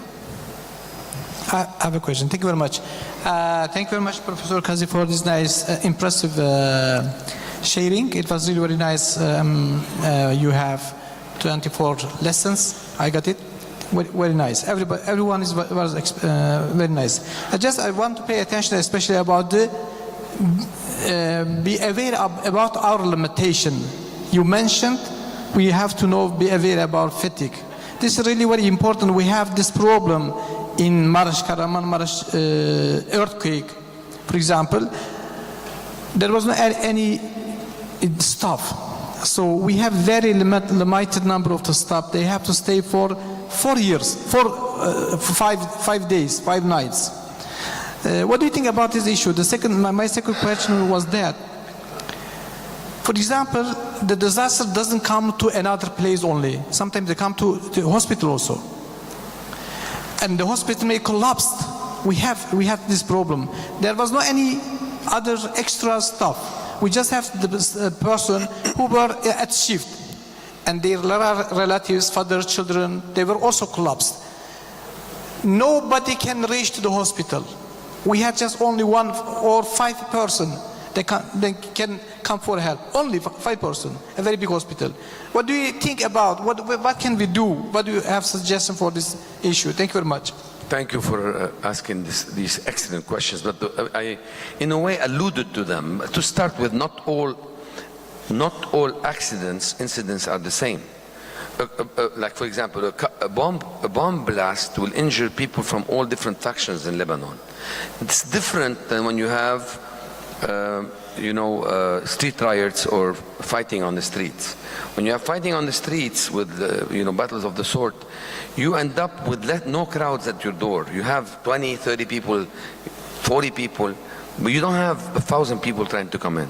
So the crowds coming in it's not always, you need to have the experience to know that an air raid, an earthquake, different incidents have a different impact on different things. Things like available resources, things like crowd control, they have different flavors depending on the type of incident it is. But if you have a single incident with a large number of people, I gave you some rules to how to manage crowds. With regard to fatigue, there was in the last slide a section on austere environment. In the interest of time, I didn't go into this, but I'll tell you that at the end of the day, I mentioned ketamine, right? At the end of the day, I can tell you that when we had 800 people in our department, we were not able to provide the same level of care that we usually provide on every day.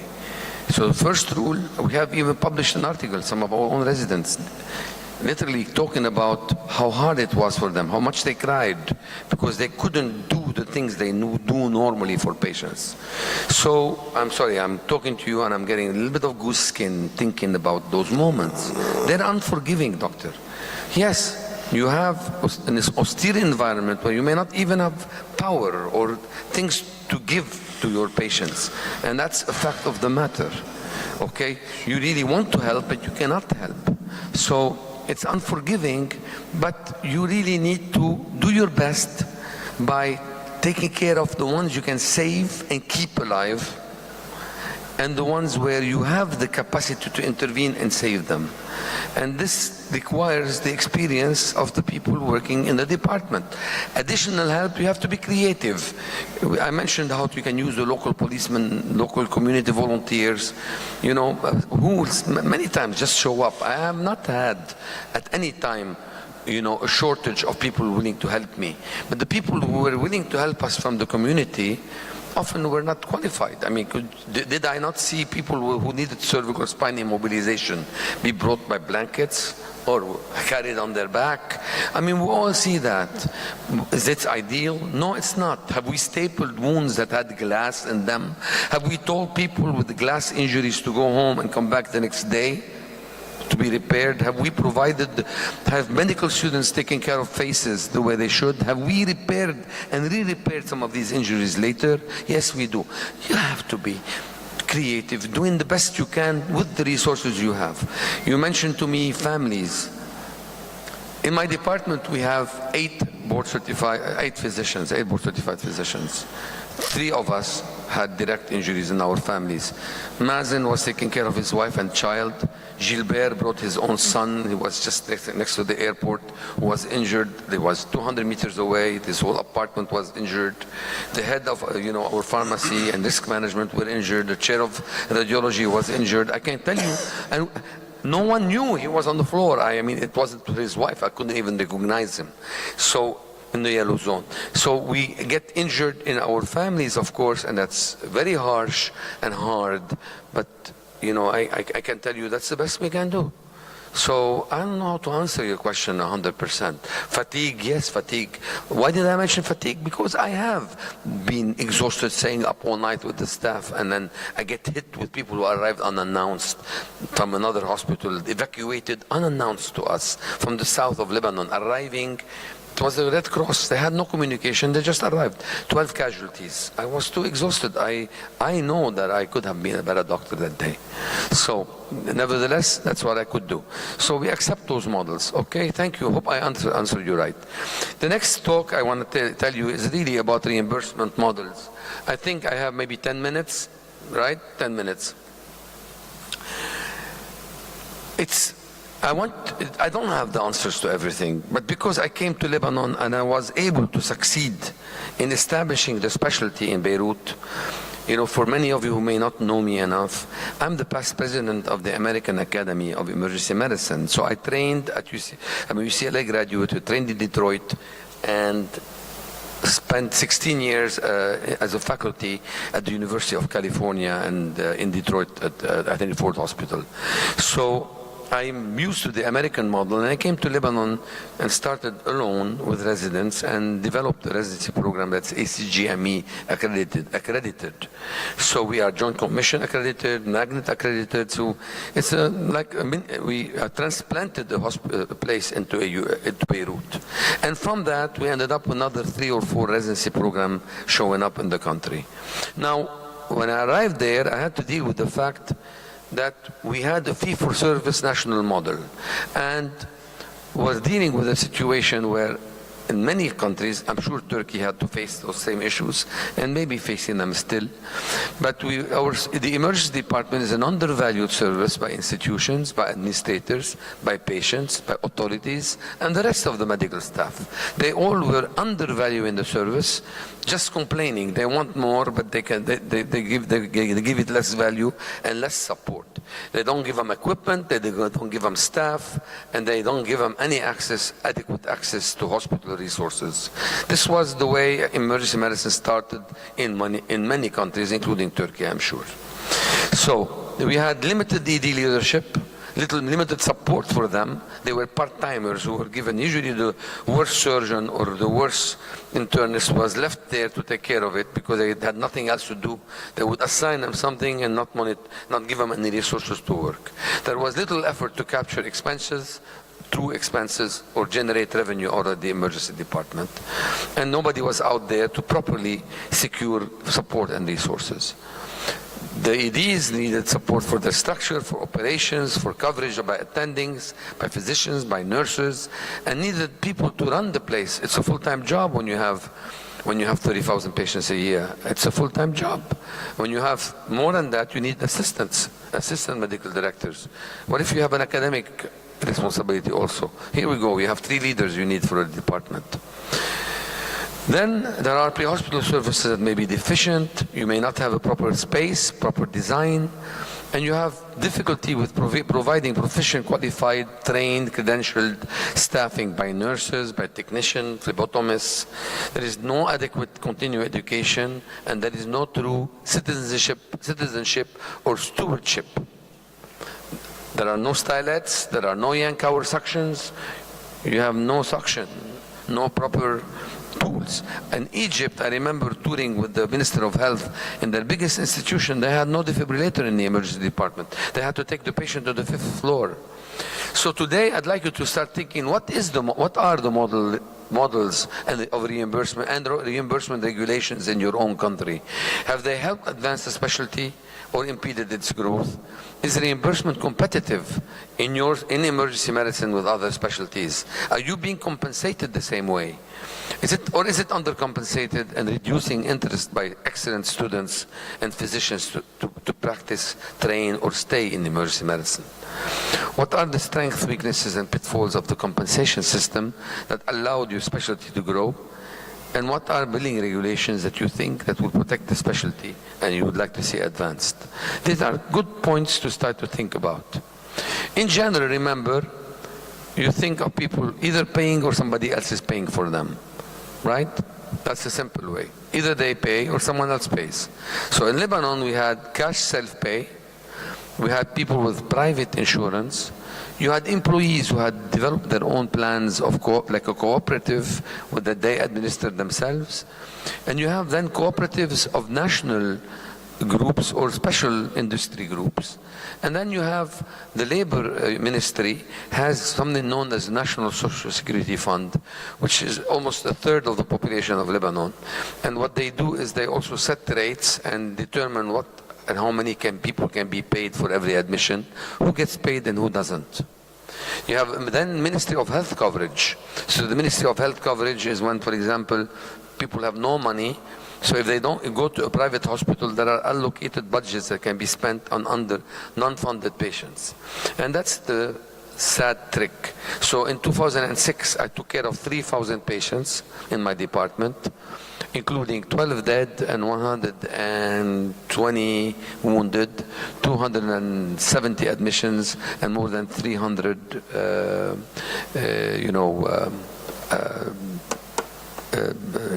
injured patients admitted. The Ministry of Health paid the whole department for 33 days of work, $260 for 33 days. That's like 8 cents per patient. How can you provide coverage for 33 days? How can you pay people to take care of patients if you're going to give them 8 cents?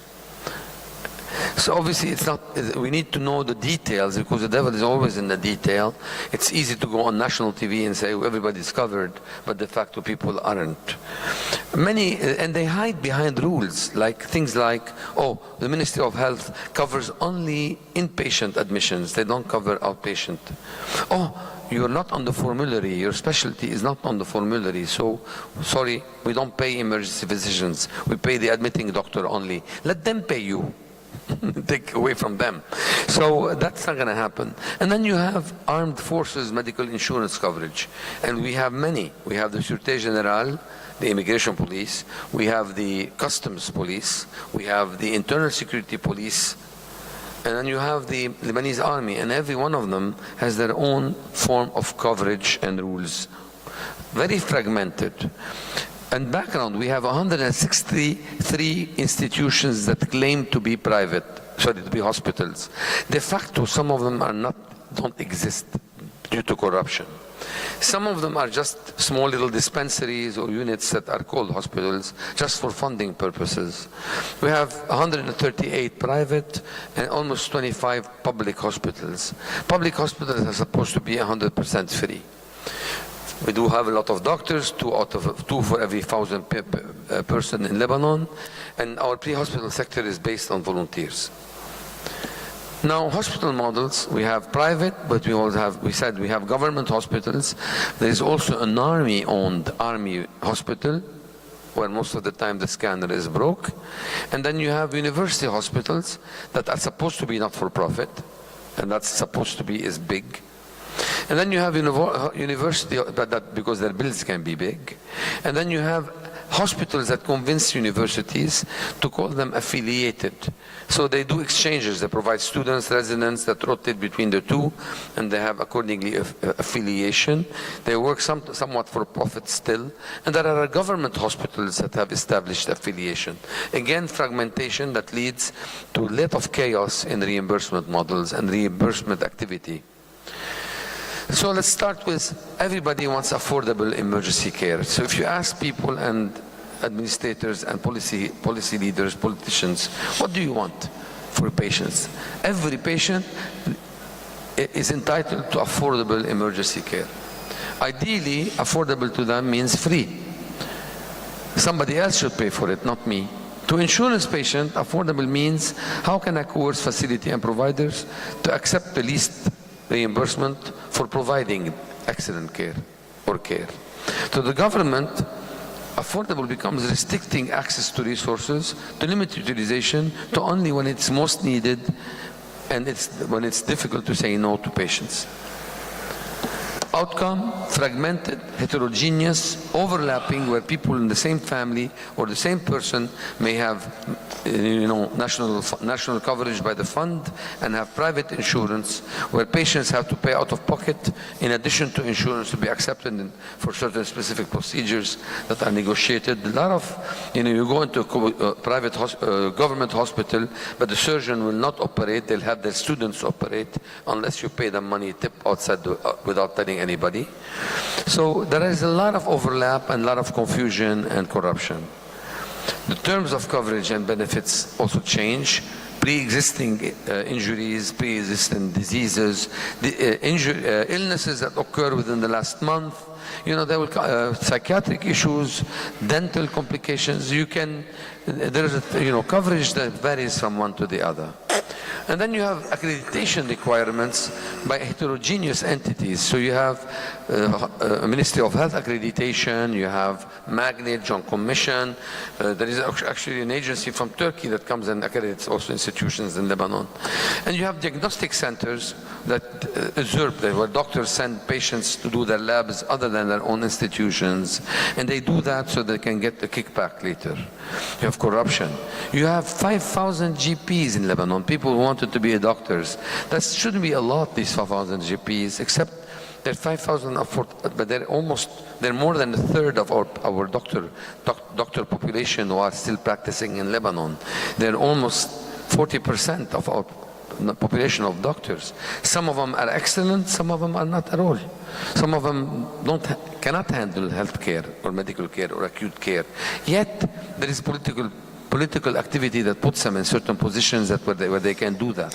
A lot of bad habits among healthcare professionals who can bill patients while traveling, who can bill patients they haven't seen, who don't come to see their patients where they do overbilling for private insurance. And you come in there trying to fix something, and they all tell you, follow the NSSF, National Security Fund. What are their rules? NSSF was established in 1960. There was no emergency medicine. They pay only for inpatient care, you're outpatient. And they don't pay for you because you're not existent yet. And when you are existent, they tell you you're not everywhere. Why should I pay here and not there? And if then they go to, why should we pay you for care? Let them pay you. Why should we? And then you're not on the formulary, or we don't know that they should. So, and then private insurers use that as an excuse not to pay you. Why should we pay you if the national fund doesn't?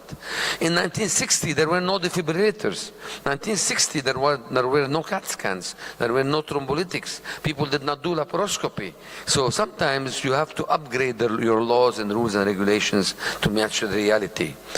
They cap the number of consultants. They chop you off. Your colleagues will conspire to take your bill out. They are all happy with collecting together, but you're the new kid on the block. They don't want you. There is bundling. There is also issue of coverage. Are you really covering the department or not? This is the American University of Beirut, we're a 200-year-old university, and this is my hometown where I live in Damour. Any questions? Thank you, Dr. Kazi. Any question? Not only for Dr. Kazi, also Dr. Daniels. Please. Do you have a question, audience? Thank you for presentation. I have a complicated question about these solutions about the payments of us and emergencies. What do you consider to act behavior to the other administrators, specialties, or chief physicians of the hospital to solve this? Do we act rigid or hard or is friendly or soft? What do you think? What is the best way to get to secure reimbursement for emergency physicians in your country? Is that your question in a way? Well, for example, what are strategies? What are strategies to use? Yes. Not to be direct. Soft strategy or to be hard? Okay. I ask for it. I'll tell you how it works. In general, when you have a universal care, when the government, when the authority decides payment, the first battle you should seek, the first victory you should seek, is parity with other colleagues. So, parity with other colleagues within the institution where you're practicing. In a sense, you cannot say that every hospital is the same way than others. And of course, you do know that some surgeons working in certain areas or certain hospitals may not be as qualified or as in your university hospital. So you cannot say everybody gets paid the same. You really need to make sure your first goal is to secure that your specialists are getting paid by the payers the same way, whether it's private insurance, cash payer, or the consultation you get should be similar to theirs. How can you cap it in the emergency department? How do you avoid paying for two people at the same time? I'll give you some tools. Other ways, because we did that in Beirut. So you collect all the money in a pool every month, and you divide it based on the number of consultations, including your colleagues who come to the department. Why is that important? Because when you give retribution for them for showing up, and you collect the money you collect from the government, from private patients, when you collect the money and you distribute the collection for the patients from month of September 2023, it becomes an open account. Any money that comes in gets distributed automatically via the proportion to everybody who was involved in providing care in that month. And you can then build incentives for higher acuity, for nighttime coverage. It may sound complicated, but it's actually a mathematic formula. I've done that in Beirut for the last 13 years. We never had a problem. So you incentivize people who come from home. You incentivize people who come at night, weekends, holidays. So you give a higher 1.4, 1.2, and the day shift, midday of the week becomes a lower amount of revenue. And you make their share equal to yours except for the coefficient based on acuity and time of the day. So by doing this, you are already making everybody work with you to limit the number of unnecessary consultations. That is, of course, you're no longer fighting over every patient, but they will never start asking, everybody to come in. You become better doctors and more efficient doctors by doing that. And that's one model that can help make everybody work together. Another model you can use is the issue of competition. Look, we're facing it in Lebanon. At AUB, the biggest battle I won was the battle of reimbursement. When I was able to get the money because the trustees said, give them the money, the government of my university said, give the money to the department, they're your equal. When I won that battle, trust me, I made a lot of enemies. I had cardiologists making money all the way from France. Hello, on the phone call, then the resident or the fellow will come and put the bill. And they were putting an emergency bill. So, and then, there is only one emergency bill. You cannot have many. They are consultants, not primary. So when you want to reorganize that, you're dealing with colleagues who are making lots of money, easy money, on every Foley, every NG. So to avoid that, tricks to do that, because they said, first of all, you stand firm. We want parity with colleagues. And that cost me my position at the time. I was offered the job, but I had to sign what they wanted. I didn't. I refused the job. So they had to find an alternative, and they had to fight with all my colleagues. I may be bad, not everybody is bad, because when you are fighting for something that is fair for every one of your colleagues, for the welfare of the specialty, your colleagues will be there with you. So we won it a year later and got what we wanted. So this is technical, because what is going to happen is sometimes the institution is going to want to take the money and give you a salary, a very small salary compared to others. No, you're specialists like everybody else. You must win the battle of parity in your institution. How do you do that? What are tools to avoid? Why, Kaiser is an HMO in America. How do they decide what to pay their employed doctors? They cannot hire anyone if they don't pay them similar to the people in the private market. So in Lebanon, I've trained in the last 12 years since we opened the residency program in 2011, we graduated 30 people. We've retained 10. 10 are in the Western world, Europe and United States already, and 10 others are in the Gulf region. And why do they leave? When I started, they used to pay doctors in Lebanon in emergency medicine 10% of what they're getting paid now. In the Gulf region, they're paying them 4 times the amount. So 10%, congrats. 10% of X versus 4 times X. So the market, the competitiveness will resolve this issue. If you want good qualified emergency physicians, you need to do that. So let the market help you gain these changes. Now, you must also accept the fact that in Lebanon, which is the size of Orange County, 6 million people, we don't need 150 emergency department.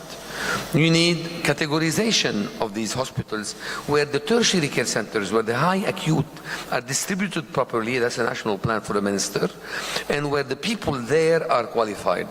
Other places can have GPs who have telemedicine support, who have an administrative support. You can create a tier 2.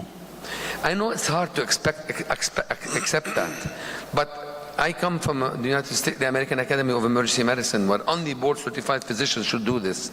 In the rest of the world, you have to have a tier 1, tier 2. The tier 2 are going to end up working in the rural places and in less privileged places with support from the main, but also you don't expect them to do the things you do. You need to create a trauma system where patients that have the stroke units, cardiac cath, are limited to places where you have the best of the best, and you pay the best of the best in parity with the people in that institution. That's it. I hope that helped. Thank you. If there is no question, this session will end it. Thank you. Thank you. Thank you for having me.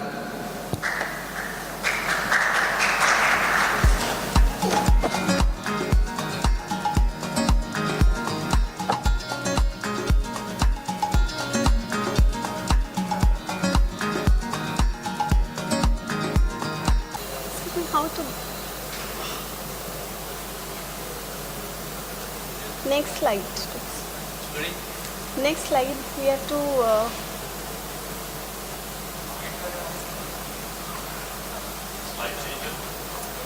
slide changes. Hey, this one? Okay. Green is next to ma'am. Thank you. A very good afternoon, everyone. I am Dr. Indulata from India, and basically I am an obstetrician and dealing with high-risk pregnancy.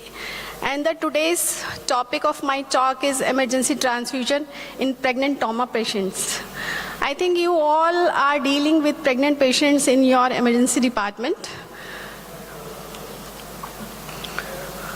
So there is nothing to declare, and I would like to thank YSM team, organizer, to give me this opportunity to have here. So the objectives of my talk is management of pregnant trauma patients, prevention of RH isomerization, transfusion principles and risk, and blood products transfusion. So trauma during pregnancy is the leading cause of non-obstetric maternal mortality, and there is 20% of maternal deaths are directly attributable to injury. Trauma-related mortality among pregnant patients are lower than the non-pregnant patient because there are various factors like due to hormonal and physiological effects in pregnancy, like there is increase in blood volume, there is increase in red blood mass in the circulation, and as well as the relative and husband of the woman is more aware about the pregnancy and related complications in a trauma event. The causes of trauma during pregnancy are motor vehicle collision, domestic or intimate partner violence, penetrating trauma, blunt trauma, falls, and electric trauma also.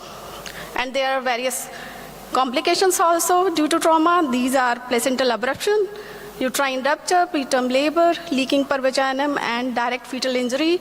Like if there is fracture of pelvis of the pregnant woman, then it can cause direct fetal skull fracture and injury to the fetal brain. So as we all know that the management starts with primary survey. If any patient get traumatic, then every injured patient of childbearing age should be considered pregnant until proven otherwise. Multiple injury and hypovolemic shock in pregnant patient are most appropriately managed using ATLS principles. And after admission to emergency department, every woman should have a pregnancy test to rule out pregnancy that patient is pregnant or non-pregnant. Following ABCD principles, we have to assemble appropriate personnel like trauma team, interventional radiologist, obstetrics, obstetrician, and neonatologist to take care of that patient. Airway and breathing, first we have to follow A, that is established patent and protected airway, and we have to maintain breathing to make the oxygen saturation more than 95%, which leads to the continuous oxygen supply to the fetus and making it safe. So in circulation, we have to maintain circulation by placing 2 large bore IV lines like 14 or 16 gauge, rapidly infuse a crystallized bolus solution like ring electrate or normal saline, approximately 1 liter, to get the desired response until the blood arrives. Or whenever the blood is available, then we can transfuse blood or blood products. We have to control also the external hemorrhage. The patient is bleeding from external side, then we can stop that bleeding by direct pressure or by using of tourniquets.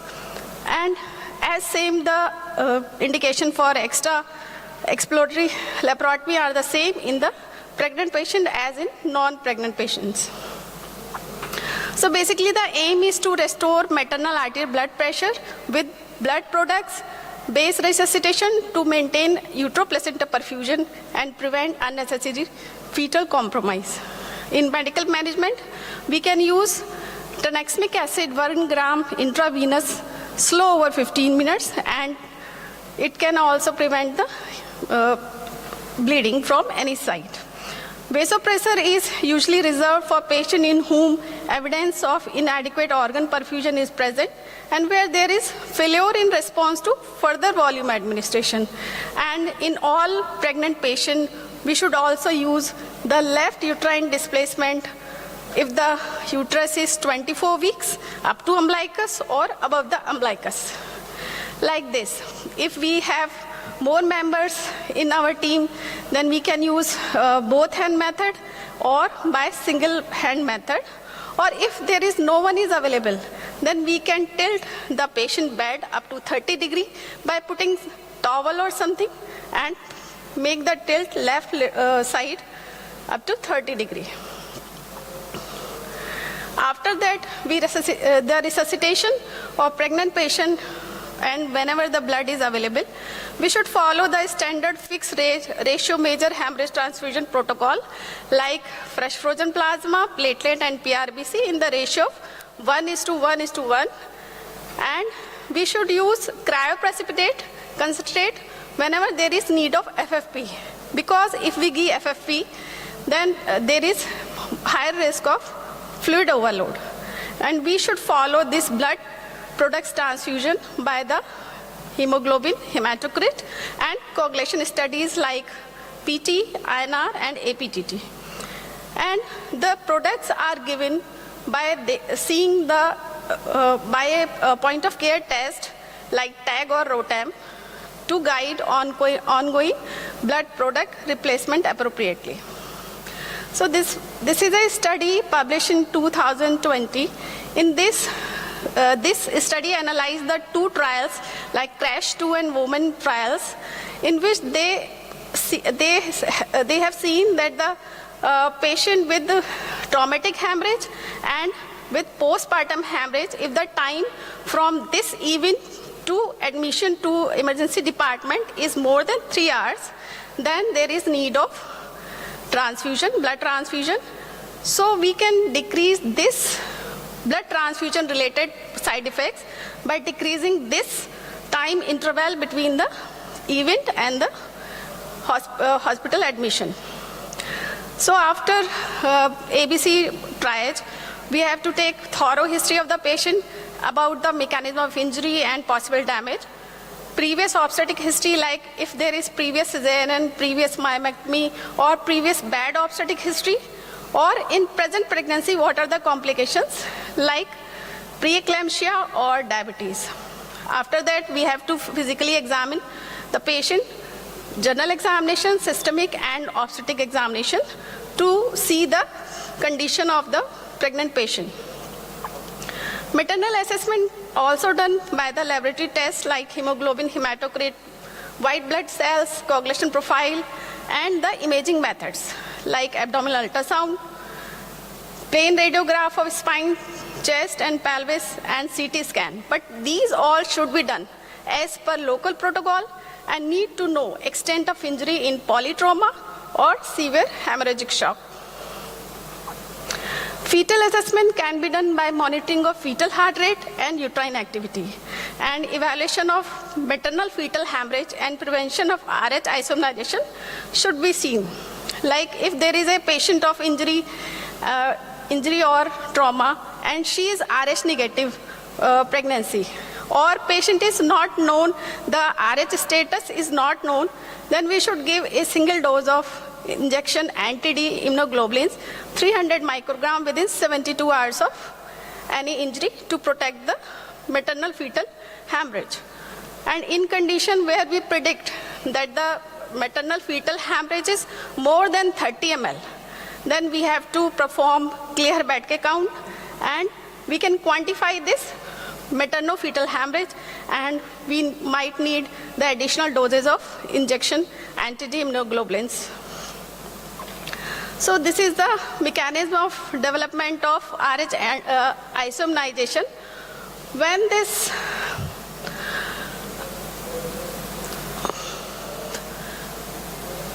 the mother is RH negative and fetus is RH positive, then this RH positive, due to maternal fetal circulation, these RH positive antigen create a immune system response, and these mother body response is formation of antibodies against this RH antigen of the baby. So these antibodies after formation get back into the fetal circulation and causes damage to the fetus. So the principle of transfusion in pregnancy should be, there should be a valid consent, and if the condition is not feasible at that time, then we can inform retrospectively to the patient and patient relatives. Documentation of reason why we are transfusing the blood, we should mention in patient record. All women should have their blood group or antibody status checked at the time of booking or at the time of 20 weeks of gestation. And if patient RSD status is not known, then we can transfuse ABO negative, RSD negative, and CAL antibodies negative red cell units directly to the patient. And there should be a clear local protocol on how to manage major traumatic and obstetric hemorrhage. And in critical bleeding, we have to use the ROTAM or tag-based algorithm to guide our transfusion. So this is the picture of tag which tells about this is the graph that tells about which blood product is required to transfuse. So transfusion related adverse effects are many, like acute and delayed hemolytic transfusion reactions, transfusion transmitted bacterial infections, anaphylaxis, or transfusion related acute lung injury like trolley. And risk of isomnization as if mother is Rh negative, and most common, the human error. So we should do safe transfusion because we have to give right blood, right patient, right time and at right place. If it doesn't happen, there might be acute hemolytic reaction from ABO incompatibility which may be fatal. So target which we have to achieve is guided by this lethal diamond, that we have to prevent hypocalcemia, acidosis, hypothermia and coagulopathy, and our target is pH should be more than 7.2, lactate should be less than 4 millimole per liter, calcium should be more than 1.1, platelet should be more than 50,000, and PTNR should be less than 1.5. So we can transfuse many types of bloods if patient comes in emergency and we don't have time to cross match and all that, then we can give directly O negative blood group with RSD negative uncrossed red blood cells. Or if we have time, then we can give group specific blood transfusion, and if we have more time to cross match the blood fully, then we give fully cross-matched blood. We should use rapid infuser and blood warming device to give these transfusion. So in fresh frozen plasma, the dose is 12 to 15 milligram per kilogram of body weight, and it is determined basically the clinical indication, pre-transfusion and post-transfusion coagulation test and clinical response. And the PT and APTT should be maintained less than 1.5 times of the normal value. The infusion rate should be 10 to 20 milliliter per kg per hour, and FFP should not be used to reverse warfarin. If the patient is on warfarin, we should not give FFP to reverse the action of warfarin. We should give patient prothrombin complex. In cryoprecipitate, the typical adult dose is 2 5 donor pools.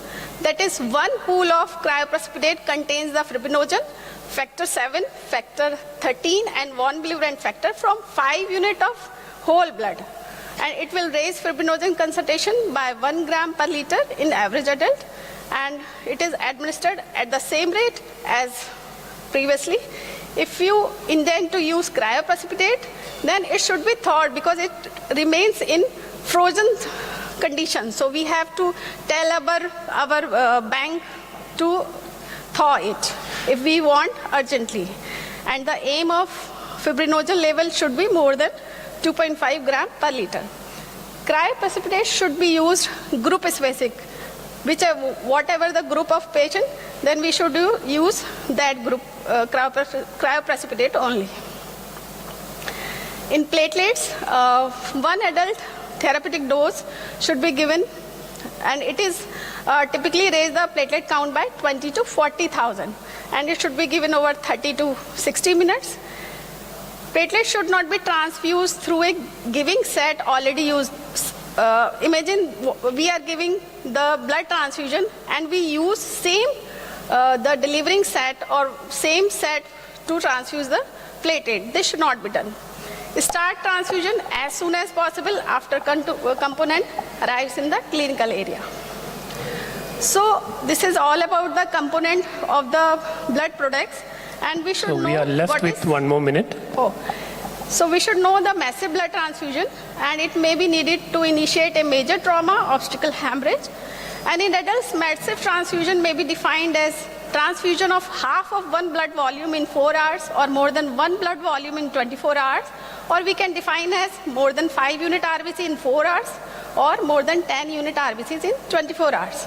And causes could be of giving massive blood transfusion could be obstetric, or incidental causes due to trauma like rupture splenic artery aneurysm, hepatic rupture or trauma. So this is the protocol to give massive transfusion. In round 1, we give 6 units of every product, that is PRBC, FFP, platelet, and cryoprecipitate. In round 2, same protocol. In round 3, we give medical management in form of tranexamic acid. Sorry, speakers, last minute, please. Last minute. Thank you. And 4th round, we give all products except cryoprecipitate. And if there is no relief in bleeding, then we can reactivate this protocol. So take-home message is any pregnant trauma patient with hemorrhagic shock should be managed with ATLS principles. Aim of transfusion is to restore maternal arterial blood pressure to maintain uteroplacental perfusion to prevent unnecessary fetal compromise. Blood and blood products are life-saving but carries a small risk of adverse effect, and it should follow the standard fixed dose, fixed ratio major hemorrhage transfusion protocol like 1:1:1, and injection RH anti-D immunoglobulin should be given to RH negative pregnancy to prevent RH isomerization in pregnant trauma patients. Thank you.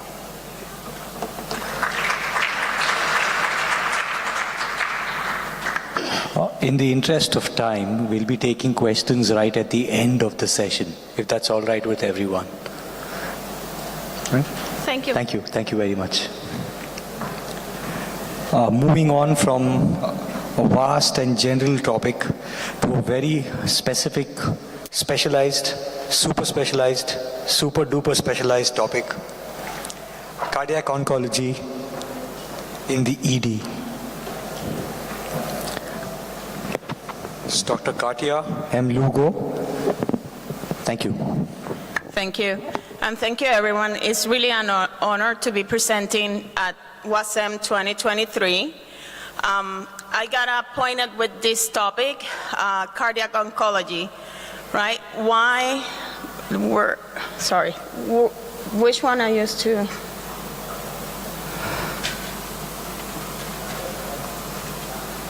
This one? Okay, sorry.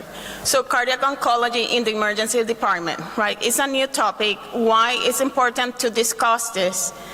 Cardiovascular disease and cancer has been the leading cause of death for years, right? We have noticed a decrease in the cancer death through the years, but we have noticed an increase in the cardiovascular death on the cancer survivor patients, right?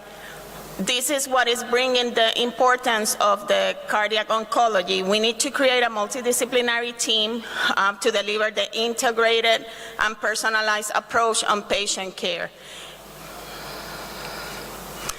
So this is a new topic. It's a new field in cardiology and also hem-onc, and now it's going to be a new topic in the emergency room that is aimed to reduce the morbidity and mortality and to improve the quality of life of patients surviving cancer.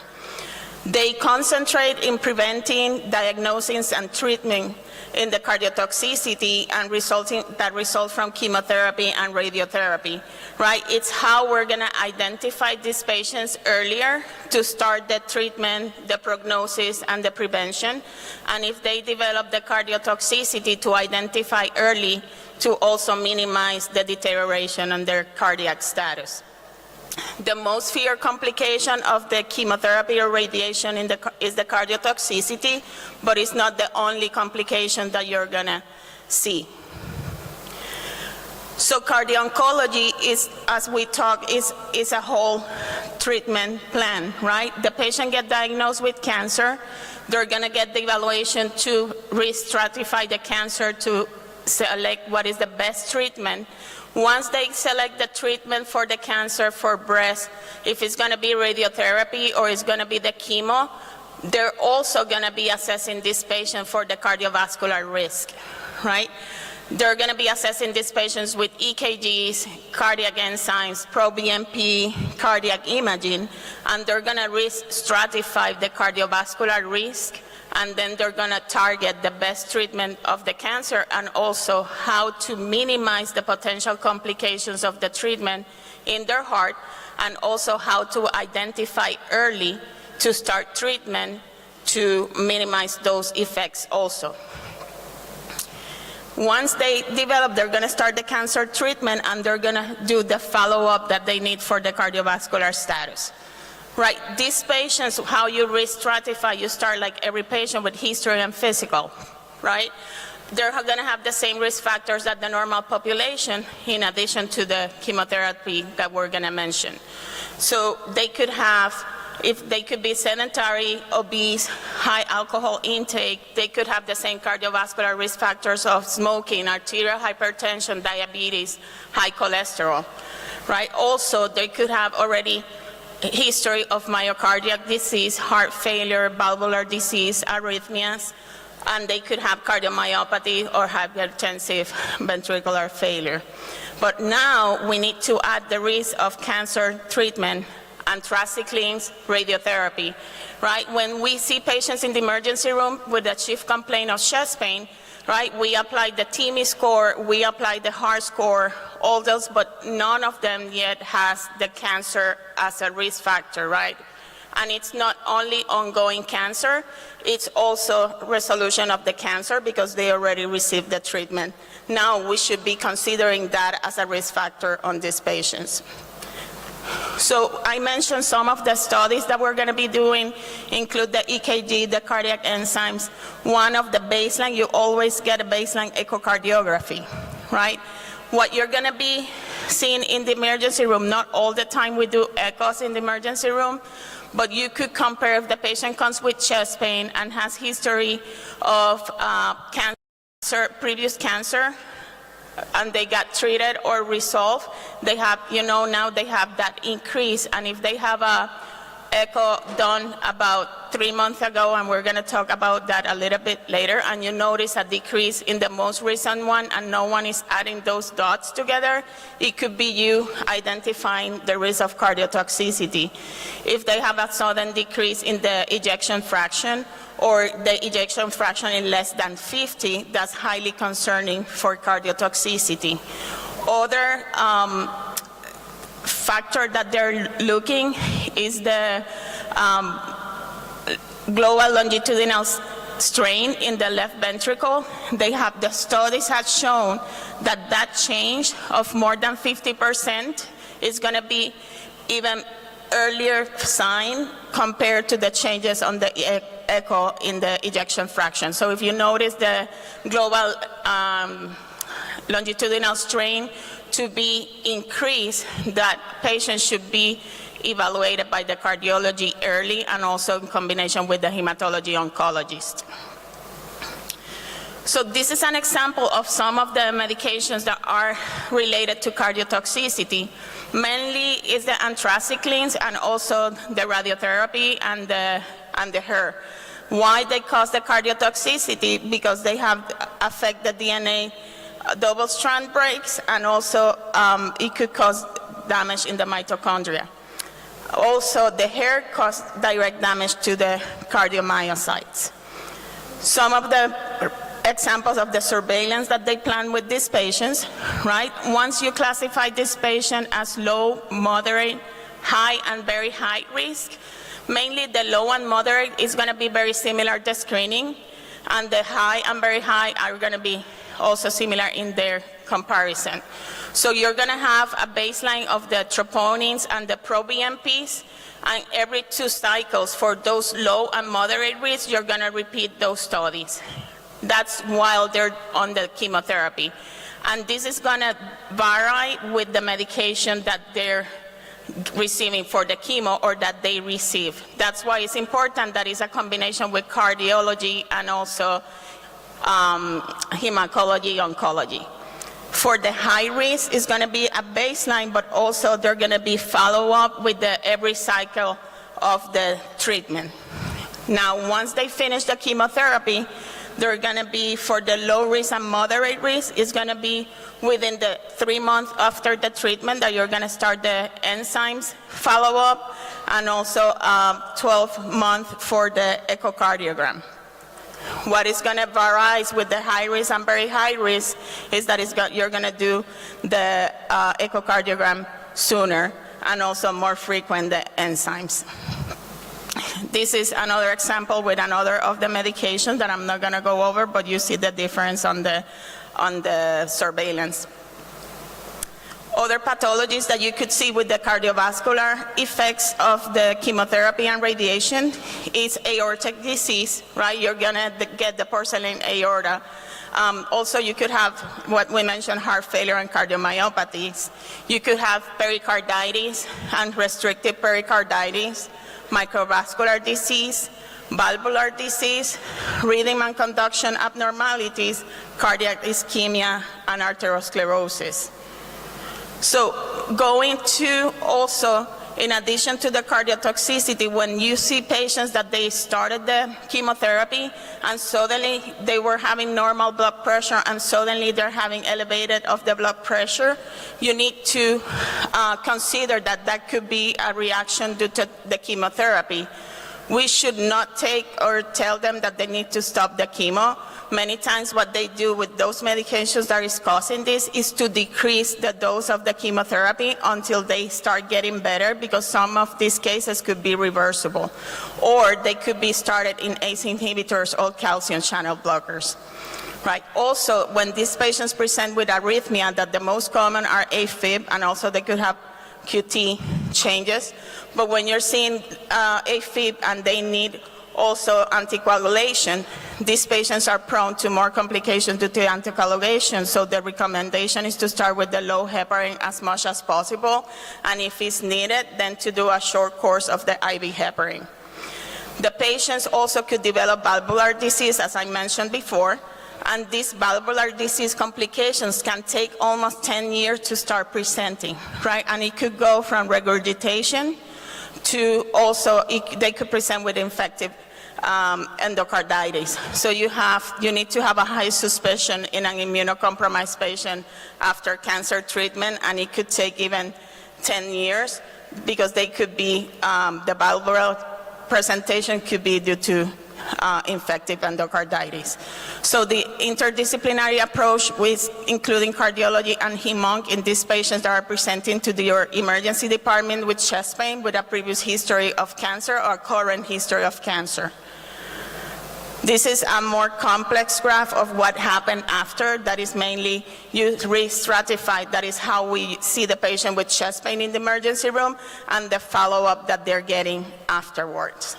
So why is important cardio-oncology in the ED? It's, they have the consensus and also how they make the diagnosis of the cardiotoxicity. As I mentioned before, a change of the decrease in the left ventricular ejection fraction more than 10%, or a global decrease in the ejection fraction less than 50 that they mentioned, that is mainly 40, the goal, and the global longitudinal strain, a reduction of more than 15%. It has a high possibility. So what is important to take a good history in the emergency department, knowing if that patient has history of previous cancer or current treatment. If you notice any sudden change in the blood pressure and this patient, consider that it could be due to a new medication that they're receiving as a chemotherapy and they need to be treated immediately.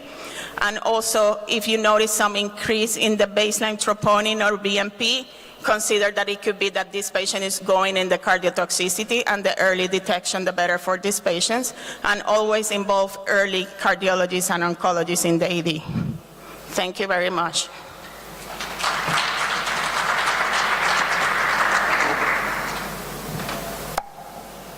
Any questions from the audience? If no, we'll move to the next. Thank you so much. Next speaker, Dr. Sandeep Sahu, whole blood transfusion in trauma shock, current trends.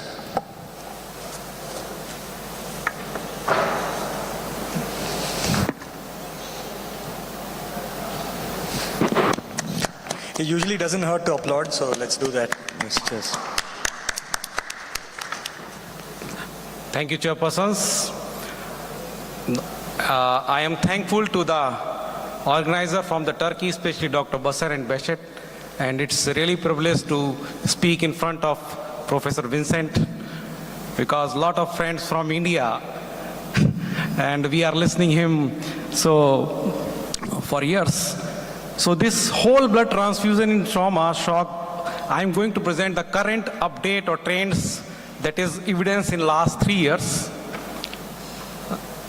Namaskar, salam from India, and very thankful to the WASM and APET physicians from the Turkey that you have given opportunity to share us, and it's very nice hospitality that we are enjoying for last 2-3 days. So what is the current status or evidence about whole blood? Whether it's true that old is gold and old wine or whiskey is definitely good as compared to new things, or I am speaking of new things, or it's already a debate is already clear which came first, because definitely here this is not the question here is because whole blood comes first, then the component comes. And when something comes first, we already have seen maybe our seniors and other colleagues who are senior to us, they have already used this. And what is the current status in trauma? Because in emergency, other condition, there can be things that one patient needed only, like in dengue. Like in India nowadays, a lot of fever, and this is because of now dengue shock syndrome and dengue, and where we have to transfuse platelet and isolated component. But in trauma, that everything is losing. We are losing PRVC, we are losing platelet, we are losing coagulation factor, and we want to definitely give 1 so that we get everything, so that we have a good clot. So the first, as history says, blood transfusion started in 17th, and the blood banking started in 19th, and the hypothesis that all patients need not the component, because not whole blood, they given the concept that as per the patient need, it's good that we give PRVC or cryo or plasma or platelet. But what is the real thing now? Because in trauma, we are talking about 1:1, then we are talking about massive blood transfusion, and we want to have all the coagulation factor, platelet, and a good clot. And good clot needed a component. So you can weigh that the day-night is changing, the time is changing. It's not the day and night different, it's only a difference in the rotation. So same thing is here, whole blood is moving full circle. We started from World War I and II, and in these World War, all the military trauma, they have used the whole blood. The things moved from 1960s, 70s, 90s, and again, the evidence for last 3, 4, 5 years, 2019 onward, they are saying we should focus on whole blood in trauma. Because one whole blood is not equal to one FFP platelet and PRVC. Definitely. When we want higher hemoglobin with little transfusion, when we want higher coagulation factor that is there in whole blood, when we want give less blood volume because it can take one trolley and transfusion associated problems, the answer is whole blood. Because it has everything excess. And only thing is that availability. If human has thought that they want to discover the world, they have done it. So if we reconsider it and we make it available, then we can't compare the whole blood with the component 1:1, because whole blood is better. Definitely there is advantage and disadvantage of both things, but there is advantages of whole blood. And as we are searching literature and we are coming not in medical science, but the social media also, they are saying that one whole blood is not one combination of PRVC, FFP, and platelet. If we are trying to increase or recreate a whole blood, then it is not 1:1. So this proper randomized clinical trial that given us, initially the debate was 1:1 or 1:2, 1:2. So ratio debate is going on from the last 10 years, and ideally whether we are to achieve, especially the developing world. The developed country, I know they have their protocols and SOP, and they were able to do it. Because if we have ratio than when we had the point of care testing. Because in India, nobody is everywhere. In developed country, they have the developing country, they have the point of care testing to assess the viscoelastic test that how they can target.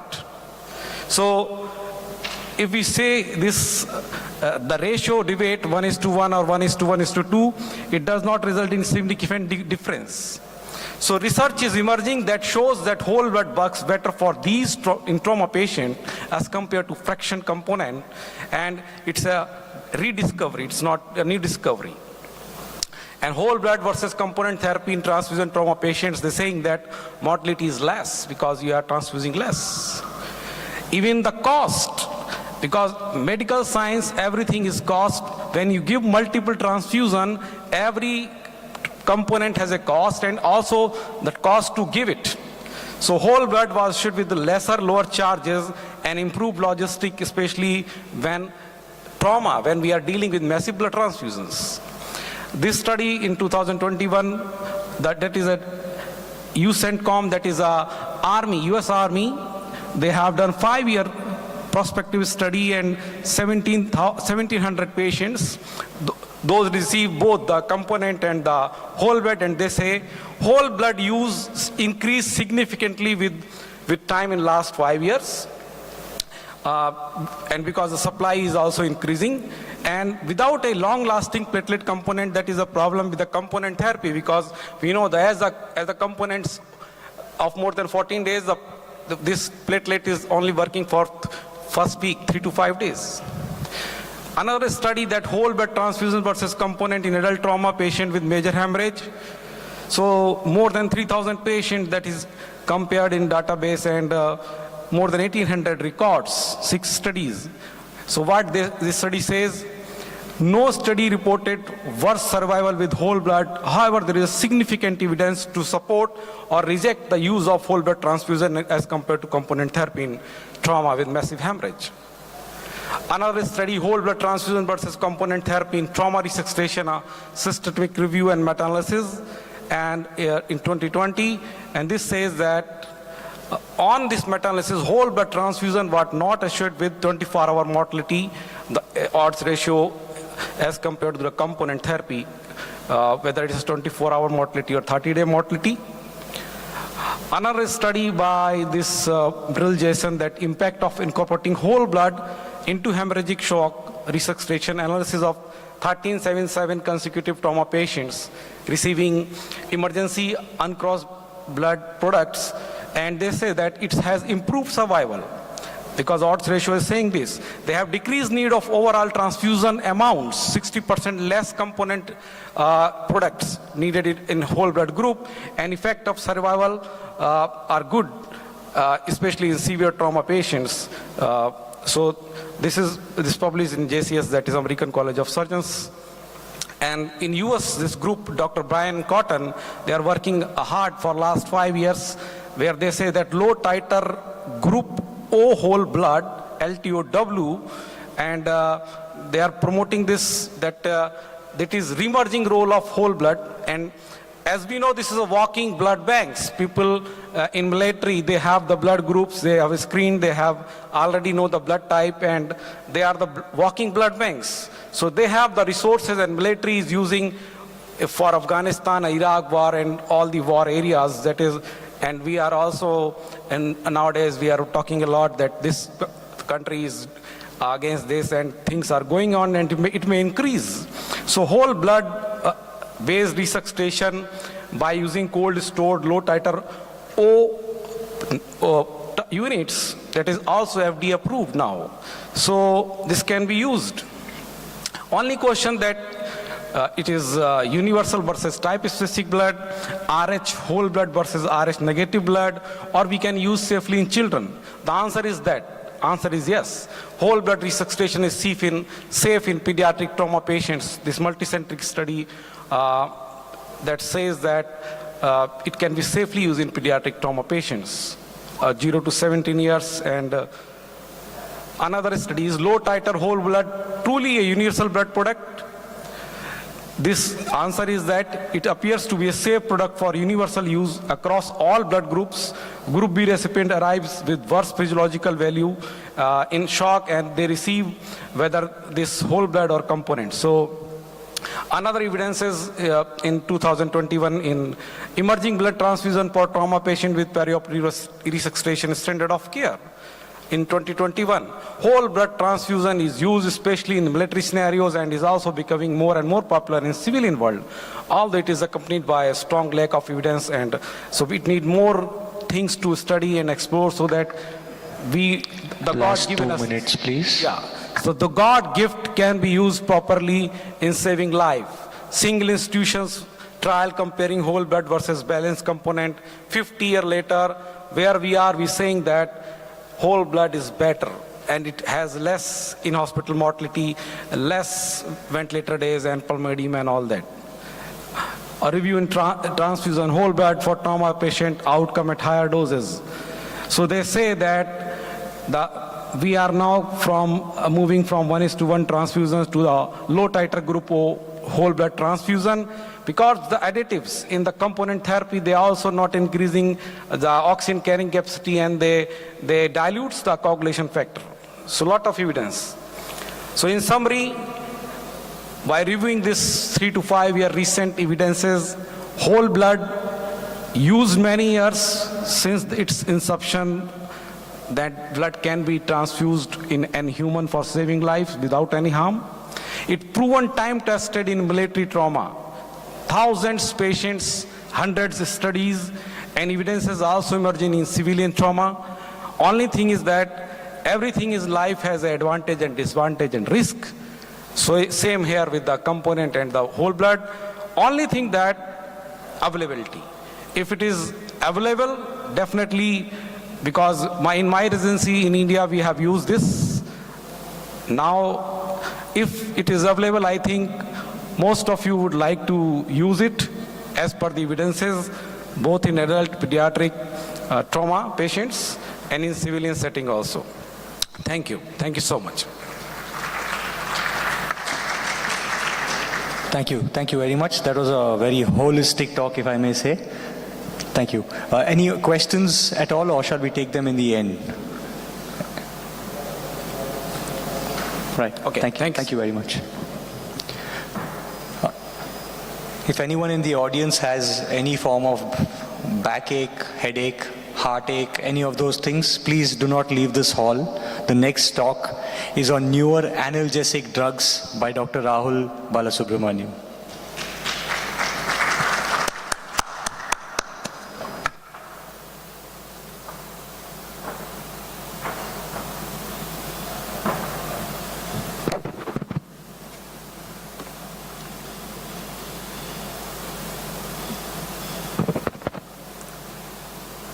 Good afternoon, everyone. First of all, I thank WASM team as well as EPAT team for giving me this opportunity to talk on the topic new analgesic drugs. So, overview of this discussion would be briefly described regarding the pain pathway, the changing landscape in pain management, mainly the CERTA strategy, evolving analgesic and pain ladder, brief description about traditional analgesics, characteristics of new generation analgesic, rather analgesia, and few examples of new analgesics. So you all know pain is the root cause of main presentation, almost 75 to 80% of all complaints according to the present prevalence across the globe. So what are the challenges? Because delayed pain management is a routine in most of the busy ER, and another one is oligoanalgesia. So what do you think? The reason for oligoanalgesia is because of the fear of the side effects or the adverse effects because of the routinely used analgesics. And our aim is not to get a zero pain, but to have a practically reasonably good pain relief on reassessment, reduction of at least 40% of pain score.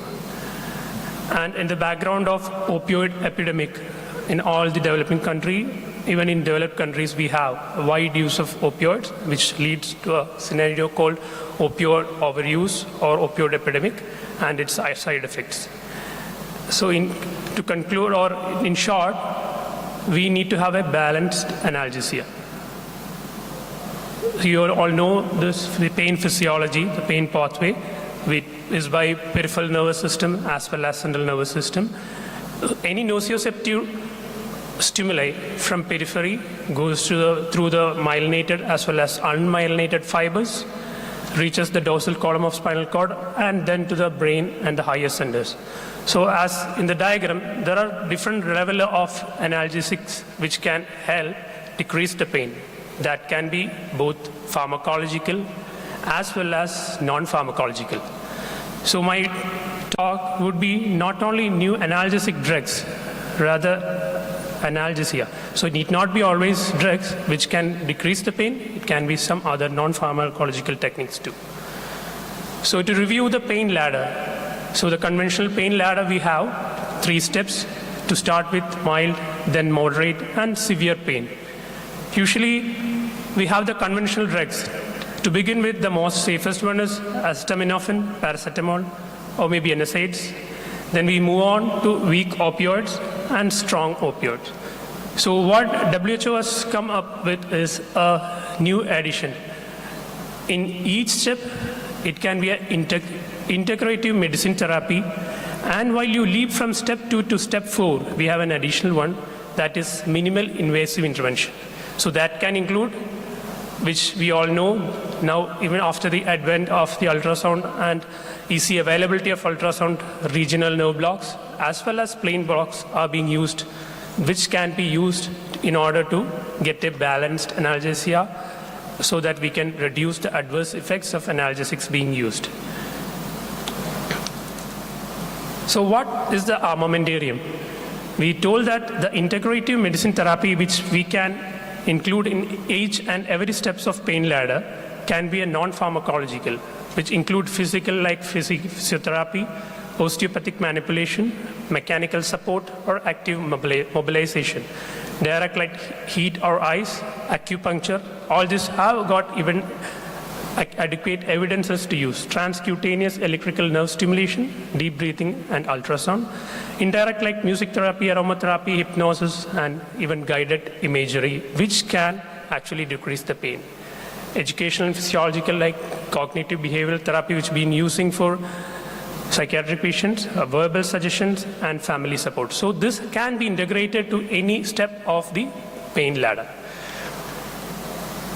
So it has come to an extent that a virtual reality helped reducing the pain during labor. So there is a Frey and al. Showed in 27 unmedicated pregnant female could decrease the pain and anxiety. And in 2018, a systemic review by Scapin et al., which includes 34 studies, showed virtual reality can decrease pain while dressing changes, physical rehabilitation, and physiotherapy. Coming to this, what is CERTA approach? That is nothing new, but we all know what is written on the left-hand side of the table. That is nothing but different targets. The channel, enzymes, receptor targeted analgesia. So rather than shooting blindly, we'll narrow down it and nail it. So that's what the CERTA approach is all about. So according from the history and the pathophysiology or etiology which you know regarding the pain presentations, you can actually target or nail the exact cause. For example, for COX and COX-2 inhibitors, we usually use ibuprofen, diclofenac, naproxen. So you can exactly nail the causative inflammatory markers. So coming to a few drugs which are considered new, need not be a newly invented one, which was used previously for some other indications, now being used as a neuroanalgesic modality. So methoxyfluorine, known as green whistle, it is a halogenated volatile anesthetic. It is non-opioid alternative to morphine that is used for acute pain relief. So usually when I talked to some of my friends in UK yesterday, so they were telling they use it frequently in pre-hospital scenario when there is some fractures. So now this is being used widely in New Zealand as well as Australia, but it is banned in United States because of the nephrotoxicity, which was there when used in higher doses. So basically it is used with a puff. You can take 3 ml of the methoxyflurane in a charcoal container and take the puff 1 or 2 times to decrease the pain. And it is marketed in UK as Penthrox. So the take home would be, you can use it, but be careful how many times you use it and how you use it, and be careful about the nephrotoxicity. And there are RCTs on this, like stop trial, Mediata. So it's not a new thing, but it's being using, but have to be careful while using methoxyflurane. Next is dexmedetomidine, which again is not a new drug, but if it can be used intranasally also, which actually decrease the side effects. You all know that the side effect, it being an alpha-2 agonist, it can cause bradycardia and hypotension. So if you can use it intranasally, it can actually decrease the opioid use, which we use usually for post-operative patients. So concomitant dexmedetomidine in post-operative patients is a good option, along with regional blocks as well. Next is buprenorphine, used for treatment of withdrawal. It's an opioid receptor agonist, and it is being successfully used for neuropathic pain, cancer pain, as well as post-operative pain, and even in renal colic. So 4 milligram sublingual buprenorphine is an option for acute bone fractures. Next is a sub-dissociative dose of ketamine. It's a non-competitive NMDA receptor antagonist. And the main mechanism of action is decreasing the central sensitization and pain memory. And sub-dissociative doses, 0.1 to 0.4 milligram per kilogram. Again, this can be used intranasally at much lower doses. Early and rapid pain management and long-lasting analgesia is one of the advantage, and it bypasses the first-pass metabolism. So again, it helped in decreasing the side effects. Next is topical clonidine, which is classically used for refractory hypertension, especially in chronic kidney disease. So this can be used topically for painful diabetic neuropathy, and also being used as a topical agent, again decreases its adverse effects. So this table mainly enumerates few drugs which can be used intranasally, which we already discussed: dexmedetomidine, ketamine, fentanyl. Intranasal fentanyl is there in a lot of pediatric algorithms where you can't get an IV access. You can resort to intranasal fentanyl. Last 2 minutes, please. Yeah.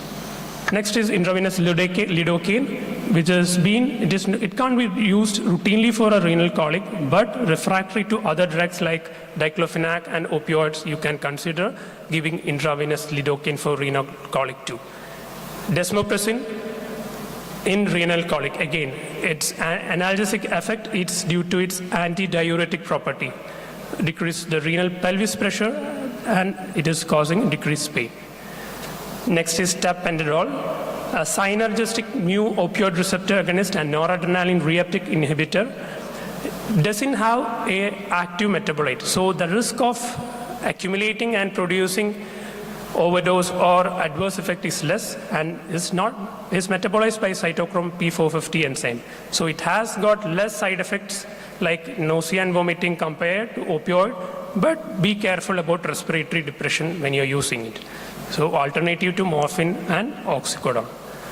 This remimazolam is not an analgesic as such, but it is used as a sedative, but can cause analgesia when used with other drugs. So this is the CERTA strategy. You can map the particular receptors to the pain presentation, and you can choose which drugs to be given to the patient. It's not a complete comprehensive list, but you need to have the assessment of the patient at the same time to look for any contraindication. So what is the challenges when you talk about a new drug or a new therapy? It is always the cost, the accessibility as well as the potential side effects. So being said that, these are the challenges, we should work on it, and the future prospect. So we already discussed the pain pathway. The sensitization occur in the dorsal horn of spinal cord and the higher centers of the brain. So the future research or future analgesics which are being developed or are in pipeline is being addressed regarding the central sensitization and long-term potentiation. So take-home point should be limited newer analgesics are introduced recently. So older drugs used for other indications are being used for analgesia. Better we go for a channel enzyme receptor targeted analgesia rather than shooting blind, nailing it down. And there are non-pharmacological options. And finally, reduce doses, thereby optimizing safety and efficacy of analgesic regime. So our aim should not be a zero pain, but a balanced analgesia. So these are the references. Thank you. I'd be happy to take any questions. Do we have any questions? Is anyone in any kind of pain? Okay, it's good to know. Superb. Thank you. Thank you. The next speaker is the last speaker and is talking about a topic that gives headache to patients and also gives headaches to emergency physicians, because we are seldom good at picking it up. Ladies and gentlemen, last speaker for this session, Dr. Soumya Nair, Management of Acute Glaucoma. Thank you, Dr. Mutasa, and thank you, Dr. Rahul. Good afternoon, everyone. Am I audible? Yeah. Okay. So I would like to thank World Academic Congress of Emergency Medicine for giving me this opportunity. It's an honor and privilege to be on this stage.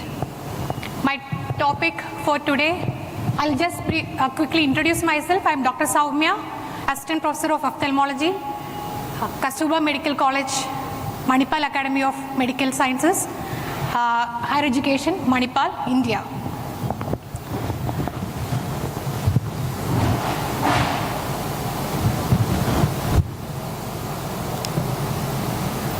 Slide change. Yeah, good. So, the topic of interest today is emergency management of acute glaucoma. Let me start with a clinical scenario. A 60-year-old female presented to the ED with complaints of acute onset diminution of vision in the right eye, which is painful, and was associated with severe headache and recurrent bouts of vomiting. She had other associated symptoms like redness, photophobia, and lacrimation. So what are the possible differentials you can think of? The first possible and the most important differential in this situation will be primary angle closure glaucoma. But you have to keep in mind other causes of acute glaucoma like traumatic, inflammatory glaucoma, lens-induced glaucoma, and drug-induced glaucoma. So what is the importance of primary angle closure? Primary angle closure glaucoma is a sight-threatening condition. As an acute care physician, saving the sight is one of your priorities, isn't it? And acute angle closure glaucoma is a great mimic too. It can mimic many of the emergencies that come into your ED, like neurosurgical emergencies, gastrointestinal emergencies, and tox emergencies. So how can you evaluate such a patient when he or she comes into the ED? So we can start with simple bedside evaluation of anterior segment, anterior chamber depth evaluation, and digital tonometry or applanation tonometry if there is a slit lamp in the ED. The anterior chamber depth evaluation can be done using a simple torchlight. Ask the patient to look straight, shine the light from the temporal side of the patient and look at the anterior chamber. Two things you have to look for. Is the anterior chamber well illuminated? And second, is the nasal iris of the patient seen properly? If the nasal iris is not seen properly, and the nasal anterior chamber is in shadow, that indicates that the patient is having a shallow anterior chamber, just like the second picture there. Now, how can you assess the intraocular pressure bedside in the ED? A simple method called digital tonometry will help you. With the index finger, press on the upper lid on the eyeball of the patient, ask the patient to look down and feel the pulsation on the other index finger, and if the pulsations are not felt and the eye appear rock hard, that means the intraocular pressure is very high. Now, is there a role for point of care ultrasound in case of acute angle closure glaucoma? Yes, there is. Why? Because often in cases of acute angle closure attacks, the patient will be having a cloudy cornea due to corneal edema. This will impair the visualization of the anterior chamber and the depth assessment. In such cases, we can rely on focus. So, we can assess the anterior chamber depth, the anterior chamber structures. Even we can look into other causes of acute glaucoma like phacolysis, phacomorphic, subluxation, hyphema, etc. Now, while doing focus of the eye, we have to use a linear probe, a high frequency linear probe, and it has to be kept transversely over the closed eyelid of the patient after applying a lubricant, and the pointer should be towards the temporal side of the patient. And we can see the whole globe, then the cornea. The anechoic area beneath the cornea is the anterior chamber, and then the anechoic area beneath the anterior chamber, this is the anterior chamber, and this is the lens, which is the anechoic area beneath the anterior chamber. And the line between these two anechoic area is the iris. And the large anechoic area beneath the lens area is the vitreous cavity. Now, coming to anterior chamber depth assessment, in the first image you can see that the anterior chamber is very deep and the angles are wide open. While in the second picture, the anterior chamber seems shallow and the angle seems narrower. Now, this image, the first image, shows the pupillary block. The iris is opposed to the lens at the pupil, and there is an iris bombe which is causing complete closure of the angle. The second image, we can see an anechoic lens, and above the anechoic lens in the anterior chamber, there are hyperechoic areas which is suggestive of a hyphema. We can also evaluate lens changes using focus. In the first picture, as you can see, the lens appears hyperechoic and bulging forwards, which is pushing the iris diaphragm forwards, shallowing the anterior chamber. This is suggestive of a phacomorphic glaucoma. While in the second image, I hope you can make out that the lens in one area is pushing upwards or subluxated anteriorly, and it is pushing the iris in that area only, causing a shallowing in that area, shallowing of the anterior chamber in that area.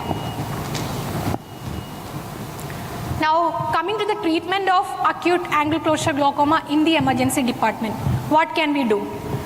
So, the first and foremost priority is to bring down the intraocular pressure immediately. As long as the IOP remains high, the more damage to the retinal nerve fiber layers happen and irreversible visual damage will occur. So we have to prevent that. The drug of choice is always hyperosmotic agent mannitol. We can give 20% mannitol 100 ml IV over 30 minutes. Also add on IV antiemetic medication and stabilize the patient. Once the patient is stabilized, we can switch to oral anti-glaucoma medication such as acetazolamide, oral hyperosmotic such as sorbitrate or glycerol. When the patient is in the ED, avoid prone positioning because it will exacerbate the angle closure. Also, if there is a traumatic patient with high FEMA, advise head and proper positioning. Avoid mydriatic cycloplegic medication, which will also worsen the angle closure. And in certain cases, we have to have a high index of suspicion for drug-induced angle closure as well. So my take-home message from this session would be, if a patient walks into your ED with headache, take a second to look into the eye of the patient. Clinically evaluate the patient in the ED and judicious use of POCUS if there is a suspicion of angle closure glaucoma. And immediate reduction of intraocular pressure should be done to prevent irreversible damage to the vision of the patient. So, say this lady walks into your ED. I hope you will keep these points in mind and you will be able to pick up the angle closure attack and manage to bring down the IOP at the earliest, so that the patient won't have a scotoma but will have a clear, good vision and a good quality of life in the future. I'll be happy to take questions. Thank you. I think that was an eye-opening talk. Does anyone have any questions? Yes. I see some redness of eye in the audience. Where is that? Sorry, there. Yeah. Yeah. Yeah, the digital tonometry. Yeah, it's a very simple test. Ask the patient to look down. Use the pulp of your 2 index fingers. Okay? Place the fingers above the tarsal plate, at the edge of the tarsal plate. Press with 1 finger so that you can feel the pulsation on the other finger. You can feel it on your eyes itself, can't you? So that is indicative of a normal intraocular pressure. Normal. If it is very high, the eye will appear rock hard and you won't be able to do these pulsations. Okay? Is that clear? Yeah. Thank you. After this talk, you can meet her. She'll do a free examination for you. I'll be happy to. Yeah. Any more questions? Okay. Thank you. There's one more, sorry. There's one more from... Thank you. I have a question, Yes. actually. The setup in your hospital, is it based on ophthalmology present in the ED or emergency physician providing the care for acute glaucoma? Acute glaucoma, both actually. When the patient walks in, emergency physician can start the IV monitor, but of course, ophthalmology team will be the ophthalmology team will be notified, and they will be taking over the patient at the earliest.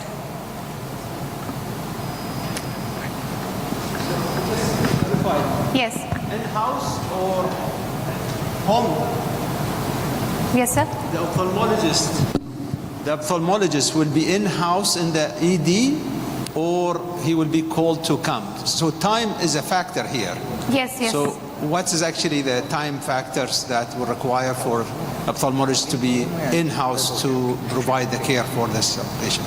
Yeah, so it will take at least 10 minutes for the ophthalmologist on duty to come, but we can save that time also if we are trained to look into the eye and understand that this is an angle closure attack, then no need to wait for the ophthalmologist to reach. We can, that much amount of time can cause that much amount of damage to the retinal nerve fiber layer, so that can be prevented. Yes. Okay. Thank you. Does anyone have any questions for the first 2 speakers? We rushed them because of keeping the interest of time in mind. Any questions for emergency transfusion in pregnant trauma patients? Dr. Indulata is still here. In pregnant trauma patients, emergency transfusions. Any questions on whole blood transfusion? Yes. The question on whole blood transfusion. So, Dr. Sandeep Sahu is here. Yeah, if it's okay, Dr. Sandeep, I have a question regarding actually your protocol. You said in your hospital you do have whole blood transfusion. So what is the setup and how this impacts on massive transfusion protocols?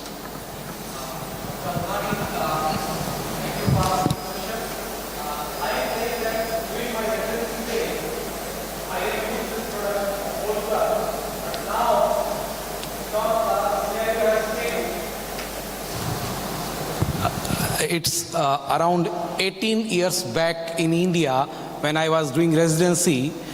At my hospital that time we don't have the component therapy. So we are using the whole blood for gunshot and all the laparotomies. But nowadays, in other emergency, definitely emergency medicine, we have component therapy nowadays. But I am especially being my primary specialty in anesthesia, and I am seeing day and night massive blood transfusion and severe hemorrhagic shock in the ORs and ICU. And anyhow, I am thankful to my transfusion department, transfusion medicine department. We have to take component, but we have to do massive transfusions. And after all that thing, the only problem that I have, that patient need go in overload. So, and it's again rethinking with the evidences, because I have given task to what is the recent trends.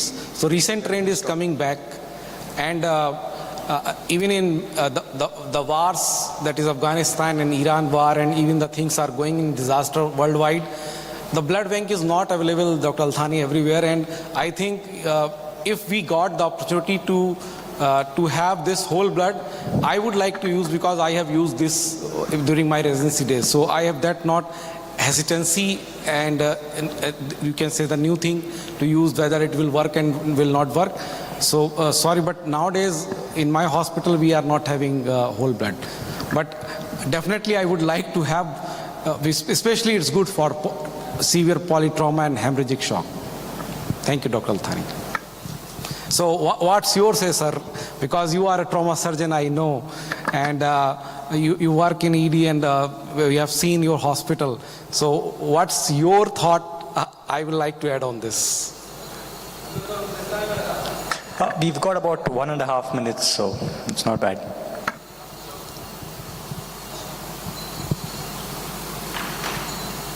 Thank you. Regarding actually whole blood, the resistance comes usually from the blood bank and hematology. And in our setting, we managed to have whole blood, but that actually has two sides to it. One, you have to have availability of point of care. So in the trauma setting, we have point of care for all actually the point of care required. So we have TAG, ROTAM, INR within the trauma recess in our setting. We have a fridge also, which we have one shipment of massive transfusion plus whole blood sitting in the fridge in the recess. In the OR, we have also a fridge which is connected to the blood bank, and we have this whole setup. The issue is the algorithm that required to run these protocols. And we are actually cautious in these patients because they have, to be taken in consideration their reaction in the future and so on. But we currently have it, and we are discussing this on a regular basis with also a pre-hospital setting possible to have whole blood for this patient. Thank you. Ladies and gentlemen, just like many commercial flights, we have landed our session 8 minutes before time. So I'd like Dr. Beshet, if he's got anything to say in conclusion. Okay, I think the conclusion is this is concluded. Thank you very much. Thank you.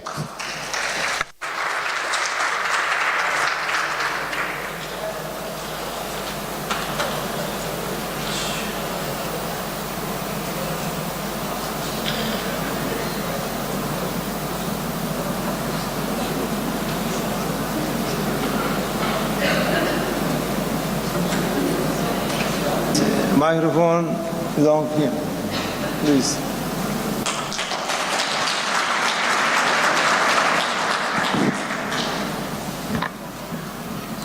Thank you very, very much indeed for your kind invitation again to this World Congress, and many thanks for these very kind words that certainly please me and honor me very much. I like to speak about one of my favorite topics, sepsis, a terrible problem. And you know that we define it, we have always defined it as a bad infection. as a life-threatening organ dysfunction caused by a dysregulated host response to an infection. That's what it is. For a scientific publication, one could use a score to determine the severity of organ dysfunction. But for our everyday practice, we don't need any score. And that's the same in children. So if you look at the pyramid of severity, starting from colonization, an infection will be characterized by some host response, usually fever, an abnormal white blood cell count. When it is sepsis, there is more. There is organ dysfunction. And if there is septic shock, there is an alteration in tissue perfusion and an increase in blood lactate levels, typically above 2 milliequivalents per liter. So sometimes we identify sepsis in a patient having an infection complicated by organ dysfunction. But we must keep in mind, and this is very true in the emergency department, that sometimes patients come with some degree of organ dysfunction and it's not so clear why they have it. It may be sepsis. There may be a severe infection. And when we speak about organ dysfunction, we need to consider 6 organs: circulatory, respiratory, renal, neurological, hepatic, hematological. And these are the 6 items included in the SOFA score to evaluate organ dysfunction. But I'll focus on management this afternoon, and I will look at the 3 components: infection control, hemodynamic stabilization, and modulation of the host response. So, if you think that antibiotics work, then we should start antibiotic therapy without delay. And we should give the right antibiotic, right?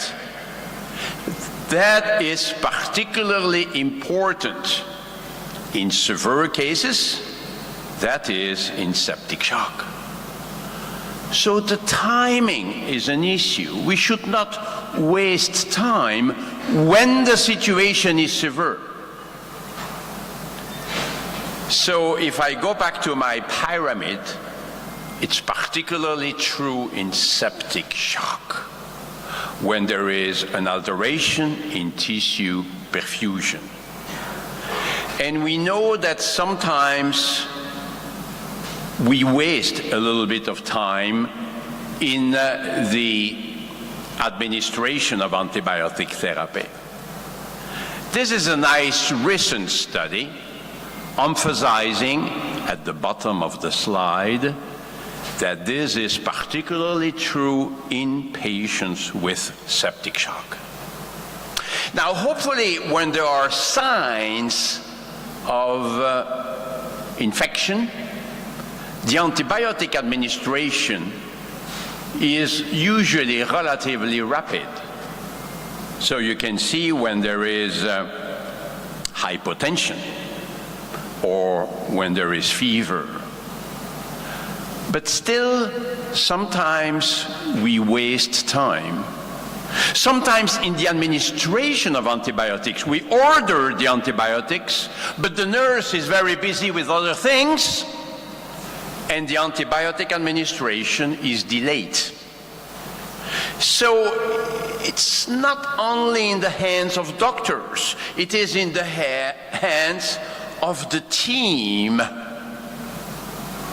Some people may say that we sometimes overuse the antibiotics.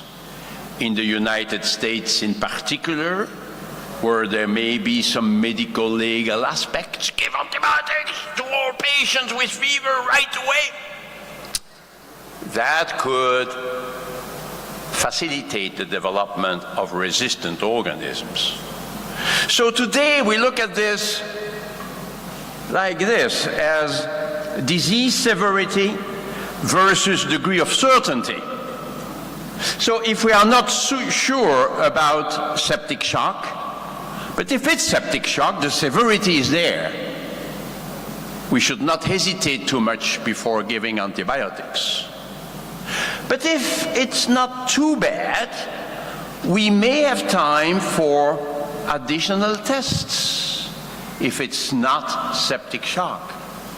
Remember these important studies showing that sometimes we admit patients in the intensive care unit for likely sepsis, but actually this is doubtful at the end.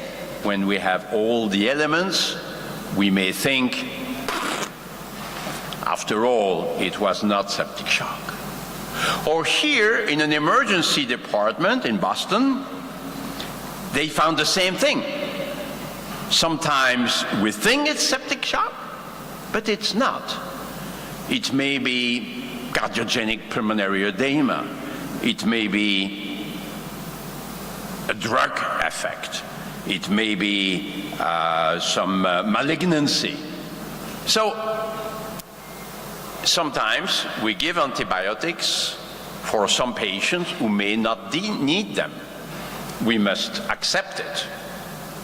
But the choice is important too. I like this paper published recently, where they showed that if you don't give the right antibiotic, prognosis is worse than if you give the right antibiotics. Okay. But this is very interesting. If you give wide spectrum antibiotics to patients who do not need it, the outcome may be worse. Perhaps because there is a selection of resistant organisms. So the message is, too narrow spectrum may be harmful, but too wide spectrum may also be harmful for the patient.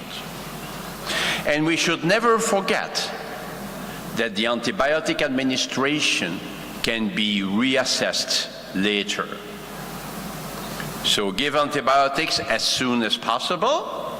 The more severe the presentation, the more urgent the antibiotic administration. And antibiotic therapy should cover all likely pathogens, not less, but not more. And of course, source control is very important. And here also, we need to motivate the team, the nurses, the surgeons, if there is a need for laparotomy, for instance, the radiologists before that, the anesthesiologist, a team effort. But let's move to the hemodynamic management. My mentor, my teacher, was Dr. Weil in Los Angeles. And Dr. Weil was saying every patient is a VIP. Ventilate, infuse, pump. Ventilate, well, we have good ways to use non-invasive mechanical ventilation today. But in shock, we should not wait too long before endotracheal intubation if required. If we wait for too long, there may be respiratory arrest. So what are the things to look at?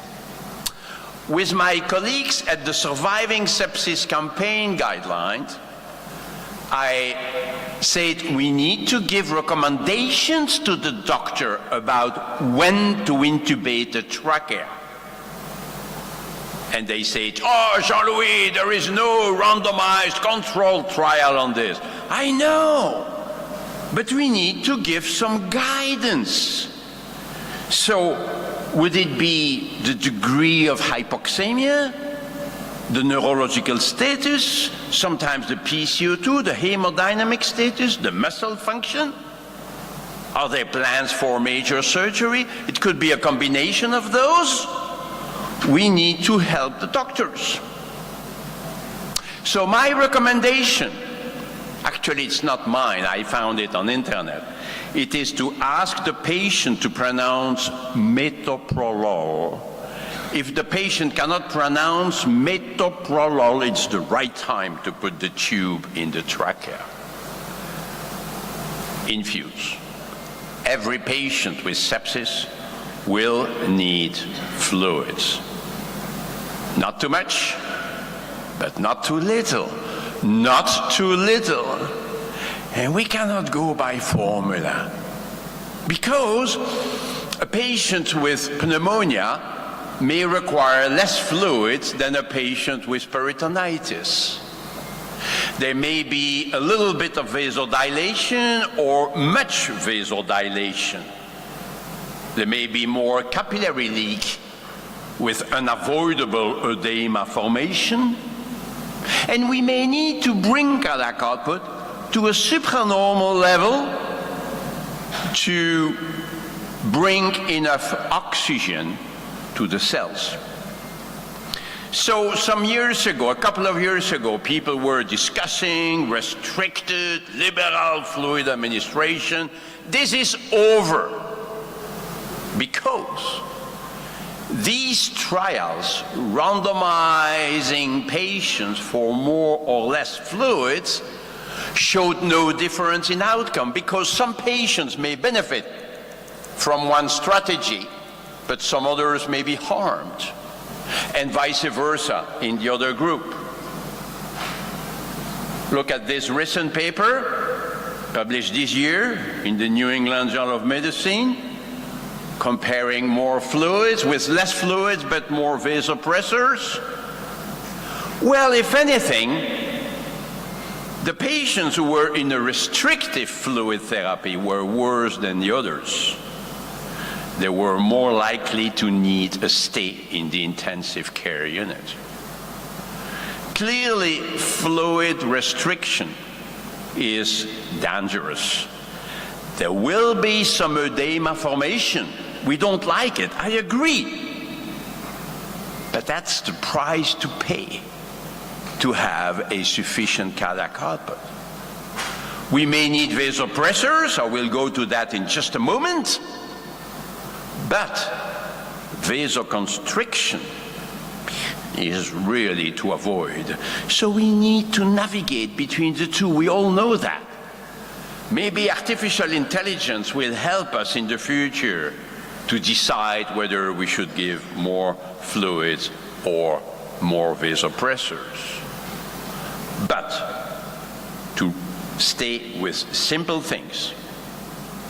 An edematous patient may be hypovolemic. Sometimes there is a doctor coming and says, oh, there is some edema here. Oh, stop giving fluids. That doesn't make sense. No, we don't know. Because in sepsis, there is always some edema formation. So let's be careful about the word fluid overload. Because sometimes we say the patient is in fluid overload when there is edema. But edema does not exclude hypovolemia, especially if there is hypoalbuminemia, which is associated. So let's be careful. Likewise, the fluid balance doesn't help very much. The patient may still need fluids even when the fluid balance is positive. So we all agree now that we need individualized therapy. Initially, in the salvage phase, when the patient arrives in the emergency department, we could just pour fluids initially, and we try to bring a monitoring system at the same time. You cannot do without a monitoring system. The studies in Zambia or in countries where they couldn't get any monitoring system failed. But hopefully today we have echocardiography that could help, at least initially. We don't need to be experts in echocardiography. In every single emergency department, there must be an echography machine available, not only for a septic shock, but also for trauma, for heart failure, for other problems. So that helps us to go into the optimization phase, where any single variable taken alone will never tell us if the patient needs fluids or not. We actually need to combine variables. We need a dynamic approach. In the operating room, when the patient is anesthetized, we could look at the effects of mechanical ventilation on the blood pressure tracing, on the pulse pressure variation over time. That would indicate that the patient is still responding to fluids. But in the emergency department, no, because we want to avoid sedative agents in shock. Sedative agents today are better avoided because they can decrease vascular tone, decrease the myocardial contractility, increase the risk of delirium, and they induce long-term weaknesses. So today we try the ECASH concept. We try to explain to the patient what's going on when we can. Of course, we control pain with analgesia, but the patient may not need sedation. And of course, the basis for our evaluation of the response to fluid remains the fluid challenge, where we look at an improvement in tissue perfusion and the risk of edema formation. This is based on the Frank-Starling relationship. Every patient is represented by one of these dots and is on one of these lines. So we need to give a bit of fluids and see if cardiac output increases or not. And if we want to assess the risk, we want to have a central venous pressure measurement. Oh, that's invasive! I know, but the central venous catheter can also help to have access to the central venous oxygen saturation, SVO2. It can also help to give fluids quickly. It can also help to give vasopressors safely. Oh, vasopressors can be given by an intravenous peripheral line. Yeah. But one single complication would be terrible. So, the fluid challenge is not the fluid loading, right? It is a technique in which we give a bit of fluids and we assess the patient's response. Sometimes people do it over a too long period of time. I'll try to give fluid for half an hour. That's much too long, because so many things could happen in half an hour. And in the emergency department, the patient may have to go to the X-ray for a CT scan, and we lose that information. So it's 5-10 minutes. In the operating room, it will be 1 minute, because so many things happen in the operating room. But if we return to the emergency department, the studies have shown that giving about 250 cc's in 5-10 minutes is sufficient So give 200 cc's in 5-10 minutes. If the patient seems to respond, seems to benefit, you repeat it.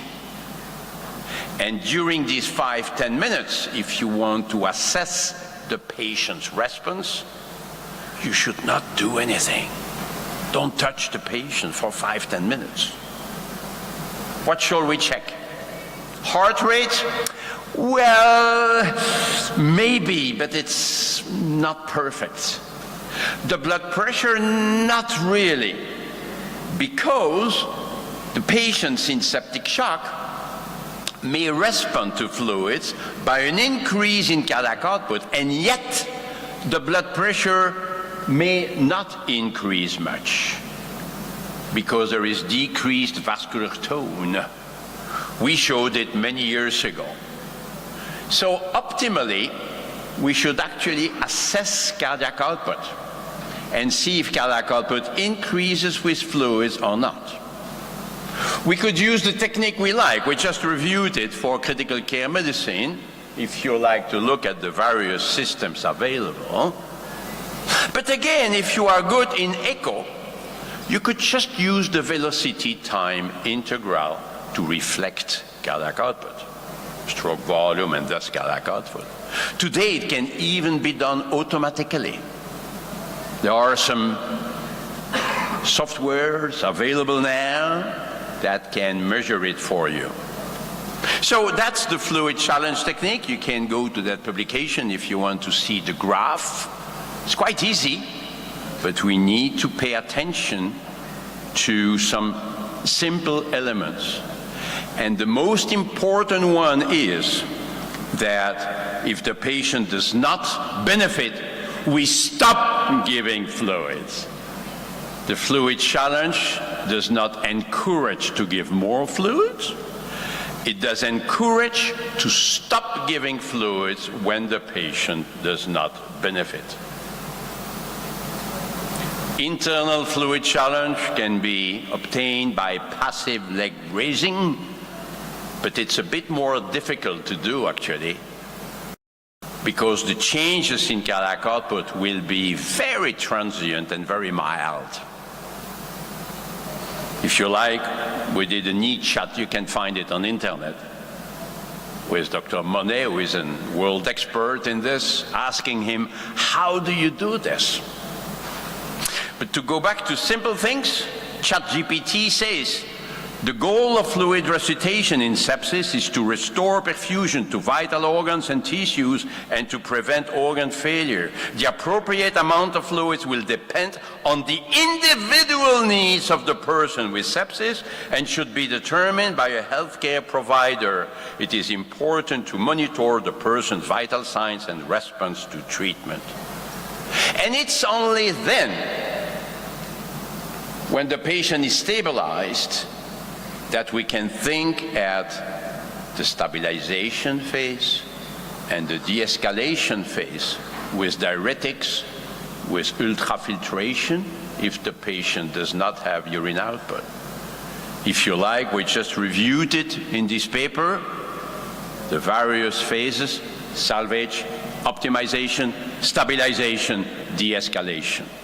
Very important to look at which phase we are in. Very briefly, there was a discussion until recently about the type of fluids, the amount of chloride we could put in the IV fluid. That was a question which was overstated, because we know that saline solutions include a lot of chloride. We know that during surgery, the chloride levels will increase after 2 hours if you give only saline. We know balanced solutions include other electrolytes than chloride, and hyperchloremia cannot be good. Any abnormality is associated with a worse outcome. It has been known for many years that hyperchloremia is not good for the kidneys. So I don't know why we need to do prospective randomized trials with saline versus If there is hyperchloremia, there is more renal dysfunction. But we knew it from the beginning. So we said it's not even ethical to allow hyperchloremia to develop in some patients. Oh, so we should no longer use saline solutions? I didn't say that. I said we need to monitor chloride. Look at that, 112 as a mean value in these prospective randomized controlled trials. More major adverse kidney events. This was expected. So is it so difficult to look at chloride levels? And if they are, let's say, above 110, if it's a neurological patient, we should not give Ringer's lactate solutions, which are somewhat hypotonic, very bad for the damaged brain. But otherwise, Ringer's lactate solution would be a valuable one. And there may be a place for some albumin as well, some colloids, when the patient has lots of edema associated with hypoalbuminemia. But let's move on. Let's emphasize that severe hypotension must be treated right away, because it's too bad to be severely hypotensive. So don't wait for the response to fluids. If hypotension is severe, we need to give vasopressors right away. Studies of large databases have shown that severe hypotension for 1 hour or two may be very harmful for the patient. In this, there have been several studies on this, also on renal function. We could even perhaps propose the administration of vasopressors in the ambulance before getting to the hospital. So VIP, the three elements, must be managed concurrently. And we know noradrenaline is the first agent of choice. Adrenaline should not be a first agent. This is a small study, quite old now, showing that the trend is going in the wrong direction. Mortality is somewhat going up when you go for adrenaline. And if you go at the target, we usually say that it's 65 as a mean value. But this is a mean value initially. The trials where they randomized patients for a higher or lower target, of course, showed no difference in mortality. But look at the targets, it was even 75 versus 85. Oh-ho. That's how it is. When we target the blood pressure, we tend to overshoot.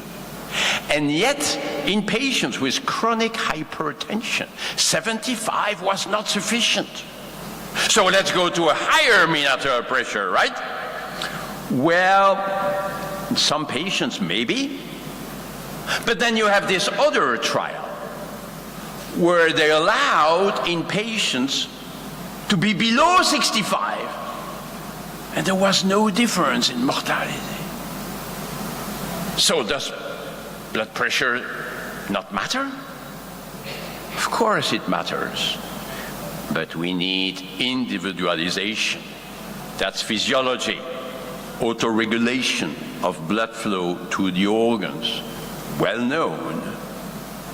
Now, the most recent recommendations of the Surviving Sepsis campaign rightly said we recommend an initial mean arterial pressure of 65. That's correct. But what thereafter? What should we do thereafter? And people drop the word initial. In our previous guidelines, we wrote If initiated, vasopressor dosing should be titrated to an endpoint reflecting perfusion. And this sentence disappeared, unfortunately, in the most recent guidelines. So we said in this paper, wait a minute, we need to individualize this. We need to look at the patient. We cannot assume that one single blood pressure level will be good for all patients. Let's look at diuresis, consciousness, skin perfusion. That's what we call the noradrenaline challenge. With vasopressors, we need to be very careful about the risks of vasoconstriction. It's easy to increase blood pressure. We have a number of agents to do that. But the problem is when we increase vascular tone, cardiac output may go down. And that's actually the main reason why noradrenaline is our agent of choice. Because it has a little bit of inotropic effect. It can maintain cardiac output to some extent. There is a lesser risk of decrease in cardiac output. Because if there is a low blood flow, then vasoconstriction can become very harmful. The vasopressor therapy could harm. Maybe good to look at the diastolic blood pressure. If it's very low, maybe there is less risks than when the diastolic pressure is already high. And of course, we can look at peripheral perfusion. We can look at skin perfusion, because there are other options if the patient is vasoconstricted. We could look at it by the capillary refill time. I'm not sure we need to spend much time on this, but let's examine the extremities of the fingers. We may not need a particular device for this. In the past, we were measuring the toe temperature with Dr. Weil. Now, with our team, we look at laser Doppler to evaluate peripheral perfusion. The point is that if the patient is too vasoconstricted, it may be hypovolemia, it may be a poor myocardial function. We can look at it by echo. We can look at it by measurement of central venous oxygen saturation. Remember, in the emergency department of Detroit in the US, Dr. Rivers showed that when the SCVO2 is low, we could give more fluid, transfusion, or dobutamine. And this action may result in lower mortality rate. 3 studies subsequently were negative. They could not confirm it, but the patients were already resuscitated. They didn't have a low SVO2. So the point is that when SVO2 is low, it could be good to do something else to increase oxygen delivery to the tissues. Fluid, dobutamine, perhaps a transfusion.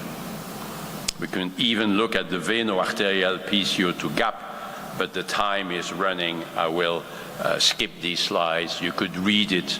This is our paper in Chest showing that if the patient does not improve quickly, we could actually find valuable therapeutic interventions to increase flow.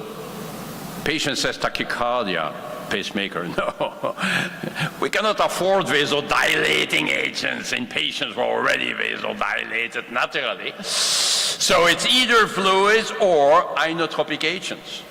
That's the dobutamine challenge. We could give a little bit of dobutamine in addition to the noradrenaline to try to improve blood flow to the periphery, and this is quite safe. In septic shock, we have known it for many, many years. Oh, dobutamine induces tachycardia. Yes, it does. Because any inotropic agent that we know will increase heart rate if it increases the myocardial contractility. Wait a minute. Tachycardia may be bad. Perhaps in some patients we should use beta blockade in septic shock. What do you think? Well, you could find this paper from Dr. Morelli and collaborators 10 years ago now, with very surprising results. A reduction in mortality rate with beta-blocking agents. But the control group has a mortality rate of 80%. 80% in the control group. So we and others wrote letters saying, you know, no. Last week, in the latest issue of the JAMA, you can find this paper where they used the same approach and they had to stop because it was harmful. But wait a minute, they looked only at heart rate, nothing else? I actually went to the microphone and I said, you know, this is unacceptable. Okay, it's published, okay, it's randomized, controlled. But when you have a tachycardia in your patient, you need to think at why this heart rate is fast. And if it's because the stroke volume is too low, because there is hypovolemia, cardiac pump problem, or maybe an obstruction, giving a beta-blocking agent may be very, very harmful. It's only when you have a supranormal cardiac output that you could do that. That's individualized medicine. So that's something of importance. We spoke about transfusions earlier on, and there may be a place for blood transfusions in patients who do not improve, but my time is really, now I'm reaching the end. Lactate levels in the emergency department, yes, of course. It's not a sepsis marker, no. It's a marker of altered tissue perfusion. Any form of shock will be associated with a high lactate level, typically above 2 milliequivalents per liter. And we can now measure it everywhere in the world. If you cannot do it, go to your hospital manager and say that in Antalya they said we need to have a lactate analyzer. And we could repeat the measurements. After 1 hour, the changes in lactate levels are relatively slow. But the idea is that we would like to see the lactate levels going down with time, not going up. Can it guide therapy? Well, it depends what you mean by guide. It helps to tell us whether we are in the right direction or not. But that's all. We should not wait for the next lactate level to decide what to do. Lactate levels change slowly. I will skip the part on vasopressin, which is not another vasopressor agent. We don't know really when to use it, but it's hormone therapy. Vasopressin is a hormone, right? So there are some interesting effects limiting edema formation, helping the kidney. So there are some arguments to give low doses of vasopressin early on in septic shock, early on.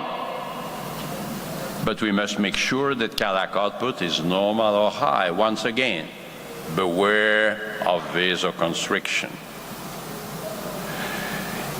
So maybe if you are sure that cardiac output is not significantly reduced, you use small doses, especially if you are concerned about kidney function, especially if you are concerned about edema formation.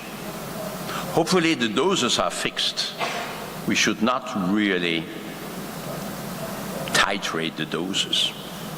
Angiotensin II is also coming up. Maybe it will have some beneficial effects on the kidney, but it's very costly. It costs about 1,000 euros a day. So we need to have more evidence for this. Last minute, hydrocortisone. Should we give it already in the emergency department? Rarely. Only if shock is very, very severe. We have one study from Australia showing no improvement in survival, but we don't know much about the patients. Many patients were not in septic shock. We don't know the lactate levels, we don't know the degree of organ dysfunction.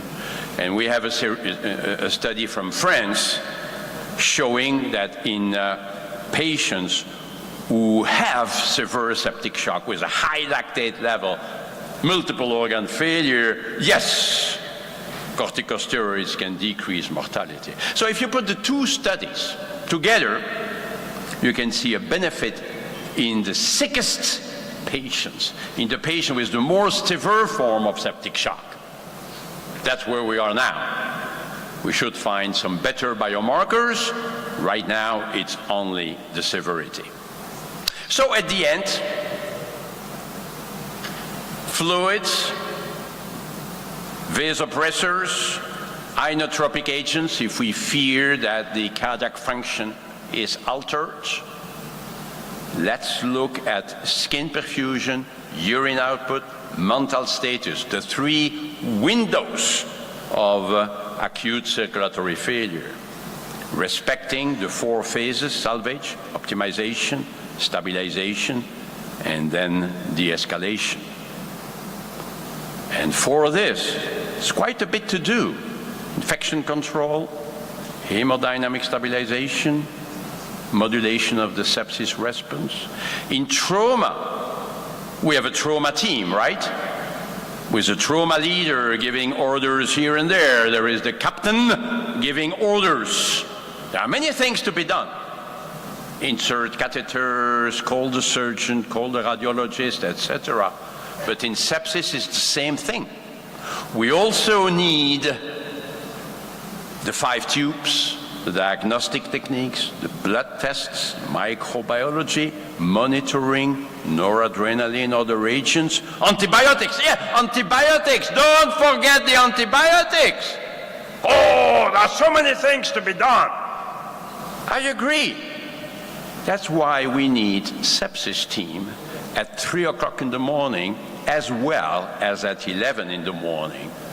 In our emergency rooms, we need to have teams taking care of these patients for whom time is essential. When every minute counts, it's the same team perhaps for sepsis and trauma and myocardial infarction. Okay, but we need to have these people ready 24 hours a day, thinking at these 3 parts of the sepsis management that must be conducted together. And that's how we can save our patients with this terrible problem of sepsis. Thank you very much.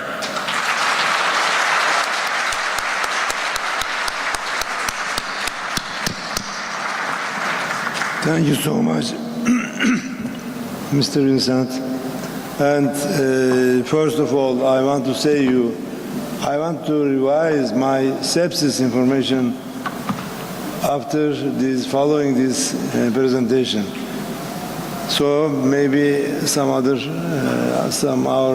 our friends needs to ask you some questions. Dear audience, could you please ask? Okay, could you please?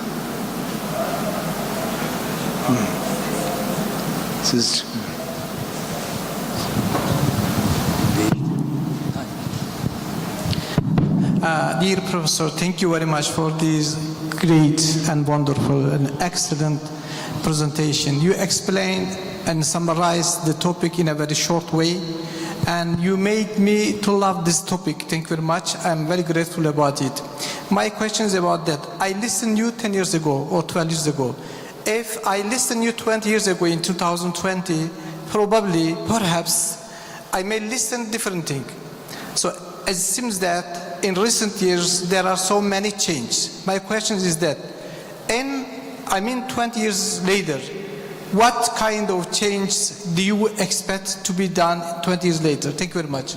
Ooh, thank you very much for this question, which is an excellent one, but it's another talk. If you give me another 40 minutes, I can discuss it. But, you know, I think that we would like to be less invasive, but at the same time, we want to be accurate. So at least for some years to come, we will continue to be invasive. The arterial catheter, the central venous catheter will continue to use it for a while, but maybe not in 10 years or 15 years from now. Echocardiography will be automated, as I say it, with AI programs, with artificial intelligence programs. We will see the heart on the screen and the variables being displayed on the screen, and that will help us to treat the patient in a better way. We will have better methods to identify the microorganism more rapidly, and this will help to orient the antibiotic therapy from the very beginning. And even sepsis itself will be better identified by biomarkers. We already have the C-reactive protein, the CRP. We already have the procalcitonin, the PCT. I think what we will do is first to bring other biomarkers, but also to combine them so that we will have a more accurate recognition of sepsis in our patients. I believe that we will have a better understanding of the type of fluids to be given, in particular when to give albumin, when to give red blood cells. Because right now we are in an era where we say, no transfusion, no. But, you know, if the patient has alteration in perfusion, the cells need oxygen. And oxygen is provided by the red blood cells. You cannot change it. So that will be another development. And of course, there will be many developments in surgery, radiology, better antibiotics or newer antibiotics, etc. We will benefit from the progress made in other fields.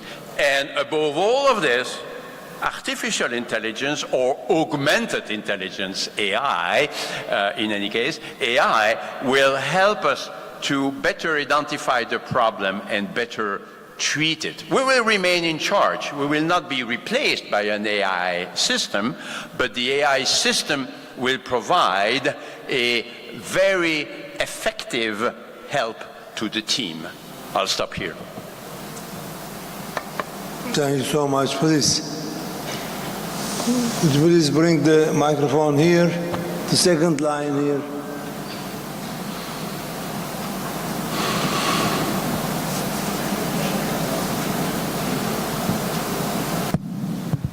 Prabhat Nanekar from Amsterdam. Thank you very much for this inspiring talk. But I just wonder, most of the patient who comes with systemic infection does not end up at the ICU. They stay at the ED and go to normal wards. And in the Western world, at least, the sepsis is a disease of the elderly. They have no fever, they have hypothermia, they have no tachycardia, they have normal blood pressure, they have no low pulse rates and all that. This aggressive approach, do you think we should adopt our protocols to the elderly, because that's going to be the problem? Sepsis is a disease of the elderly, I think, and it will get more and more and more. I just wonder what you think about that. Yeah, it's a very important question, absolutely. But it leads us into the ethics, because what you imply, to some degree at least, it is that we may have some therapeutic limitations in some of these elderly patients, so that we don't want to admit them in the ICU. But the treatment may be much less effective on the ward than in the intensive care unit. You know, if you want to do everything you can for the patient, you need to admit this patient in the ICU. And there is always beds available in an ICU, always. You may have to make difficult choices, as we had during COVID-19.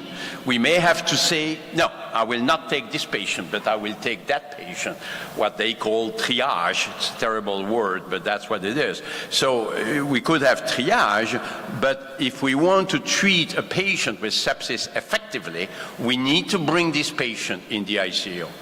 Now, there are some patients for whom we say, okay, we'll just give antibiotics and that's it.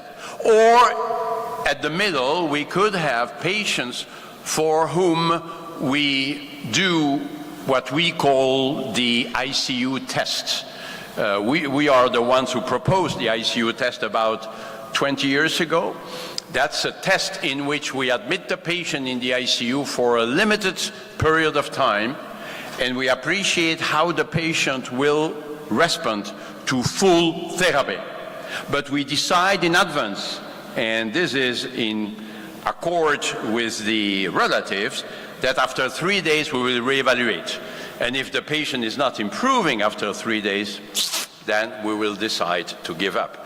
So this kind of trials could represent a way to admit a patient in the ICU when we are not so sure that this will be very beneficial for the patient.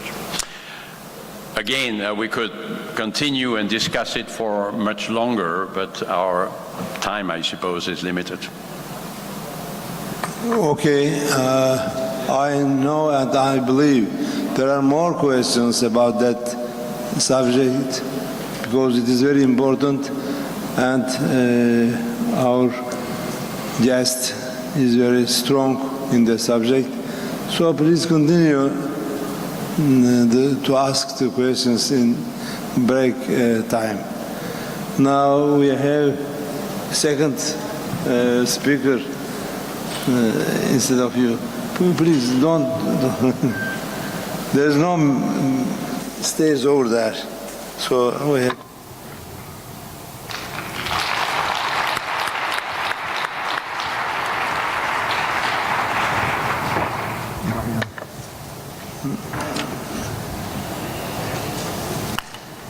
Now, a reflection on 20 years of practice. David Kerr will tell us about that subject. Please go ahead. Okay, everyone take a breath in. I'm not going to teach you anything clinical. That was clinical. This is not clinical. I want to start with just asking a question. How many people in the room have been practicing for less than 5 years? Put up your hand. You got to raise your hands high and tall. How many have been practicing for less than 10 years? How many of you have been practicing between 10 and 20 years? 20 and 30 years. The people in the front are starting to get embarrassed. 30 and 40 years.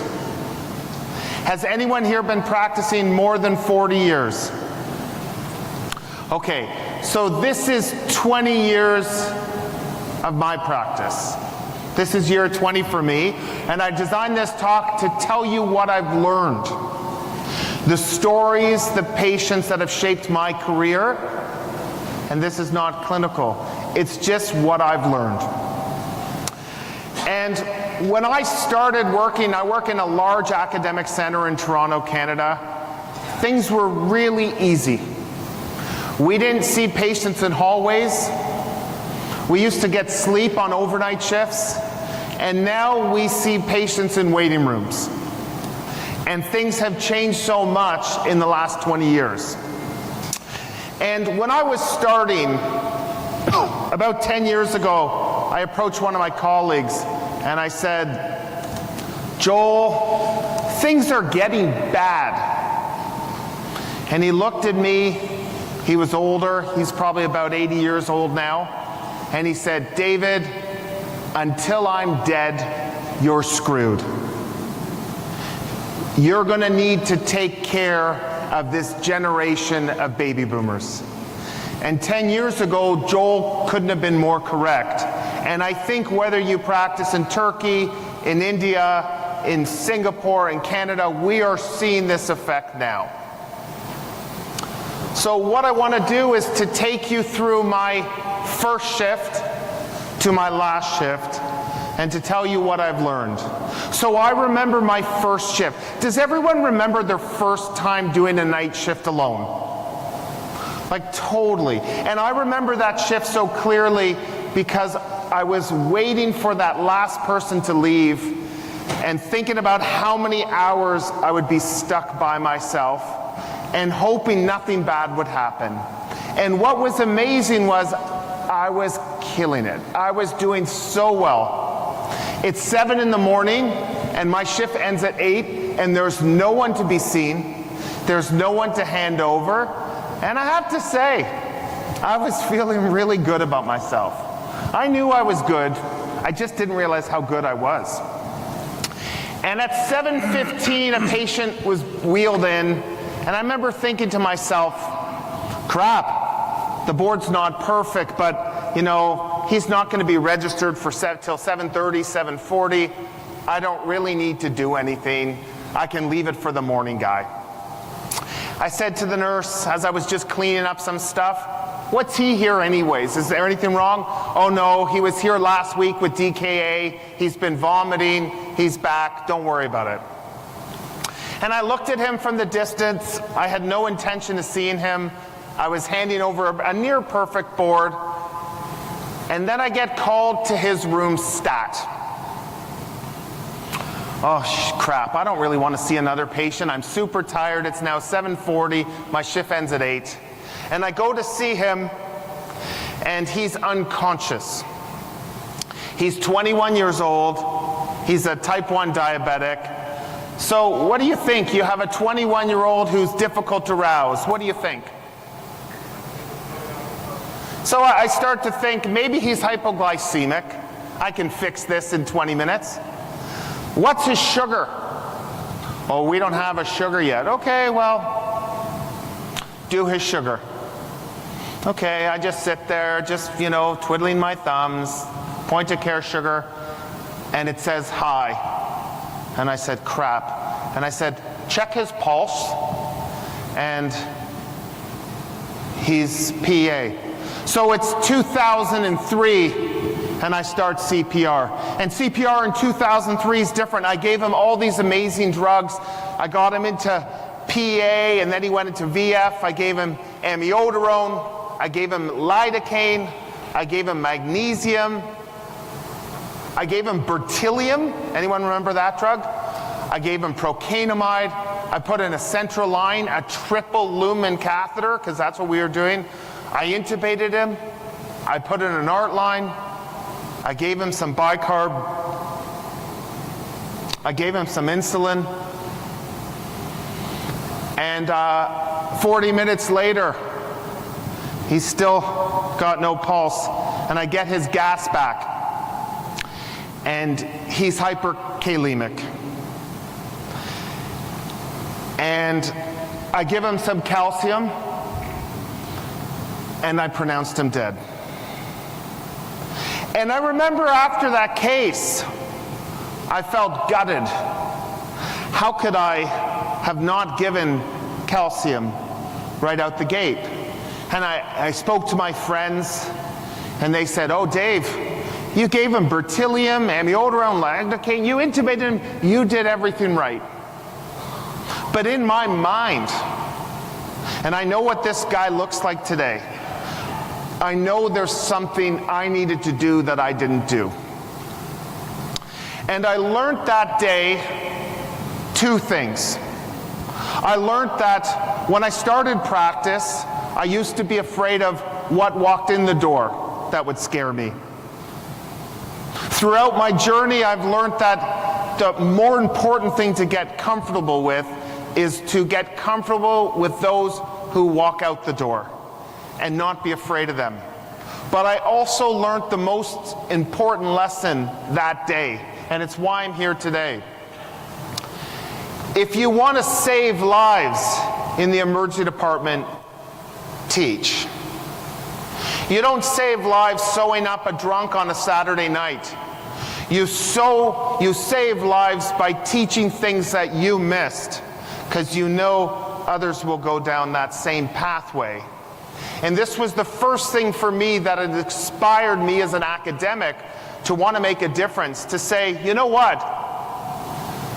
I only used to think about calcium for dialysis patients. Maybe I should be more broad in who I give it to in an arrest state. The other thing I've learned in my 20 years is to listen. The average emergency physician will let a patient speak for 7 seconds before interrupting them. Are you average? I'm certainly below average. I'm more like a 3-second. And when the person starts with, in 1983, I developed this pain, and you're just like, just stop talking. We don't listen to people.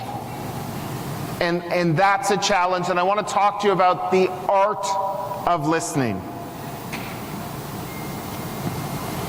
About 10 years ago, a 65-year-old man was brought into the emergency department by his 2 sons who were 18 years old, and they carried him to the waiting room from the car into a wheelchair, unresponsive.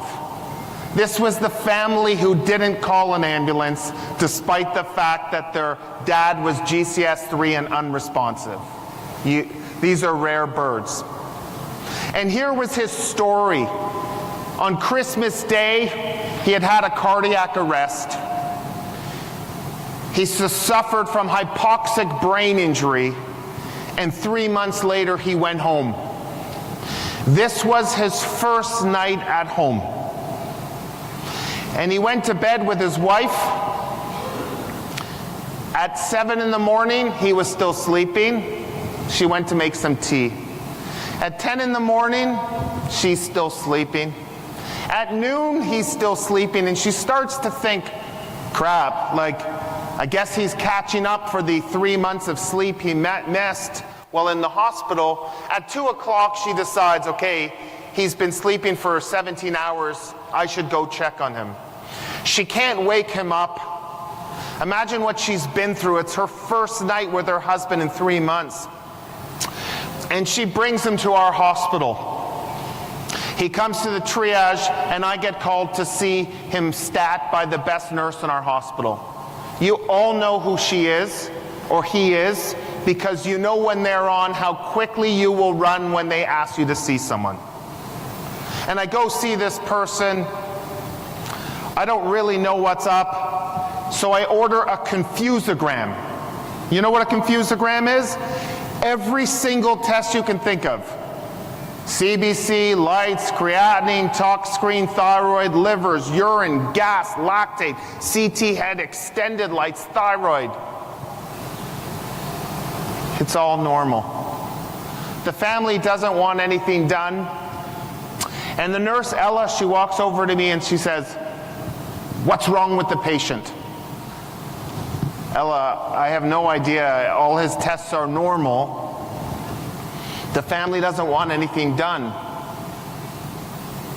She's quiet for a second, and then she looks at me and she says, "You know what's wrong with him? He's in status." I said, "What?" "He's in status. Why don't you give him something?" I said, "But he's not shaking. What do you mean he's in status?" She said, "Just give him something." "Why do you think he's in status?" "Well, when I triaged him, he was doing these funny things with his lips."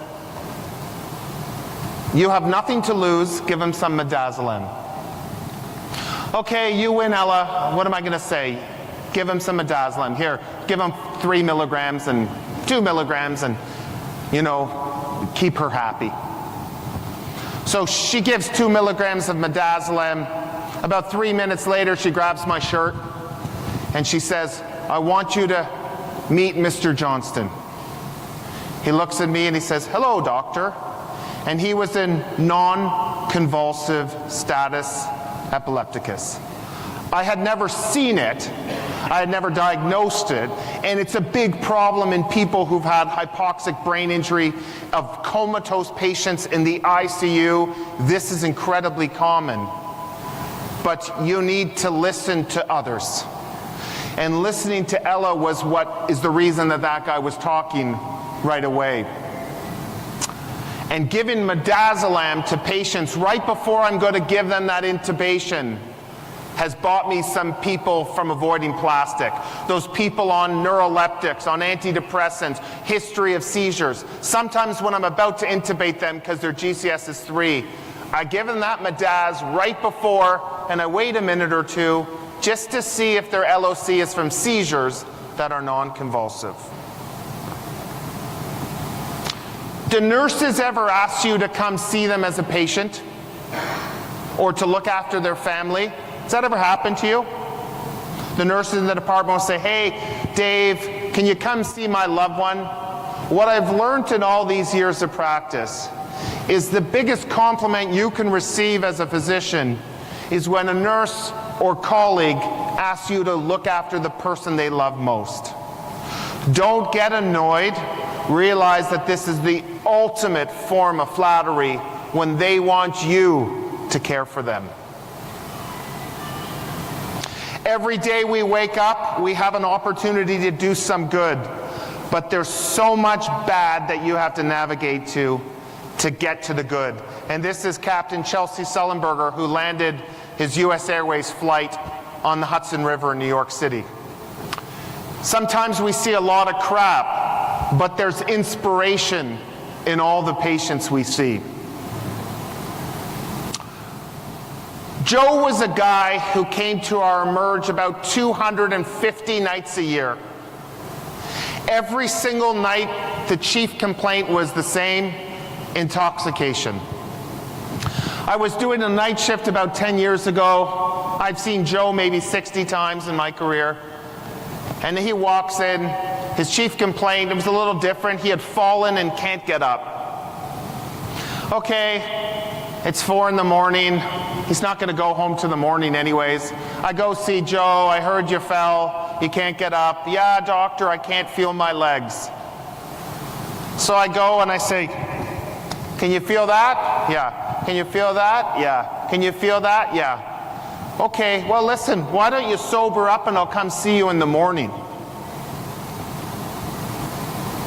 And Joe said to me, "Doctor, I've been drunk every day of my life for the last 30 years. I'm not drunk." Oh, that's interesting. And Joe taught me an important lesson, that sometimes the neurological exam is not just a CT of the head. That my neuro exam was touch his legs, do a CT, he's fine. That sometimes you actually have to examine people. And I said, "You can't feel your legs, Joe?" He couldn't feel touch. So I took my fingers, "Do you feel that?" So he could feel touch. So I started with pain. No pain to about the belly button. So then I went to temperature, and he had a sensory level of pain and temperature loss from T10 down. And Joe, who had been drunk in our Emerge for 35 years, 60 nights a year, had an anterior cord syndrome. Just because I listened to someone, and just because I decided that sometimes you actually have to do an exam. It was very humbling. This past year, I picked up a chart. The chart was the next to be seen. 30-year-old female with a headache and 36 weeks pregnant. I'm going to say it again. 35-year-old female, headache, 36 weeks pregnant. When you pick up that chart, how much are you hoping that the person beside you picked up that chart instead? That's a tough one, right? I was like, crap, what did I do wrong? So I go see this woman. My first thought, okay, hypertension in a 35-year-old in her 3rd trimester. What are you thinking about? Shout it out. Preeclampsia. Her pressure's 100/60. I thought maybe we could get it higher and then I could refer her to OB, but it wasn't high. And I was like, crap. So I ordered all the preeclampsia blood work. I went to talk to her. I was hoping that her pressure would be higher, because then I could just say she has preeclampsia, but it wasn't. All her blood work was normal. I do a real neuro exam because I sure as heck don't want to CT this woman. There's nothing to find. So I said to her, why are you here? You're 38 weeks pregnant, 36 weeks. Have you had preeclampsia? No. Are you sure you haven't had preeclampsia? No. So I said to her a question that sometimes I ask people, and sometimes it's snarky, but sometimes it's helpful. Do you come to hospitals often? She paused, and she had like a 2 out of 10 headache, occipital. And her husband says to me, doctor, can I say something? So polite. Polite people always have bad things happen to them. Of course. When my wife had an appendicitis, it perforated for 4 days before she came to the hospital. And you know how much that made me nervous. So I did a CT venogram and diagnosed a sagittal vein thrombosis that went all the way to her IVC. Sometimes you just have to ask people. She had a 2 out of 10 headache that got better with Tylenol. And the craziest thing about this case, and I don't know if you feel this way, but I feel that sometimes emergency medicine is what I ate for breakfast. Some days, for some reason, you connect with a patient and you understand them or you see them and you can figure out that there may be something wrong, and you know in your mind that tomorrow you may not have figured that out. And that's the most humbling thing and frightening thing about our job, is I was so close to sending this woman home.